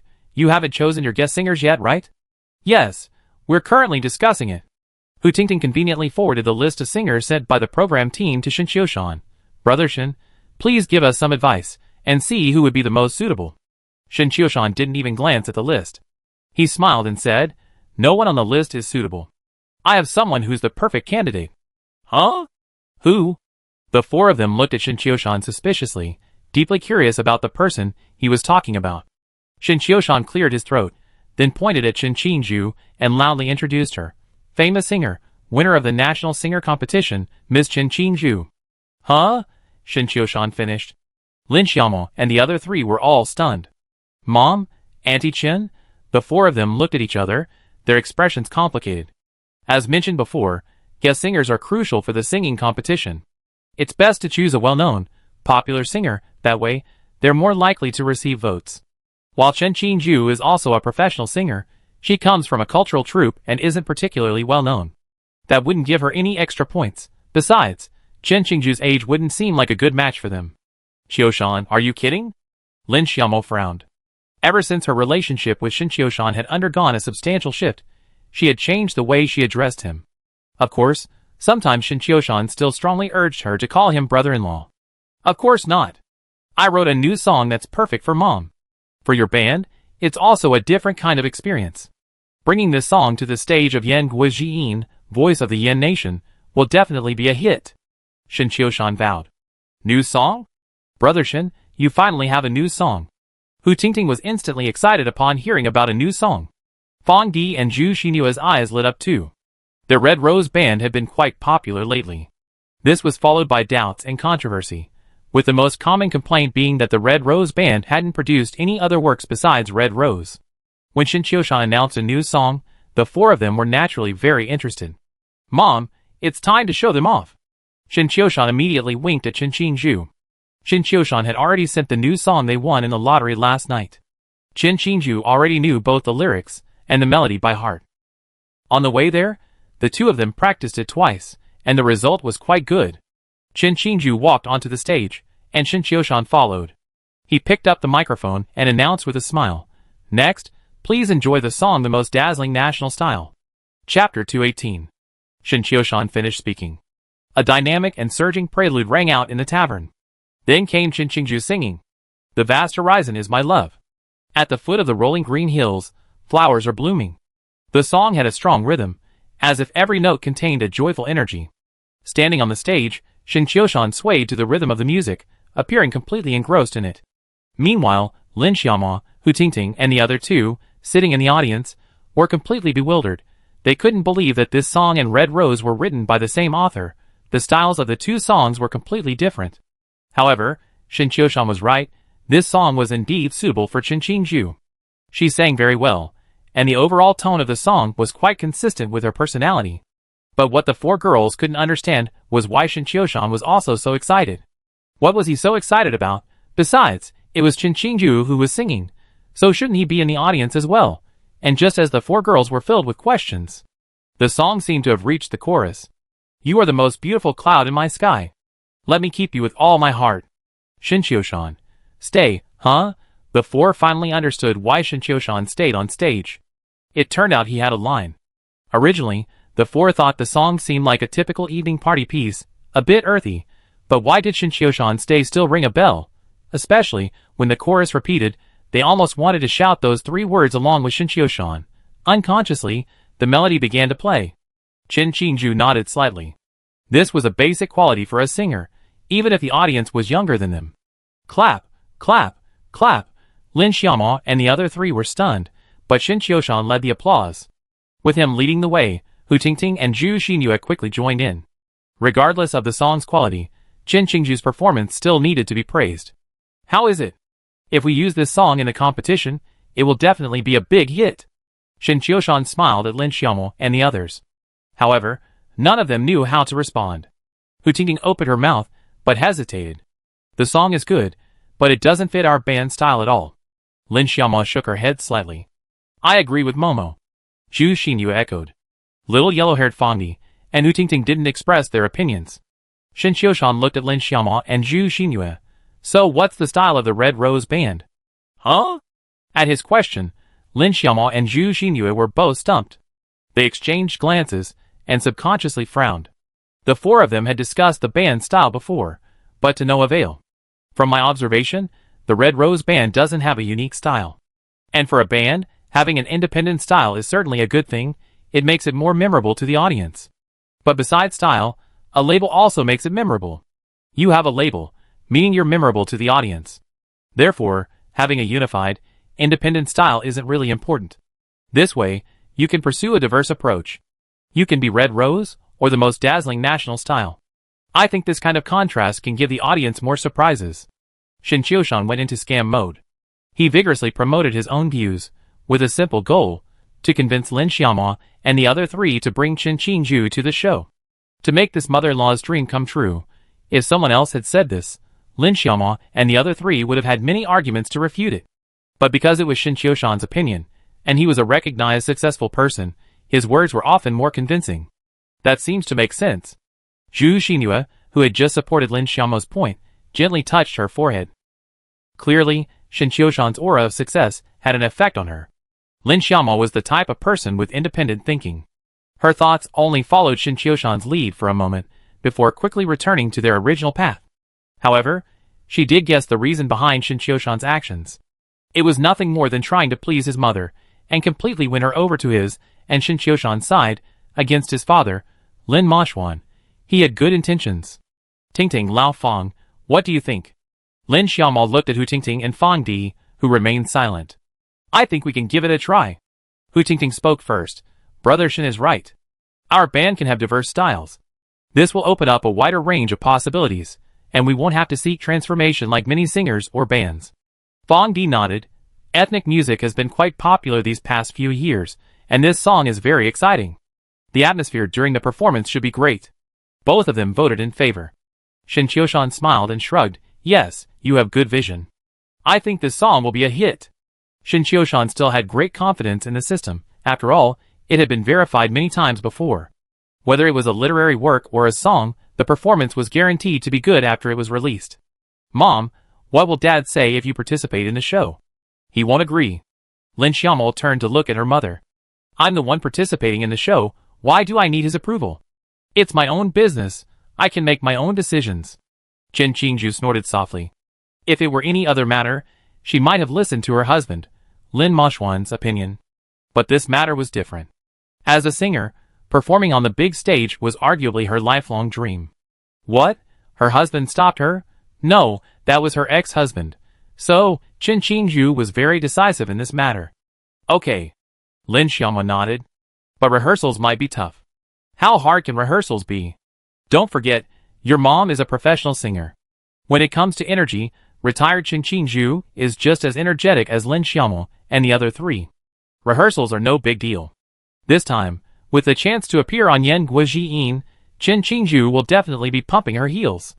Let those sisters who retired from the art troupe with her envy her. Momo, since you four think it's okay, then it's settled. Next, you and Mom should work out the lyrics. Seeing the collaboration concluded, Shen Qiushan was in high spirits. Chen Qingju was now completely tied to his chariot. The plan to sideline his father-in-law, Lin Moxuan, had been initially accomplished. Evening. Lin Moxuan returned home from get-off work only to find the house deserted. He frowned. Usually, his wife would have prepared a hot meal when he got home from get-off work, but today, she was nowhere to be seen. He picked up his phone and called Chen Qingju. Hello, are you out? What? At Shen Qiushan's tavern. Cooking instant noodles? Okay, got it. After hanging up, Lin Moxuan slumped down on the sofa, angrily muttering to himself. What the hell is this Shen Qiushan up to? Is he trying to kidnap my daughter and wife? Chapter 219. Yen Nation Voice Program Team.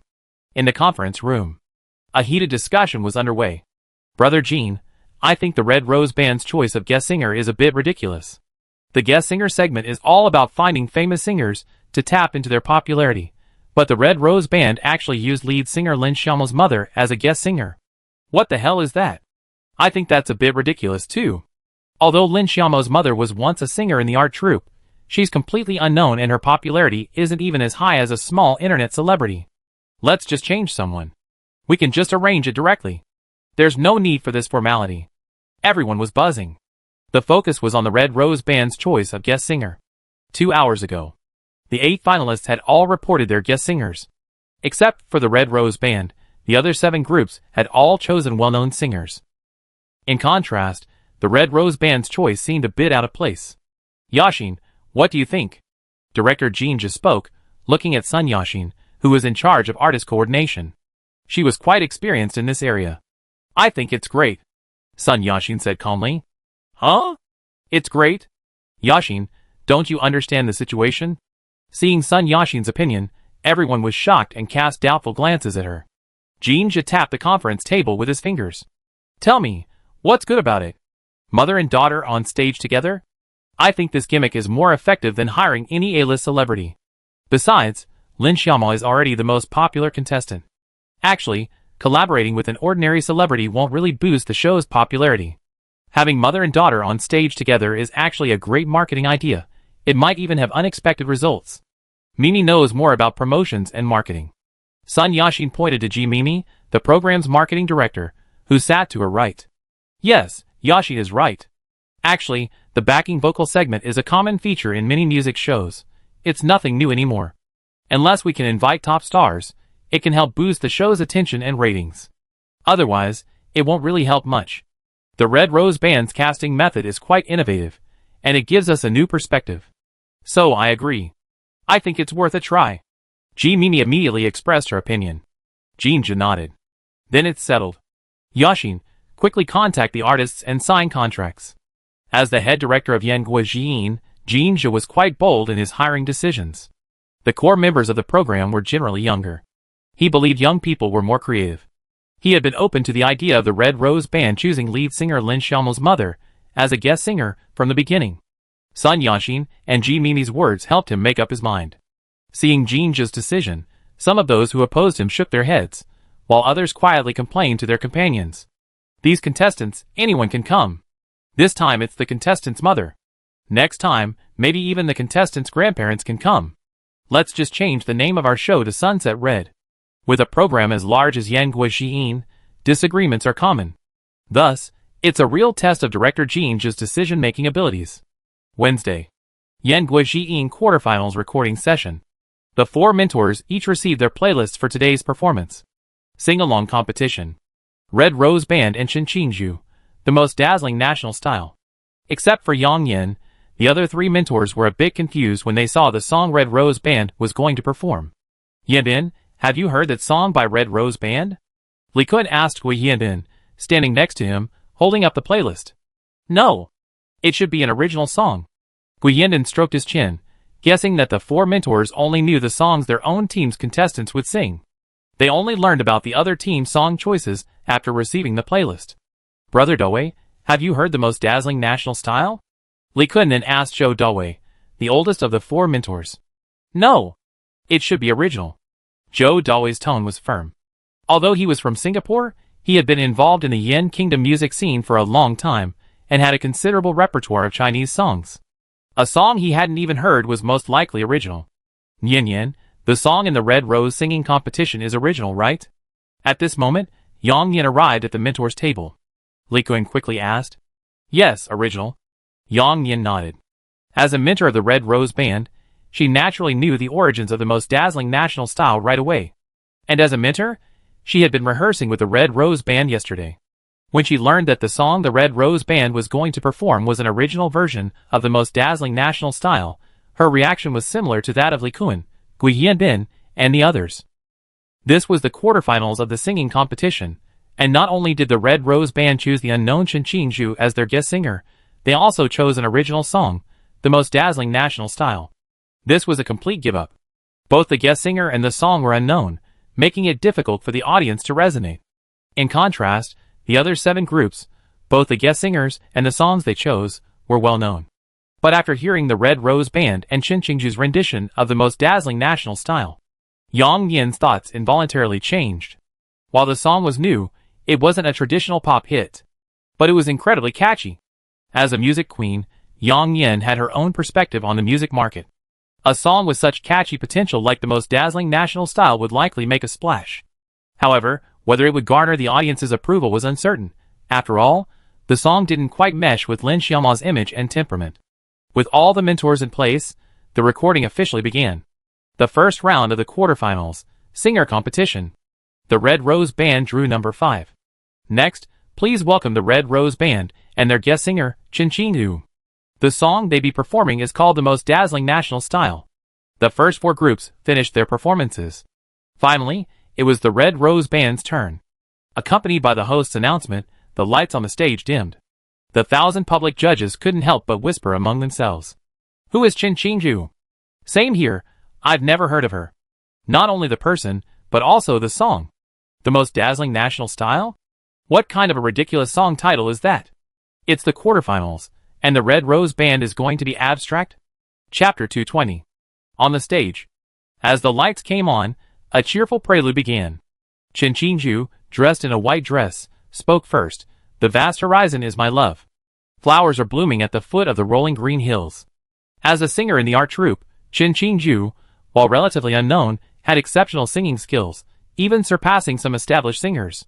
That's the nature of the music industry. Singing well doesn't guarantee fame. There are so many talented singers. Chen Qingju's voice and temperament perfectly matched the song the most dazzling national style. Although the audience didn't recognize her, her opening words captivated many. Amazing. This sister is amazing. Her singing skills are top-notch. I suddenly feel like I'm at a gala. Some in the audience sighed, others murmured. Except for Yang Yin, who had already heard Chen Qingju sing during rehearsal, the other 3 mentors all showed surprised expressions. Zhou Dawei nodded subconsciously. For the mentors, the genre of the song wasn't important. What mattered was whether the song had viral potential and could generate traffic. Times had changed. Mentors like Zhou Dawei and Li Kun were no longer bothered to promote works that were too highbrow for the masses. Because they didn't bring any real profit. Whether it was a film or TV series or a piece of music, the purpose was ultimately to entertain and please the audience, not to educate them. If, while entertaining, they could also convey some positive ideas, that would be even better. But that wasn't the primary concern. No one would have a sudden enlightenment or change their preconceived notions just by watching a film or TV series or listening to a song. Before I knew it, the chorus arrived. Chen Qingju, you are the most beautiful cloud in my sky. Let me keep you with my heart.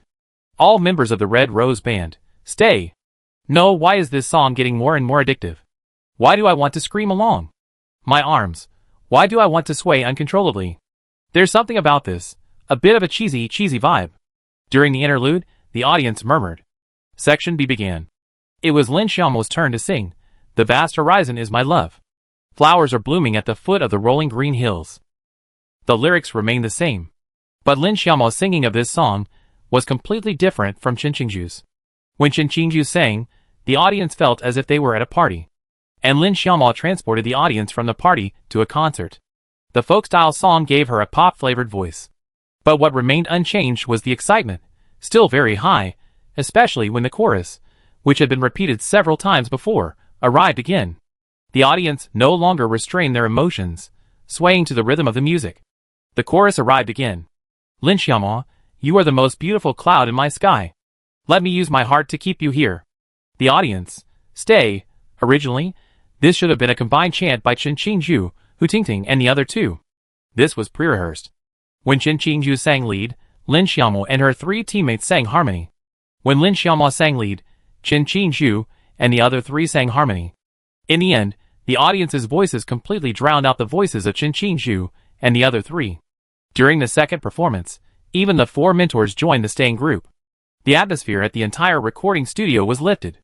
When the performance ended, Chen Qingju and Lin Xiaoma, mother and daughter, held hands and bowed to take their final bow. The audience erupted in applause and cheers. Some even whistled. Thank you, teacher Chen Qingju, and the Red Rose Band for your wonderful performance. The voting channel is now open. If you liked the performance, Please cast your vote.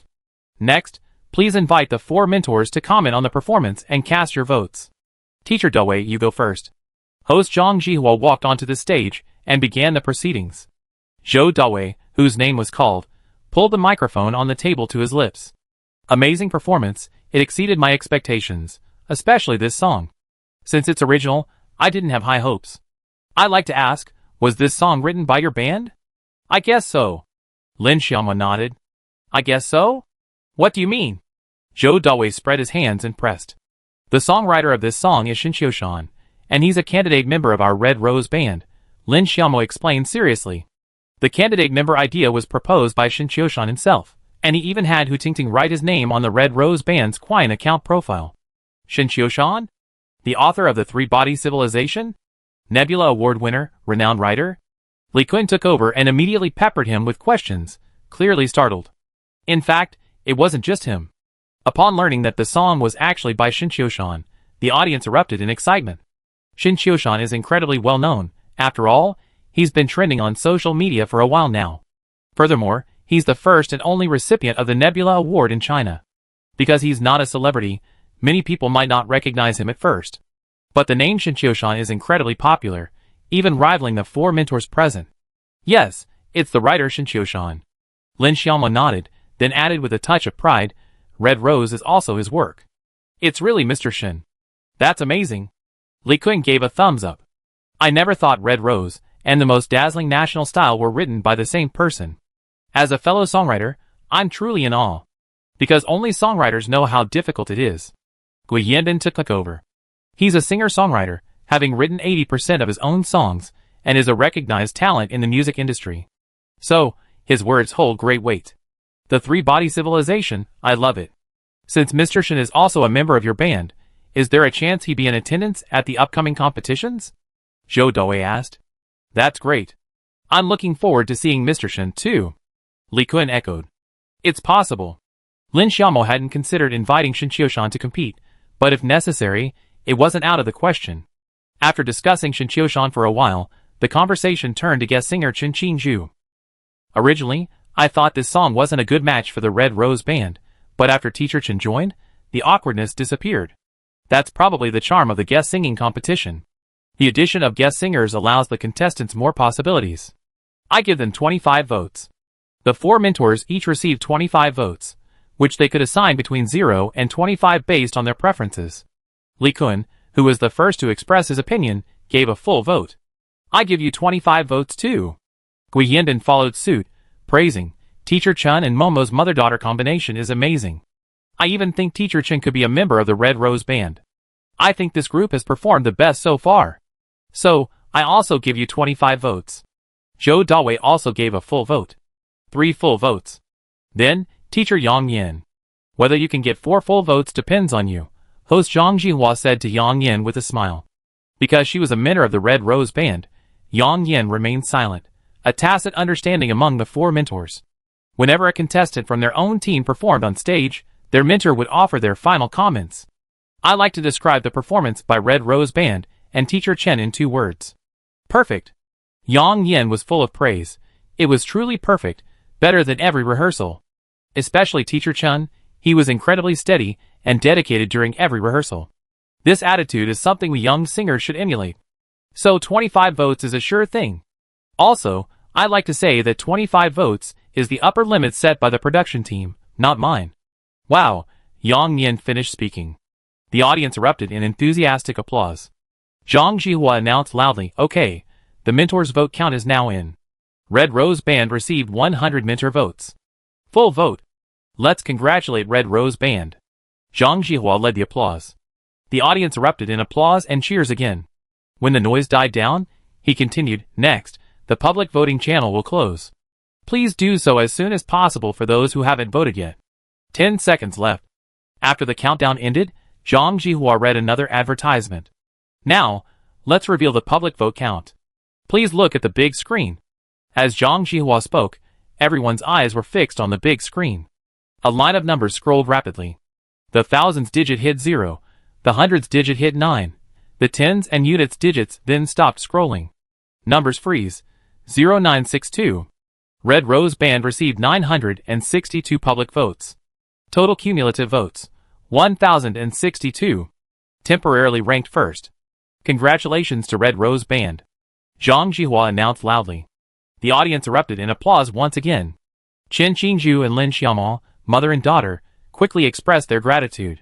Back in the lounge, Chen Qingju breathed a sigh of relief, then said with a smile, "Finally, I didn't hold you back. Auntie, you didn't just hold us back, you actually carried us." Yes, absolutely steady. Even more stable than Momo. Hu Tingting and Zhu Xinyu burst into praise. Fang Di nodded. You really performed better this time than in rehearsal. Okay, I'm listening. You kids. Chen Qingju beamed. Although she had extensive stage experience, this was her first time on such a highly watched show like Yan Guijin. It was impossible not to be nervous. Before going on stage, she even went to the restroom out of nervousness. Thankfully, there were no mistakes during the performance, and she was very satisfied with her performance. Chen Qingju was already looking forward to the show. Although the feedback from the instructors and the audience was positive, there were only a little over 1,000 people in the room, which was still a very small sample size compared to the tens of millions, or even hundreds of millions of viewers. She still wanted to see the reactions from netizens and the audience after the show aired. Does this retired singer still have the energy to make a difference? I sent Qiushan a message and let him know. Chen Qingju couldn't wait to share this joy with Qiushan, her son-in-law who supported her so much.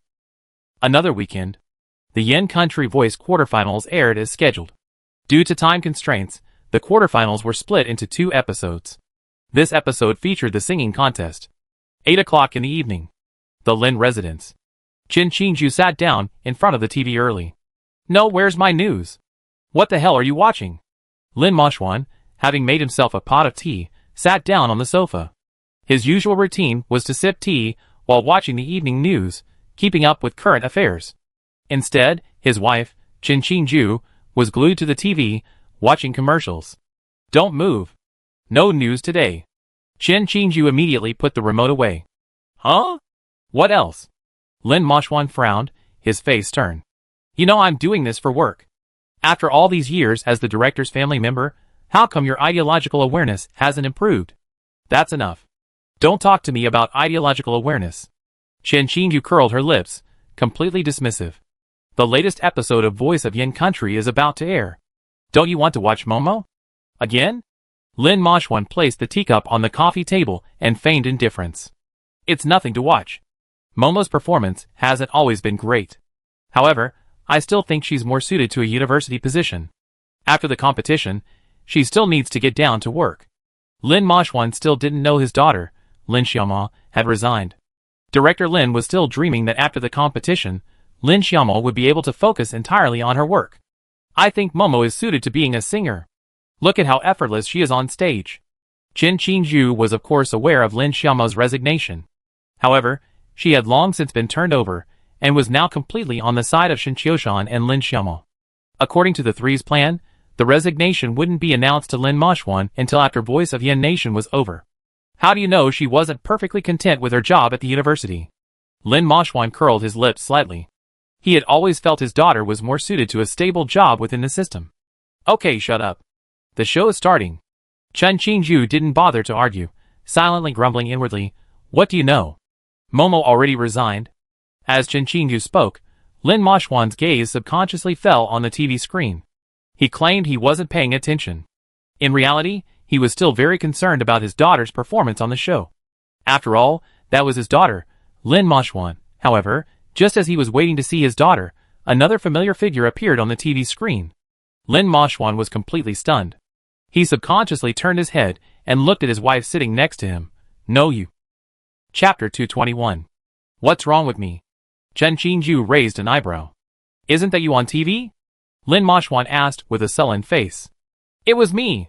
Chen Qingju said confidently. Momo and the others are participating in a competition and need guest singers. What's wrong with me, as their mother, lending a hand? Momo's fooling around is fine. You're fooling around too. Director Lin rolled his eyes in anger.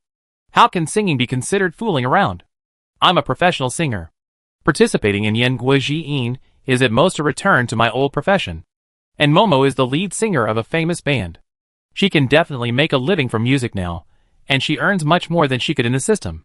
Chen Qingju retorted without a shred of confidence. No matter how much she earns, she is still a singer. In the old days, that was called an actor. It wasn't up to par. Lin Moshwan slammed the coffee table in frustration. Then don't marry an actress. She even gave you 3 daughters. What nonsense are you talking about? Are we talking about the same thing?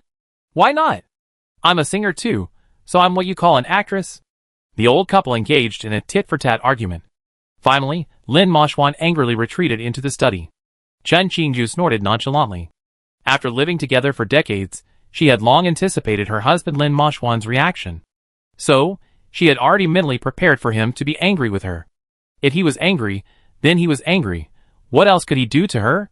Chen Qingju watched this episode of The Voice of Yan Nation with great anticipation.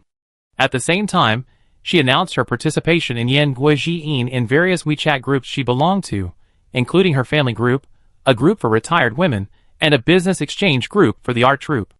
After the announcement was made, each group received positive feedback. The most lively group was the retired women group. This group consisted of over 20 women, all retired women from the art troupe. There were singers, dancers, and hosts. Since they were all involved in the arts, they frequently gathered to sing and square dance. They also formed a senior choir, and occasionally participated in city or provincial choir competitions. As a result, these women all had a good relationship. Of course, when there were more women, they loved to compete, both overtly and covertly. This was also true of Chen Qingju and her group of retired women. People often shared their children's achievements or the birth of grandchildren in the group. The news that Chen Qingju had announced her participation in Yan Guojiyin immediately caused a stir in the group. Qingju, you're amazing. Yan Guojiyin is the highest-rated show in the country. Qingju, so you're sharing the stage with Momo? Sister Chen, what song are you singing? This episode is a singing contest. Are you a guest singer? Looking at the responses from the old ladies, Chen Qingju's lips involuntarily curled up. People of all ages are vain, and Chen Qingju is no exception. This time, she really showed off in front of the old ladies. Chen Qingju watched the show while replying to messages in the group chat. The singing competition proceeded smoothly. Soon, it was Chen Qingju and the Red Rose Band's turn.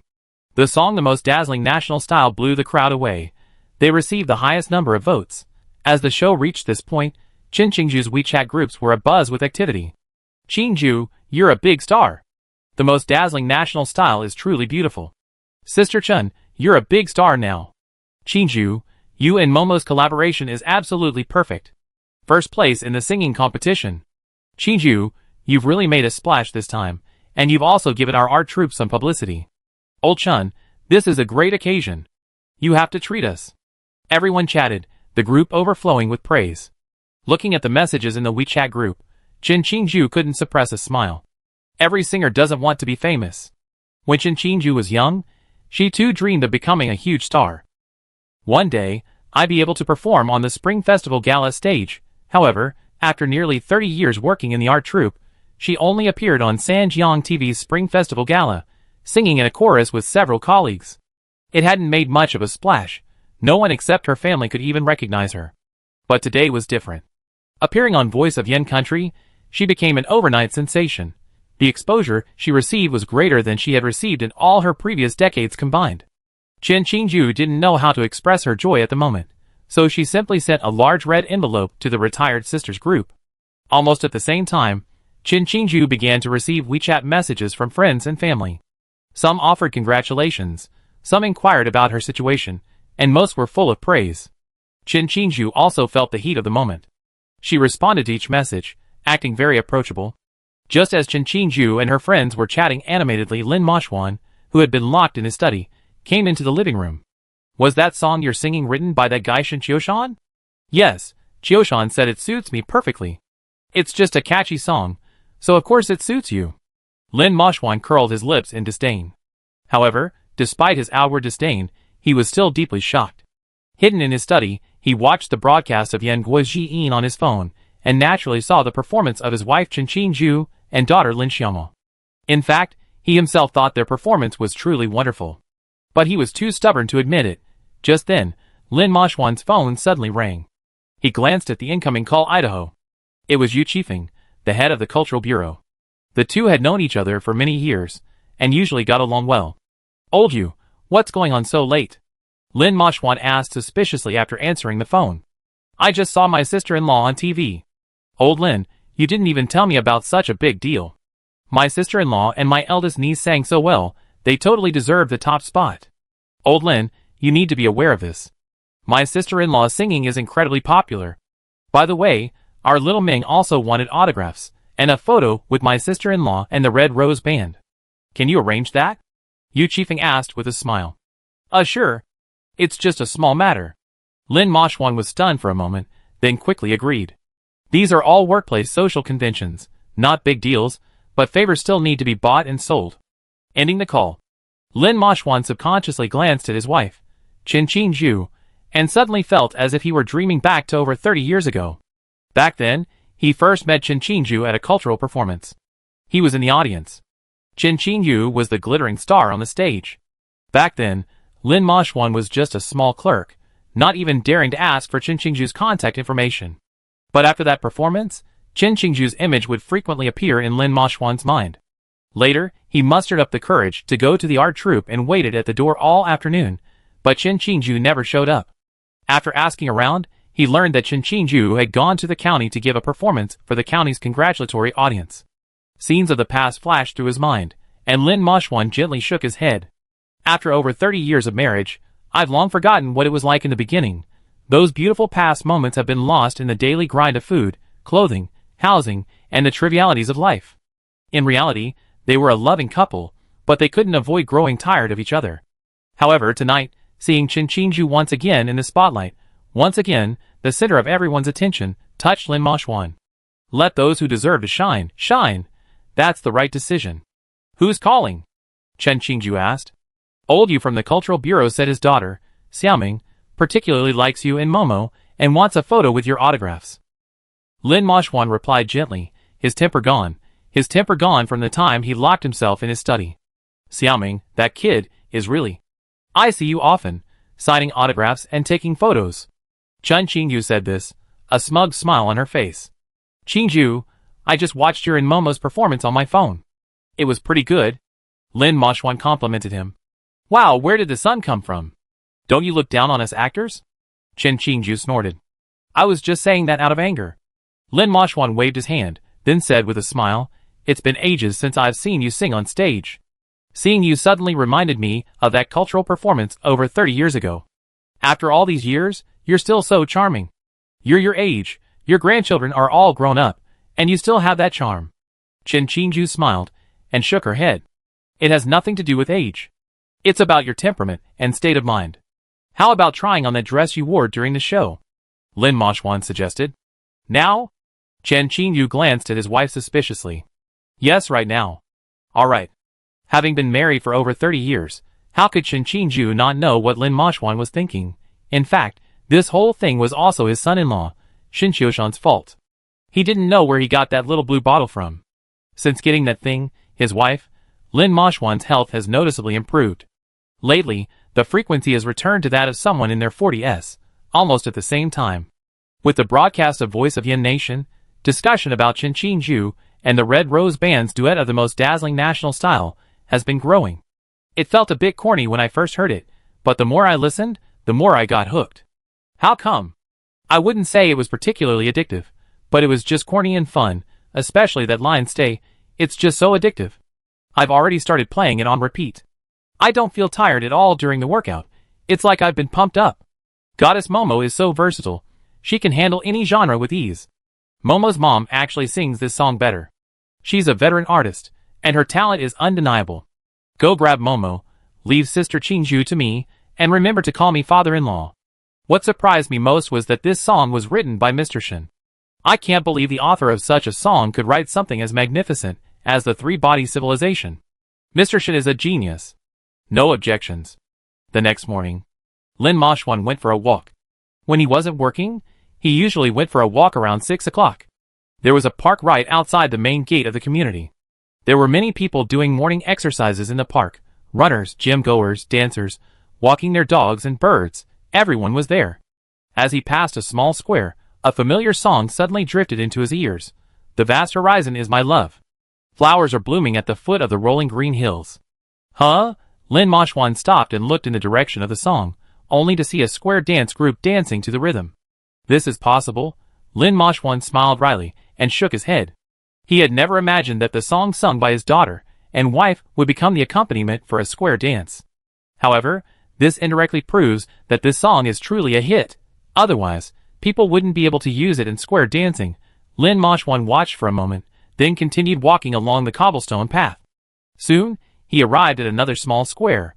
At that moment, a square dance group was gathered together to discuss something, and the middle-aged woman leading the group said, "I found a song that's perfect for our competition. Let me play it for everyone now."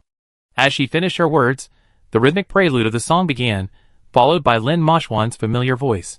"The vast horizon is my love." What? Lin Moshwan was stunned. Two small squares were playing the most dazzling national style. Wasn't that supposed to mean his wife and daughter were both famous? For a moment, a hint of disappointment welled up in Lin Moshwan's heart. His wife and daughter were both famous. Only he remained obscure. In the past, when he and Chen Qingju went out together, people would always introduce Chen Qingju as, "This is Director Lin's wife," or "This is Director Lin's lover." But judging by the current situation, this introduction method seems to be changing. "This is Chen Qingju's wife." It was the same with his daughter Lin Xiaomo. When he took her to events, she would always be introduced as Director Lin's daughter.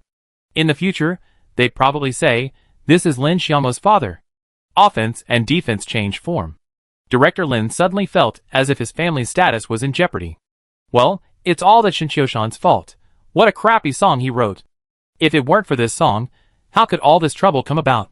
Lin Moshwan cursed inwardly, but next time he passed a group of people dancing in the square, if he stayed a few minutes longer, he'd see all sorts of wonderful performances. The background music was also surprisingly consistent, as if their speakers had the song the most dazzling national style built in. Back home, Lin Moshwan sat angrily on the sofa and shouted to Chen Qingju, who was busy in the kitchen. "The song you sang was used as an accompaniment by square dancers. 9 out of 10 squares are playing your song. This is really going viral." Chapter 222.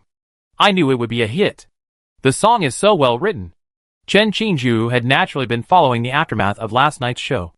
In fact, even if she hadn't been paying attention, those around her were already discussing it. The retired sisters group had been discussing the popularity of the most dazzling national style since early morning. Someone even shared a video of someone using the song as background music in a square. Because Voice of the Yin Country is a program on Sanjiang Satellite TV, it has a greater influence in Sanjiang, and its average viewership is higher than in other provinces and cities. After all, viewers tend to pay more attention to programs from their own provinces and cities. Offline feedback indicates that popular songs from the show spread more quickly in Sanjiang. The show aired yesterday, and today it was even used in square dancing. In the age of the internet, information spreads far faster than ever before. What happened 10 minutes ago might be known nationwide 10 minutes later. Overnight, Chen Qingju's Quine account gained 110,000 followers. Her previously unpopular works also saw a surge in comments, but many people were calling her mother-in-law in the comments section, which made her a little depressed. It seemed like her fans were all following her because of her daughter. Aside from these son-in-law fans, Chen Qingju's biggest following came from men over 50, many of whom were privately messaging her asking if she was looking for a partner. It was outrageous. It's fair to say, the internet is full of all kinds of people. Before, Chen Qingju's account had little followers, so she hadn't experienced the dirty side of the internet. Now, she's finally seeing it. The old man's foul language was so infuriating that she simply disabled the private messaging function. Jin Jiangbei. Shen Qiushan had just woken up when his son, Shen Yixiao, came up to him, grinning. "Dad, that song you wrote is amazing. It's going viral online right now. Even Grandma's gotten into it." "Yeah, I saw it," Shen Qiushan casually replied. "Dad, we learned some massage techniques in sports rehabilitation class. Try them." As he spoke, Shen Yixiao began to massage his father's shoulders. Shen Qiushan raised his eyebrows slightly. "If you're being nice to someone without any reason, you're either a traitor or a thief. Tell me, what's going on?" "Dad, tomorrow is Sunday, Christmas Day, and tonight is Christmas Eve. I want to go to Beijing." Shen Yixiao stated his request directly. "Going to Beijing again?" Shen Qiushan reached out and patted his son's thigh. "Is your leg better?" The last time he went to Beijing, Shen Yixiao came back in a wheelchair. "It's been less than 3 months, and he's going again." "Dad, don't worry. This time, things won't happen again like last time. Shinichi patted his chest and promised. What are you going for this time? Shin Qiushan asked knowingly. To see Yufei.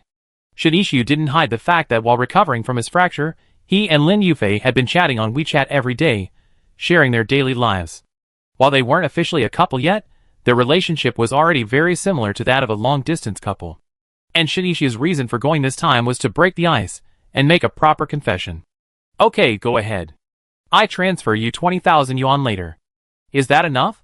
Shin Qiushan knew his son's intentions. There was no point in trying to stop him. Besides, he didn't intend to. Lin Yufei, his daughter-in-law, was a good one, and Shin Qiushan was quite impressed. Enough, enough, enough. That's enough. Shinichi nodded repeatedly, a bright smile on her face. Thank you, Dad. Don't be a wimp this time. Shin Qiushan reached out and patted his son's arm. The last time Lin Yufei left Sanjiang for Beijing, Shinichi had seen her off, and Lin Yufei had given him the chance to confess her feelings. It was a pity his son had been so cowardly, and in the end, he hadn't said anything the girl wanted to hear. Shin Yanran and Shinichi often used this incident to tease each other during their arguments. After receiving the love money from her father, Shinichi immediately bought Zhang Fei a plane ticket to Beijing, then shouldered her already packed backpack and headed out. After breakfast at home, Shin Qiushan drove his daughter, Shin Yanran, to the Red Rose Tavern. Ever since the Red Rose Band became popular, the Red Rose Tavern had been packed every day. Today was December 24th, Christmas Eve in the West. Although festivals abroad have become less popular in recent years, many young people still attach great importance to them. Businesses always have to have a marketing campaign. But the Red Rose Tavern doesn't need any marketing. Tonight's seats are already fully booked. The tavern originally opened at 1 p.m., but due to its popularity, it has even become a tourist attraction in Sanjiang, so they moved their hours from 1 p.m. to 11 p.m. When Hu Tingting resigned from her previous job and came to help out at the Red Rose Tavern, she thought it would be easy, but she was surprised to find it much busier than her previous job. But the benefit of working here is the sense of belonging. After all, the tavern is named after the band, and you get a share of the profits. Of course, the most important thing was the band's singing practice, which made rehearsals more convenient. Shin Qiushan, the wealthy owner, had purchased a top-of-the-line domestic audio system when he renovated the pub. Brother Shin, your song is a hit again. That's amazing. Shin Qiushan walked into the pub, and Hu Tingting greeted him with a smile. It wasn't even 10 o'clock yet, and most of the staff hadn't arrived yet. The pub was filled with in-house people. Lin Xiaoma, Hu Tingting, Lin Jiayu, Su Pipa, Fan Xiuya, and Feng Sikong and Bao Beibei, who came to help almost daily for free. As Shin Qiushan's roommates, they had volunteered to help out since the Red Rose Tavern became so popular. Shin Qiushan knew these two guys had other ambitions. Initially, they wanted to be his son-in-law, but Shin Yanran wasn't interested, so they changed their target and began targeting the pub's guests. Feng Sikong was a smooth talker, and as a student at Sanjiang University, he had actually introduced himself to quite a few women. Bao Beibei, on the other hand, didn't gain much. This Shanghai young master was clearly a reserved person, yet he always put on airs and liked to show off when chatting up girls. Mainly, his pretense was rather lowbrow, either showing off his new phone or boasting about how many houses he owned in Shanghai. Girls naturally resent this kind of pretense, but he wasn't completely without results either. There were even gold diggers willing to add him on WeChat and chat. Shin Qiushan took his seat at the front of the stage, while Lin Xiaoma was standing on it practicing her song. The Red Rose Band had successfully advanced to the top 5 of Yan Guojiyin, Sound of the Yan Nation, nationwide competition. Next weekend is the final night of this season's Yan Guojiyang, Voice of the Yan Kingdom. This time, the show won't be recorded, but live, which will naturally be a huge test for the contestants. Old Shin, please sign a few autographs. Feng Sikong approached Shin Qiushan with a smile, clutching several notebooks with elegant covers. This wasn't the first time he'd seen this.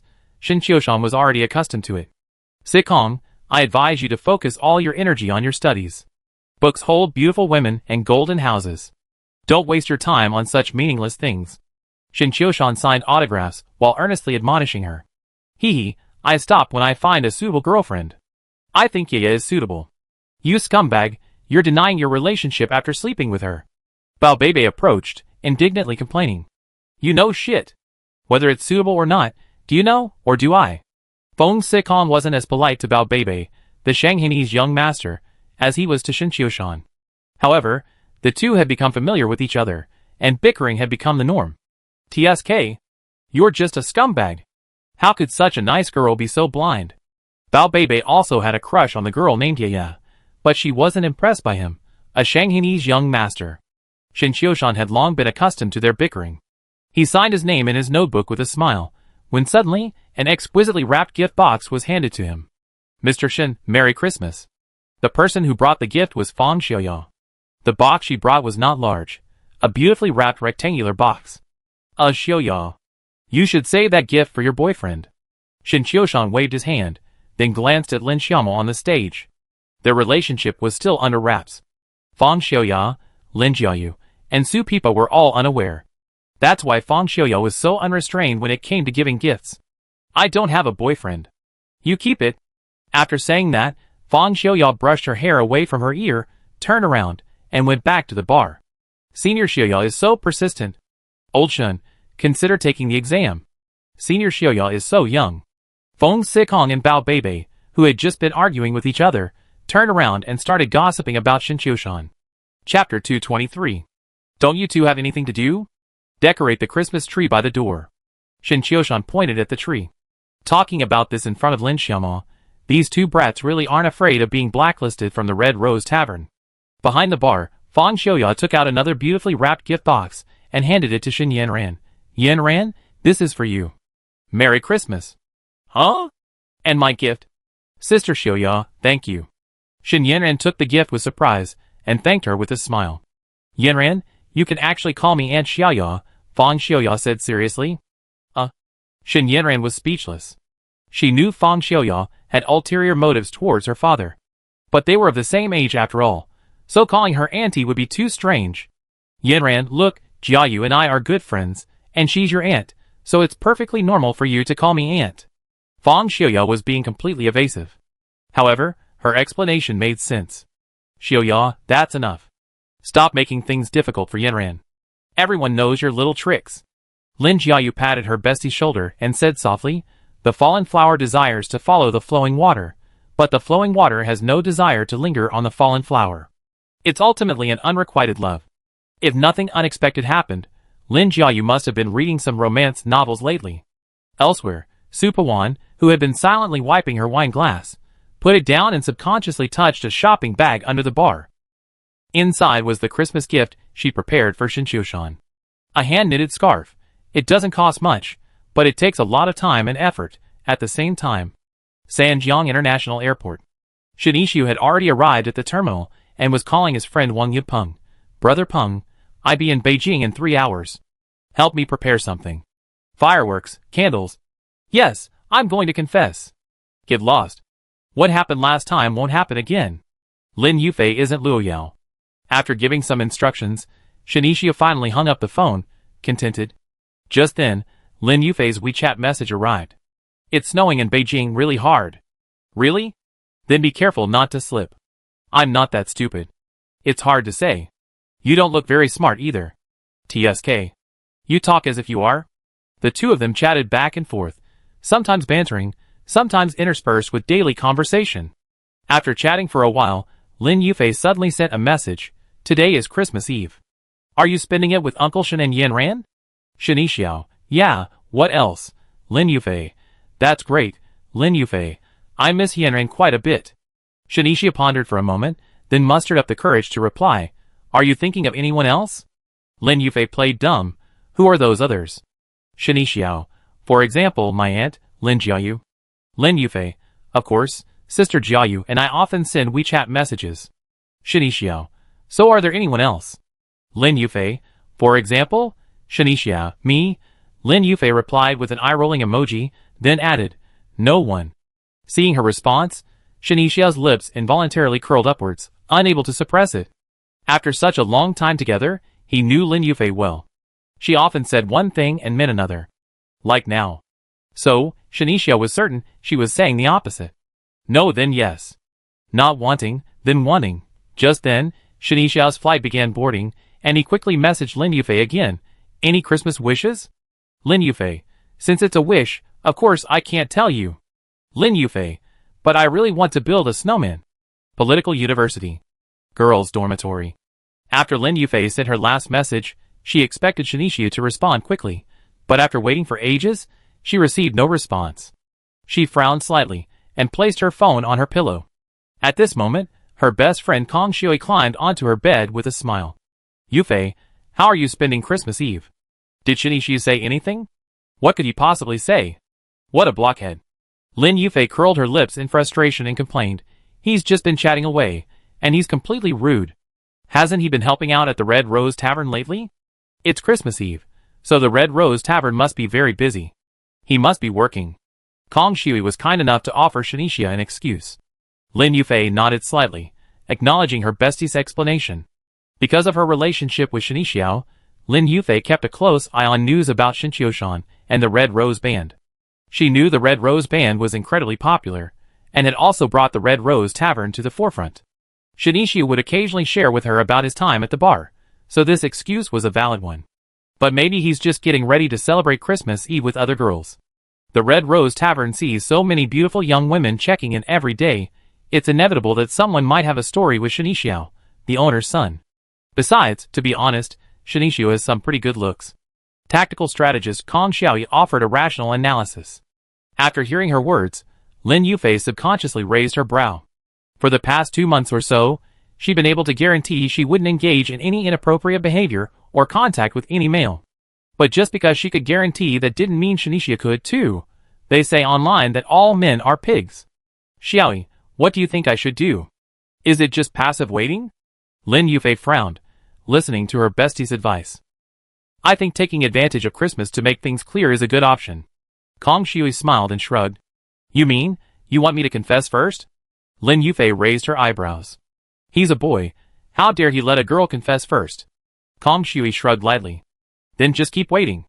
It's been so long anyway. After hearing this, Lin Yufei collapsed on her bed like a deflated ball. A moment later, she swung her fist hard, striking the doll that Shinichio had hooked at the night market. Lately, the doll had been a constant companion for her, like a stand-in for Shinichio. Whenever Shinichio angered her or failed to respond to her WeChat messages, Lin Yufei would vent her anger on the doll. Now, Shinichio had vanished, not only refusing to reply to her messages, but also not even saying a single word for Christmas. Not even a Merry Christmas. Chapter 224. The snow is getting heavier. What a heavy snowfall. Kong Shui glanced out the dormitory window inside. Today is Christmas Eve. Someone should be asking you out, right? After calming down, Lin Yufei turned the conversation back to her friend Kong Xiaoyi. Yes, I do, but I have absolutely no desire to go. You know, none of the guys who pursued me are interesting. Kong Shui pouted. She was one of those cute, pretty girls.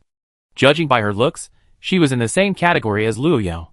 Girls, like her, often have no shortage of admirers, as they aren't as distant as Lin Yufei and Shen Yanran. While boys often see school beauties, like Lin Yufei and Shen Yanran, as something they can only admire from afar, little beauties, like Kong Shui, are different. Boys see her as available, and they're often willing to pursue her. This is also why those top beauties don't have as many suitors as younger beauties, like Kong Shui. Kong Shui currently has several suitors, but none of them appeal to her. Where's Wang Yupeng? Didn't he ask you out? Lin Yufei pressed. You mean that African guy? Kong Shui shrugged. I hinted to him a long time ago not to waste his time on me. I guess he listened. I thought you two could end up together. What a shame. Wang Yupeng seems quite down to earth. Lin Yufei sighed softly. I don't want to marry someone like him. Kong Shui said seriously, if Wang Yupeng's family background were the same as Shinichio's, or even half as good, I would really consider it. Yufei, do you think I'm being too realistic? This is just how society works. You're absolutely right. Lin Yufei nodded gently. She and Kong Shui came from similar backgrounds, both raised in privileged environments. In fact, children from well-off families like theirs tend to understand the true nature of society earlier than those from poorer backgrounds and are more realistic. That's why second generations have their own social circles. Ordinary children simply can't fit in. Kong Shui had expressed this sentiment more than once before, and Lin Yufei knew it. If Shinichio had also come from a poor family, perhaps their story would have ended. It just so happened that day that she saved a heartbroken, handsome young man. He also happened to come from a wealthy family, with a famous writer as his father. Perhaps this was the legendary fate. Evening. Snow blanketed the entire campus. But the heavy snow in Beijing showed no sign of letting up. Some southern students, who had never seen heavy snow before, were so excited that they rolled around in the snow, something northerners couldn't understand at all. Because of the heavy snow, Lin Yufei and Kong Shui didn't even leave the building. One of them was holding the civil code, while the other was flipping through the spirit of the law, alternating between focusing on the books and chatting. I'm so hungry. It's almost dark. After an unknown amount of time, Kong Shui put down her book, stretched, and asked, "Do you want to go to the cafeteria? Lose weight. No more eating." Lin Yufei was completely out of mood. It had been the entire afternoon, and Shinichio hadn't sent any messages. She was starting to wonder if her best friend Kong Xiao's words had come true. Shinichio had met other girls at the Red Rose Tavern, and the two of them were happily spending Christmas Eve together. "Please don't lose weight. Leave some room for ordinary girls like us." Kong Shui sighed, half jokingly, half seriously. That's not right. I haven't heard you mention losing weight before. Are you on a hunger strike for love? Shinichio hasn't sent any messages? Kong Shui, realizing it, pressed on. Do you think he really has another girl? Lin Yufei put down the civil code in her hand, a look of melancholy hard to conceal on her delicate face. That shouldn't be the case. I was just kidding. Although he said he wanted to be a scumbag, that was clearly revenge after a breakup. A true scumbag would never say that. Kong Xiao analyzed the situation and then offered a suggestion. You could actually ask Yanran about Shinichio's situation. I messaged Yanran this afternoon, and she said she was busy at the bar and would talk to me later. That's right. The bar must be very busy today. Just as the two were speculating about Shinichio's disappearance, the flight, delayed by heavy snow, finally landed at Daxing Airport. The heavy snow completely disrupted Shinichio's plans. Normally, he would have arrived in Beijing that afternoon. Instead, he arrived after 6 o'clock. It was already 8 o'clock in the evening when he arrived at the School of Political Science and Law by taxi. Brother Xiao, you're finally here. Wang Yupeng, exhausted from waiting for hours, had agreed to arrive that afternoon, so he left school early and, as Shinichio had requested, bought 2 boxes of fireworks and candles for his confession. If you succeed, I treat you to a nice meal. Shinichio patted the snow off his friend's shoulder. Wang Yupeng was a sly fellow. He'd been waiting in the internet cafe, but upon hearing the news that Shinichio was approaching, he left. Then I have to have a good meal. Alright, let's go. The dorms will be closed soon. By the way, can we get into the School of Political Science and Law? We should be able to. It's not like we're not students, Wang Yupeng said confidently. When they arrived at the main entrance of the University of Political Science and Law, they were stunned. Facial recognition was required to enter the campus, a measure still in place during the mask-wearing period. Students of the University of Political Science and Law were automatically identified by cameras upon entry. If they weren't, the gate wouldn't even open. It really seems like it's written on our faces that we're not students of the University of Political Science and Law. Shinichio shrugged dejectedly. Let's try the side door, Wang Yupeng suggested. Even after going around to the side door, the two still couldn't get in. After some discussion, Shinichio decided on the most primitive method, jumping over the wall. The two found a secluded corner. Shinichio was the first to climb over the wall. Just as he was about to ask Wang Yupeng to toss the bag of fireworks and candles, a bright light suddenly shone in his face. A man's voice followed. What are you doing? Following the sound, Shinichio looked and saw 2 men, one tall and one short, standing under a nearby streetlight. One of them was shining a flashlight at him. No way, what luck. Shinichio had never dreamed that after finally climbing over the wall, he would be met by 2 security guards. After a brief pause, Shinichio tried to run. But the snow was too slippery, and he was so nervous that he fell straight into the snow. The 2 security guards immediately rushed over and easily restrained him. Gentle, it hurts. Shinichio wailed, his arm twisted. At the same time, Wang Yupeng's voice rang out from outside the wall. Brother Xiao, what's wrong? Fell down? Following the inquiry, Wang Yupeng also climbed up the wall. Once he was on top, he could finally see what was happening inside. Holy crap! This? Wang Yupeng was completely stunned. Take your stuff and run, Shinichio yelled. Huh? Wang Yupeng, perched on the wall, was bewildered, unsure whether to abandon his friend and run. As he hesitated, the tall security guard grabbed his foot, which was straddling the wall. Get down! Wang Yupeng held his ground for a moment, but ultimately surrendered. The 2 brothers finally got into the School of Political Science and Law, as they had hoped. However, They were detained in the security department. Tell me, what's your purpose? Are you trying to steal something? The tall security guard, his face stern and a plastic baton in hand, lashed the desk hard as he questioned. I came to see my girlfriend. I wanted to give her a surprise. As he was pinned to the snow, Shinichio had already prepared his story. Is your girlfriend from our school? The tall security guard doubted that a thug who had sneaked over the wall to enter the school could have a girlfriend at the School of Political Science and Law. Which college, what major, and what's her name? Law School, Administrative Law, Lin Yufei. Shinichio responded without hesitation. Seeing his straightforward response, the tall security guard's expression softened a bit. Wait a minute. He then picked up the phone on his desk, searched the school's internal directory, and dialed, Hello, Teacher Sue. Sorry to bother you so late. This is the school security department. Is there a student named Lin Yufei in your department? Yes, right? Well, we arrested her boyfriend. Chapter 225. Girls' Dormitory. Yufei, if you don't go out for dinner soon, the dorms will be closed soon. Kong Shui was too lazy to move herself, still discussing going out for dinner with Lin Yufei. I have cookies and chips in the closet. Take them. Lin Yufei had absolutely no desire to go out. She assumed Shinichio would show up by evening. In the end, there was still no news, as if he vanished from the face of the earth. Can't you just call him? Why waste your time like this? Kong Xiaoyi knew why her bestie was so reluctant to go out. I'm not. I like to see when he calls me. Lin Yufei snorted softly. The beautiful girl certainly had her pride, but even as she spoke, she felt a little shaken. She reasoned, what if Shinichio had an accident? Just as she was debating whether to make the call, her phone suddenly rang. Her beautiful eyes lit up, and her face instantly brightened. A call at this hour could only be from Shinichio. Shinichio, right? This guy finally remembered you. Looks like I can finally go out for dinner. Kong Shui sighed. Lin Yufei, picking up the phone, frowned, because the name displayed on the screen wasn't the one she'd been pining for. It was her homeroom counselor, Su Jing.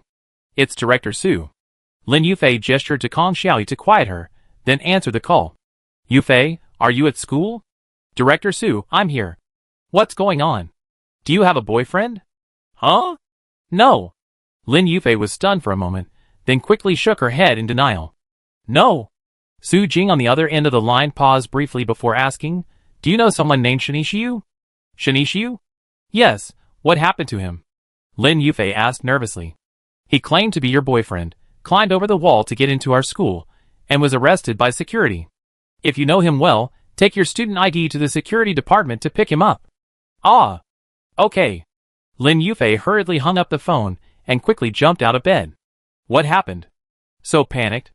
Kong Shui looked at her bestie with suspicion.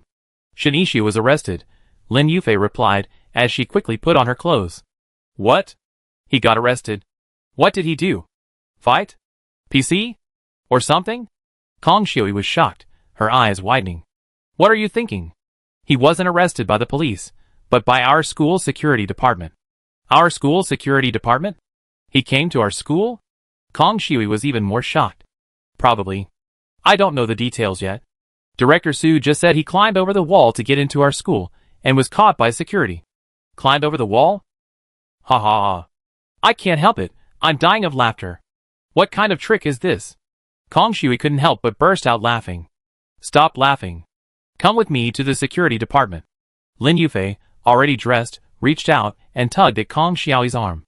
Oh, I don't want to go out today. I need to lose weight. Kong Shui mimicked Lin Yufei's tone. Forget it. I go by myself. With that, Lin Yufei strode towards the dormitory entrance. She knew Kong Shui, a gossip lover, wouldn't miss out on such a big scoop. So even if she told him not to, Kong Shui would definitely follow her. Sure enough. Before Lin Yufei even left the dormitory, Kong Shui had already caught up. You jokester, wait for me. Shin the scumbag is in trouble. I have to go and join in the fun. The two of them quickly left the dormitory. The snow had stopped by then, but it was already more than 10 centimeters thick, and the school hadn't yet organized snow removal. The two of them walked in the snow, leaving behind 2 long sets of footprints. The girls' dormitory area is quite far from the security department. On the way, Kong Shui chuckled. Yufei, you should be feeling better now, right? Yeah, we finally solved the case.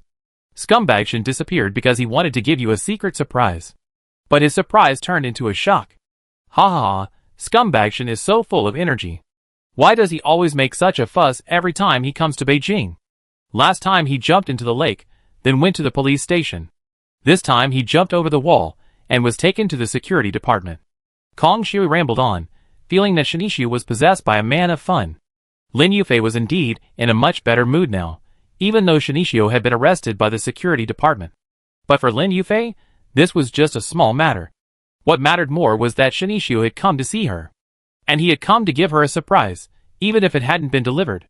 But she had certainly felt the kindness. After walking through the snow for over 10 minutes, the two finally arrived at the security department. In the duty room. Since Su Jing had given the security department feedback, Shinishu and Wang Yupeng were no longer being treated the same as when they were first captured. The two sat on a bench, and Shinishu was still trying to get close to the tall security guard. Captain Zhang, you're really good. We're both athletes, and you caught us so easily. Athletes what? I'm a veteran. Shinishu's flattery was spot on, and Captain Zhang cocked his head in triumph.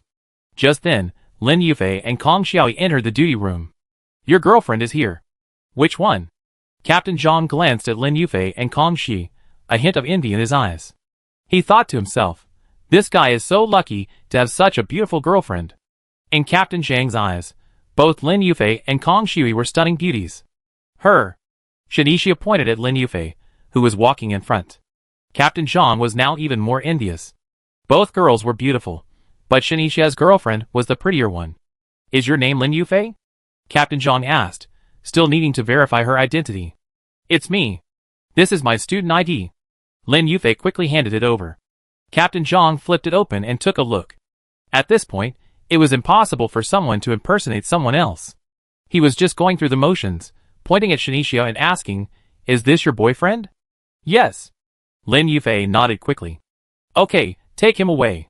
Captain Zhang stopped talking and waved gently. Thank you. Sorry for the trouble. Lin Yufei thanked him politely. Just tell your boyfriend not to jump over the wall again next time. Captain Zhang smiled and shrugged. Shinishu on the side remarked, don't worry, Captain Zhang, there won't be a next time.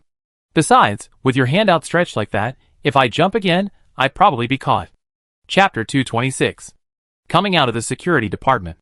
Lin Yufei feigned anger as she walked ahead, pretending to ignore Shinishu. Kong Shui laughing, teased from behind, Shen scumbag, is this your Christmas present for Yufei? What a surprise! Shinishu scratched his head. He felt quite embarrassed too. He had planned everything so carefully, thinking this surprise was foolproof. But he was caught by the security department of the University of Political Science and Law, and Lin Yufei had to redeem him. It was incredibly embarrassing. It was just an accident. Who knew your school was so strict? You wouldn't even be allowed in. Shinishu shrugged innocently. Call. I pick you up. Lin Yufei, walking ahead, replied angrily. Yufei, Brother Xiao actually wanted to give you a surprise. Wang Yupeng explained. He even wanted to tell Shinishu about the fireworks she was planning to set off, but Shinishu stopped him just in time. The bag of fireworks and candles was still outside the wall. The place they had chosen was quite secluded, so there was a good chance they wouldn't get lost. So, Shinishu hadn't completely given up on his plan. He bought the fireworks, and the candles too. He couldn't just give up just because he got caught climbing over the wall. Okay, call me next time. Shinishu nodded, then changed the subject. I'm a little hungry. Is the food in your school cafeteria good?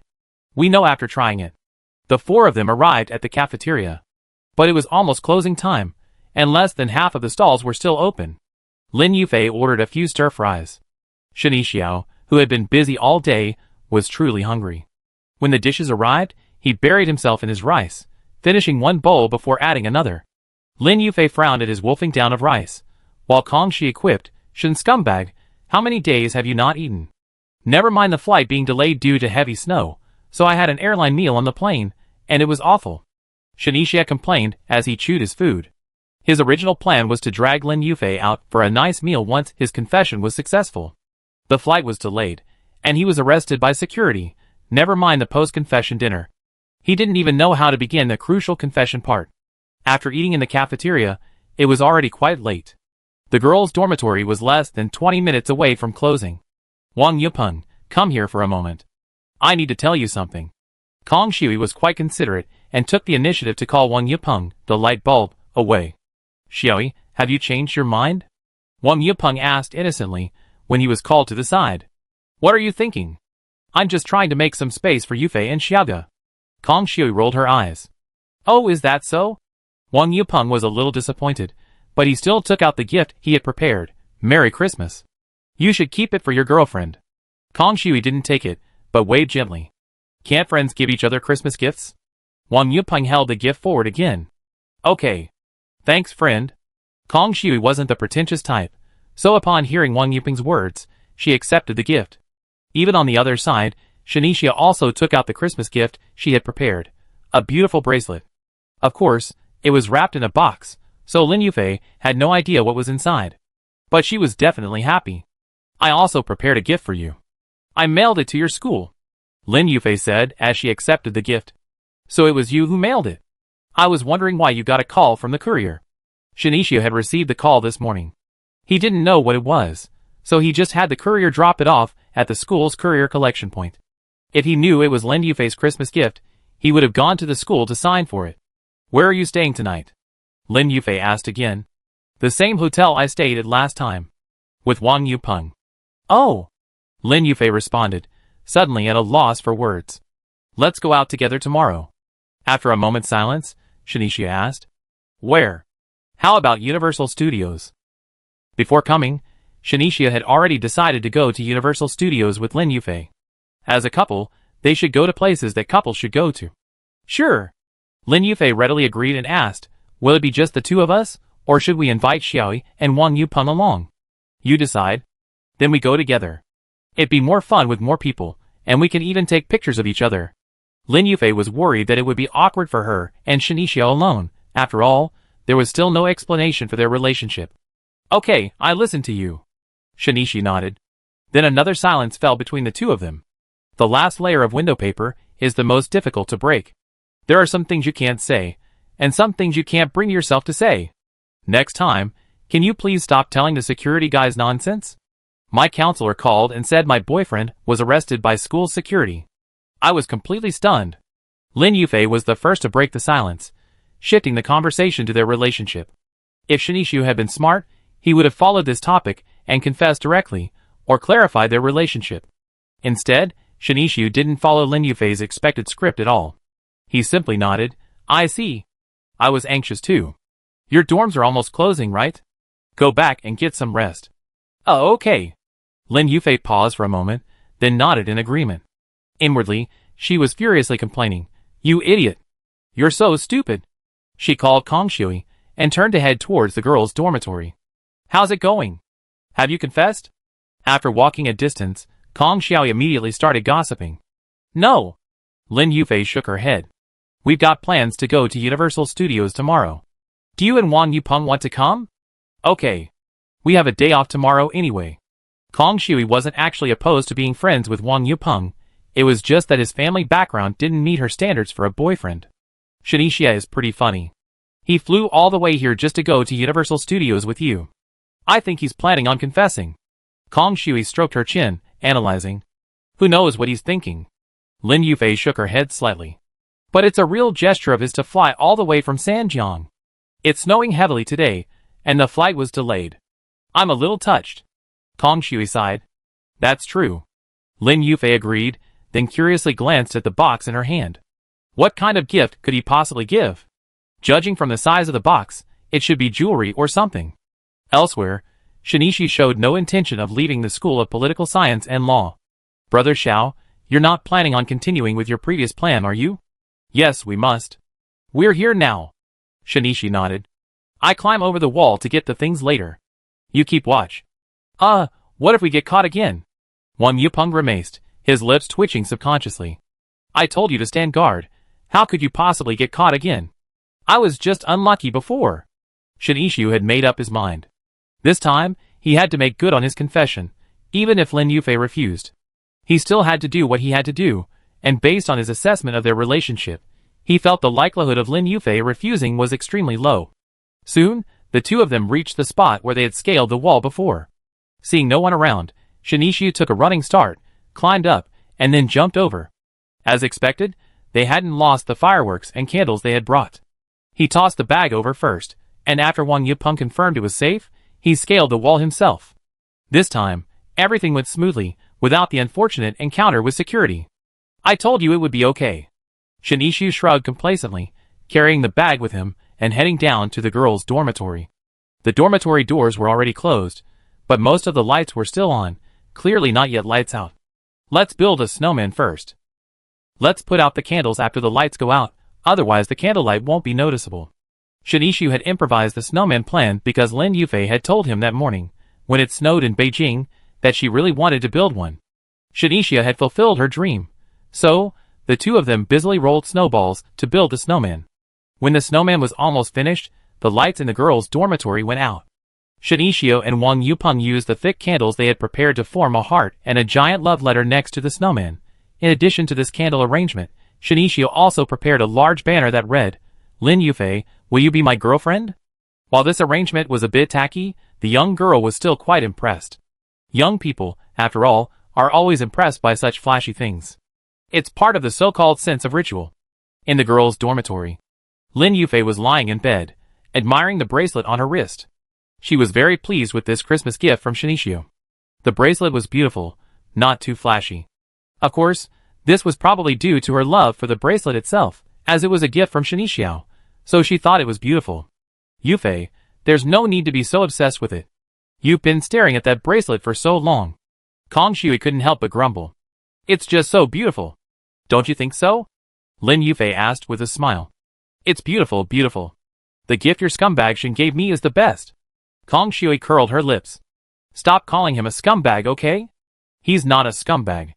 As Shen Yixu's girlfriend-to-be, Lin Yufei naturally disliked being called that. He said it himself. It wasn't my nickname. Kong Shui curled her lips and teased. Besides, how do you know he's not a real scumbag? It's said online that one of the ways a scumbag behaves is to be unclear about the relationship, or to blur the lines between you. Once they have you, they take you and leave you alone. You haven't confirmed your relationship yet. So you better be careful, Yufei. Lin Yufei snorted. Shen Yixu isn't the kind of person you say he is. It's always good to be on guard. Kong Shui didn't actually think Shen Yixu was a scumbag. She was just subconsciously arguing with her best friend. As they were talking, Lin Yufei's phone suddenly rang. It was Shen Yixu calling. She answered immediately. Are you at the hotel? Not yet. It's been so long. Remember, it's very close to our school. Lin Yufei was speaking. Shen Yixu on the other end of the line interrupted her. Go to the dormitory balcony now. Huh? Lin Yufei was slightly taken aback. Then a wave of excitement washed over her. Although she had never been in a relationship, she had watched idol dramas. Besides, in college, boys often confessed their love for each other downstairs in the girls' dormitory. So, when Shen Yixu asked her to go to the balcony, Lin Yufei already had a strong premonition. The long-awaited confession seemed to be finally coming. Okay. Lin Yufei responded, quickly getting out of bed and heading for the balcony. Yufei, what's going on? Kong Shui, a look of suspicion on her face, also got out of bed curiously. Lin Yufei walked to the balcony window and subconsciously glanced downstairs. She saw a large snowman, a giant heart, and a love pattern made of candles. Oh my god! He really confessed.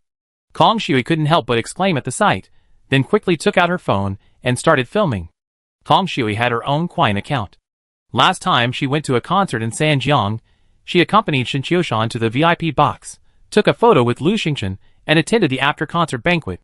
Kong Shui was labeled a super fan by many of Lu Xingchen's fans, and her following quickly increased by over 100,000.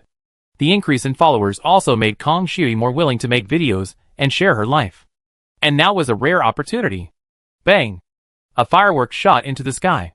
They exploded in the night sky, leaving a trail of dazzling beauty. The sound of the fireworks blasted, and the entire girls' dormitory erupted in excitement. Today was the weekend, and Christmas Eve. In reality, only half the students were left in the girls' dormitory. But the small number of people didn't dampen their enthusiasm. After hearing the sound of the fireworks, many girls rushed to the balcony windows. When they saw what was happening downstairs, they became even more excited. Someone's confessing their love. Confessing on Christmas Eve, how romantic. That guy is quite handsome. He's confessing to Lin Yufei? It's unlikely to work. It's definitely unlikely. I heard that the guys Lin Yufei has rejected could walk hand in hand around our school stadium. The girls were buzzing with discussion. Watching the scene downstairs, Lin Yufei, the person involved, was naturally thrilled. So this was why he had sneaked into our school. It was a carefully prepared confession ceremony. Bang! Fireworks exploded in the night sky once again. The brilliant sparks filled the sky, a breathtaking sight. At the same time, Xiao's voice rang out again from the receiver. Lin Yufei, be my girlfriend. Chapter 227. Okay. Without hesitation, Lin Yufei agreed. After all, she had been waiting for this moment for a long time. She wanted to rush downstairs and give Xiao a big hug, but the girls' dormitory was closed, and she couldn't get out. Downstairs, Xiao smiled brightly after receiving a positive response. The result was just as he had expected. Lin Yufei had indeed agreed. The onlookers in the girls' dormitory couldn't hear their conversation on the phone. Looking at the fireworks blooming in the sky and the giant heart-shaped candles burning in the snow, some girls started to cheer and shout. Be together! Be together! Although the girls who knew Lin Yufei thought the chances of the boy downstairs' confession being successful were low, most still preferred a happy ending. They were happy to see someone's confession succeed on this snowy Christmas Eve. In the minds of many little girls, this was what love should be. The dorm manager on the first floor had already lain down to sleep when she heard the sound of fireworks exploding in the air, and quickly jumped out of bed. When she saw the scene outside the window, she was speechless, cursing, "You damn brat! Just confess your love. Why set off fireworks?" Having been a dorm manager for over a decade, she's seen so many confessions that they were no longer unfamiliar. In the past, when students confessed their love, some would send flowers, some would play the piano, and some would simply shout so-and-so, "I love you." Recently, displaying candles has become popular, but fireworks are strictly prohibited within the school. "This brat, get ready for punishment," the dorm manager muttered as she called the security department. "Hello, this is dormitory building 5, block B. Someone's setting off fireworks here. Is anyone here yet?" "Sure." Fireworks being set off in the school so late at night. Of course, the security department heard the noise. Captain John was driving his patrol electric scooter towards the girls' dormitory. But due to the heavy snow, the scooter started skidding halfway through. "I give up. Let's go." Captain John got off the scooter and winked at the short security guard sitting next to him. "This four-wheeled thing is worse than a two-wheeled one." The short security guard complained. "I want to know which little bastard is so blind. You dare to set off fireworks in the school so late at night to cause trouble for me? A suspension wouldn't be too much." Captain John cursed. "I remember the last person who set off fireworks in school was given a disciplinary warning," the short security guard said. "That's for sure. Things like this are punished severely and severely, to serve as a warning to others. Otherwise, there will always be people setting off fireworks in school. If one day it causes a fire or something, it would be a major safety hazard." The two of them discussed this as they trudged through the snow toward the girls' dormitory. At this moment, an excited Lin Yufei had already run downstairs from the dormitory in her pajamas, begging the dorm manager to open the door for her. "Auntie, please open it. Just give me 5 minutes. If that's all that matters, 3 minutes will do." Lin Yufei was pretty and sweet-talking, and the dorm manager actually had a good impression of her. Before, a boy had confessed his feelings to this pretty girl downstairs. But Lin Yufei hadn't even shown up, let alone accepted. But today, the dorm manager was completely surprised. This pretty girl actually rushed downstairs and went out to meet the boy. "Did you agree to meet him?" the dorm manager asked curiously. "Yes, he's my boyfriend. The prettiest aunt in the world, just let me out." Lin Yufei tugged at the dorm manager's arm and started to act coquettishly. Okay. Be back soon." The dorm manager really liked Lin Yufei, and she immediately took out her key and opened the door. Lin Yufei dashed out, instantly materializing the hug she imagined upstairs. She crashed into Xiao's arms like a delighted deer. Bang! Dazzling fireworks burst into life in the night sky above them. At that moment, it felt like a scene from an idol drama had been brought to life. The girls' dormitory erupted in exclamations of wow, followed by a burst of excited cheers. Many girls pulled out their phones to record the scene. Some shared it in the group chat, others shared it with their friends. Some even sighed in admiration. Lin Yufei actually agreed. "I thought she wouldn't." Kong Xiui, holding up her phone to record the moment, excitedly wiped the tears from her eyes, even though she usually viewed love as a monster. She had often complained before that Lin Yufei was poisoned by love, but when she saw her best friend finally find love and confirm her relationship with Xiao, she was still incredibly excited. especially since he had witnessed their journey from acquaintance to understanding. She had been there the day they first met.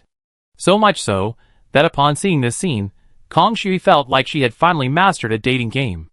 Equally excited was Wang Yupeng, who was in charge of setting off the fireworks. He watched his friend and Lin Yufei embrace with envy. He glanced at Kong Xiaoyi, who stood at the entrance of the girls' dormitory, holding her phone, and subconsciously clenched his fists. From that moment on, he resolved to strive for progress. Wang Yupeng knew that Kong Xiaoyi's rejection of him was largely due to her family circumstances. Kiss! Suddenly, a girl, enjoying the view from upstairs, shouted. Following her lead, a group of people quickly followed suit. Kiss! Kiss! The cheers grew louder, rivaling the sound of fireworks exploding in the night sky. Hearing the crowd shouts, Lin Yufei instinctively looked up at Shinixiao, even though she hadn't had a kissing scenario in mind when she was upstairs. But the atmosphere was already so strong, so it wasn't impossible. After all, Lin Yufei had no intention of keeping her friends at the School of Political Science and Law. She just wanted everyone to know that she, Lin Yufei, was taken. Those flies had better stay away. This situation was no stranger to Shinixiao. After all, he had experience in love. But just as Shinixiao was about to take action, a man's voice suddenly shouted from behind him, Hold still. Let go of that girl. Which department are you from? It was Captain Zhang from the security department, who had arrived at the scene. Seeing two people hugging from afar, he couldn't help but shout. I'm on duty late at night, and you two are actually setting off fireworks and talking about love. Old Zhang was naturally very annoyed. Chapter 228. Huh? Your boy again? When Captain Zhang took a few steps closer, and saw the two people hugging each other, he rolled his eyes in anger. Didn't you leave? Why are you back? Captain Zhang asked, frowning. Captain Zhang, is it too late for me to leave now? Shinichia scratched his head and asked awkwardly. What do you think? Captain Zhang rolled his eyes and pointed to the candles and two empty fireworks on the ground. Clean up this place, then come with me to the security department. Captain Zhang, I'm going too, Lin Yufei said. Of course you have to go. You're the one involved. Earlier, when Lin Yufei went to the security department to pick someone up, Captain Zhang had silently criticized her.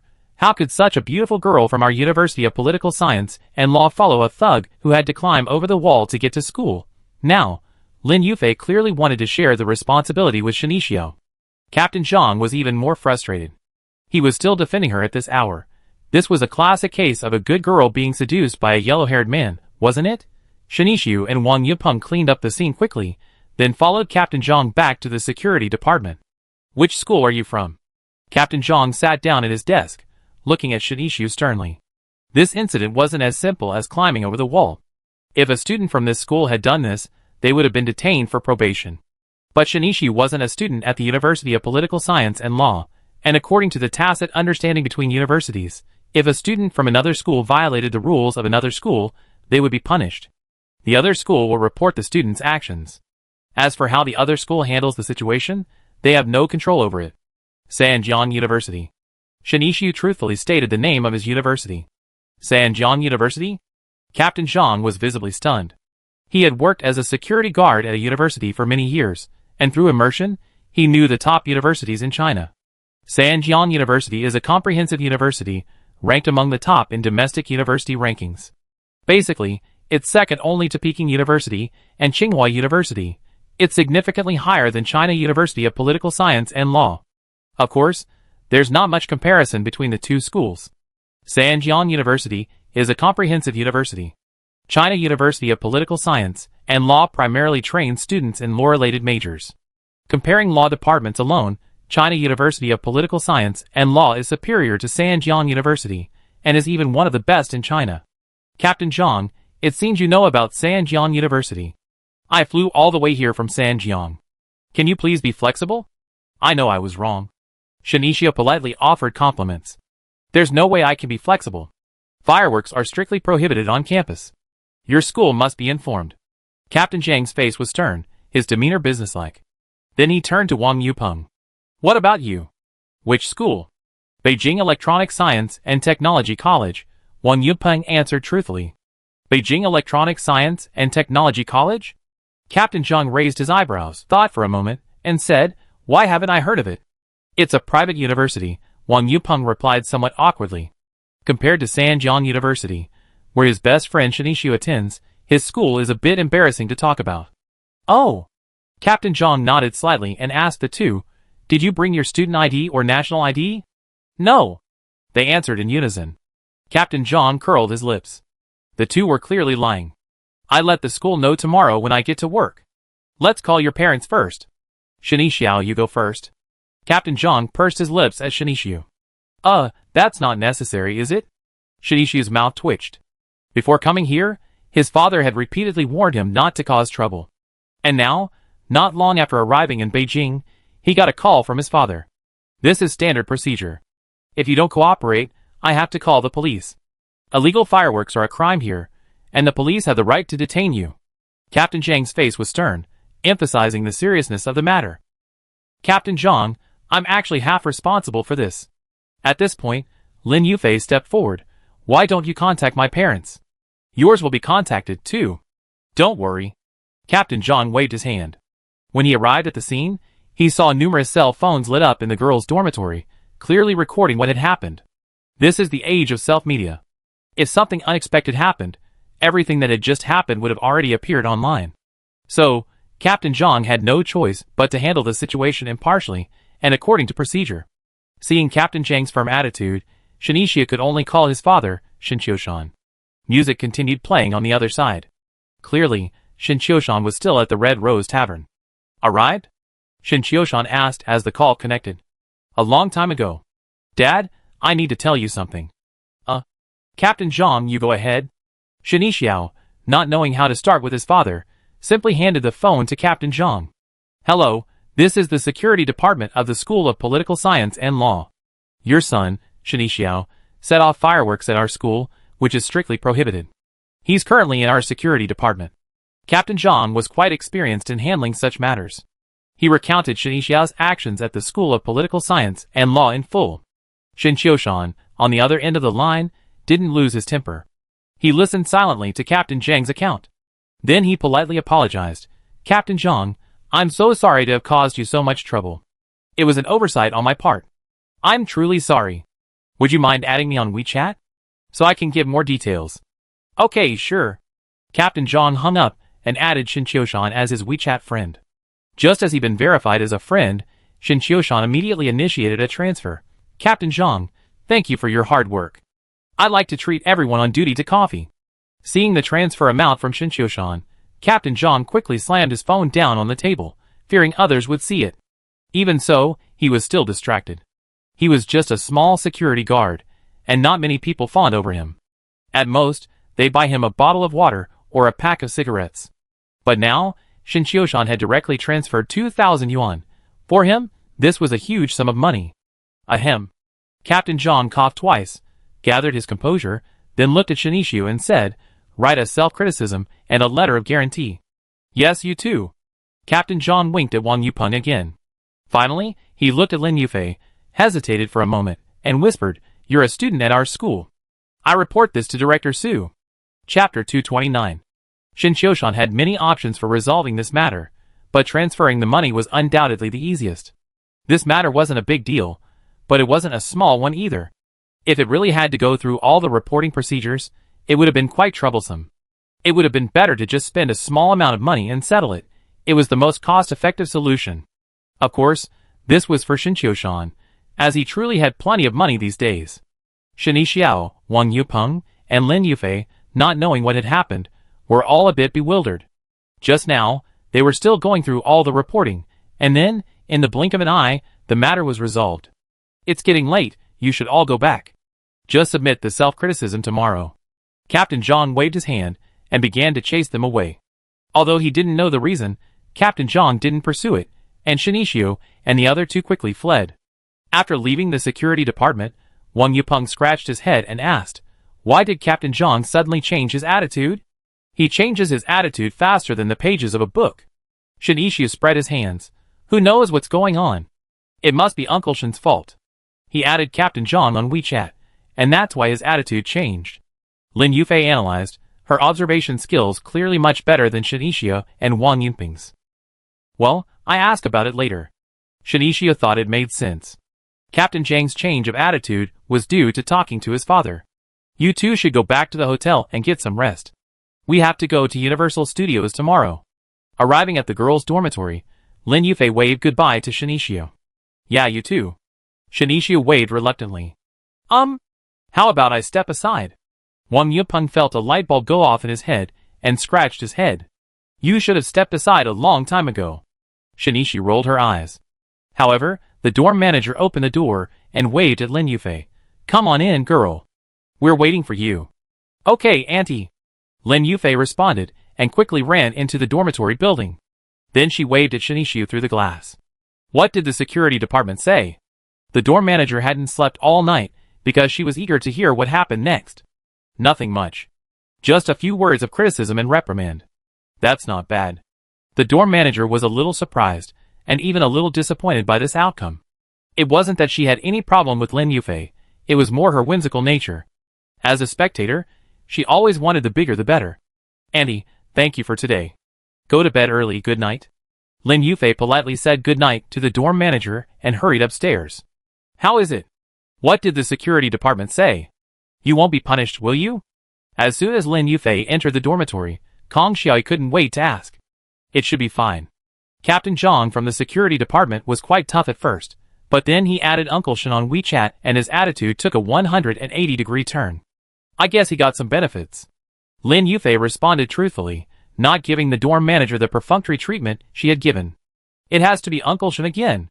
Maybe he just revealed his identity. He's a famous writer, so you have to give him some respect. Kong Shui sighed. Maybe.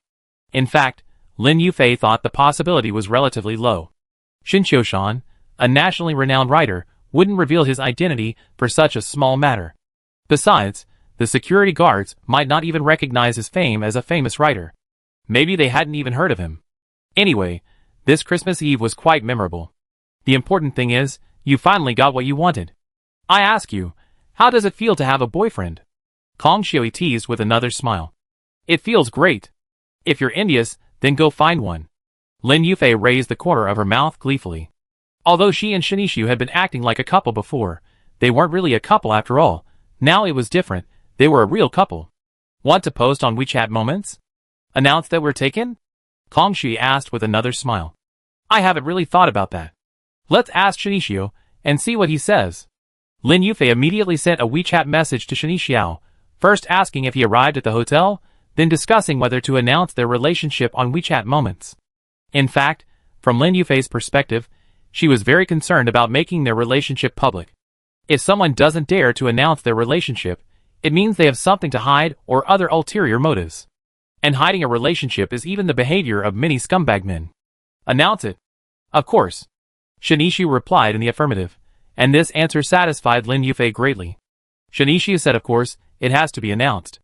In that case, I have to do it reluctantly. Lin Yufei said with a smile. Wow. Reluctantly. I see you're beaming. Kong Shui curled her lips and added, but even if you don't announce it on WeChat moments, your relationship will soon be known to the whole school. Shinichia's confession has been a huge splash. Someone posted it on my WeChat moments, and someone has also posted on the school forum. Just as Kong Shui said, it was a huge splash. Many of the girls watching the scene upstairs took photos of the scene, and some even posted photos and videos of the scene on social media. Lin Yufei spread her hands indifferently. If they want to post it, then post it. By the way, did you film it? I was so excited, I forgot to record it. Of course I did. Kong Shui chuckled. But it's okay if you want the footage. I've been craving the grilled fish place at the south gate of the school for ages. I treat you someday. Lin Yufei agreed decisively. The boss is so generous. As expected of a woman in love. Kong Shui laughed heartily, and sent all the footage she had filmed to Lin Yufei. Then she asked, can I send it to Kuaishou? It would be a waste not to post such great footage. Send it. Shinichio and I are not shameful. Lin Yufei carefully examined the footage Kong Shui sent, and replied without even looking up. Immersed in happiness, she wished the whole world knew she was in a relationship. Most young women experiencing their first love experience this kind of thought. So naturally Lin Yufei didn't mind posting her happy moment on Quine. Besides, Kong Shui had just mentioned that some people were already posting the scene on social media, so she wasn't the only one. Beijing Academy of Fine Arts. Luo Yao spent Christmas Eve feeling quite depressed. She had originally wanted to ask Senior Ma out, but he had rejected her. She had actually felt him distance himself from her recently. But Luo Yao was like a gambler who had lost everything. For Ma Shikuan, she had even given up Shinichio. So, she was extremely unwilling to give up and wanted to use this Christmas Eve opportunity to confront Ma Shikuan directly. But he didn't even give her a chance. This completely devastated Luo Yao, but her failure with Ma Shikuan was far less depressing than the regret she felt over breaking up with Shinichio. After the breakup, Luo Yao belatedly realized she dumped a wealthy second-generation man with unlimited financial prospects. As Shin Qiushan's fame grew, his earning power naturally grew as well.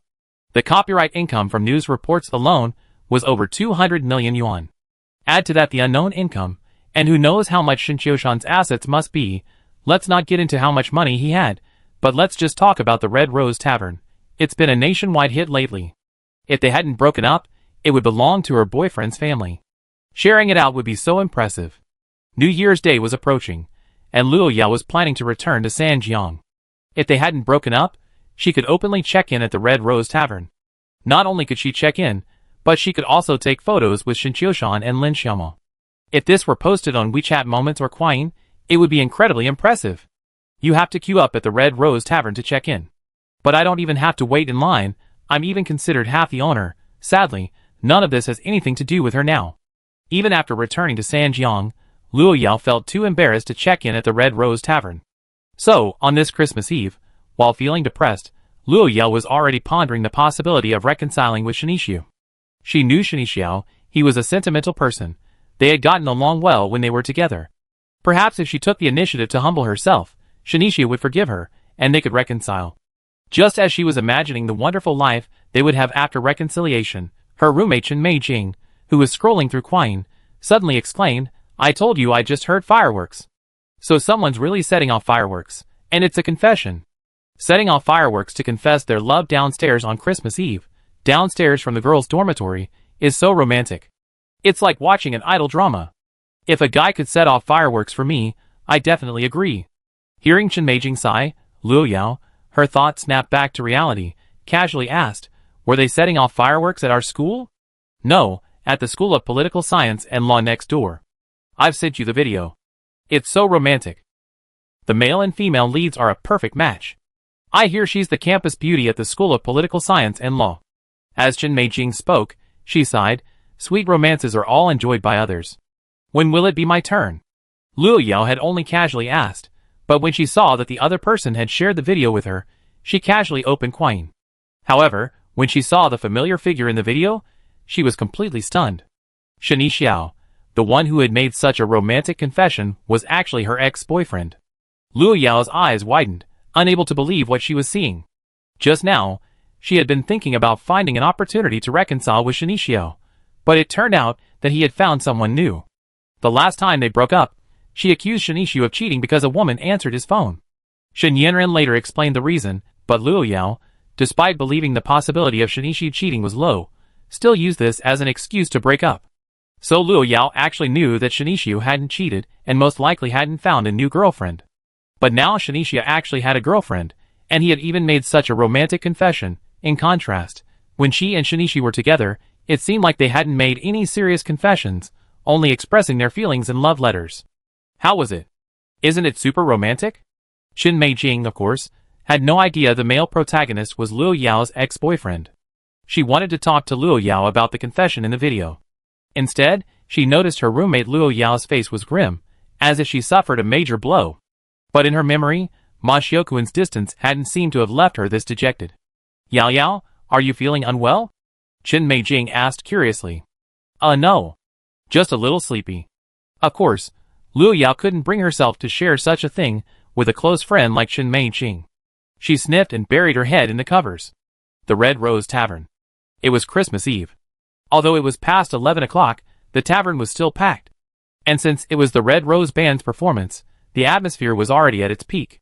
When they sang familiar songs, the whole tavern erupted in a chorus, reminiscent of a small concert. Shin Qiushan sat at the bar with a smile on his face, quietly watching Lin Xiaomo radiate on the stage. Men and women, whether they are men or women, are more charming when they are doing what they excel at. Lin Xiaomo was no different at this moment. "Uncle Shin, Merry Christmas." Just as Shin Qiushan was concentrating on watching Lin Xiaomo's performance, a faint voice suddenly rang out in his ears. Shin Qiushan turned around. It was mushroom-headed Su Loquat. He handed him a shopping bag, bulging with something unknown. A gift for me? Shin Qiushan looked at mushroom-headed Su Loquat in surprise. Yeah, I knitted this scarf myself, Su Biwa said, lowering her head. A scarf I knitted myself? Shin Qiushan was a little surprised. When did you learn this craft? It's very simple, not difficult at all. Su Biwa expressed her opinion honestly. She didn't know if knitting scarves was difficult for others, but for her, it was quite easy, just a bit time-consuming. Shin Qiushan smiled as he pulled the scarf out of the shopping bag. He examined it curiously. It even had a pattern on it. Clearly a lot of effort had gone into it. Not bad, very beautiful. Shin Qiushan nodded in approval. Su Biwa was delighted by the compliment. The corners of her mouth curled up, but she continued to work silently. This little girl had chosen to give the gift when everyone's attention was on the stage, afraid to be seen. Her furtiveness, so innocent, was adorable. Chapter 230. The pub stayed open until after 2 a.m. It was already 3 a.m. when Shin Qiushan returned home. Today, sisters Lin Xiaomo and Lin Jiayu were staying at home. As usual, Lin Jiayu and Shin Yanran slept together. Lin Xiaomo, on the other hand, snuck into Shin Qiushan's room. Although neither of them was interested in foreign holidays, that didn't stop them from celebrating passionately. By the time the celebrations were over and they showered, it was already past 4 a.m. Shin Qiushan, on the other hand, was no longer sleepy. Lin Xiaomo sat on the bay window, gazing at the neon-lit riverscape, feeling a sense of emotion. Although she wasn't a materialistic woman, she had never imagined that she would one day live in a luxurious riverfront home like this, and even be with her former brother-in-law, Shin Qiushan. Looking back on the past few months, it was truly magical. How are your preparations for the finals going? Wrapped in a bath towel, Shin Qiushan walked to the window and lovingly placed his arm around Lin Xiaomo's shoulders. I haven't decided on a song yet. By the way, Tingting and the others hope you could perform at the finals. In previous shows, we've always mentioned that you're actually a member of the Red Rose Band. Now that we're at the finals, it's time to show up. Lin Xiaomo looked up at Shin Qiushan, her eyes filled with anticipation. Sure. Shin Qiushan smiled and nodded. I just happen to have a song we can perform on the final stage. Have you written a new song? Lin Xiaomo's eyes lit up. Although her previous song, The Most Dazzling National Style, had been criticized by many for being too tacky, it hadn't stopped it from becoming a nationwide hit. Even more unexpectedly, thanks to the explosive popularity of The Most Dazzling National Style, Chen Qingzhu, a lifelong unknown singer from the art troupe, suddenly became a star. He suddenly became a renowned veteran artist. Well, I write when I have nothing to do. I've been so inspired lately. Shin Qiushan boasted without a care in the world. To win over his mother-in-law, Chen Qingzhu, he had recently used all his academic points earned on a lottery. Besides the Most Dazzling National Style song he had already given away, he still had 3 songs. However, the remaining 3 songs weren't suitable for Chen Qingzhu. If he were to perform at the finals, one of the 3 songs, a DJ-style duet, would be perfect for him and Lin Xiaomo to try out. I say try out because this song is completely different from his previous songs, The Most Dazzling National Style and Red Rose. It's a completely new style. That's amazing. Send it to me. Lin Xiaomo became interested. Okay. I send it to you right away. Shin Qiushan immediately sent Lin Xiaomo the song titled 90,000 Words, which he had already downloaded to his phone. I can write the most caustic words to mock this worldly world. But I can't bear to criticize you in the slightest. I am also a man of many styles, but I'm not a good person. Who could be so lucky as to spend their life in vain? Looking at the lyrics, Lin Xiaomo's brows subconsciously furrowed. Previously, she could understand the meaning of the lyrics for Red Rose and The Most Dazzling National Style, and what the songs were trying to express, but she couldn't understand either the title or the lyrics for this song. What is this song trying to express? I have no idea at all. After reading the entire song, Lin Xiaomo said calmly, Does a song have to express something? Shin Qiushan didn't actually understand the meaning of this song, but the system-awarded works all come with demos, and he was quite excited after listening to it. Huh? I think so. Lin Xiaomo was stumped by Shin Qiushan's question. People are always accustomed to assigning various meanings to literary works, but they overlook the fact that their greatest function, whether it's music, novels, or film and television, is to entertain the public, allowing people to relax a little after a busy work life. While it's certainly good to convey some ideas while entertaining the public, if not, simply bringing people joy is also fine. For example, some light music or passionate DJ dance music. You may not understand what they're trying to say, but that doesn't stop them from bringing you a moment of peace or igniting your emotions at some point. Let's rehearse tomorrow and see how it goes. Lin Xiaomo wasn't sure if she and Shin Qiushan could perform this song well, so she planned to discuss it with Hu Tingting and the others, and finally, get her mentor Yang Yan's opinion. Okay. Shin Qiushan nodded. He'd chosen this song because he thought it was exciting and suited his recent mood. Since he was going to perform on stage, he might as well do something different. By the way, I want to invite Dad to the finals.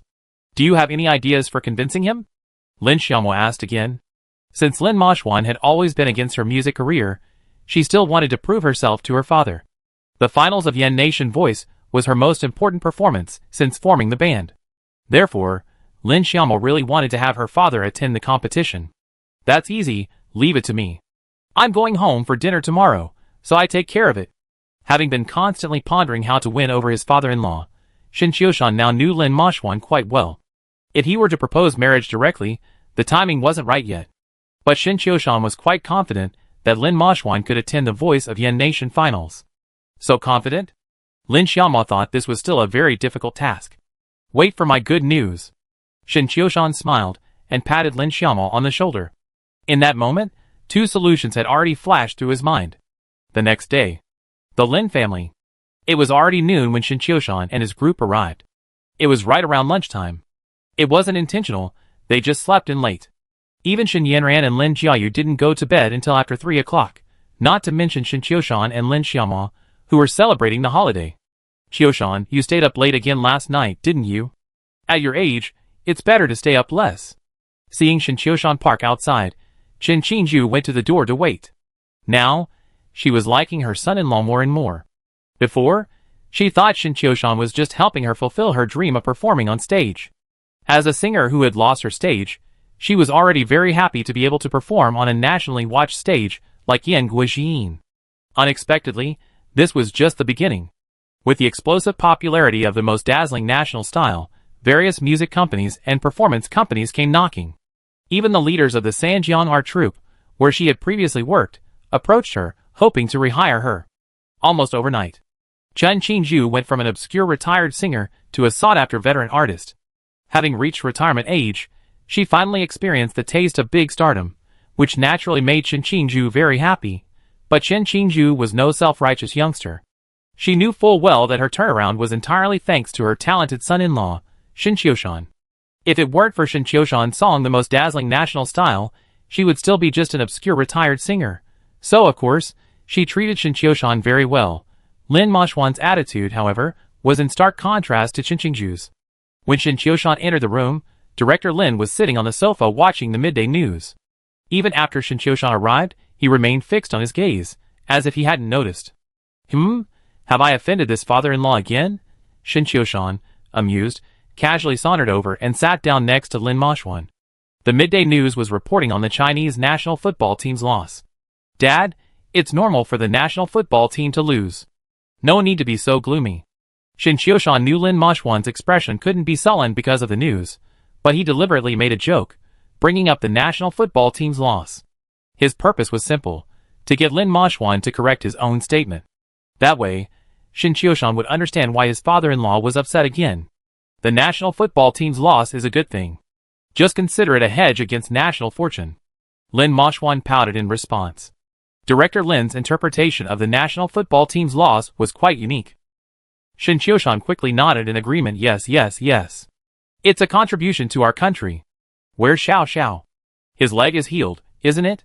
Why didn't he come? Lin Moshwan's patriarchal ideology was extremely serious, otherwise, he wouldn't have wanted a third child.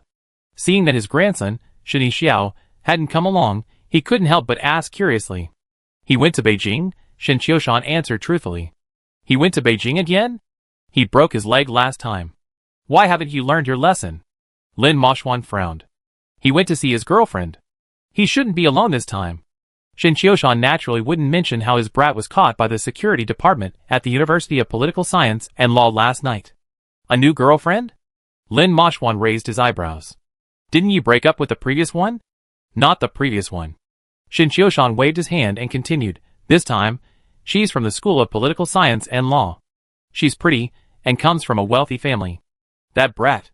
His academic performance isn't great, but he changes girlfriends so quickly. Lin Moshwan pouted and grumbled, then said to Shin Qiushan, even though Xiao Xiao is a boy, you still have to keep a close eye on him. Don't let him do anything rash.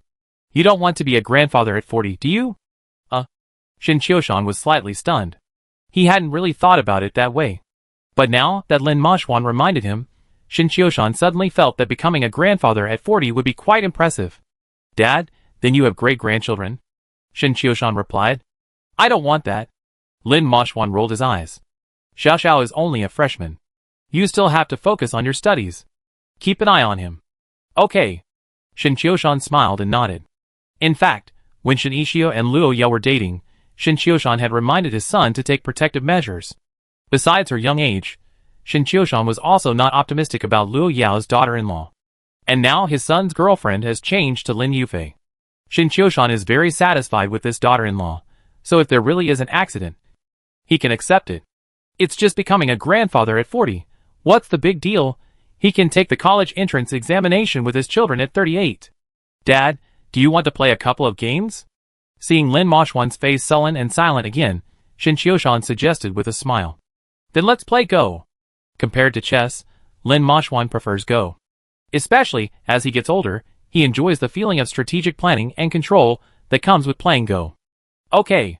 Shin Qiushan nodded. But Dad, you know my Go level. I give you a few pieces. Give me a handicap?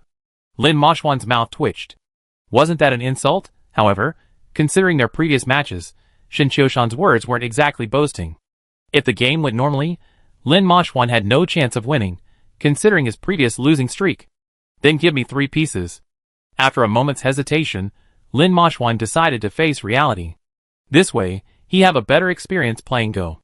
Otherwise, being unilaterally crushed would be pointless. When he heard about giving me 3 pieces, Shin Qiushan shook his head. Let's give me 9. 9? Lin Moshwan's mouth twitched violently, his face flushing crimson. Who are you looking down on? 9 stones. There are rules for handing off in Go, and the standard range is usually 1 to 9 stones. 9 stones is the maximum, and it's only given when the difference in skill between the two players is enormous. Now, Shin Qiushan directly proposed giving 9 stones, and it would be strange if the always arrogant Lin Moshwan didn't go berserk. Dad, how about we make a bet? 9 stones. If you win, I give you 9 small blue bottles. Shin Qiushan said with a smile. Really? Lin Moshwan had been quite angry, but upon hearing the bet, his eyes lit up. Of course. Shin Qiushan nodded confidently. When have I ever lied to you? Okay. You said it. Then give 9 stones. Lin Moshwan no longer cared about saving face. That's 9 little blue bottles. What's the point of saving face? However, once he sat down at the chessboard, Lin Moshwan finally realized that's not right. Only I'm going to win the bet.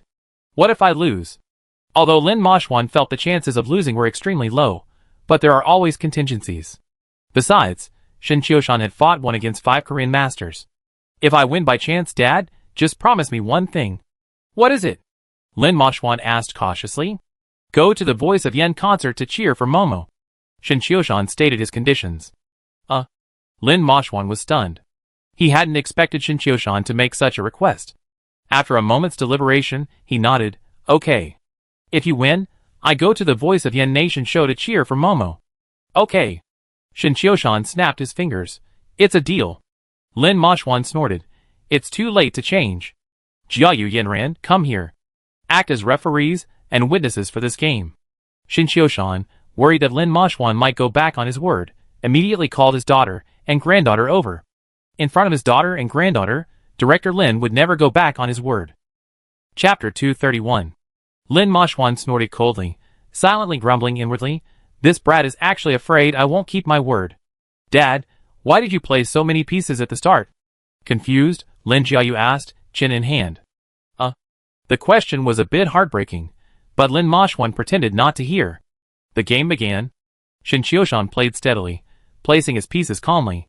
Lin Moshwan, with a 9-piece advantage, launched a massive attack, hoping to convert his advantage into victory. However, as the number of pieces on the board increased, Lin Moshwan's expression grew increasingly serious. Snap! As a white piece fell from Shin Qiushan's hand, Lin Moshwan's eyes widened. Know this? Unknowingly, Shin Qiushan had created a beautiful pocket.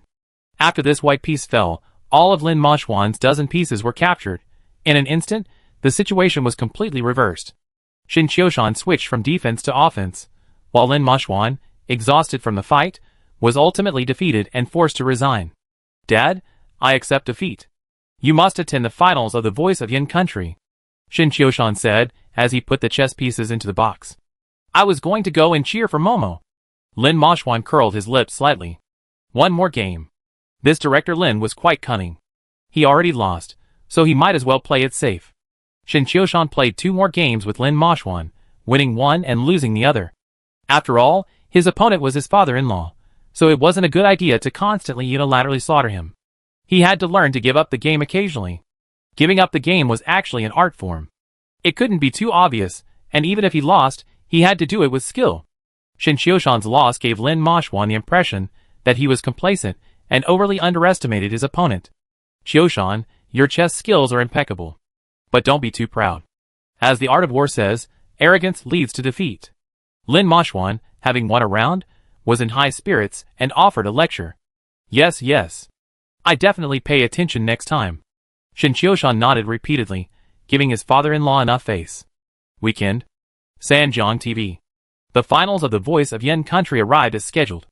The finals consisted of 3 stages. The first stage was a returning performance by contestants, where those who had performed well in previous shows and had been eliminated would have a chance to perform in the finals. The second stage was the official competition, with the finalists taking turns to perform. The third stage was the mentor singing session, where the contestants would perform alongside their mentors. The contestant with the highest total votes from the second and third stages would be the champion of this season of The Voice of Yin Country. 8 o'clock. The live broadcast officially began. Host Zhang Jihua walked onto the stage, beaming. Welcome everyone to the live broadcast of the Yan Guoji Yin Champions Night. I'm host Zhang Jihua. After his opening remarks, Zhang Jihua read out a series of sponsors' names. Then the show officially began. The atmosphere during the returning contestants' performances was relaxed and cheerful. Everyone was there to enjoy the stage, and the contestants' performances were even better than in the previous rounds. As the second round began, the atmosphere backstage and on stage subtly shifted. The race for the championship had begun. The top 4 contestants in this season's Yan Guoji Yang are Red Rose Band, Zhang Qi, Fan Xiaoyu, and Luo Zirwei. Of the 4 groups, Red Rose Band holds the highest probability of winning. This is because Red Rose Band leads the top 4 in popularity by a wide margin. The combined traffic and buzz of the other 3 contestants is barely a fraction of Red Rose Band's. However, popularity doesn't guarantee victory. A highly watched program like Yan Guoji Yang is not immune to external factors. For example, before the finals, executives from Tianqing Entertainment approached Red Rose Band, hoping to sign them to their agency. But Lin Xiaomo and the other 3 disagreed. They had no intention of signing with an entertainment agency so soon. Because signing with an agency would impose too many restrictions, they actually planned to register their own music studio after the competition. Then, they could work for themselves, eliminating the various restrictions. However, setting up their own company also meant lacking a strong background and access to many resources. But compared to so-called resources, or a big pie, Lin Xiaomo and the other 3 valued autonomy more. They all disliked being confined by rules and regulations, otherwise, they wouldn't have been able to form a girl rock band. And according to rumors, if they refused to sign with Tianqing Entertainment, they wouldn't have won the Yan Guoji Yin Championship. Because Yan Guoji Yin is a joint production of Sanjiang Satellite TV and Tianqing Entertainment. While it's called a talent show, it's more like Tianqing Entertainment cultivating talent for the company. Many contestants who excel in the show, as long as they don't have an agency, will be signed by Tianqing Entertainment. So, from the company's perspective, the champion of Yan Guoji Yin must naturally come from Tianqing Entertainment. Otherwise, wouldn't all that money invested be a boon to others? Because of this little incident, Lin Xiaomo and the other 3 lost their obsession with the championship. Enjoy the stage. This is your last performance on the Yan Guoji Yin stage. In the waiting area, Hu Tingting sighed. Yes, Tingting, you're right. Shin Qiushan nodded, then smiled at Lin Xiaomo. Let's go wild this time. By the way, These glasses, try them on. Shin Qiushan handed Lin Xiaomo a pair of thin-rimmed, gold-rimmed, lensless square glasses. Huh? Why glasses? Lin Xiaomo looked skeptical. Her makeup look today had already been a major breakthrough. Unlike previous episodes, today she wore a figure-flattering light pink, strapless mermaid dress. The dress was studded with tiny diamonds and sequins, gleaming brilliantly under the light. Try it on. Shin Qiushan felt that if Lin Xiaomo wore glasses, she would have a more director Lin aura. And sure enough, after Lin Xiaomo put on her glasses, her whole demeanor and style changed. Shin Qiushan's eyes lit up, and he silently thought to himself, I have to wear these glasses from now on. Yes, that's exactly the feeling I want. Before the glasses, Lin Xiaomo, in her strapless mermaid dress, gave off a sweeter, more princess-like vibe. The dress was so soft and pink, giving her a very princess-like vibe. But once she put on the thin, gold-rimmed glasses, she instantly added a touch of intellectual elegance, achieving a perfect balance between sweetness and maturity, perfectly showcasing her intellectual allure. I never thought a pair of small glasses could have such a profound effect. Looking at Lin Xiaomo wearing the glasses, Hu Tingting beside her couldn't help but sigh in admiration. Really amazing, so sexy. Zhu Xinyu echoed. This look is great, it's sure to charm those male fans. Little yellow-haired Fang Di also gave a positive review. Lin Xiaomo herself didn't think much of it. She turned to Shin Qiushan and asked, Are they really that good? Very good.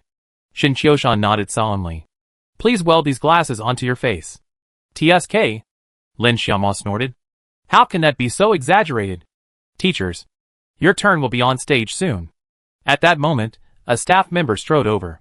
Live broadcasts are a huge test for all the staff. While recordings are usually done with some slack, live broadcasts are different. Every step must be meticulously executed, with absolutely no mistakes allowed.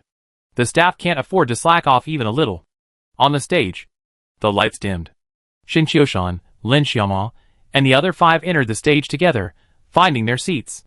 Next, please welcome the Red Rose Band to perform their new song, 90,000 Words. As the host finished his words, the lights suddenly flickered on.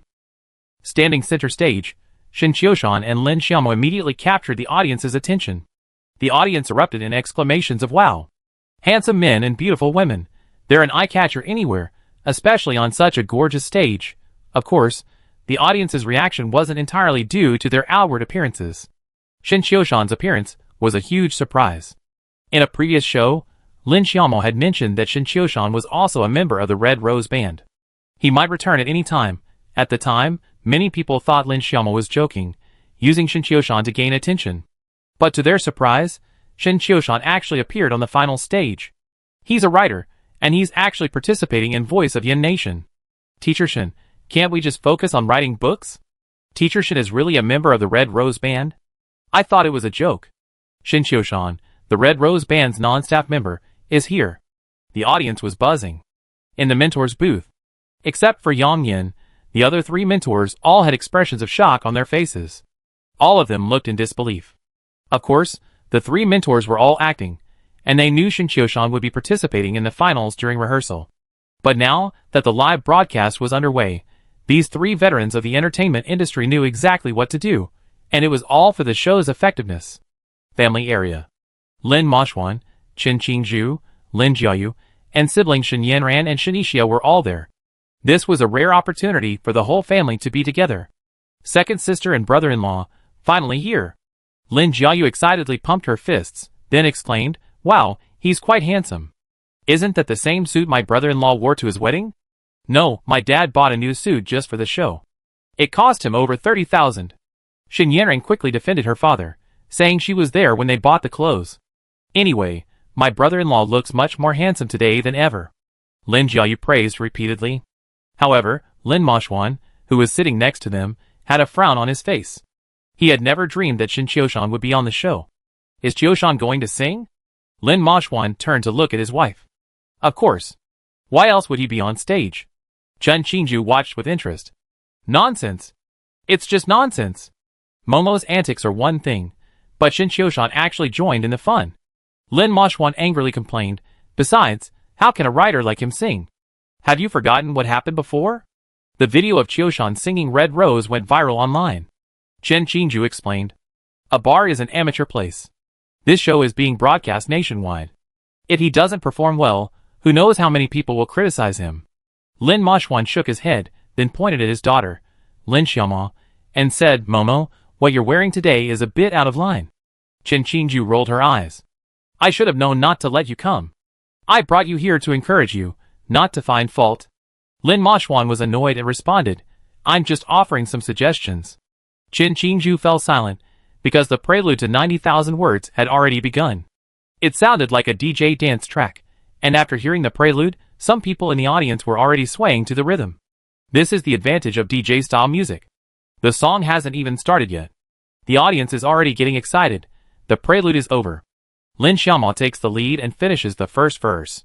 During the interlude, the two began to move their bodies to the rhythm of the music. This was pre-rehearsed. The movements were subtle, focused on creating a sense of atmosphere. With the two leading the way, the audience followed suit. The atmosphere was incredibly lively. Chen Qingju beamed with joy, swaying her arms to the beat of the music and sighing, this is the charm of music. Momo and Qiushan work so well together. Lin Moshwan curled his lips. Is this called a song? I don't think it's very good. You just ruined things. Chen Qingju rolled his eyes. Look at the audience. How happy they are. Lin Moshwan remained silent. Director Lin wasn't impressed by this DJ-style song. However, Lin Jiayu and Shen Yanran, who were nearby, were enjoying the music. Looking at the two people on stage, their good looks and perfect coordination, Lin Jiayu suddenly sighed, Yanran, don't you think your dad and my second sister are quite a good match? Huh? Shen Yanran was stunned for a moment. She hadn't even considered that. She glanced at her father and second aunt on stage and muttered, it seems so. I told you. Lin Jiayu jokingly said, maybe they really could end up together. So, is your dad my eldest brother-in-law or my second brother-in-law? Pa. As soon as Lin Jiayu finished her words, she felt a slap on the back of her head. She turned her head and saw her father, Lin Moshwan, glaring at her with a scowl. Stop talking nonsense. What do you mean by a good match? How can they be a good match? I don't think they match at all. Lin Jiayu didn't dare disobey her father. She scratched her head with a wry smile and quickly agreed, yeah, not at all. Chapter 232. Although she said this, Lin Jiayu silently added in her heart, they're a perfect match. At this moment, the song came to an end. As the powerful music fell, Shen Qiushan and Lin Xiaoma on the stage also performed a rather ambiguous ending. At this scene, the audience suddenly erupted in enthusiastic cheers. The audience still loved this handsome and beautiful pairing. The four mentors also stood up and applauded, cheering for the wonderful performance presented by the Red Rose Band, family area. Lin Moshwan's face had turned the color of liver, and he gritted his teeth, cursing, what the hell is this? Shen Qiushan is taking advantage of Momo. Just sing properly, why are you doing this unnecessary antics? Chen Qingyu tugged at Lin Moshwan's arm helplessly, keep your voice down. What are you yelling about? This is a stage effect. Didn't you see the enthusiastic reactions from the audience and the mentors? What stage effect? I think Shen Qiushan is just being a scoundrel. If this weren't a live show, Lin Moshwan would have already rushed onto the stage. I'm a professional singer. Do you know more than me? This is just a scheme to please the audience and fit the context of the song. Just wait and see. I think Momo and Qiushan will definitely get high votes. Chen Qingyu had completely switched sides now, naturally speaking on Shen Qiushan's side. Lin Moshwan curled his lips in annoyance. He was also a well-informed person and could actually understand that the actions of Shen Qiushan and his daughter Lin Xiaoma just now were a performance, but he still felt awkward watching it. I had a sinister premonition that my second daughter would also be abducted by Shen Qiushan on the stage. After their performance, Shen Qiushan, Lin Xiaoma, and the others stood in a row and bowed. Host Zhang Jihua strode over to the group. Thank you, Red Rose Band, for your wonderful performance. And now, let's welcome Teacher Shen with the warmest applause. Wow! As soon as Zhang Jihua finished speaking, the room erupted in applause and cheers. Shen Qiushan waved to the audience. I'm sure everyone here and watching on TV will be very curious to see Teacher Shen on the stage of Yen Country Voice. Well, let me ask you all the questions you're concerned about. Teacher Shen, are you really a member of the Red Rose Band? After laying the groundwork, Zhang Jihua asked with a smile. Of course. If I'm not a band member, wouldn't that be against the rules? Zhang Jihua nodded and continued, as everyone knows, you're a writer. Why did you join a band? Because I love music. Shen Qiushan spread his hands. Also, it's because I'm familiar with Momo, Tingting, and the others. But as I said when I joined the band, they're responsible for the on-stage performance, while I mainly be responsible for the behind-the-scenes writing. The reason I went on stage this time is because the song 90,000 Words is a male and female performance, so I just made up the numbers. Hearing this, Zhang Jihua quickly shook his head. Teacher Shen, you're too modest. You're not just making up the numbers. Now that everyone's concerned, we've asked all the questions. The public and professional judges may vote. Now, please invite the 4 mentors to comment on the Red Rose Band's performance and give your votes. Teacher Dawei, you go first. The program continued, and Zhang Jihua took the lead by cueing Zhou Dawei. I love that performance, and I was even more amazed by teacher Shen Qiushan's brilliant performance. I'm a devoted reader of the Three-Body Civilization. I can't believe an author who can write such science fiction could actually deliver a performance like that. It completely overturns my understanding of writers. So all 50 of my votes go to the Red Rose Band. After saying this, Zhou Dawei stood up and bowed to Shen Qiushan. It was clear that he truly admired Shen Qiushan, and his comments were heartfelt. Teacher Dawei, I like you too. I grew up listening to your songs. Shen Qiushan replied with a smile. The two then exchanged some compliments. Teacher Li Kun, what do you think of the Red Rose Band's performance? Zhang Jihua continued. Perfect in 2 words. Although I didn't quite understand the song, the performance was absolutely fantastic. Also, I want to compliment Momo on her look today. It was absolutely stunning and beautiful.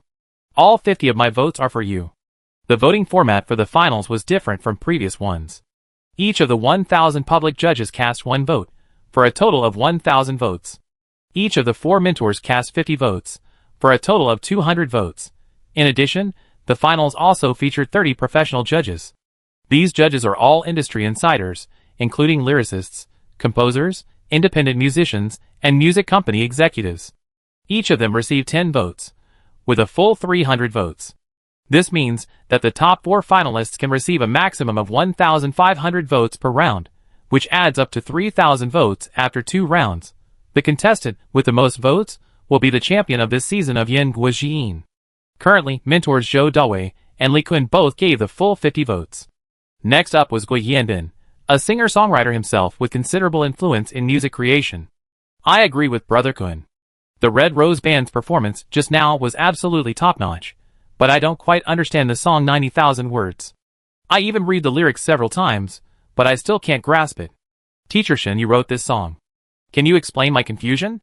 After praising the performance, Gui Yanbin posed another question to Shen Qiushan. This question was actually quite difficult for Shen Qiushan.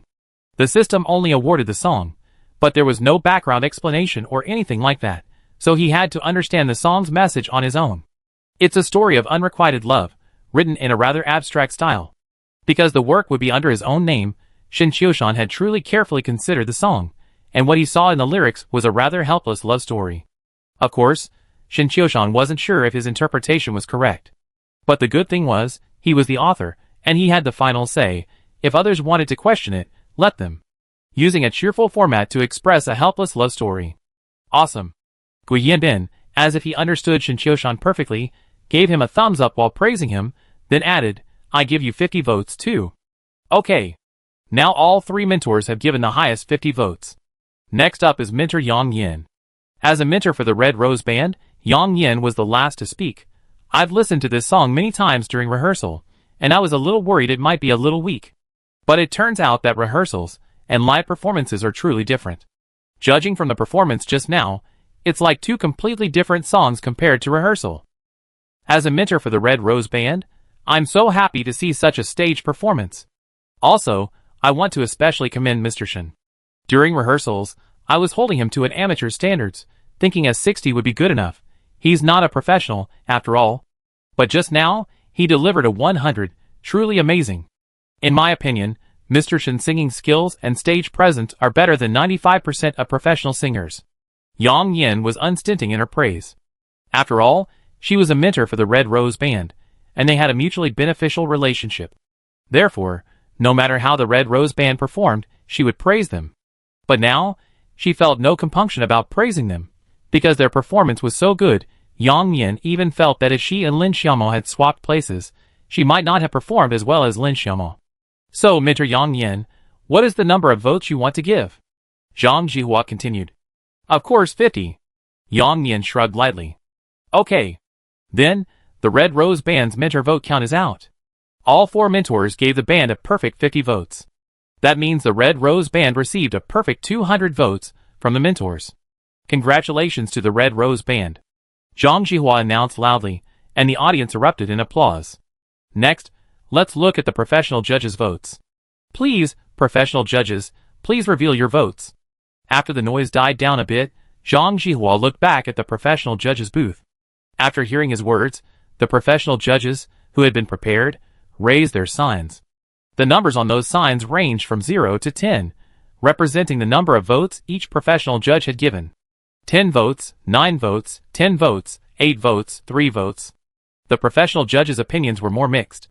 Some gave the full 10 votes, while others gave a meager 3 votes. In the end, the professional judges gave the Red Rose Band 270 votes. Although still 30 votes shy of a full count, this number was already higher than any previous contestant. Teacher Ding Dasheng, I see you only gave 3 votes. Can you explain the basis for your vote? After tallying the professional judges' votes, Zhang Jihua called out Ding Dasheng, who had received the fewest votes. He was a musician who had appeared on numerous music variety shows and was known for his sharp tongue. A staff member handed the microphone to Ding Dasheng, and the live camera focused on this unassuming old man. Seeing everyone staring at him, Ding Dasheng felt a surge of pride. He had come to the Voice of Yan Nation precisely to stir up trouble. Because this show has such a high traffic volume, he could easily create a trending topic if given the chance. And now, his chance had arrived. Even though the 4 mentors and most of the professional judges had given it high praise, he gave it a straight 3. As he expected, host Zhang Jihua gave him the chance to speak. Ding Dasheng adjusted his black-rimmed glasses and said seriously to the camera, I have a flaw. I'd like to tell the truth. Most of the 4 mentors and the other professional judges praised the Red Rose Band's performance and the song 90,000 words. But what I want to say is that this song is quite abstract. As Teacher Shen said, the abstract writing style creates an abstract song. Many of the lyrics are pretentious and meaningless. If all songwriters write songs like this, the music industry is doomed. Ding Dasheng's words shocked the audience. No one expected him to be so disrespectful, directly attacking Shen Qiushan right in front of him. The 4 mentors, who had just praised Shen Qiushan, all looked grim. Ding Dasheng's words weren't just a slap in the face to Shen Qiushan, they were also slapped in the face by the mentors, who had just praised him.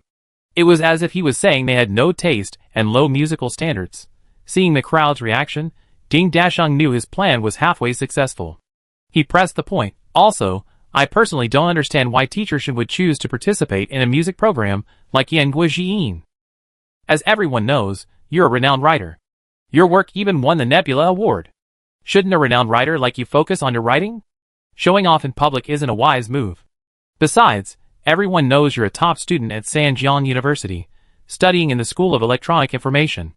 Everyone knows Sanjiang University's School of Electronic Information is among the best in the country. It's no exaggeration to call it a cradle of scientists.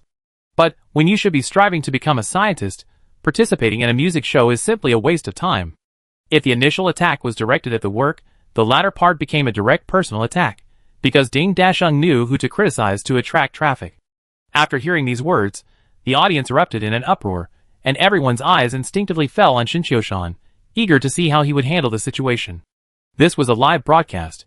If they mishandled it, it would be a broadcast disaster. At this point, Zhang Jihua was practically regretting his decision.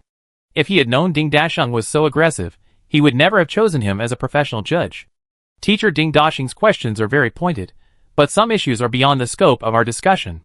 Zhang Jihua quickly stepped in to smooth things over, but as the host, he didn't want to completely abandon such a controversial topic. He turned to Shen Qiushan and asked, Teacher Shen, how do you respond to Teacher Ding Dasheng's comments about the song? He's absolutely right. Shen Qiushan's response was astonishing, not denying anything at all. Zhang Jihua was stunned. He expected a difficult verbal battle. He hadn't expected Shen Qiushan to be so casual. Teacher Shen, what do you think of the comment about you being unmotivated and wasting your time on pleasure? Zhang Jihua mustered up the courage to ask again. Shen Qiushan replied with the same words as before. He's absolutely right. Chapter 233. After hearing Shen Qiushan's response, Zhang Jihua and the audience were a bit stunned. Everyone expected him to retort, but surprisingly, Shen Qiushan actually agreed with Ding Dasheng's point. Even Ding Dasheng was stunned. He expected a heated exchange of words between the two. This meant that his live exchange with Shin Chioshan was sure to go viral, and that was the buzz. Instead, Shin Chioshan didn't respond. No, it couldn't be said that he didn't respond. Shin Chioshan's response was he's right twice in a row. As we all know, this type of response is common on the internet, and it's usually used when the other party is being unreasonable or a nitpicker. It's a seemingly agreeable approach, but in reality it's contemptuous. Shin Chioshan actually used this during the live broadcast of the show. He responded to Ding Dasheng knowing that Shin Chioshan was being disparaging, yet he couldn't respond. When someone agrees with you live on camera, what can you say? It was like he threw a powerful punch, and it landed squarely on Cotton. Host Zhang Jihua reacted quickly. After a brief pause, he immediately understood Shin Chioshan's meaning. This Mr. Shin wasn't agreeing with Ding Dasheng's opinion at all. It was clearly disrespectful. But since the show was live, he adopted a gentle approach. What a master! He calmly challenged Ding Dasheng without making things awkward. Next, let's see how the public judges vote. Zhang Jihua knew Ding Dasheng well, so he quickly continued with the process, just in case he pulled any more strings. As Zhang Jihua spoke, the numbers on the large screen behind the stage began to rapidly spin. Under the gaze of the crowd, the unit's digit froze first. It was 5. Next came the tens digit, 6. And, as expected, the hundreds digit landed on 9. 965 votes. Out of the 1,000 judges, only 35 did not vote for the Red Rose Band. Congratulations to the Red Rose Band. Your performance this round has earned the approval of 965 judges. Then, the Red Rose Band's total vote count for this round is now out. 1,435. Temporarily ranked first. As the Red Rose Band's total vote count was announced, cheers erupted from the audience. It was clear that the audience still loved the Red Rose Band.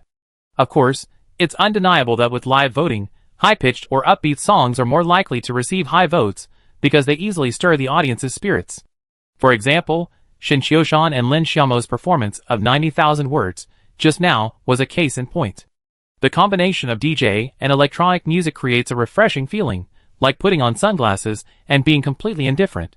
Add to that the stunning looks of Shin Chioshan and Lin Xiaomo, and it's a visual and auditory feast, so it's no surprise they received a high number of votes. Family area. Chen Qingju's face was filled with a bright smile. Momo and Chioshan are currently ranked first, leading the second place by over 100 votes. It looks like they have a chance to win. Mom, I heard that shows like Yan Guojiyin are shady. My second sister and her band haven't signed a contract with the entertainment company involved in producing Yan Guojiyin, so it's probably going to be hard for them to win. Lin Jiayu stroked his chin, analyzing the situation and dishing out his own conspiracy theory. I've heard that talent shows are all shady. Shen Yanren echoed. After hearing what the two said, Chen Qingju frowned slightly. This is a live broadcast. They wouldn't do anything rash, would they? It's hard to say. Lin Jiayu shook her head. The program team has the final say on votes anyway. At this moment, Lin Moshwan, who had been silent the entire time, suddenly spoke up. How could there be so much shady dealings? If they dare to do anything rash, I report it to the Provincial Radio and Television Bureau tomorrow. Although Lin Moshwan didn't particularly support his daughter's music career, at this point, he couldn't actively sabotage her, much less tolerate her being treated unfairly.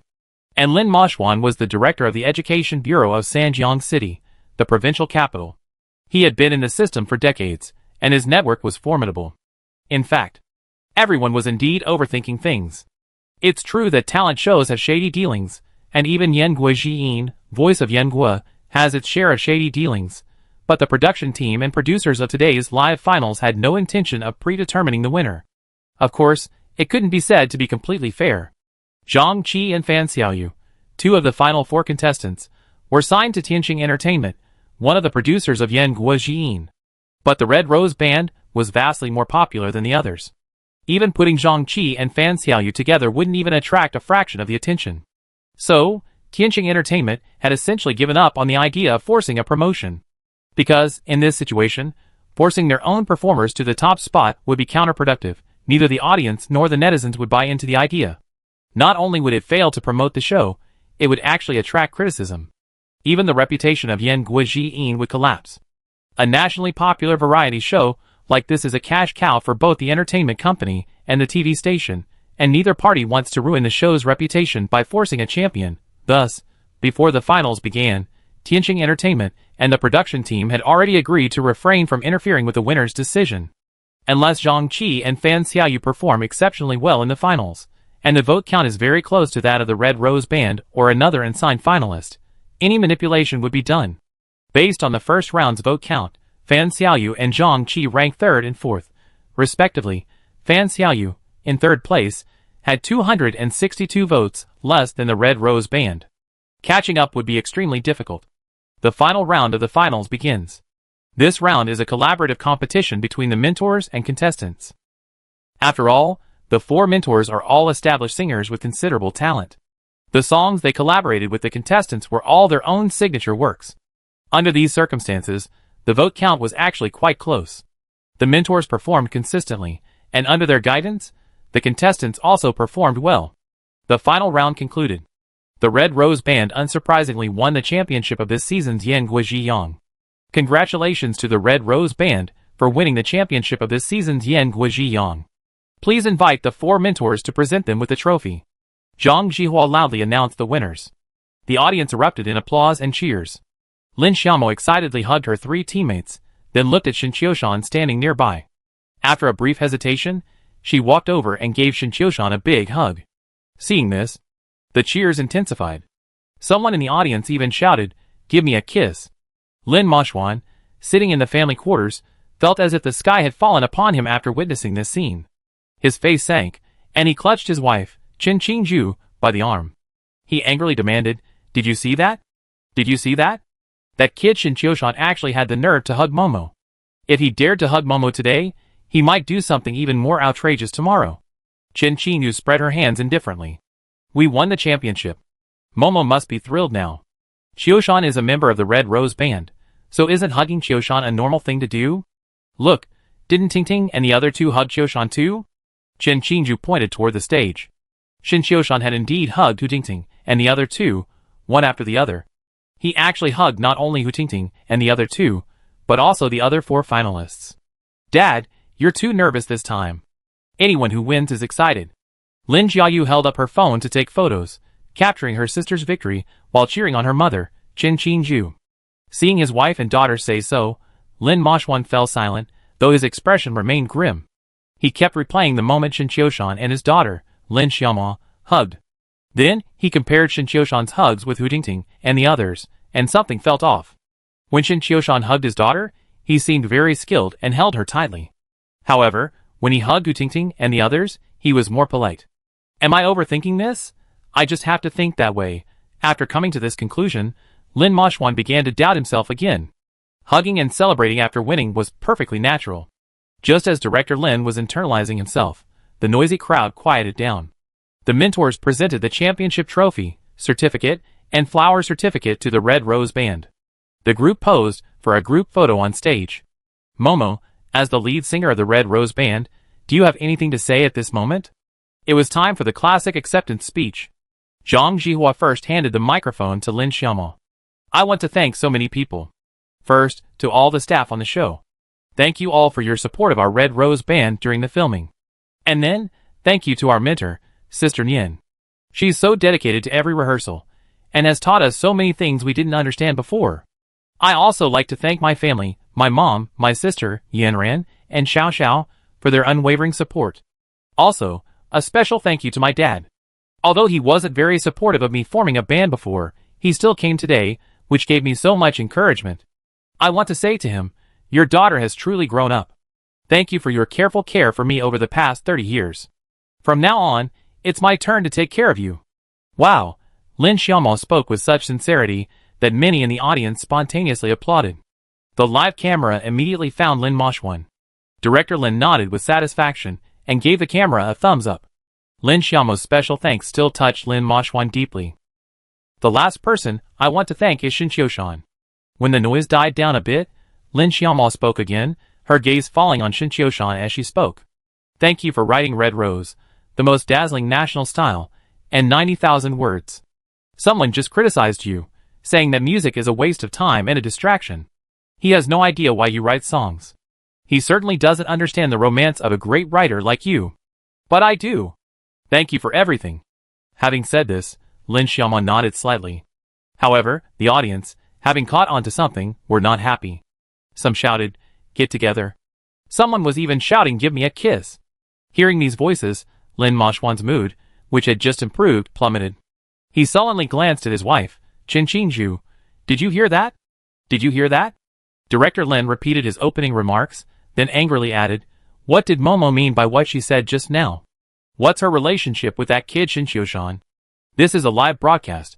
Saying something so vague is easy to misunderstand." Chen Qingju shook her head slightly. "How would I know? Momo was just speaking from the heart. Or maybe she was defending Qiushan and retorting to that Ding Dasheng. You heard what Ding Dasheng said just now. He was just deliberately picking a fight. Qiushan should just ignore him." Chen Qingju, a master at smoothing things over, shifted the topic directly to Ding Dasheng. Lin Moshwan frowned. If he had to explain it that way, it wasn't completely unreasonable. On the stage, Zhang Jihua then asked Hu Tingting, Zhu Xinyue, and Fang Di to give their acceptance speeches. Finally, it was Shin Qiushan's turn. "Teacher Shin, do you have anything to say?" Shin Qiushan hadn't prepared a speech, but the host handed him the microphone, so he took the opportunity to say, "I just want to thank two people, Ms. Chen Qingju and Mr. Lin Moshwan. My father-in-law and mother-in-law. Thank you for raising such an outstanding daughter. Because their daughter's excellence inspires me to become even better. Also, they've given me many rare experiences in life. Thank you, both elders." With this, Shin Qiushan bowed deeply toward the family quarters. Chen Qingju's face lit up, and she couldn't help but praise him. "Look at Qiushan, he's so good at talking, and he only thanked us." Lin Moshwan snorted coldly. "I think this kid has something else to say. What do you mean by raising such an outstanding daughter? We have more daughters, 3. He should have said he raised Chushua. What do Momo and Jiayu have to do with him?" Director Lin Moshwan was particularly good at spotting details, and he easily found the grammatical errors in Shin Qiushan's words. "Dad, aren't you a little too stressed? Brother-in-law is just thanking you and Mom." Lin Jiayu took over, feeling that her father was being paranoid. To him, no matter what her brother-in-law Shin Qiushan said, it seemed like there was something else behind his words. He better be genuinely thanking him. Lin Moshwan curled his lips, and at that moment, his phone suddenly vibrated one after another. Lin Moshwan casually opened it to check, and the messages were from his boss and colleagues. They were all congratulating their families for having a big star. Even the big boss asked him for an autographed photo of his daughter, saying that his daughter really liked the Red Rose Band. Chapter 234.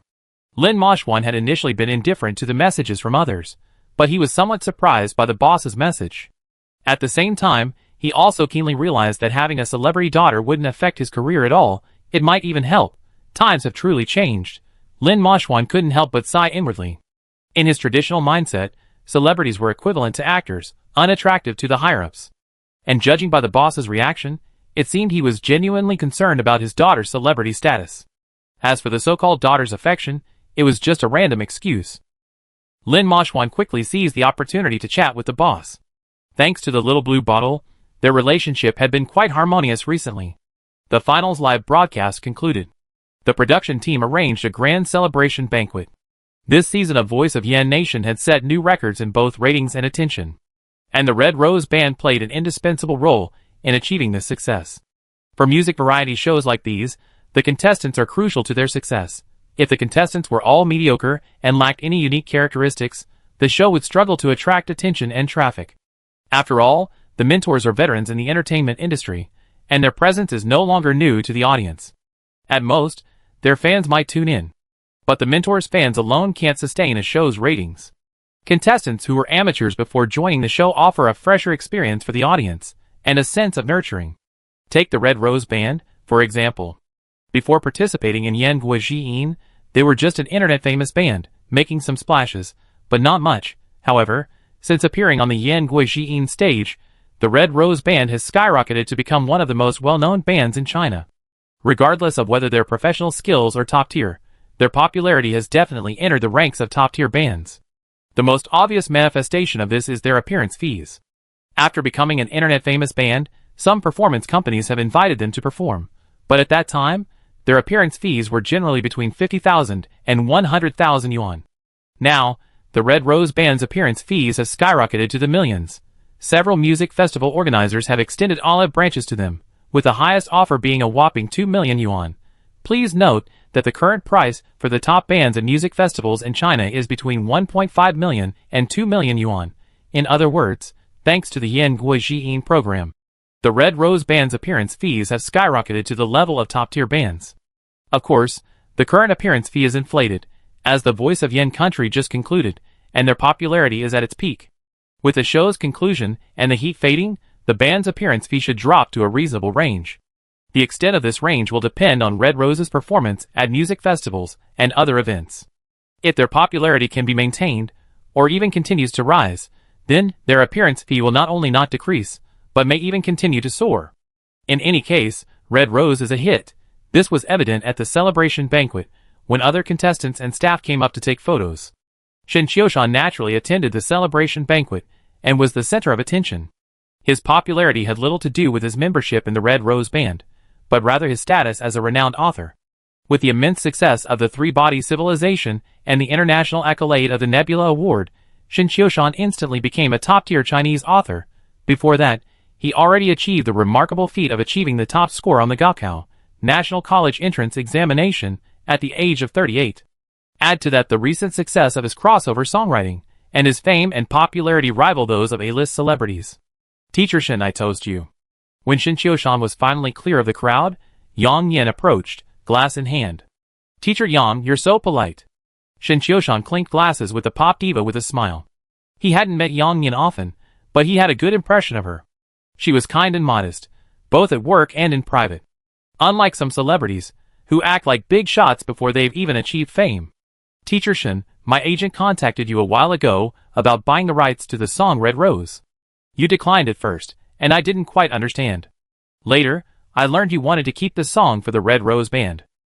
As Yang Yin explained, the two sides first contacted each other about the rights to Red Rose, but Shen Qiushan had no intention of selling, so the collaboration didn't materialize. I'm currently working on a new album, and would like to ask Teacher Shen for a song. I'm wondering if he has time to write, or if he has any unpublished material. Yang Yin continued, stating her request. I don't have any finished songs. As for writing, it depends on inspiration. Shen Qiushan did have 2 songs in hand, but winning a song in the raffle wasn't easy. So, Shen Qiushan planned to give the remaining 2 songs to the Red Rose Band. If the Red Rose Band had a few representative songs, they could make a living. Forget a few songs, there are plenty of bands and singers who rely on just one song for their entire lives. But Shen Qiushan wasn't dead set on this. If Yang Yin did win a song in the raffle later that suited her, she could sell it for money. Teacher Shen, I get in line. As long as it's your work, I take it anytime. As for the price, it must be the highest standard in the industry. Yang Yin immediately stated her position. Although she was a queen of the music world, competition in the entertainment industry was fierce, with new singers constantly emerging. Yang Yin also felt a sense of crisis. Although, with her current status, she could live forever just by relying on her past success, she was the kind of singer with high aspirations and a strong commitment to her career, so she desperately wanted her new songs to be recognized by the public. Ideally, she could release a widely sung song every 1 or 2 years. Even though this was extremely difficult, she was still working towards this goal. Okay, if you have new work, I send it to Teacher Yang as soon as possible. Shen Qiushan responded politely. He actually quite admired Yang Yin, the queen of the music world. This wasn't the first time she asked him for a song. Lin Xiaomao had conveyed her intention before. Now that she come to him in person to ask for a song, it was a sign of genuine sincerity. The celebration banquet ended. It was already 1 in the morning when Shen Qiushan and the others returned home. Young people are night owls. Shen Yanran and Lin Jiayu were both very energetic, still sharing their experiences at the celebration banquet. They were also following the online discussion surrounding the Yan Country Voice finals. Netizens were very supportive of the Red Rose Band's victory, believing it was well-deserved. In particular, Shen Qiushan and Lin Xiaomao's duet went viral online, with the comments section of the accompanying video being almost entirely positive. However, fame brings controversy. Negative voices were not uncommon, such as Ding Dasheng, who had openly criticized others on the show. Perhaps feeling embarrassed during the live broadcast, and by being ignored by Shen Qiushan, he skipped the celebration banquet after the show ended and went straight home to write his script. Half an hour ago, he posted a lengthy article on Weibo, detailing why he had given the lowest 3 votes to the professional jury. His reasons are nothing more than what he said during the live broadcast, though this long article has been enriched with more content and details, as well as his own conjectures. In short, he simply insists on his own views and, incidentally, belittles Shinchoshan. Because only by trampling Shinchoshan into the ground can he prove he's right. Those who support Shinchoshan are blind. They lack the ability to think independently. The truth is quite ridiculous. Ding Dasheng claims others lack the ability to think independently, yet he himself is relentlessly spouting off all sorts of chicken soup for the soul, citing numerous online examples in his short essay. Brother-in-law, that guy named Ding Dasheng is swearing at you online. Dad, his swearing is so awful. How can he be like that? He's a bit of a jerk. Shinchoshan had been preparing to go back to his room to shower when he heard what his sister-in-law and daughter had said. He opened his phone and looked at the short essay Ding Dasheng had posted, then burst into laughter. This guy is no different from Wang Jixin back then. He's just slamming me for attention and traffic. The internet is full of people like this, let alone a writer like Shinchoshan, who is already somewhat controversial. Even scientists with outstanding achievements still have their critics online. So, Shinchoshan simply laughed off these insults, not bothering to argue with them. Because people like Ding Dasheng and Wang Jixin, the more you pay attention to them, the more excited they become. And they all hope Shinchoshan will pay attention to them. After all, paying attention to them will bring traffic and attention. Therefore, the best way to deal with it is contempt, pretend they don't exist. However, what Shinchoshan didn't expect was that by the next day, the online criticism of him had intensified. In addition to Ding Dasheng, his old acquaintance Yang Shijin also joined the condemnation. There's a very popular music program called Voice of the Yan Nation lately. Last night was the finals, and I was curious to see Shinchoshan, a renowned writer and top student at Sanjiang University, on stage. I was completely surprised. As a renowned writer in our country, Mr. Shin actually wiggled his hips on stage. I found it truly unbelievable. I quite agree with what Professor Ding Dasheng said. If you're into music, just do it. If you're into writing, just do it. If you're into scholarship, just do it. Who's so utilitarian as him? He's got a hand in everything just to make money. He's truly wasting his time and energy on trivial matters. Yang Shijin, the old Yin-Yang man, performed with his usual consistency, even after being repeatedly slapped in the face by Shinchoshan. But he remained shameless. Whenever there was an opportunity to discredit the Yin-Yang Shinchoshan, he would inevitably join in. In other words, no matter who was insulting Shinchoshan, Yang Shijin would lend a hand. When someone took the lead, others followed suit. Although Shinchoshan's support was in the majority, incited by Yang Shijin, Ding Dasheng, and others, many still chose to side with them and attack Shinchoshan.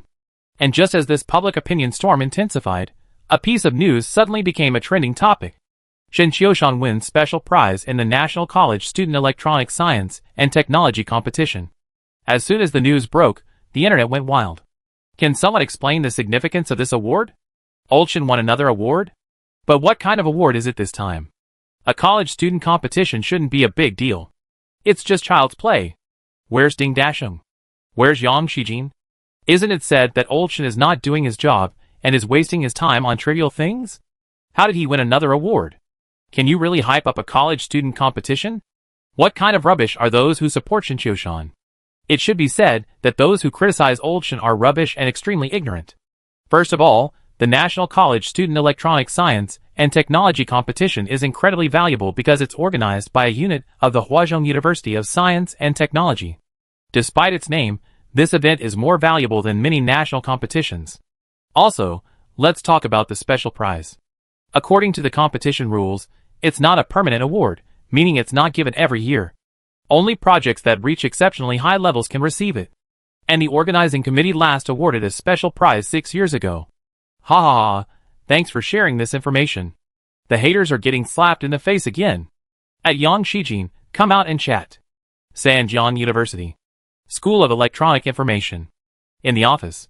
Zhao Ruihai was flipping through his study plans as usual. Due to his upright and aloof personality, despite his extensive experience and considerable abilities, he still held no official position.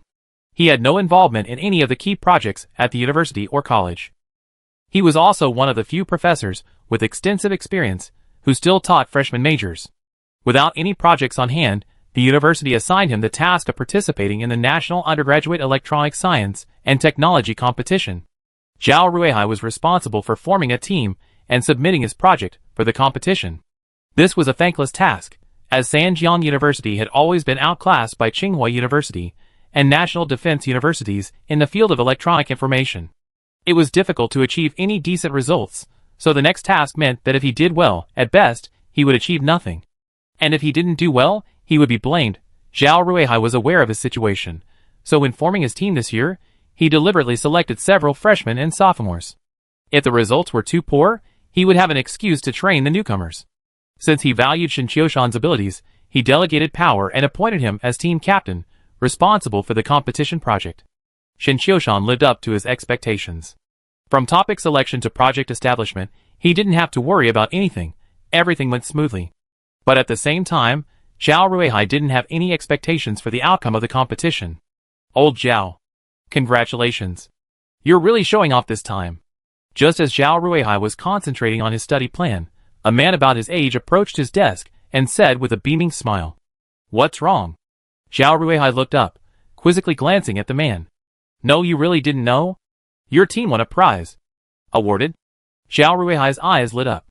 "The National College Student Electronics Technology Competition? Apart from this, you don't have any other competitions." "That's right." "Second prize?" Zhao Ruihai rubbed his hands, silently sighing. Shen Qiushan is truly a genius. He won a prize for just tinkering with a project. Chapter 235. Second prize? Old Zhao, do you have so little confidence in your team? Zhang Ziran, also a professor at the School of Electronic Information, smiled and shook his head. If it's not second prize, could it be first prize? Zhao Ruihai put down his study plan, his expression growing serious. The National Undergraduate Electronic Science and Technology Competition generally only awards one first prize each year, and in rare cases, there are double yokes. There are at least 3 universities in China that excel in the field of electronic information compared to Sanjiang University. Therefore, in past competitions, Sanjiang University's best result was only second prize. Second prize was already its best result in the past decade. As for first prize, Zhao Ruihai didn't even dare to think about it. Could it be that Tsinghua, Peking University, and USCC all underperformed this year? A thought flashed through Zhao Ruihai's mind. If they won first prize, they would have to defeat all the strong opponents, but this seemed a little unbelievable. This time, Sanjiang University's project for the competition was applications of electronic lasers in the military field. This project wasn't new. Similar projects had been launched in recent years at several top universities and institutions.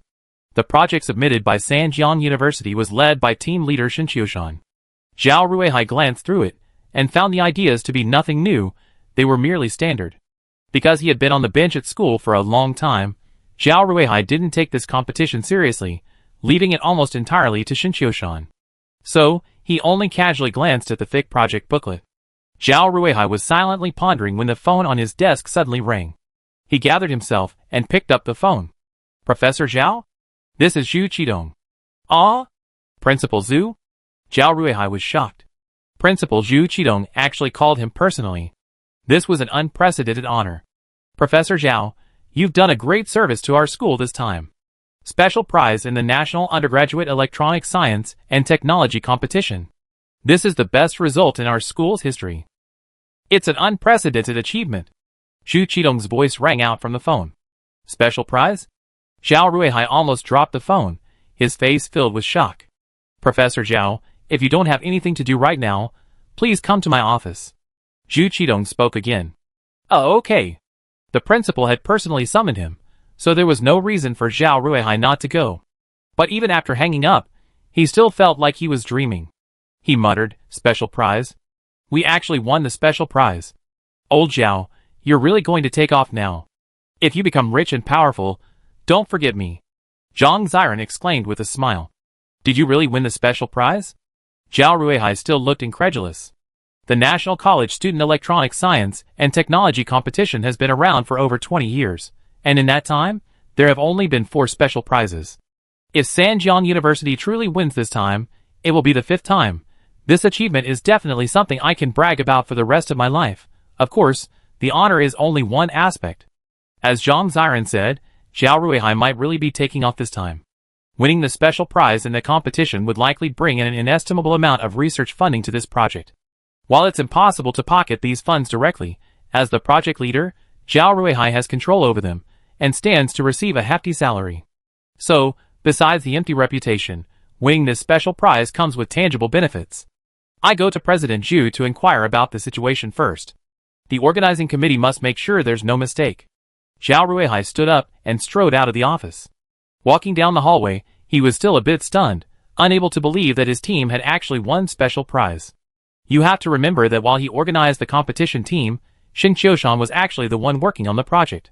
He was a freshman, and even at his age, it shouldn't have been possible to come up with a project worthy of a special prize. But the fact was, he actually won special prize. Even though he still found it unbelievable, President Zhu Qidong had called to inform them, so it couldn't be fake. The judging panel for the National Undergraduate Electronics Technology Competition was all from Huazhong University of Science and Technology, making it a very prestigious competition and unlikely for any blunders to occur. Besides, this time, the special prize was awarded only once every few years, making a mistake even more unlikely. Confused, Zhao Ruihai arrived at Zhu Qidong's office. "Professor Zhao, please take a seat. I just brewed a pot of Longjing tea. Try your hand." Zhu Qidong was incredibly welcoming, and even offered Zhao Ruihai a cup of tea. This gesture left Zhao Ruihai somewhat bewildered. He was the president of Sanjiang University, a university directly under the Ministry of Education. As president, Zhu Qidong's rank was considered vice-ministerial. "President, did we really win the special prize?" Zhao Ruihai asked, teacup in hand. "Of course. The good news has been sent to our school." Zhu Qidong spread his hands with a smile. "Professor Zhao, you've made a truly remarkable contribution this time. Secretary Su and I have just spoken. We've decided to designate your award-winning project as a key university project, prioritizing funding, personnel, and venue support. Whatever you need, you can directly contact the university. We will do our best to meet your needs." Zhu Qidong offered Zhao Ruihai generous terms, his intention clear, to win over this renowned professor, recognized by the Huazhong University of Science and Technology. In the past, Zhu Qidong had dismissed Zhao Ruihai as a mere old scholar who didn't know how to adapt. But now the situation was completely different. A project that won the special prize would undoubtedly receive strong support from higher authorities. The funding coming in would be in the billions, and Zhu Qidong naturally wanted to take advantage of this overwhelming wealth. "President, I have something to report truthfully." After a brief hesitation, Zhao Ruihai prepared to speak frankly. "Although I'm the nominal head of this project, Shin Qiushan is the one responsible for the actual operations and preparation. He's the biggest contributor to this award." "Shin Qiushan? Are you serious?" Hearing this name, Zhu Qidong raised an eyebrow. As the president of Sanjiang University, he naturally knew Shin Qiushan, a senior university student. He had met him before, though their interactions were limited. And Shin Qiushan's name had been trending recently due to his appearance on The Voice of Yin Nation. His popularity was obvious. Chapter 236. Just now, when Zhu Qidong was speaking with Secretary Su Yaohui, the other party specifically mentioned Shin Qiushan's name. His status as a 38-year-old top scorer in the imperial examination already garnered considerable attention. He later won the Nebula Award and became a renowned writer, bringing honor to Sanjiang University. But recently, this renowned writer has been playing with abstraction, first writing songs and then even appearing on variety shows like Yan Guoxiyin. This has sparked heated online discussion, with many netizens even attacking Sanjiang University, demanding that the university take proper action. Su Yaohui had just discussed with Zhu Qidong whether to speak with Shin Qiushan. A renowned writer and Sanjiang University graduate appearing on a variety show certainly gives the impression of being unprofessional. However, this is a private matter, and the university authorities are reluctant to intervene. They're even worried that discussing it too much might provoke a rebellious reaction from Shin Qiushan. This aging top scorer is now Sanjiang University's star attraction, a tough guy who qualified for membership in the outstanding alumni group as a freshman. Therefore, when Su Yaohui discussed this with Zhu Qidong, he simply decided to first understand Shin Qiushan's thoughts, indirectly convey the school's intentions, and maintain a conciliatory approach. But before he could even speak with Shin Qiushan, he unexpectedly made another big move. According to Zhao Ruihai, this special prize was won thanks to Shin Qiushan's significant contribution, which struck Zhu Qidong as somewhat unbelievable. Is Shin Qiushan really that important in this project? The fact that a writer could also be so prominent in the field of scientific research somewhat overturned Zhu Qidong's perception. It's true. Shin Qiushan played a crucial role. Zhao Ruihai is a kind-hearted man. If it were anyone else, as the project leader, they would have taken all the credit long ago. But he adhered to the spirit of seeking truth from facts, and did not seek credit for himself. Okay, I understand. Zhu Qidong nodded. Your team should prepare and go to Beijing for the awards ceremony in a week. Every year, the competition organizing committee announces the winning teams first, followed by the award ceremony. The award ceremony is only one part of the competition. The winning teams are invited to visit some of the country's top research institutes and have the opportunity to attend lectures by experts in related fields. For Zhao Ruihai, interacting with the industry's top experts is what he looks forward to most. At the same time, Shin Qiushan was writing furiously in the exam room. It's quite abstract. Yesterday, he was shining on the stage of Yan Guojiyin, and today, he was taking the exam again. However, that was the department's plan. Final exams for Sunday, Monday, and Tuesday, followed by winter break. Shin Qiushan was also about to conclude his first semester of college. Compared to his roommates, who were scratching their heads, Shin Qiushan answered the questions fluently. It couldn't be helped, he had a cheat. The content from class and the textbook had long been etched in his mind, so this exam was no challenge for him. He finished the exam in half an hour. Just as he was about to ask the invigilator if he could hand in his paper, Zhao Ruihai appeared at the entrance to the exam room. The invigilator was a woman in her 30s. Seeing Zhao Ruihai at the entrance, she hurried out of the classroom and asked, Professor Zhao, what's up? Go find Shin Qiushan and let him take the exam first. I'd be waiting in the hallway. Zhao Ruihai clapped his hands at the female teacher. Okay. The female teacher responded and returned to the classroom, then subconsciously glanced at Shin Qiushan. To her surprise, Shin Qiushan actually stood up, holding the paper and said, Teacher, I've finished. Can I hand it in? Huh? The female teacher was shocked. Finished already? She had known Shin Qiushan for a while, but she wasn't his teacher and had never interacted with him. Today was their first encounter, and it was truly eye-opening. Shin Qiushan had finished the 2-hour exam in just half an hour. She had assumed Shin Qiushan had hurriedly handed in his paper because he heard Zhao Ruihai was looking for him, but when she received the paper, she was stunned. Not a single question was left blank.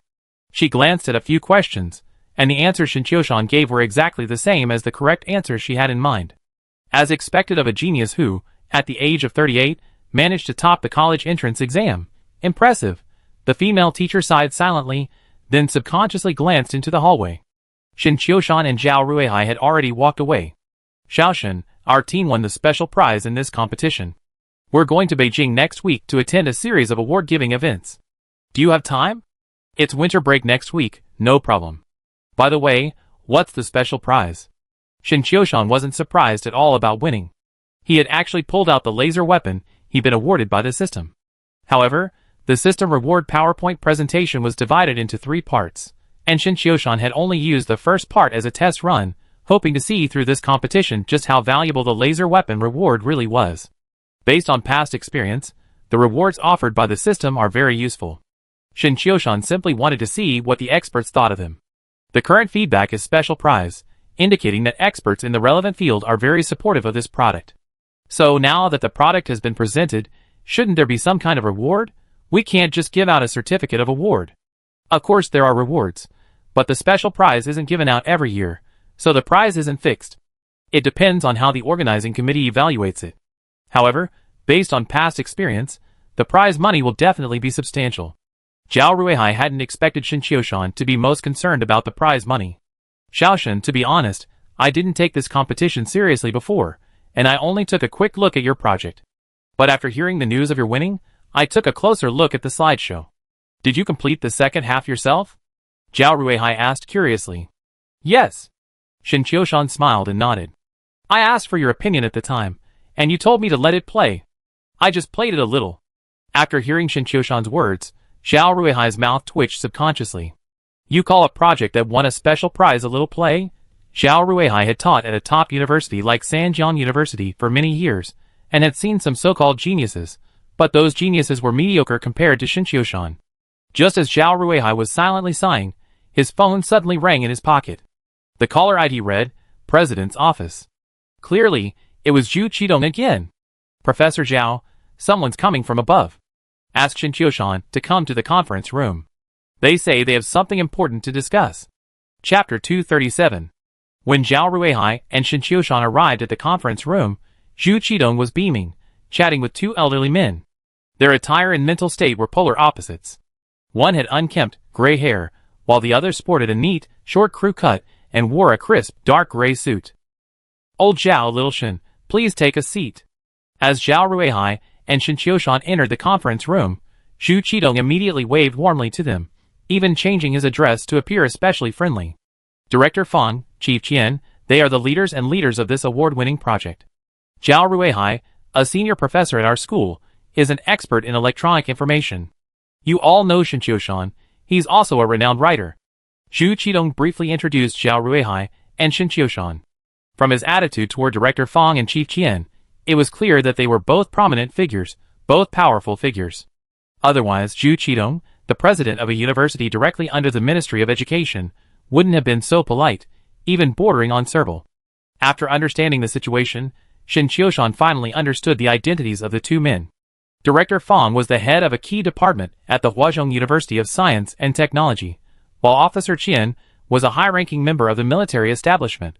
After a few pleasantries, Zhu Qidong tactfully left the meeting room. Because the content of the upcoming discussion was confidential, he, as the president, had no right to be privy to it. After over 2 hours of closed-door discussions, Zhao Ruihai and Shen Qiushan both became members of the Huazhong University of Science and Technology.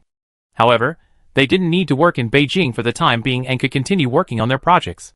However, all subsequent funding would be funded by the Huazhong University of Science and Technology. Commander Qian invited the two to join the Golden Dome project and signed a purchase agreement with Shen Qiushan. After the laser weapons, currently still on the PowerPoint presentation, were produced, they would contribute to the purchase. Thus, Shen Qiushan gained another identity. But this identity must remain confidential for the time being and cannot be disclosed. Director Fang, I don't know if you've seen the news online, but quite a few people are attacking Xiaoshen right now. After the actual discussion ended, Zhao Ruihai began to speak up for Shen Qiushan. "How dare someone attack Xiaoshen? I handle it."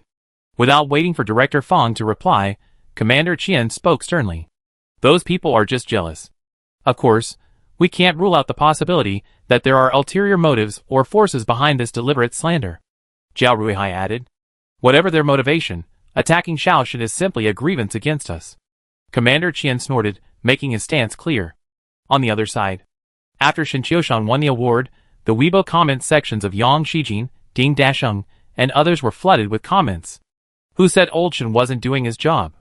Old Shen, the one you're all talking about, won an award, a special prize. Isn't that infuriating? Old Yang, why did you have to mess with Shen Qiushan? You've forgotten the pain from that slap in the face last time, haven't you? Seeing all the comments cursing you, I'm relieved. What era is this? You're still so old-fashioned. Who says writers can't sing? If you can do it, come on. I see jealousy on your faces. It's jealousy of Teacher Shen's excellence. Old Yang, why aren't you smiling? Are you naturally shy? Yang Shijin was waiting in the airport VIP lounge when he read the news of Shen Qiushan's award. As a veteran journalist and political commentator, he certainly knew the significance of the special prize in the National College Student Electronic Science and Technology competition. Winning first prize wouldn't be a big deal, but winning the special prize was truly remarkable. However, as a seasoned writer, Yang Shijin had plenty of ways to criticize someone if he wanted to. For example, regarding Shen Qiushan's award, after carefully researching the news, he discovered a loophole. The winner wasn't Shen Qiushan alone, but the Sanjiang University Electronic Science and Technology competition team. Shen Qiushan was merely a member of the team. Furthermore, the person in charge was a senior professor named Zhao Ruihai. Shen Qiushan was simply benefiting from the team's influence. After briefly gathering his thoughts, Yang Shijin moved to a relatively quiet corner and began recording the video. Thanks to a tip from netizens, I saw the news that the Sanjiang University Electronic Technology competition team won the grand prize at the National College Student Electronic Technology competition. Old Yang congratulates the Sanjiang University Electronic Technology competition team. Winning the grand prize is truly a great achievement and truly impressive. Old Yang is deeply impressed. However, some netizens are misleadingly attributing all the credit to a single individual. Isn't that unfair to others? Furthermore, the winning team was led by Professor Zhao Ruihai. I don't know Professor Zhao, but I looked him up. He's an expert in the field of electronic information, having taught for over 30 years. I believe the Sanjiang University Electronic Technology competition team's victory is inseparable from Professor Zhao's hard work and dedication. If you insist on giving all the credit to a certain writer who loves singing, That's your right. And old Yang has no objection. Yang Suk-jin continued to use his Enyang skills, recording the video over and over again for almost an hour, his throat dry and on fire, before finally stopping. He then uploaded the edited version he was satisfied with to Weibo. While waiting for the video to upload, he leisurely sipped his coffee, his heart filled with disdain. A bunch of idiots, they know nothing, beep. The video upload failed. Suddenly, a notification popped up on his phone. Is the VIP Lounge network so bad? Yang Suk-jin frowned, clicked re-upload, and waited a moment, but the result was the same. Miss, is your lounge network down? Yang Suk-jin waved to a waiter in the lounge. Sir, our network is fine, the waiter replied, checking his phone. No problem? Then why can't I upload the video? Yang Shijin frowned and clicked upload video again, only to be greeted with a pop-up message. Your account has been blocked due to speech violations. What? Account blocked? Yang Shijin, who had been puzzled just moments before, was suddenly startled. He leaped from his seat, startling the waitress across from him. Sir, do you need any help? Yang Shijin waved his hand coldly at the waitress, indicating no assistance. After the waitress left, he immediately called the platform's customer service number to inquire about his account being blocked, only to receive a speech violation response. I'm Yang Shijin, with over 1.8 million followers. You can find out what I do online. Have your supervisor reply to me before the end of the day. Otherwise, I go to other platforms and complain to you. Unsatisfied with the response, Yang Shijin threatened the customer service before angrily hanging up the phone. Chapter 238. Of course, someone like Yang Shijin couldn't just have a Weibo account. He also had an account on Quine, though it was only recently registered and didn't have as many followers as on Weibo, currently numbering over 700,000. Seeing his Weibo account blocked, he uploaded the video to Quine. He didn't even get a chance to upload to Quine. Upon opening Quine, he discovered his account had been blocked. Not only could he no longer post new content, he couldn't even follow anyone. Yang Shijin finally realized the severity of the problem. If it were just Weibo where he couldn't upload content, it might be a platform issue. But if he couldn't post content on both social media platforms, it meant it wasn't a problem with just one platform, but with him personally. Similar situations have occurred more than once with celebrities and influencers. As a media professional, Yang Shijin understands this process all too well. If nothing unexpected happens, he might be banned online. Thinking of this, Yang Shijin broke out in a cold sweat. If he were truly banned online, his good days would be over. As a self-media influencer with nearly 3 million followers, his income was considerable, not to mention his frequent responses to cringe-worthy speech, which generated even more revenue. If he were banned online, that income would be gone, and any ongoing collaborations would cease. Given the precedent of celebrity and influencer scandals, work contracts now include force majeure clauses. If Yang Shijin's personal issues prevented the collaboration from proceeding, he would be liable for liquidated damages, triple or even quintuple the amount. Take this job, for example. Yang Shijin was planning to fly to a brand's headquarters to live stream and sell products, and the advertisements had already been put out, and now he's been banned from the entire internet. Clearly, tomorrow's live stream is highly unlikely to happen. At this moment, Yang Shijin's phone rang. It was the brand he was collaborating with tomorrow. He answered, and as expected, the brand informed him that he didn't need to fly to headquarters anymore. Tomorrow's live stream was cancelled. Although the other party was polite on the phone, Yang Shijin knew he'd definitely receive a lawyer's letter later. After all, the live stream was cancelled because of him, and he would have to cover the initial promotional costs. Furthermore, he would have to return the deposit and provide compensation. For a moment, Yang Shijin felt dizzy. This was like the sky falling. He tried to recall his recent remarks. It was common for a media personality like him to offend individuals or groups through his commentary style, but Yang Shijin had always been a measured and cunning person. He knew certain red lines and would never cross them. He thought about the possible offended targets and finally came up with Shin Qiushan's name. The person being criticized the most recently is Shin Qiushan. But does he have that kind of background? He's just a writer. What's wrong with that? Yang Shijin was completely baffled. However, the most important thing for him right now was to find a way to unblock his blocked account. After all, he'd been in the media industry for so long, so he still had some connections. He immediately flipped through his address book and started calling for help. At the same time, Ding Dasheng, who was writing for his company, also discovered that all his social media accounts had been blocked. As a musician known for his sharp tongue, he was quite popular online, with a following comparable to Yang Shijin's. Leveraging his online influence, Ding Dasheng opened an online marketing company, receiving numerous commissions and collaborating with numerous artist teams. Currently, he was planning to whitewash a relatively unpopular little flower. He then discovered he had been completely banned online. Ding Dasheng was stunned. He knew all too well the value of a complete online ban.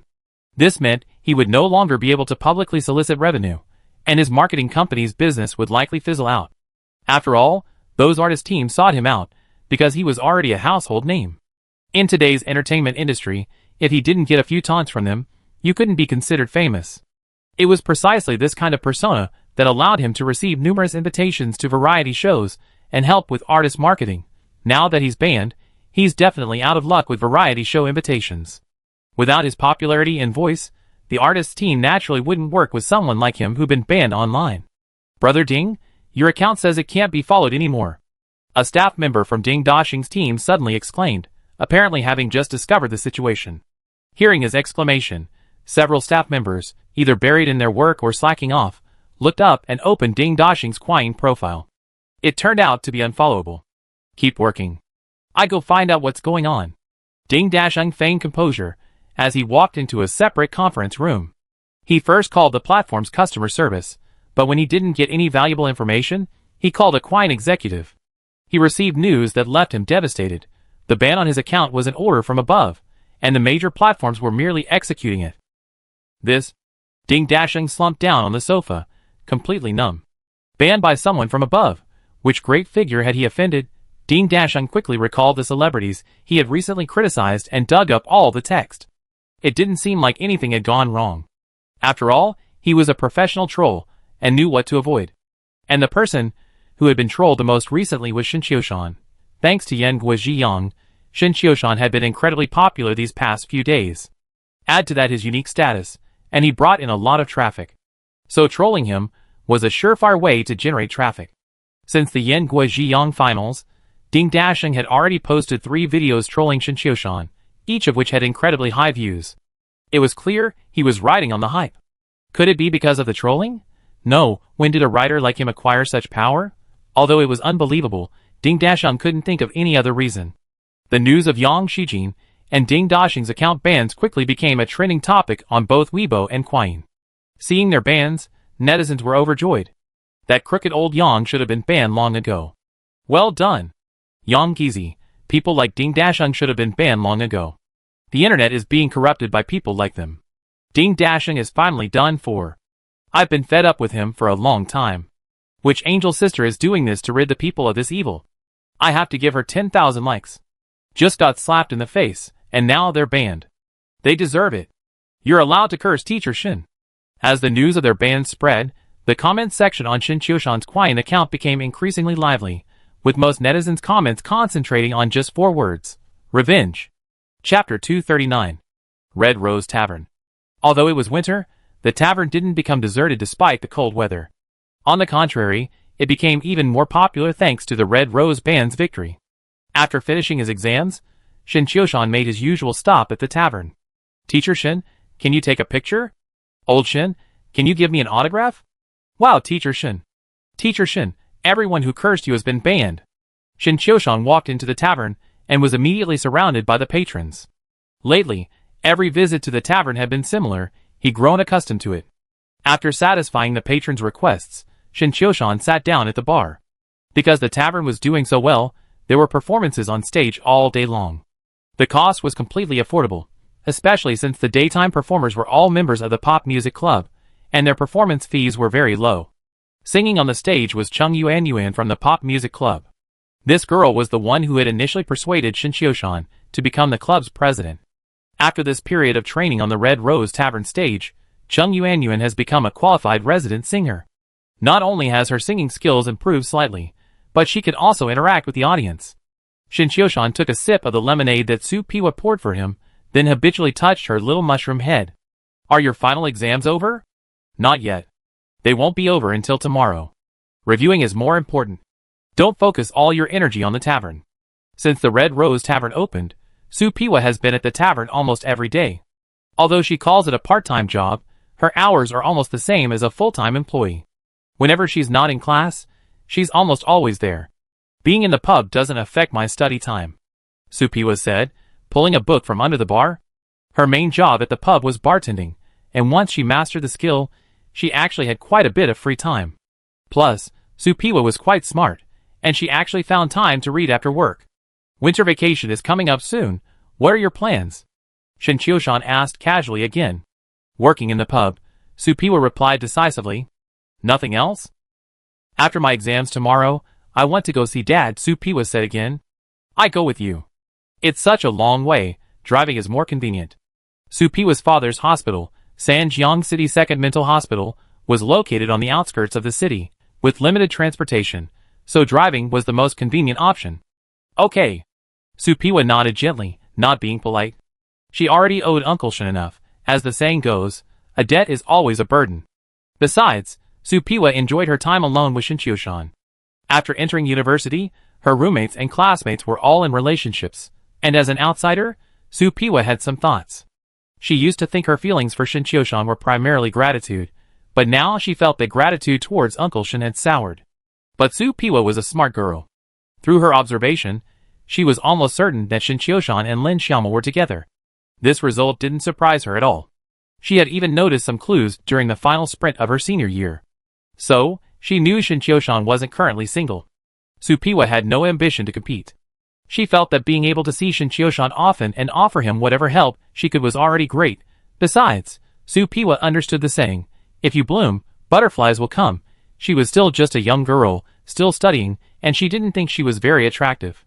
Thus, Supiwa planned to reveal her secret one day, when she was bright and shining, to reveal her innermost secret. Otherwise, she would keep it to herself forever. Brother Shin, there are 2 students here for interviews for part-time jobs during the winter break. Please take care of them while I go to the bathroom. Just then, Hu Tingting came to the bar, clutching her stomach. Okay, go ahead. Shin Chioshan smiled and waved his hand, then looked behind Hu Tingting. Following her were 2 boys. One was tall and thin, with regular features and a handsome appearance. The other was much less attractive, but also quite tall and had a rather naive air. Teacher Shin, my name is Hu Jian, from the journalism department. He's also from the journalism department. His name is Xiao Sinian. The naive boy took the initiative to speak, even introducing the handsome boy next to him. Hearing the name Xiao Sinian, Shin Chioshan subconsciously raised his eyebrows. The name left a deep impression on him, as he had learned from indirect sources that his daughter seemed to have a crush on a boy named Xiao Sinian. For this reason, Shin Chioshan had even asked someone to inquire about the boy's background. The boy was from northeast China, or more precisely, from a rural area in northeast China, and his family was very poor. After learning about the man's family background, Shin Chioshan was actually somewhat opposed to his daughter finding such a boyfriend. Thankfully, there were no further reports of contact between the two, so Shin Chioshan assumed the matter was over. After all, it's normal for young people to be fickle. One day, they might be tempted by someone, and tomorrow they might have a completely different target. But what Shin Chioshan didn't expect was that Xiao Sinian actually showed up at his tavern to apply for a part-time position during the winter break. If he were hired, wouldn't that create an opportunity for his daughter and him? Well, that won't do. We have to nip it in the bud. Shin Chioshan cleared his throat and said with a smile, Xiao, you're a little late. We've already hired enough part-time workers for the winter break. Huh? Just now, Sister Tingting said they were short of people? Hu Jian looked suspicious. He had assumed his visit to Shin Chioshan was just a formality. To his surprise, Shin Chioshan actually said they were full. She might not understand the situation. We don't need many part-time workers for the winter break. It's winter, so the pub isn't doing so well. Well, look at that. Shin Chioshan had wanted to say, look at the low occupancy rate. In the end, it was only a little after 2 in the afternoon, and the pub was already packed. There was even a line at the door. Senior Xiao, Senior Hu, why are you here? Just then, Shin Yanran and Lin Jiaoyu, who had just finished their exams, arrived arm in arm at the pub. Lately, the two had been in a similar situation to Supiwa. When they weren't in class, they'd been helping out at the pub. Shin Yanran had to do it for her family's livelihood, while Lin Jiaoyu had been forcibly conscripted into the service. Of course, she was willing to do so. Being at a bar was much more fun than lying in the dorm. Shin Chioshan's mouth twitched slightly. He hadn't expected his daughter to refresh at this crucial moment. Junior Yanran, Nian and I are here to apply for part-time jobs during the winter vacation. Since they were both members of the Journalism Student Union, Hu Jian and Shen Yanran were quite familiar with each other. He was also aware that Shen Yanran was Shen Qiushan's daughter. Shen Qiushan had just said he was fully booked, perhaps intending to politely decline. But now that he knew she and Shen Yanran were quite close, he might give her a heads up. You guys want to come part-time? That's great. Upon hearing that Xiao Xinyan was actually going to work part-time at their pub, Shen Yanran's eyes lit up. She smiled and said, the pub is incredibly busy all day, and we're in need of people. There were plenty of people available to work part-time before the end of the semester, but everyone was busy with finals reviews, so there weren't many. And with everyone going home for winter break, there's even less people. Great. Shen Yanran directly exposed her father's secrets. Of course, she didn't know what her father, Shen Qiushan, had just said to the two of them. She was simply stating the facts. Shen Qiushan glanced at his daughter speechlessly. After all, he was an internationally renowned and award-winning writer, a public figure. He had been betrayed by his daughter just like that. However, Shen Qiushan was thick-skinned enough. He cleared his throat and said, Ahem, Yanran, you don't know the situation. We've actually hired a few part-time workers for the winter break. But since you're from the same department as them, come on over. The pub is indeed busy, and there's no telling when the heat will die down. Now that his daughter had spoken, Shen Qiushan couldn't forcefully deny them the opportunity to work at the tavern. As the saying goes, 30 years on the east side of the river, 30 years on the west side of the river, don't despise the young because they're poor. Hu Jian and Xiao Xinyan were both top students at Sanjiang University. Who knew if they would rise to prominence in the future? There was no need to offend these two young talents. On the contrary, if Shen Qiushan offered them this job opportunity, if one of them actually achieved success years later, they might even say he had given them the job. But Shen Qiushan was a little worried about his daughter, worried that the cabbages he raised for years would be snatched away by someone else. Well, let Yanran go on a trip during the winter break. Arrange it. Shen Qiushan already had a plan in mind. Shen Yanran had previously told him she wanted to travel during the break, saying she wanted to see the beautiful scenery of her motherland. Thank you, Teacher Shen. We do our best. Hu Jianli beamed. Xiao Xinyan nodded in agreement, then asked, Teacher Shen, when do we start work? After your exams are over. Students, you should focus on studying. Shen Qiushan waved his hand. Teacher Shen, our department's final exams are over today. So should we start work now? Hu Jian asked with a smile. They're over today? Your department starts work pretty early. Shen Qiushan sighed casually. He still had 2 days of exams left, but they were only half a day long. Dad, our department starts work pretty early. I've finished my exams too. Shen Yanran added with a smile. Okay, then you can start work. I listened to manager whose arrangements later. Shen Qiushan waved his hand helplessly, then looked at his daughter and sister-in-law, Lin Jiayu. Yanran, didn't you say you wanted to travel during winter break? Since the exams are over, go ahead. Jiayu, you and Yanran go together, I pay for the trip. Our country is so big, you can take your time, explore, and come back before the new year. After hearing Shen Qiushan's words, Lin Jiayu's eyes lit up. Brother-in-law, are you serious? All expenses paid? Lin Jiayu was immediately tempted. Going on a trip, traveling and seeing the beautiful mountains and rivers of our motherland is much more relaxing than toiling in a bar. Of course it's true. Shen Qiushan smiled and nodded. When have I ever lied to you? But one thing is, you must be careful. Didn't I buy Yanran a little genius watch before? I buy you one too. When you go out, both of you should wear the watches so I can see your real-time location.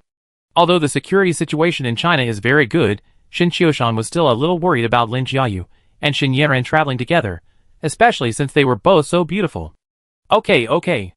Lin Jiayu nodded repeatedly and immediately took Shen Yanran's arm. Yanran, how about we start in urban first? Go skiing and see the ice sculptures. Lin Jiayu had already started planning her itinerary. Just as she was excitedly preparing to discuss the itinerary with Shen Yanran, she gave her a serious look. Dad, it's too cold in winter. I don't want to go out. Wait until summer vacation. Shen Yanran decisively refused, then reached out and gently pinched Lin Jiayu's waist. Lin Jiayu was stunned for a moment, then realized that her eldest niece was not afraid of the cold. It was obviously because Xiao Xinyan had to work at the tavern, so of course she refused to leave. But Lin Jiayu really wanted to go out. She hesitated for a moment, but didn't intend to change her mind. However, at this moment, she felt a sharp pain in her waist. Seeing that she didn't express her opinion, Shen Yanran suddenly increased her pressure. Yes, winter is too cold. Lin Jiayu said with a sad face. She wanted to go out and play. Shin Qiushan, who could see through his daughter's thoughts, immediately said, although it's cold in the north, it's still very warm in the south. You can go to Sanya, Zishuanbana, or even go abroad. Yes. I think it's quite good. Lin Jiayu was tempted again, and nodded repeatedly. Okay. Shen Yanran placed her hand on Lin Jiayu's waist again, threatening her unsympathetic aunt. Forget it. Sanya is actually quite cold. Lin Jiayu sighed helplessly, then glanced at Shen Yanran, her eyes filled with sadness. This was a chance to tour the country, and just like that, Lin Jiayu was already secretly plotting how her niece could make it up to her. Shin Qiushan was speechless. His gaze subconsciously fell on Xiao Xinian, who he found distasteful no matter how he looked at him. At that moment, Shin Qiushan suddenly understood his father-in-law, Lin Moshuan. He probably disliked him even more than he did Xiao Xinian. After all, Xiao Xinian was a top student at Sanjiang University, and he looked good too.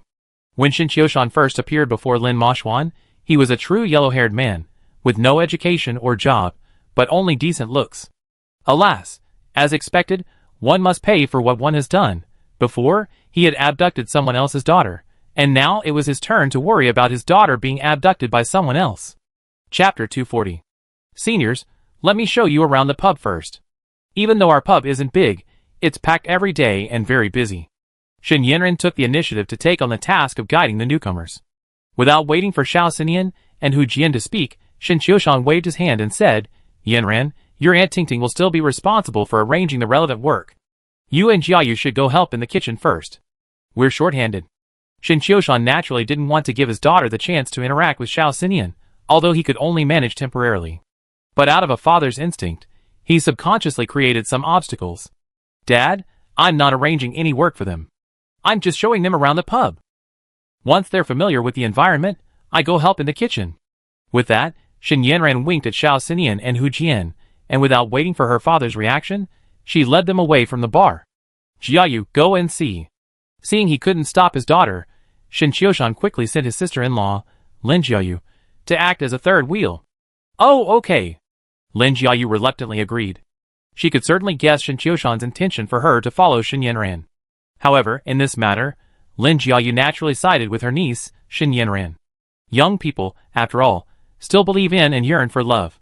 So Lin Jiayu still hoped that her niece and best friend, Shin Yanran, could have a sweet romance. The four young people left the bar. Shin Qiushan asked Su Piwa to pour him a glass of strong whiskey, and began to drink it. After a while, Hu Tingting returned from the bathroom. Brother Shin, what's wrong with you? Drinking alone? Hu Tingting smiled, and sat down on the high chair next to Shin Qiushan. Nothing. Shin Qiushan shook his head. Just a little sentimental. The kids have grown up. What's that saying? Time is like a wild donkey. Once it starts running, it never stops. That's right. Hu Tingting nodded in agreement. Yanran and Xiao Xiao are both adults now. By the way, Brother Shin, how are those two winter vacation part-time workers? Did they stay? Hu Tingting brought the conversation back to before she went to the bathroom. Yeah, they did. Shin Qiushan nodded rather glumly. I think they're both pretty good. Both kids are down to earth. And I heard that Xiao Xiao is the most popular kid at Sanjiang University. With him working at the bar, maybe we attract a few more customers. Hu Tingting was completely oblivious to Shin Qiushan's change of mood and continued to promote Xiao Xinian. Tingting, do you think our bar is short of customers? Shin Qiushan asked back. Well, not right now. Hu Tingting shook her head, adding, but it's better to be prepared. The hype will eventually fade. Shin Qiushan didn't continue the conversation. With a serious expression he said, Tingting, you usually spend a lot of time in the store. Please help me keep an eye on Xiao Xiao and Yanran. Brother Shin, when did you become so polite? It's such a small matter. Why would you even bother mentioning it? Hu Tingting smiled and waved her hand, then continued, Brother Shin, don't worry. If anything happens with Xiao Xiao and Yanran, I notify you immediately. Huh, that's not right. What could possibly happen to them? Our pub's patrons are quite decent, and most of them are tourists. We've never had any conflicts like those in the bar. Hu Tingting suddenly realized that Shin Qiushan's instructions were a bit unusual. Yanran and that Xiao Xinian have a delicate relationship. Please keep an eye on them for me. Shin Qiushan cut to the chase and spoke directly. Yanran and Xiao Xinian? Hu Tingting's eyes widened in surprise. Then she said solemnly, Brother Shin, don't worry. If anything happens between them, I notify you immediately. Shin Qiushan nodded and said nothing more. He looked at Shin Yanran and the other three in the distance. His daughter was talking excitedly. It was clear from her expression that Shin Yanran was in a very good mood. Shin Qiushan sighed silently again. Any elderly father with a daughter probably had to face this hurdle. Uncle Shin, have a glass of Blue Ocean. At this moment, Su Loquat handed over a blue cocktail. This drink, called Blue Ocean, was a popular drink in the bar. The inclusion of almond liquid in the mix gave it a calming effect. Loquat, you and Yanran are close. If she starts dating, you must let me know immediately. Shin Qiushan took the drink and took a sip. Su Loquat nodded obediently. Although she and Shin Yanran had a good relationship, Uncle Shin was naturally more important to the little mushroom-headed girl. The next day, after finishing his exams, Shin Qiushan drove to the girls' dormitory. Today, he had an appointment to accompany Su Piwa to the mental hospital to see old Su. As soon as he parked the car, Su Piwa emerged from the dormitory. This didn't seem like a coincidence. You've already come down? Shin Qiushan asked casually after the little mushroom-headed man got in the car. Just a little early, Su Piwa whispered back. In fact, she had indeed come downstairs early because she didn't want Shin Qiushan to wait for her downstairs. For some girls, having their boyfriend wait for them downstairs seems like a given, and it would be abnormal if they didn't. But Su Loquat never thought so. She believed that if you liked someone, you shouldn't make them do anything uncomfortable. You should make them feel comfortable. Shin Qiushan naturally didn't dwell on this trivial matter. He drove out of the dormitory area and asked, "Do you want to go to the supermarket to buy some fruit and food?" "We've already." Su Loquat pointed to the backpack she was holding. Shin Qiushan smiled and nodded, silently sighing, "We're all the same age, but this little mushroom-headed kid is much more thoughtful than the two of us back home." The 1-hour drive flew by. The two soon arrived at Sanjiang City's second mental hospital. It was visiting time, and the two entered the hospital with other family members. In the small garden, Shin Qiushan once again met Su Loquat's father, the once famous poet Su Yunzhou. The last time they met, he cosplayed a mushroom, holding an umbrella. It was abstract yet poignant. Today, he didn't hold an umbrella. Instead, he stood motionless beside the flower bed, arms outstretched. At this moment, the doctor beside Shin Qiushan and Su Piwa whispered, "He's a big tree now. It started a week ago."